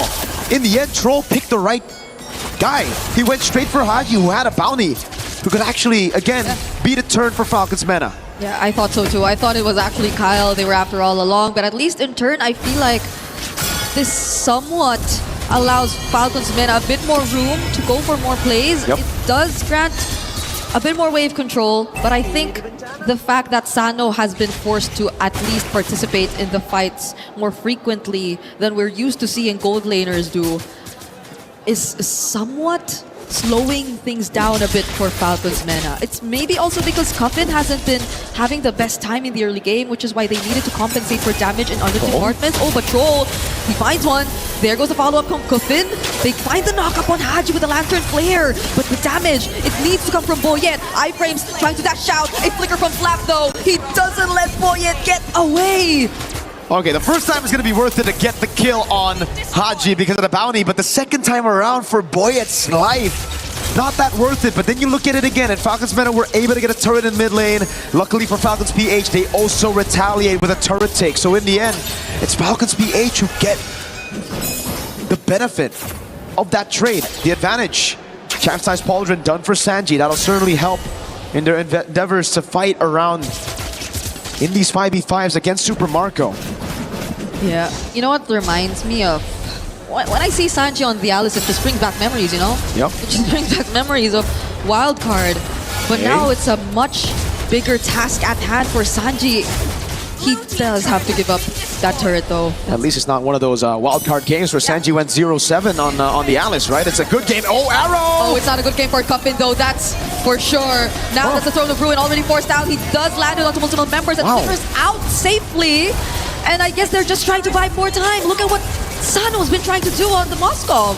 They are able to get a tier 2 down below. The SOD doesn't land, and it's Falcons PH who are just getting the better trades. They get a kill off of that on Cuffin. They get a base turret as well. Falcons MENA only got the Holy Shield, but hold on. If Falcons PH commit onto this, the Moscow might be able to go for another turret. No, it's too fast. Okay. Sano just gets the purple instead. There will be Haji to deal with the waves too, but even the placements, just look at the placements of the traps. I mean, it'll go down a few, but I think that's helping Falcons so much. Just play around their macro much more easier. A Malefic Roar pickup for Kyle. Ooh, it's been so tough for Cuffin, honestly, in this game. Yep. The positioning has been a struggle. The Crimson Beacon used to reposition or even go in aggressively has been a struggle because the arrows seem to be punishing him always. Let's take a look at the equipment here so far in the game. What has Falcons PH been able to get with a 6,000 gold lead in their hands? 1,000 in between the gold laners. That means Super Marco ahead in the Swift Trinity build. Sano, though, following through, able to pick up the DHS. That makes it Swift Trinity Power Spike as well. Conceal from Oakland. They still have to clear. Oh, Spear of Misery. Wow. Knocks him back, but they'll have to let go of their turrets. Arrow gets dodged, but Holy Shields are about to go down. They lose 2. I mean, they only have 2 left, but the damage from Kyle is insane. Falcons MENA at least have room to deal with the Lord for now, but you saw that single entry from Falcons, and it's not looking too good for them. It's all about defense for Falcons MENA, for Falcons PH. It's all about trying to go for the siege, so they need to find some angles for the arrows to land, or they start zoning Falcons MENA from these structural objectives. Throw with the conceal, cancel AOG. Oh, Throne of Ruin casted does get him immune from that knockup, but Sanji doesn't find any. Has to flicker out too just to survive. The damage from Boyet doesn't seem to be enough. Sano's just dealing with the waves as much as they can. Goes in! Super Marco. Oh, that made me nervous. Marco gets the Malefic gun. He'll be able to get that range advantage. Arrow from the side, but it doesn't land.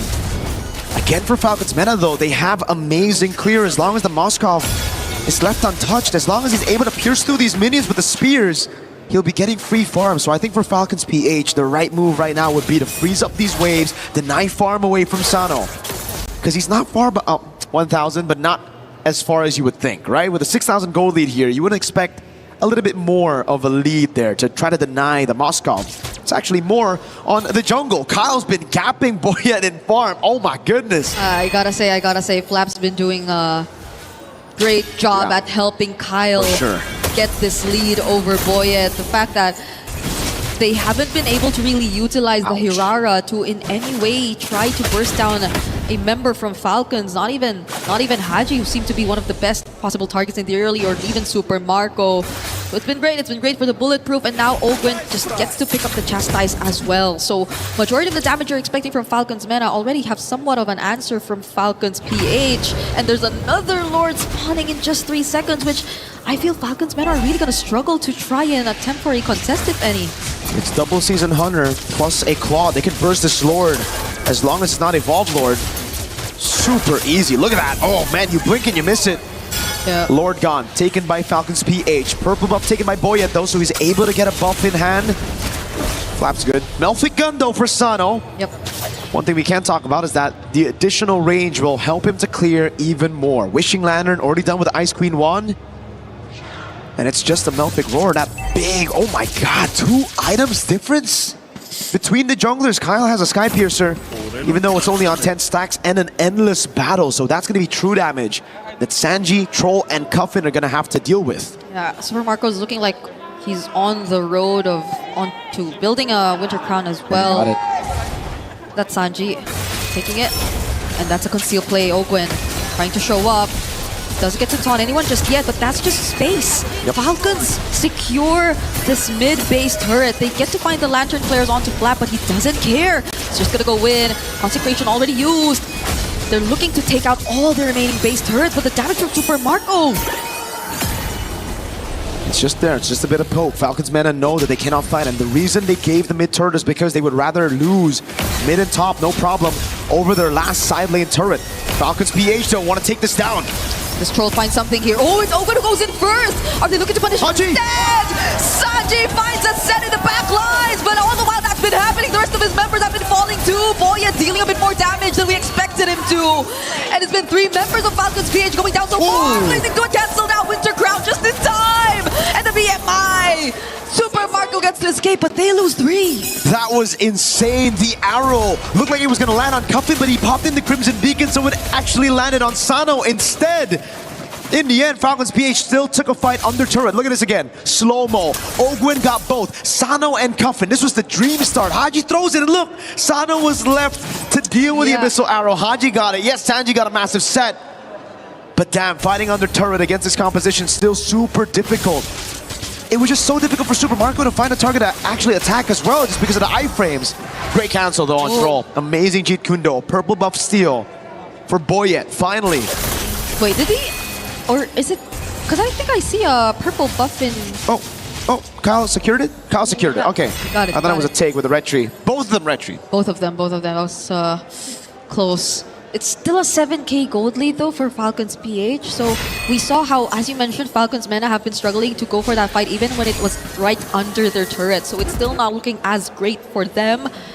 At the very least, things could have been different if only Sano didn't go down there. Maybe if they only had a bit more damage to rely on to execute the team fights, but even Sanji's just starting to feel the damage from the fractures. Kyle took it away, the orange buff with the retribution. Playing with the timers again, knows that Falcons MENA cannot blitz this Lord, so it's just the retry used by Kyle to constantly suffocate Falcon MENA carries. Top wave has been dealt with though, and they know the retry's been used. The Troll is looking for the play. Abyssal Arrow. He gets caught by an arrow! He uses the Way of the Dragon just to push the other members away, but he will not survive. Crimson Beacon out just so Cuffin lives too. And that's pretty much it. Falcons PH gets this guaranteed Lord. Yet again, it's Falcons PH, man, controlling the game. Falcons MENA have only had one neutral objective. Only had one say onto the neutral objective. All the times it's just been Falcons PH with the burst on the double season hunter. Ogwin with the flank. With no base turrets left, this isn't looking too good for Falcons MENA. Majority of their wave clear is just really Sano. But if Falcons decide to sync up the waves, this is gonna be tough. You have to expect Abyssal Arrows everywhere, and looking at the items. Okay, Boyet still needs one more. That they do. Still needs one more item, but I don't think he's going to be able to get it in time. Wind of Nature for Sano. Oh, actually, he gets a Sea Halberd. There you go. Full items on the damage dealers of Falcons MENA. Okay, just in time for the fracture! Forcing out the Wintercraft from Sanji. Throne of Ruin forced already to AOG in from Ogwin, but Slap doesn't have the Winter Crown. Does he get punished here? Sano. No! Haji finds another kill! And the fracture just lands on multiple targets! Falcons BH ends game 1 right here! It was a full defense for Falcons MENA the whole game, from start to finish. Falcons PH, though, able to stay consistent, constantly throwing these attacks at the base, sieging it through. And the last one, it looked a bit dicey with those health bars a couple of times. Sano, good positioning, but at the end of the day, that Lord, those members, that front line from Falcons PH, and those dang arrows from Haji were just too much for Falcons MENA to handle. They're gonna have to take the L in game number 1, try to go back to the drawing board. And for Falcons PH, hey, if it ain't broke, don't fix it. The Selena, if it's open again, I want the Kadam machine on it again. It posed a lot of questions for us. We were, and even the panelists, I think, had an if statement, if the arrows actually land, but in this scenario, you said it were only absolute arrows that came in from Haji. Complete control over the map. What? That was not supposed to be a killing trade. This one too. This one was a highlight for Haji. He got the most important person in that team fight, which could have potentially turned things around for Falcons MENA. And man, we were thinking Falcons MENA came out with a better start of the draft, but look at what happened here in game number 1. Well, we'll know exactly what happened from the panel. Let's ask the panel to break down this game number 1 for Falcon versus Falcon.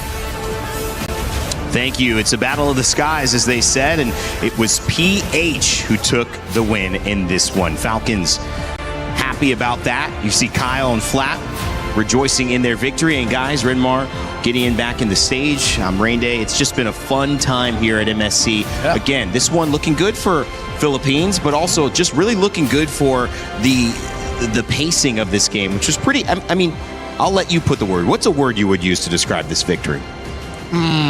What's a good word for Haji here? I mean, Mirko already mentioned absolute. Okay, yeah. So I think we can play around that. I'm feeling that. Yeah, absolute. Yeah. It's absolute Haji. It's like a limited edition comic book run, which were just five issues of this bangs, perfect ending. Let's not do that again because that was way too good. I don't see Falcons MENA letting the Salida through ever again. No, absolutely not. Considering that the lineups, I was leaning more into MENA side because it's just easier to execute overall, while Falcons still have to make sure, Falcons PH in this case, has to make certain decisions of how do we actually influence it. We're probably going to be pulling it up on the telestrator in just a little bit, because here, I would imagine there's so many ways that like Falcons PH could have kind of made sure that Falcons MENA, unfortunately in this case, can't walk up safely. And every time they do try to make walk up safely, they are in that firing line. To be honest, the Selena, I mean, has looked good every time she's been picked. Uranus getting higher and higher in terms of prioritization. Obviously, Belric banned early, but that allowed the Uranus to show what he's done. And I don't know, I'm starting to like the Nolan. This is looking really good. We're starting to get deeper into the evolution of this draft. I know when Falcons MENA go back to the drawing board, they're going to say, we probably can't let this happen. We'll probably target ban. You would expect a potential Selena, but Renmar, I know you've got some telestration lined up for us. I want to hear you lead us into it on the back of these highlights and also talk about what you saw.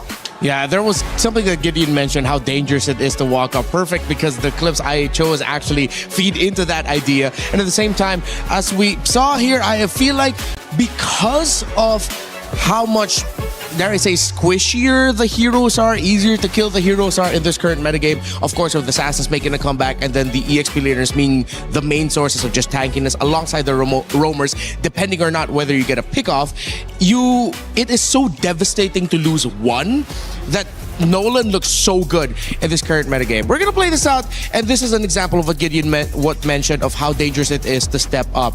Look how far Falcons will continue this push. They're gonna be willing to give up the little bit of control they have in the bottom lane just for sheer focus and will to break down the first inhibitor up top. After they get the second tower, they will continue. And look just how one Abyssal Arrow and one Uranus will stop Falcons from defending. They get Coffin down. That's the -1. The Siege minion makes it through, meaning that they get to pop the passive, and then they're going to be continuing this into a push with the rest of the minions. Before you end this, can I ask a question? Sure. How do you feel about the Moskov far on the right side there when the team's defending? Is that a good decision? You see a lot of teams with the Moskov want to do this. Yeah, they want to open up the map on the other side. Okay. And then if ever Falcons had an error here and they didn't get Coffin, maybe let's say they were a little bit too aggressive with trying to get that tower down, they weren't patient, then the Moskov comes in with an SOD. Yeah, and it turns the fight around. Now we go into the second one, and I feel like this was already a big lead for Falcons heading into this, but this was the dagger, proving once again why Haji was the biggest question for this one, and he answered this absolutely. It was pointed out by the casters, Ogun gets that double taunt, but Haji will also commit the flicker just to finish this off. But I also wanted to capture this moment because this is how you envision how it would go good for Falcons MENA, where you see it's a huge immobilize onto 3 for Sanji with the Throne of Ruin, and the other members of Falcons over here trying to just make sure, yeah, there we go, yeah, let's go with right there. Nice. Just trying to make sure that they can hold on and hope that the rest of the team will be able to take down the Alice before the other members of Falcons MENA will be able to get out and join that fight. But the problem is, here for Falcons MENA, pointed out by Gideon as well, they were just lacking the firepower and they needed the help of the turret to do really well with this. But even with the help of the turret, it was still a trade that went very well for Falcons. They lost members, but Kyle and Super Marco were able to get some small wins here and there. They didn't lose themselves. They burned the flicker from the Cho, which would open up options for them for the next 2 minutes. So in the end, that was still a win for Falcons PH, despite Falcons MENA getting some kills. It was just a harsh reality check that they just didn't have enough to be at a good spot. It is the indication there too. I'm going very in depth. Could you bring that back up real quick? I wanted to say something about it. If you can, no problem. No problem. Right. It was a 15 Moskov going against a lot of level 12s, 13s, 14s, but 0 kills. Yeah. So this just indicates that despite the Moscow pushing and trying to get what he's supposed to do, he was still being completely outfarmed by Super Marco. Yeah, and that's the thing, right? Because again, it's about how much actual money is on the map at one time. There's a couple of ways you can get it, from kills, which unfortunately Falcons don't have access to, the lane, or even jungle creeps. And out of those things, Super Marco can hit 2 lanes, 3 lanes at the same time, clear up the enemy jungle. While they're doing it, he will always have double the farm, double the money in this particular scenario. And like Redmar mentioned, right, especially they needed this turret specifically to deal damage, because unfortunately for poor Moskov did not have 3 items at that point of time. So that's the only other way. Yeah, it's an interesting point, because you look at like where your win conditions are, and it's kind of I don't know, a popcorn term, but it helps to understand what went right, what went wrong, and what has to go right next time around. Obviously, that gold lane matchup really important, and for a character, you know, like Claude to be winning at that high level, and obviously not having a great win rate. To me, I think that seems like they did not do enough in that matchup to really put pressure on him, or at least. What did you think? Was it the entire composition that didn't put enough pressure? I'm going to bring in some favorite basketball terms here. They play pick and pop, man. Hey. Sometimes the pick and pop is a little bit too difficult to stop, especially, I didn't mean for that to rhyme. The pick and pop is tough to stop. Yeah, especially if the defense isn't ready for it. And if you keep getting hit by the arrow, and there was one play there that was just so unashamedly Team Falcons PH, the long stun on the Selena arrow, and they committed the ultimate of the Gatot Kacha just to get that kill onto the Juicin as like an extra exclamation point of like, you guys are not gonna get the early game you need for your Moskov. It's our Claude's game. Well, but let's also not forget, I mean, it's still talking ball, the screens, the importance of actually having to play quote-unquote defense, but really just to deny the opponents, because the only way that early game could have gone well for Team Falcons MENA is if Boyet got that lead. He was like somewhat close. He was always like right there on the line, but his influence could never go down to the gold lane. Every single time it occurred, Falcons PH one step ahead, either having traps for vision, more importantly, sending in supports to cover that side. Yeah, and since we're still on basketball, the balls on Team Falcons PH. Come on, man. Like they were honest with it, man. Nolan, Selena, they were just saying, we don't care, man. We're going to be able to execute this. Yeah. You need a lot of bravado to make this work, and they were so confident with it. I love it, man. And Team Falcons PH dunking on Team Falcons MENA just to continue with it. I also got to ask you guys got a basketball go? Because I already know my answer. No, you're not going there? It's MJ. MJ. It's MJ. Mine's his protege, you know, Kobe. Kobe. Kobe, man. Come on, I'm a Kobe guy. I feel you. You got an answer? I don't. You're staying out of it? Too much heat. Every time we get into a talking ball, No. man. It's not good. You gotta have a favorite. Hey, I'm from LA, born and raised, so I can have a Laker as my number one, right? You understand what I mean? I love talking a little bit of ball. Also talking about the back and forth between these teams too. One of the interesting things that I think about the squad of Team Falcons MENA and Team Falcons PH is how they're utilizing their drafts and trying to catch each other off guard, and how people are responding to that, because you're already at the second or third layer of the response. And I want to point out the fact that the Beleric was banned early and the Harara was prioritized for the first pick, and it didn't actually get ahead of the Nolan, which was taken later on, which means you set up for a draft to get an advantage, and you didn't get that advantage. And so now do you go back and you ban the Selena, or you take something else away, like the jungle situation, so that you force even a Nolan to potentially get picked up by you, and then no other jungle options? Or if they take the Nolan, you have something else to respond to win another lane? I'll drop my opinion on this real quick. I think it's okay for Falcons MENA to just prioritize bans on the Selena. We saw Onic do it earlier against SRG. We did. Absolutely, but that comes with a couple of conditions here, right? Because last time it was like, oh, I had to be the one to ban out the Beleric, and the opposing side needed to get rid of the Atlas on their end, so they're just gonna have to roll the dice a bit.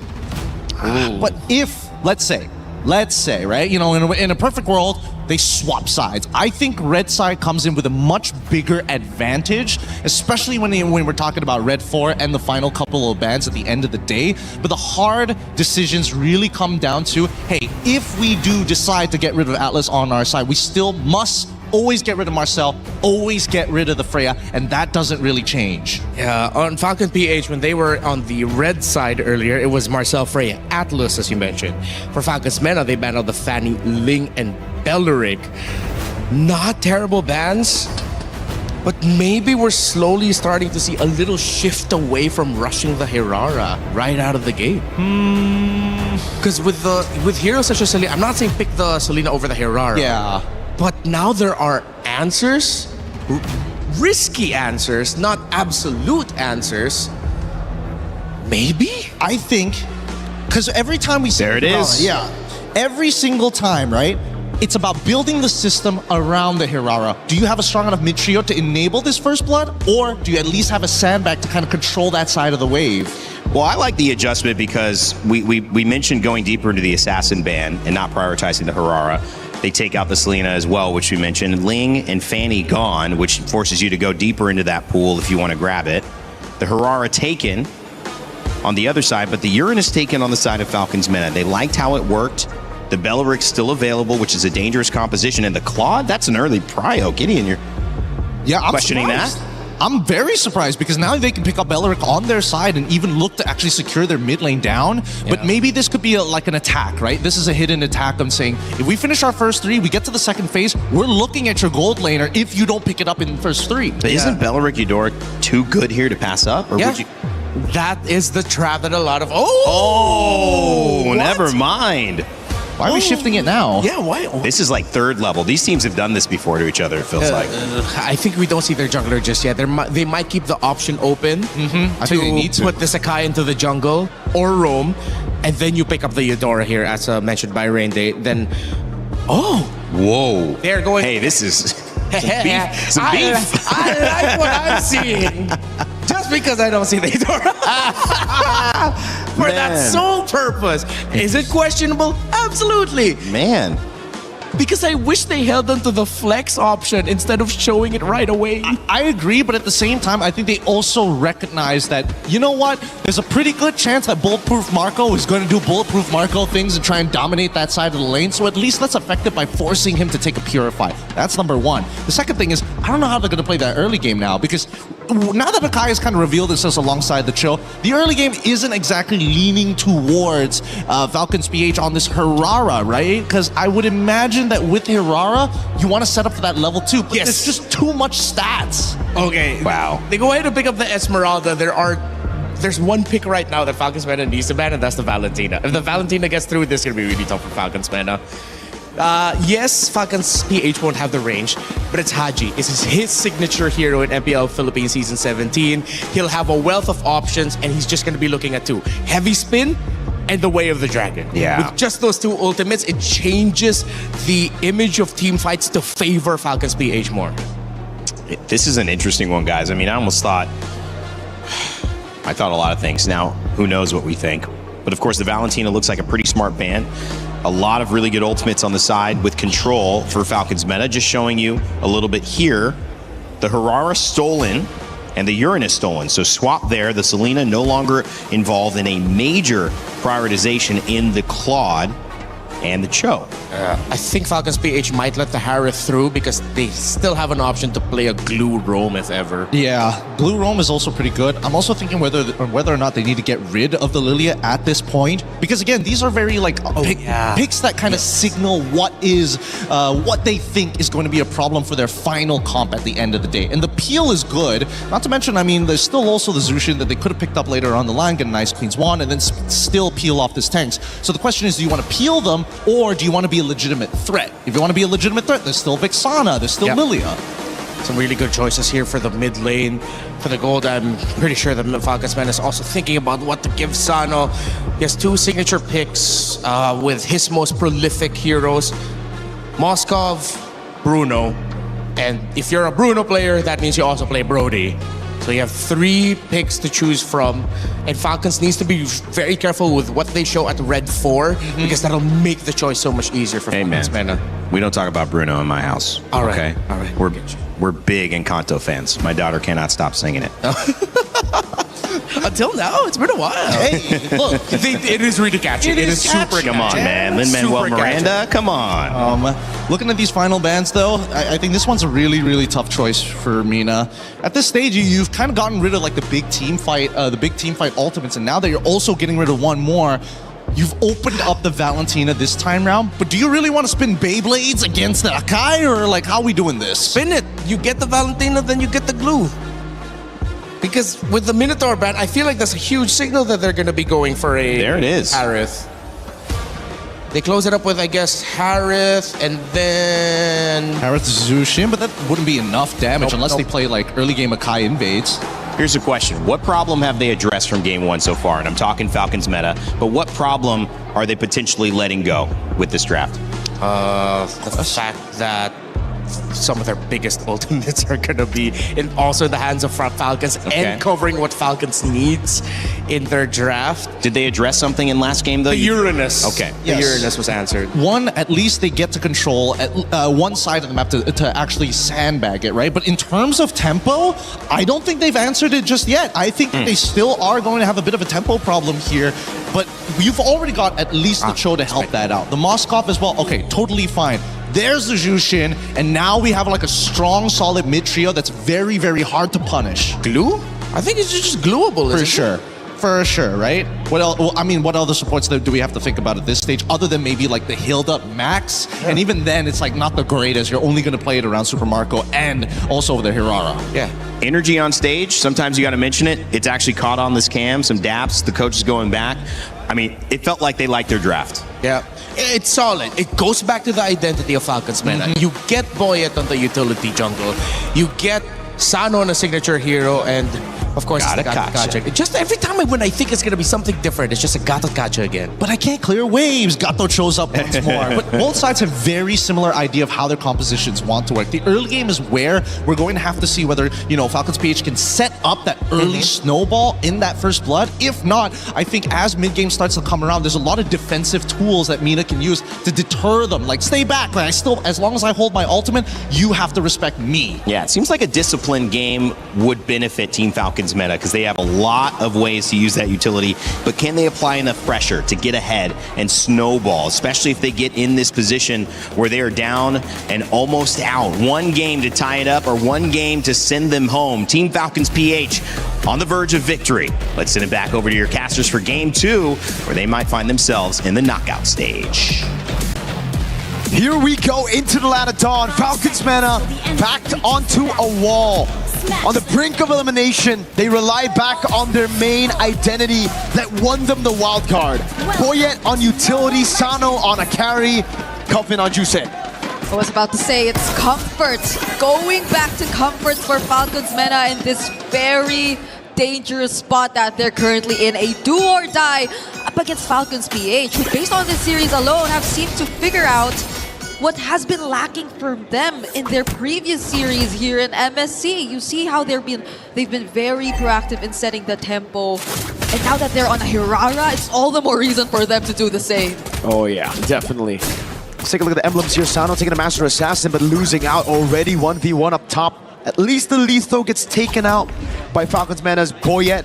But you can definitely see the clear speed difference earlier. Kyle got level 2 so quick, he was able to get the gold crab. So at the end of the day, a full clear plus a gold crab will be a bit better than the Letho plus semi-full clear because he didn't get the lizard up top. And let's see Falcons MENA to play the mid differently this time, because earlier it was a clear struggle for them to just rotate out of this. Once again, you see Troll on the Troll, but nonetheless, it's not a guarantee that you have the Spear Wave clear and you tend to win it out, because right now Falcons, you don't really sense where Kyle is just yet. Cookfin might just get caught here. There goes the flicker. Forced out again just before the objective spawns. Falcons PH are just so good at this. Right now it's 2 times. First time it was Haji on the Selena who's forcing it. Haji! Okay, he gets caught there. Fortunately, has a dash, so he will get away. But Troll is actually going for it. First blood over to Falcons MENA. And isn't this great? They have an Akai in their side, and they take out the mid from Falcons PH right before the objective. They bet out the flicker of Coffin, but yeah, that's definitely way more worth it for Falcons MENA. They're able to pick up the kill. Just when I was about to say Coffin needs to be way safer up against the Assassin, we see Haji step forward a bit too far, and now it's Sanji who's zoning them away. Unbreakable doesn't land. Sanji flickers out. Troll trying to look for something. Space creation is the name of the game. Sanji actually creates enough and also secures the objective for himself. Heavy spin used defensively. The SOD does land, but Falcons MENA, I think it's a clear re-engage from them this time. There's a reason Falcons... Oh, Troll! Oh, never mind. It's re-engage once again. All over again. Falcons MENA. They find Ogwin. Wow. Troll goes down in exchange, but that's the heavy spin copied by Haji. They're not going to proceed with a fight. A 1-for-1 in the end on top of the neutral objective. Sanji. Oh, that's remembers. He's not going to get out of that. It's Kyle providing the damage. And so it somehow equalizes the trade. 2-for-2 now on the board for Falcons, PH and MENA. You're right. It's 2-for-2 now. It's just a neutral objective diff. And hey, believe it or Falcons PH to be able to come back from what looked to be a great play from Troll. But we see now why Falcons MENA were able to win the wild card with the utility jungle. It just seems so different from last game where they were playing the Hirara, playing the new meta. Doesn't really suit them, right? Yeah. Go back to your trump card and then play around Sano. Got Marco with Blazing Duet. Okay, it does get the gold crab. It's a small win. And yeah, I feel like the pacing changes overall when Falcons MENA are just on these kinds of lineups. Cuffin and Troll seem to be playing a much more confident game, while it also probably goes hand in hand with the fact that they are up against a matchup which doesn't have as much range and doesn't have as much surprise potential with the Abyssal Arrows just falling all over the place. But Ogun now below half HP, does have the AOG still. Not going to use it just yet though. But that's clear control for Falcons MENA so far here in mid. It's all about mid prio whenever you have the utility jungle. Same playstyle from the wild card again. Boyet every single time after full clear goes into mid, consistently helps to get that mid prio to secure these neutral objectives. Down below, it's Flap who wins out the XP crap battle, and it just seems like we're setting up for this neutral objective. Ooh. Great read by Falcons PH though. They know when it comes to the 50-50 around the neutral objectives, it's not going to be good. Yeah. They have to look for a win elsewhere, but they can't look for that trade up top. Sano's playing too safe. They spot Kyle already. They know Kyle's already within the area. Knockups from the Lantern Flare. Troll trying to look for a target. Crimson Beacon in from Cuffin. Ogun already very, very low. Troll with a 3-man knockup. Sanji too, pretty low. Might have to get away from this. But then Sanji, for the second time around, secures the turtle for Falcons MENA. Flap and Haji trying to chase after Boyet. Heavy spin already committed. And Troll, both Troll and Cuffin just get to protect their jungler from that. Hi-oh. Oh boy, it's low. Yep, shoot away from it. Conceal coming down now. Ogwin wants to take control over this purple buff. But yes, Sanji secures the neutral objective. Falcons MENA again with the Akai.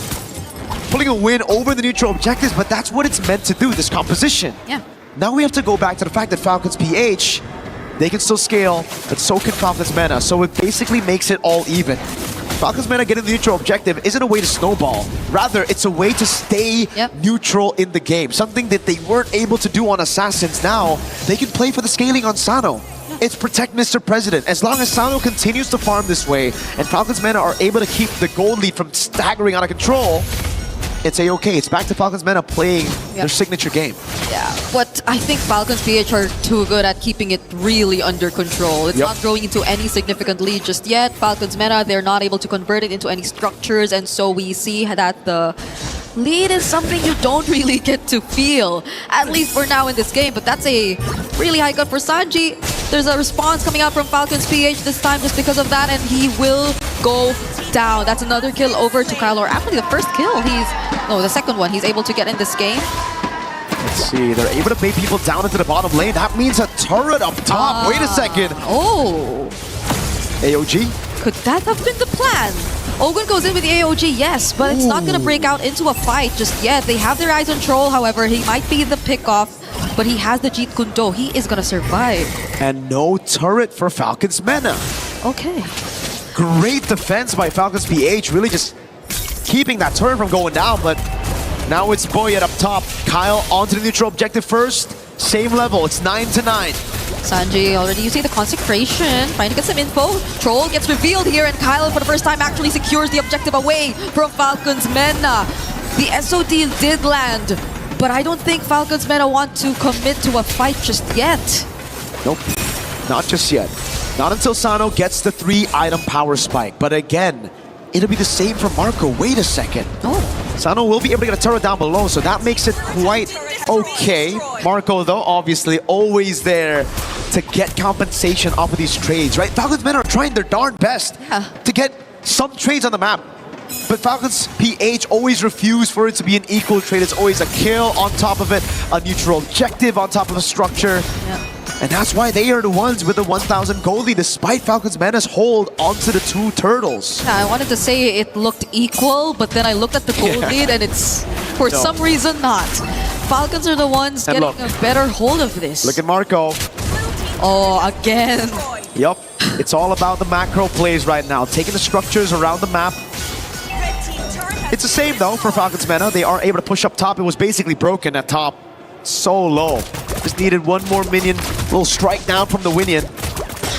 But now it's back to the scaling game. Wait a second, wait the dragon. They find Flap. Do they have damage though? That's a really good AOG from Ogwen just to stop them in their tracks. Crimson Beacon out from Cuffin and now they might have to run away. They wanted to go for Flap, interestingly enough. But the damage again, I think it's a question mark.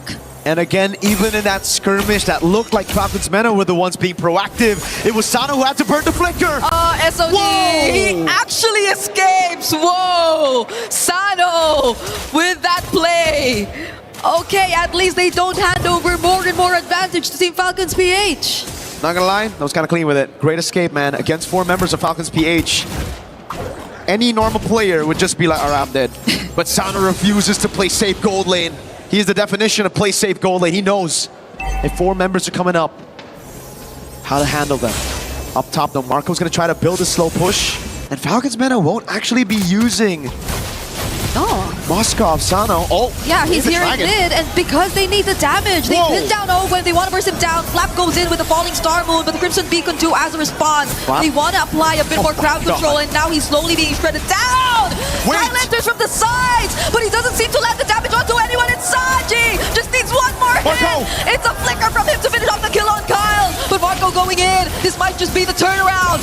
Buoyant stays alive for too long, but not until the damage from Falcons PH arrive. Both Falcons want to go toe-to-toe, head-to-head, fighting fire with fire. They started the fight with a pick, with a Way the Dragon on Ogwen. It ended up being 3 for 2 in favor of Falcons MENA. The 2,000 gold lead for Falcons PH now crumbling down to 1.7k, and you see again in the skirmish, Falcons MENA really utilizing that man advantage for a while. Thank God for Haji getting that angle to go for the pin on Sano, because if not, it would have been a bad fight for Falcons PH to take. Marco was just way too late in the skirmish. Again, Selena, Valentina, it just seems like it's Haji who's holding down Porte. Yeah, it looked like a really good entry from Kyle too, but the fact that the damage didn't really land onto anyone was just so unfortunate. Okay, it's different this time, yes.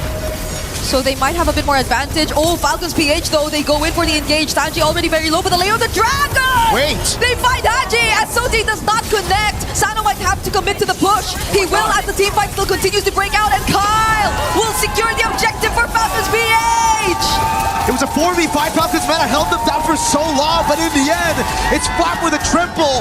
But a base turret up top might be taken by Sano. The rest of the team want to punish this. Sano, I don't think you have the minions, buddy. Oh, he just wanted the turret, but now he might have to go down to no SOD available. And the kill goes over to Super Marco. What a crazy sequence of events. They tried to go for the 4v5. Initially, it looked good. They got the pick off on Haji, but they really used everything for it. Even the heavy spin that was supposed to win them out the red tree battles. Again with Kyle, able to stitch out that damage together with the red tree, chaining it, securing the neutral objective. Sano, I really feel like that was already good. The fact that they were able to get a tier 2, but they wanted more. And in the end, now they might lose a base turret because of it. Yeah, they desperately wanted that because they lost on the objective fight. They wanted something, but now it's Falcons who is trying to set up something with the AOG troll. Finding a target! He finds Kyle! Falcons gonna take down one crucial member. The damage seems to be enough. Blazing do it though as a response from Super Marco. They might want to calculate it a bit. There's the knock-up on Super Marco. No kick available. The falling star mode from Flap. He's starting to become a massive threat, but Troll is yet to fall. Sanji's still alive too. Falcons MENA, none of them are going down. Marco gets the Melfic gun. He's so confident. Kyle gets taken out, but there is no bounty, so it's A-okay. Falcons PH can still chill even after that skirmish. Oh my god, it's just back-to-back fights. Falcons MENA now. It's all about scaling again for Sano. The Melfic gun ready for Marco, so now it's Sano waiting for his own Melfic gun. Let's take a look at the items real quick. Melfic gun on the way. The Fury Hammer is next. I thought maybe there's a possibility for him to go into nature, just looking at the amount of damage that Falcons PH have on him. But yes, he needs the range. He needs to be able to dish out the damage when his frontline tanks it up. But that gold lead is ridiculous, 1,500. A whole item with the Melfic gun. He's going to be able to get the win of nature before the Melfic gun of Sano gets completed. Now it's damage on Troll. Marco as well. Oh, who got it? Okay. Marco buff Boyet. Boyet still got it with the red tree. Kyle had his red tree on cooldown. At this point, it's just the mid-duo of Falcons MENA who are slightly ahead, and it's not even a significant lead. It's just that they had a bit more advantage, and you saw that, I mean, from the early up until the current point that we're at here in this game, and that's a Sky Piercer on Coffin too, so I guess it's at least successful scaling that you see from Falcons MENA at this point onwards. It's just that maybe the decisions should be something they really take into consideration, especially that one time we saw from Sano earlier on.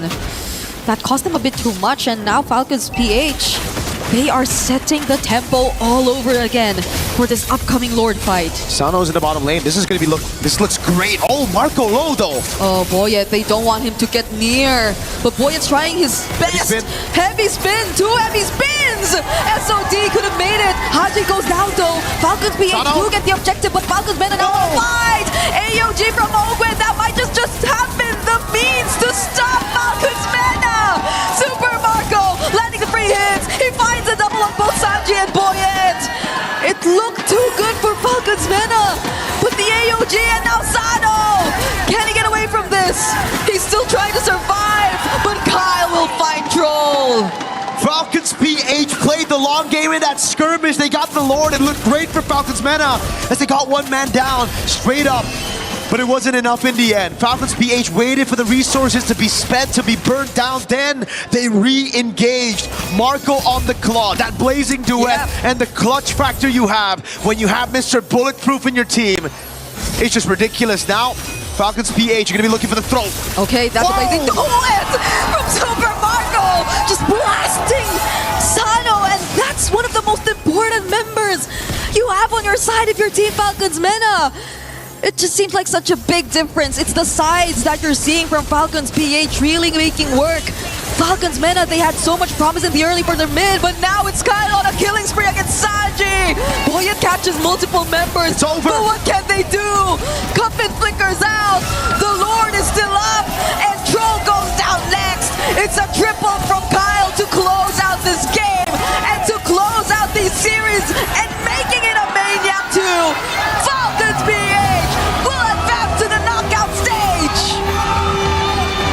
The last hope of the Philippines, the only team left representing their region, and they made it a 2-0 win against their sister organizations, Falcon MENA, Falcon PH. It was GG, well played. Only one Falcon can prevail, and today, it's the one from the Philippines.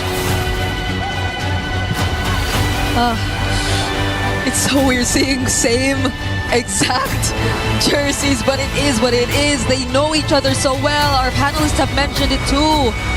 Scrim partners even. This isn't the first time.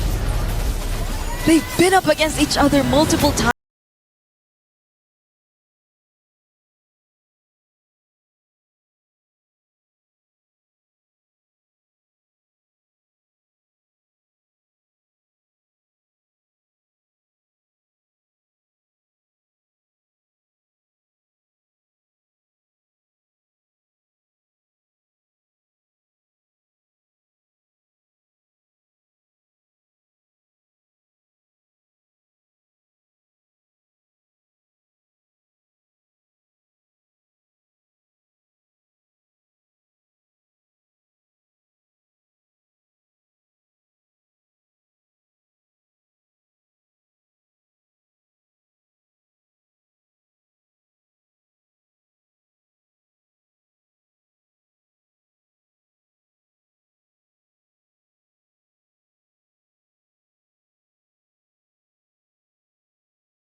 Wow, the Kadama machine.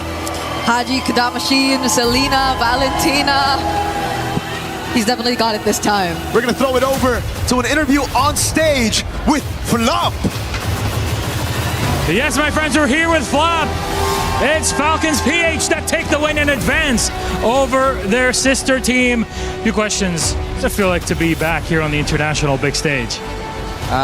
We feel really good to be back in international, yes.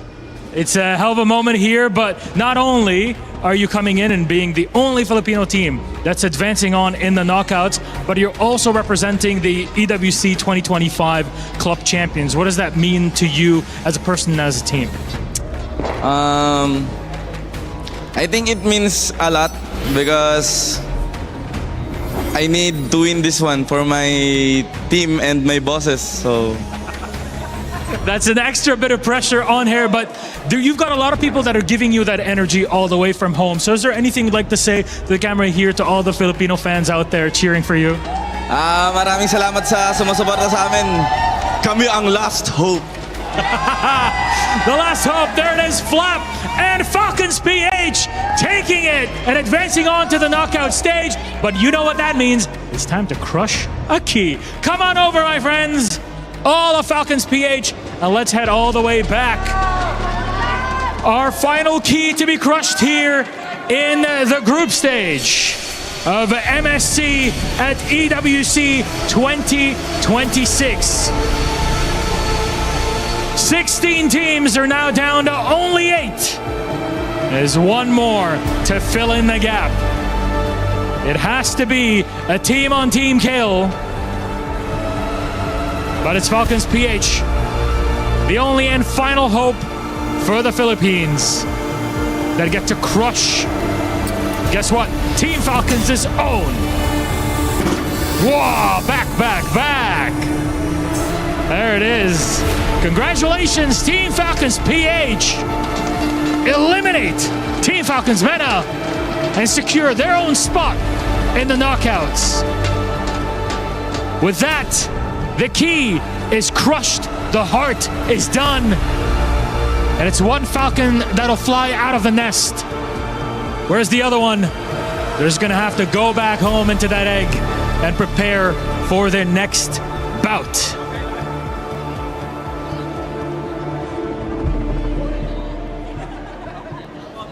And that is our group stage, but that is only the beginning. Enter the knockout stages. I think it's gonna be so crazy. And you know what? The group stages, it's such a roller coaster. The teams that we were expecting to smooth sail it all the way has unfortunately dropped. We lost the defending champions yesterday. Today we send home the 2024 champions. I honestly cannot believe this is how MSC 2026 is playing out, Milosh. It just means that if you want to compete at the top level in MLBB, you have to constantly be on your toes. It's an important thing here at the Esports World Cup is that everything is earned, right? You cannot just come in and assume that you'll be given the space. No, and that applies the same way to MSC 26. Every single point, every single moment has been earned by our victors. And from here on, we move on to knockouts. But you know what's going to be exciting about this knockouts, Milosh? There's a lot, but yes. One thing that could be a possibility that for the first time in a very, very long time, there is a high chance that we will be crowning a new region as the champions in MSC. And oh boy, I am excited for that. It really gets you pumped up because then you think, hey, the crown is up for grabs for anybody, not just here, but it sets the tone for the future, right? M Series, MSC next year, but we're still in the here and now. And we have to decide how teams are going to be seated and playing up against one another next up. And that all depends on how they're selected based on their seeding and performance. Yes, sir. So we have 2 seededs here for the draw. Seed 1 teams will pick from the Seed 2 2-1 bracket. And of course, how they are allocated is based on their winning game time. As you guys can see on your screens right now, Team Vamos is leading in the number 1 position, followed by Yangon Galacticus, Team Vitality, and lastly, Aurora Gaming. happening. Now, some people might ask, like, why do we have Aurora Gaming in the last place despite them having 2 9-minute and 40-second game? Simple. Their last match here in the group stages ended in a 2-1, which gave them a little bit more time. I think they could have been easily number 1 if it wasn't for that. Yeah, because you're trying to have cumulative good performance, right? If you're already moving out and having that first seed in what is essentially 2 victories in a row, then of course that adds to it. But those are the scene ones. They're already set up in the final bracket. They're going to have to choose from 4 other teams, and that's where our second seed comes in here in our draw show. So please join me in welcoming to the stage our second seeded teams. And we'll see them heading out. It's Team Spirit with Kid Bomba, Pro Esport with Saw, Onic with Calra, and of course, Falcons with Ogwen. And Falcons PH, that is, if you just missed the action. These 4, one of them will be picked first by one of our teams on the other side in the seed 1. Yes, indeed. So, you know what? Are you ready for it? I'm ready for it. Let's call on the team seated in the first seed. We have Aurora Gaming, Lunar, Team Vitality Shogun, Yangon Galacticus, M-God, and Team Vamos Error 404, who looks like he's the tiniest among the bunch. He packs a big punch when it's in the game. I can tell you that much. But this is quite simple because the running order is, as Rose mentioned, Vamos, Galacticos, Vitality, and Aurora. They'll be choosing one by one whoever is on the side that they would like to play against. They don't really know what the others are planning on picking. So, Team Vamos will be the first one to choose. So, Error, please join us on here. Hello. How are you feeling today, especially knowing that you're the first to choose, which gives you an advantage? Feels really weird because we got to pick first, you know, out of all these strong teams. You weren't expecting that, huh? Yeah, I wasn't expecting that. Okay, so the moment of truth. Who will you pick in the second seeded team? Team Spirit. Whoa! Wow, okay. Kid come Bomba, on over. Kid Bomba, come on in. Why Team Spirit? Because I think we are really confident against them. Yeah. That's a lot of confidence. Are you going to let him talk like that? I mean, what should I say? He can say whatever he wants. We will see in the game. All right, gentlemen, come on close. Come in. Stare down. Let's go. Face to face. Let's see if you can hold this one, Air. Let's go. Serious face on. Final word before we send you guys off. Good luck, everyone. Gentlemen, please shake hands. Good luck. And you can move out from the center all the way to the middle. Our first matchup is set. As you saw it, that's Team Spirit versus Team Vamos. Ooh, that's gonna be a spicy one. But of course, we have the next team, Yangon Galacticas with M-God. Hello, how are you? I'm fine. You're fine, okay. How are you feeling about, the remaining teams here? Oh, they are so good. They should be the one in the doozy. So, moment of truth. Who do you want to go up against? I'm gonna choose Pro. Pro Esports nice. Again. We are gonna have a rematch here. Wow, okay, Sa. I have to say this, man. He's asking for trouble. It's okay. I'm looking for a rematch also. Do you think you're gonna take him down this time, really, for done? Let's see. All right, let's see, gentlemen, please. One more time, up close. Final words before we get this show on the road. Good luck. Good luck also. Good luck. Shake hands, please, friends. We're not doing weigh-ins for this one, that's for sure. We're doing size-ups in the game itself. Our second game is set and ready. That's Pro Esports versus Yangon Galacticos. Dude, that is crazy. Yangon Galacticos is the reason why they were even dropped to the lower bracket in the first place. Revenge tastes so sweet in knockouts. Ooh, I think it felt so good. Yangon wants to do it twice. That's the sort of moments we're looking for here. But we're left with only 2 options, but with only one team that can choose first, and that is Team Vitality. Join us up here, please. Come on over, Shogun. Hello, sir. Hello. Are you nervous? Not really. Not really. So between these two, who do you want to pick and who do you want to leave with Aurora Gaming over there? I think we're gonna choose Falcon PH. Falcons PH, come on in. Why Falcons PH though? We love greens. They love them greens. They love the greens. I mean, look, it's no secret, right? Team Falcons, Team Vitality in the club championship, they have a big rivalry. What do you have to say to this, man? It's a rematch. Yeah. So we will do our best. We'll do your best. All right, please come on in for one more face-off. I don't think people can keep a straight face and try not to laugh through this, but... Ogwen, can you flex? Flex the Shogun. Oh, yeah, there we go. Oh, yeah, now we're talking. All right, final words, gentlemen. Good luck. Good luck, Pre. There we go. Shake hands, my friends.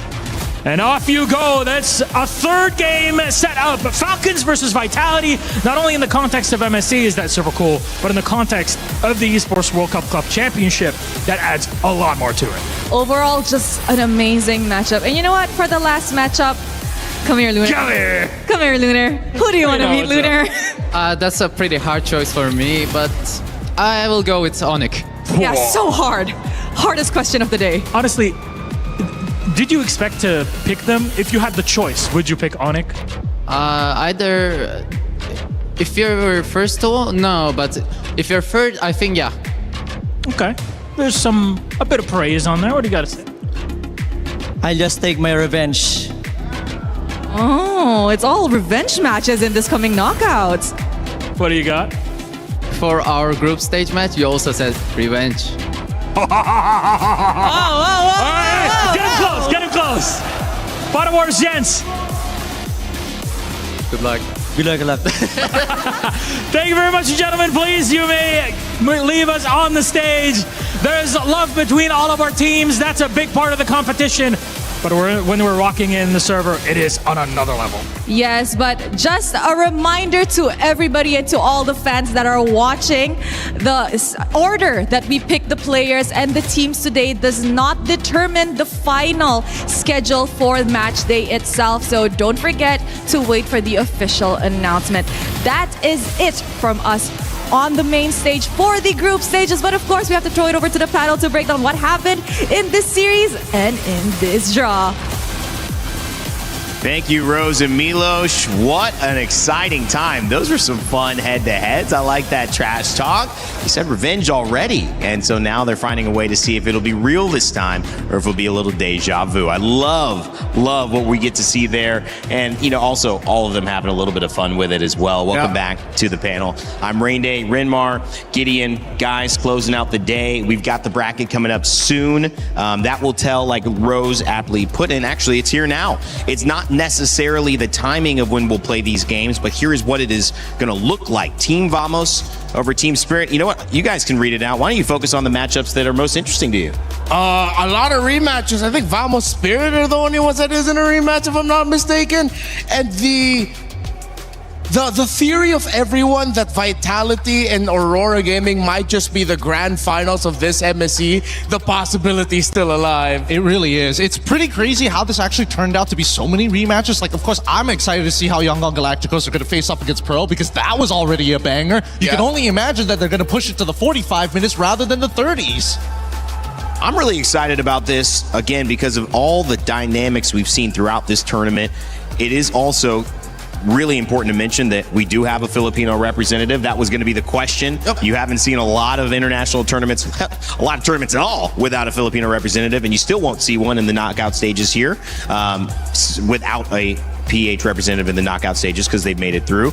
But against a tough opponent, Team Vitality, who a lot of people are thinking could be front runners in taking this all. Yeah, Team Falcons PH, they're gonna have to really do a lot. I mean, we already saw in their game one of their previous meetup here in the group stages, they were taking it to them up until Moreno on that Selena said, no, I'm taking over, when Finn on the Badang said, it's pretty much done for this Fanny, and then the Sana in that game number 2. So it will be a climb for Falcons PH, but I know and I hope that we just get an unforgettable series from that, no matter the result. I mean, let's not forget that there's also club championships on the line as well, right? So again, this could really not only affect the positionings of the overalls, but more importantly, the further they go, the more points they get. The more points they get, maybe they'll get a fat bonus on top of being champions. So I'm just saying, there's more than meets the eye. Gentlemen, I mean, $1 million for the winner.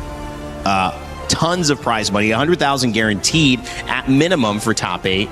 Talk to me a little bit about the reset that we're going to go through, a couple of days to practice, to prep, and then get ready for this storm that is about to take over the Land of Dawn. Well, I think knockouts, the first few games we're going to be seeing for every matchup, we're going to start seeing some crazier picks. The theories about the fighters in the mid lane that we haven't seen yet. Nolan coming back up as a priority over the Ling. This draft might just evolve even more. This meta might evolve even more. I think there's still a lot to be said about this meta currently, because not only is it flexible, but it's also about understanding, hey, that those first 3 picks, it's the setup for something later down the line to start hurting either the side lanes or the overall composition. So I feel like we're just scratching the surface. Every day we've seen a new element to the meta. Now we have 2 days that are going to be happening between the next time we play. Obviously, adjustments are going to occur, but for you watching at home, it must have been a blur. This MSC, and we've seen online, we've seen whether it's Reddit or the communities on Facebook or Instagram, talking about how memorable, how unusual this MSC has been. But the beautiful part is it's unusual for MLBB as well to be here in Paris. It's a fresh look. It's a fresh look for a lot of the esports that have transitioned here as it's been hosted in France, which is an exciting time, but it also means it's a new time. It's a time to pay attention, and it's a time to show up big. So everybody who has made MLBB the most watched esport of EWC so far, tune in next week because the action continues. My friends, final words before we take a couple days break and come back for the knockouts. It has been an honor. It ain't over yet, and I can't wait for my mind to be blown with the action we're about to see. I hope we break more records here. I hope we maintain the most viewed esports, because so far, I mean, newer viewers can understand you don't need to know much about the game to see how exciting it is, especially with players of this caliber. Renmark, Gideon, great job today, guys. It's been a pleasure hosting this with you. I'll continue to be there next week after some much-needed rest. For everybody who's watching, everyone a part of the MLBB community, we appreciate you. We love you. Congratulations representing your teams, rooting for the players that you love. That's the passion we love to see, and we accept it, we appreciate it, and we hope you bring it next week because knockouts are upon us. $1 million on the line and a chance to lift a trophy on the Lenovo Legion Gauntlet. My name's been Rain Day, and as always, my friends, never give up, never stop gaming. We'll leave you with the SDC recap and say goodnight from Paris.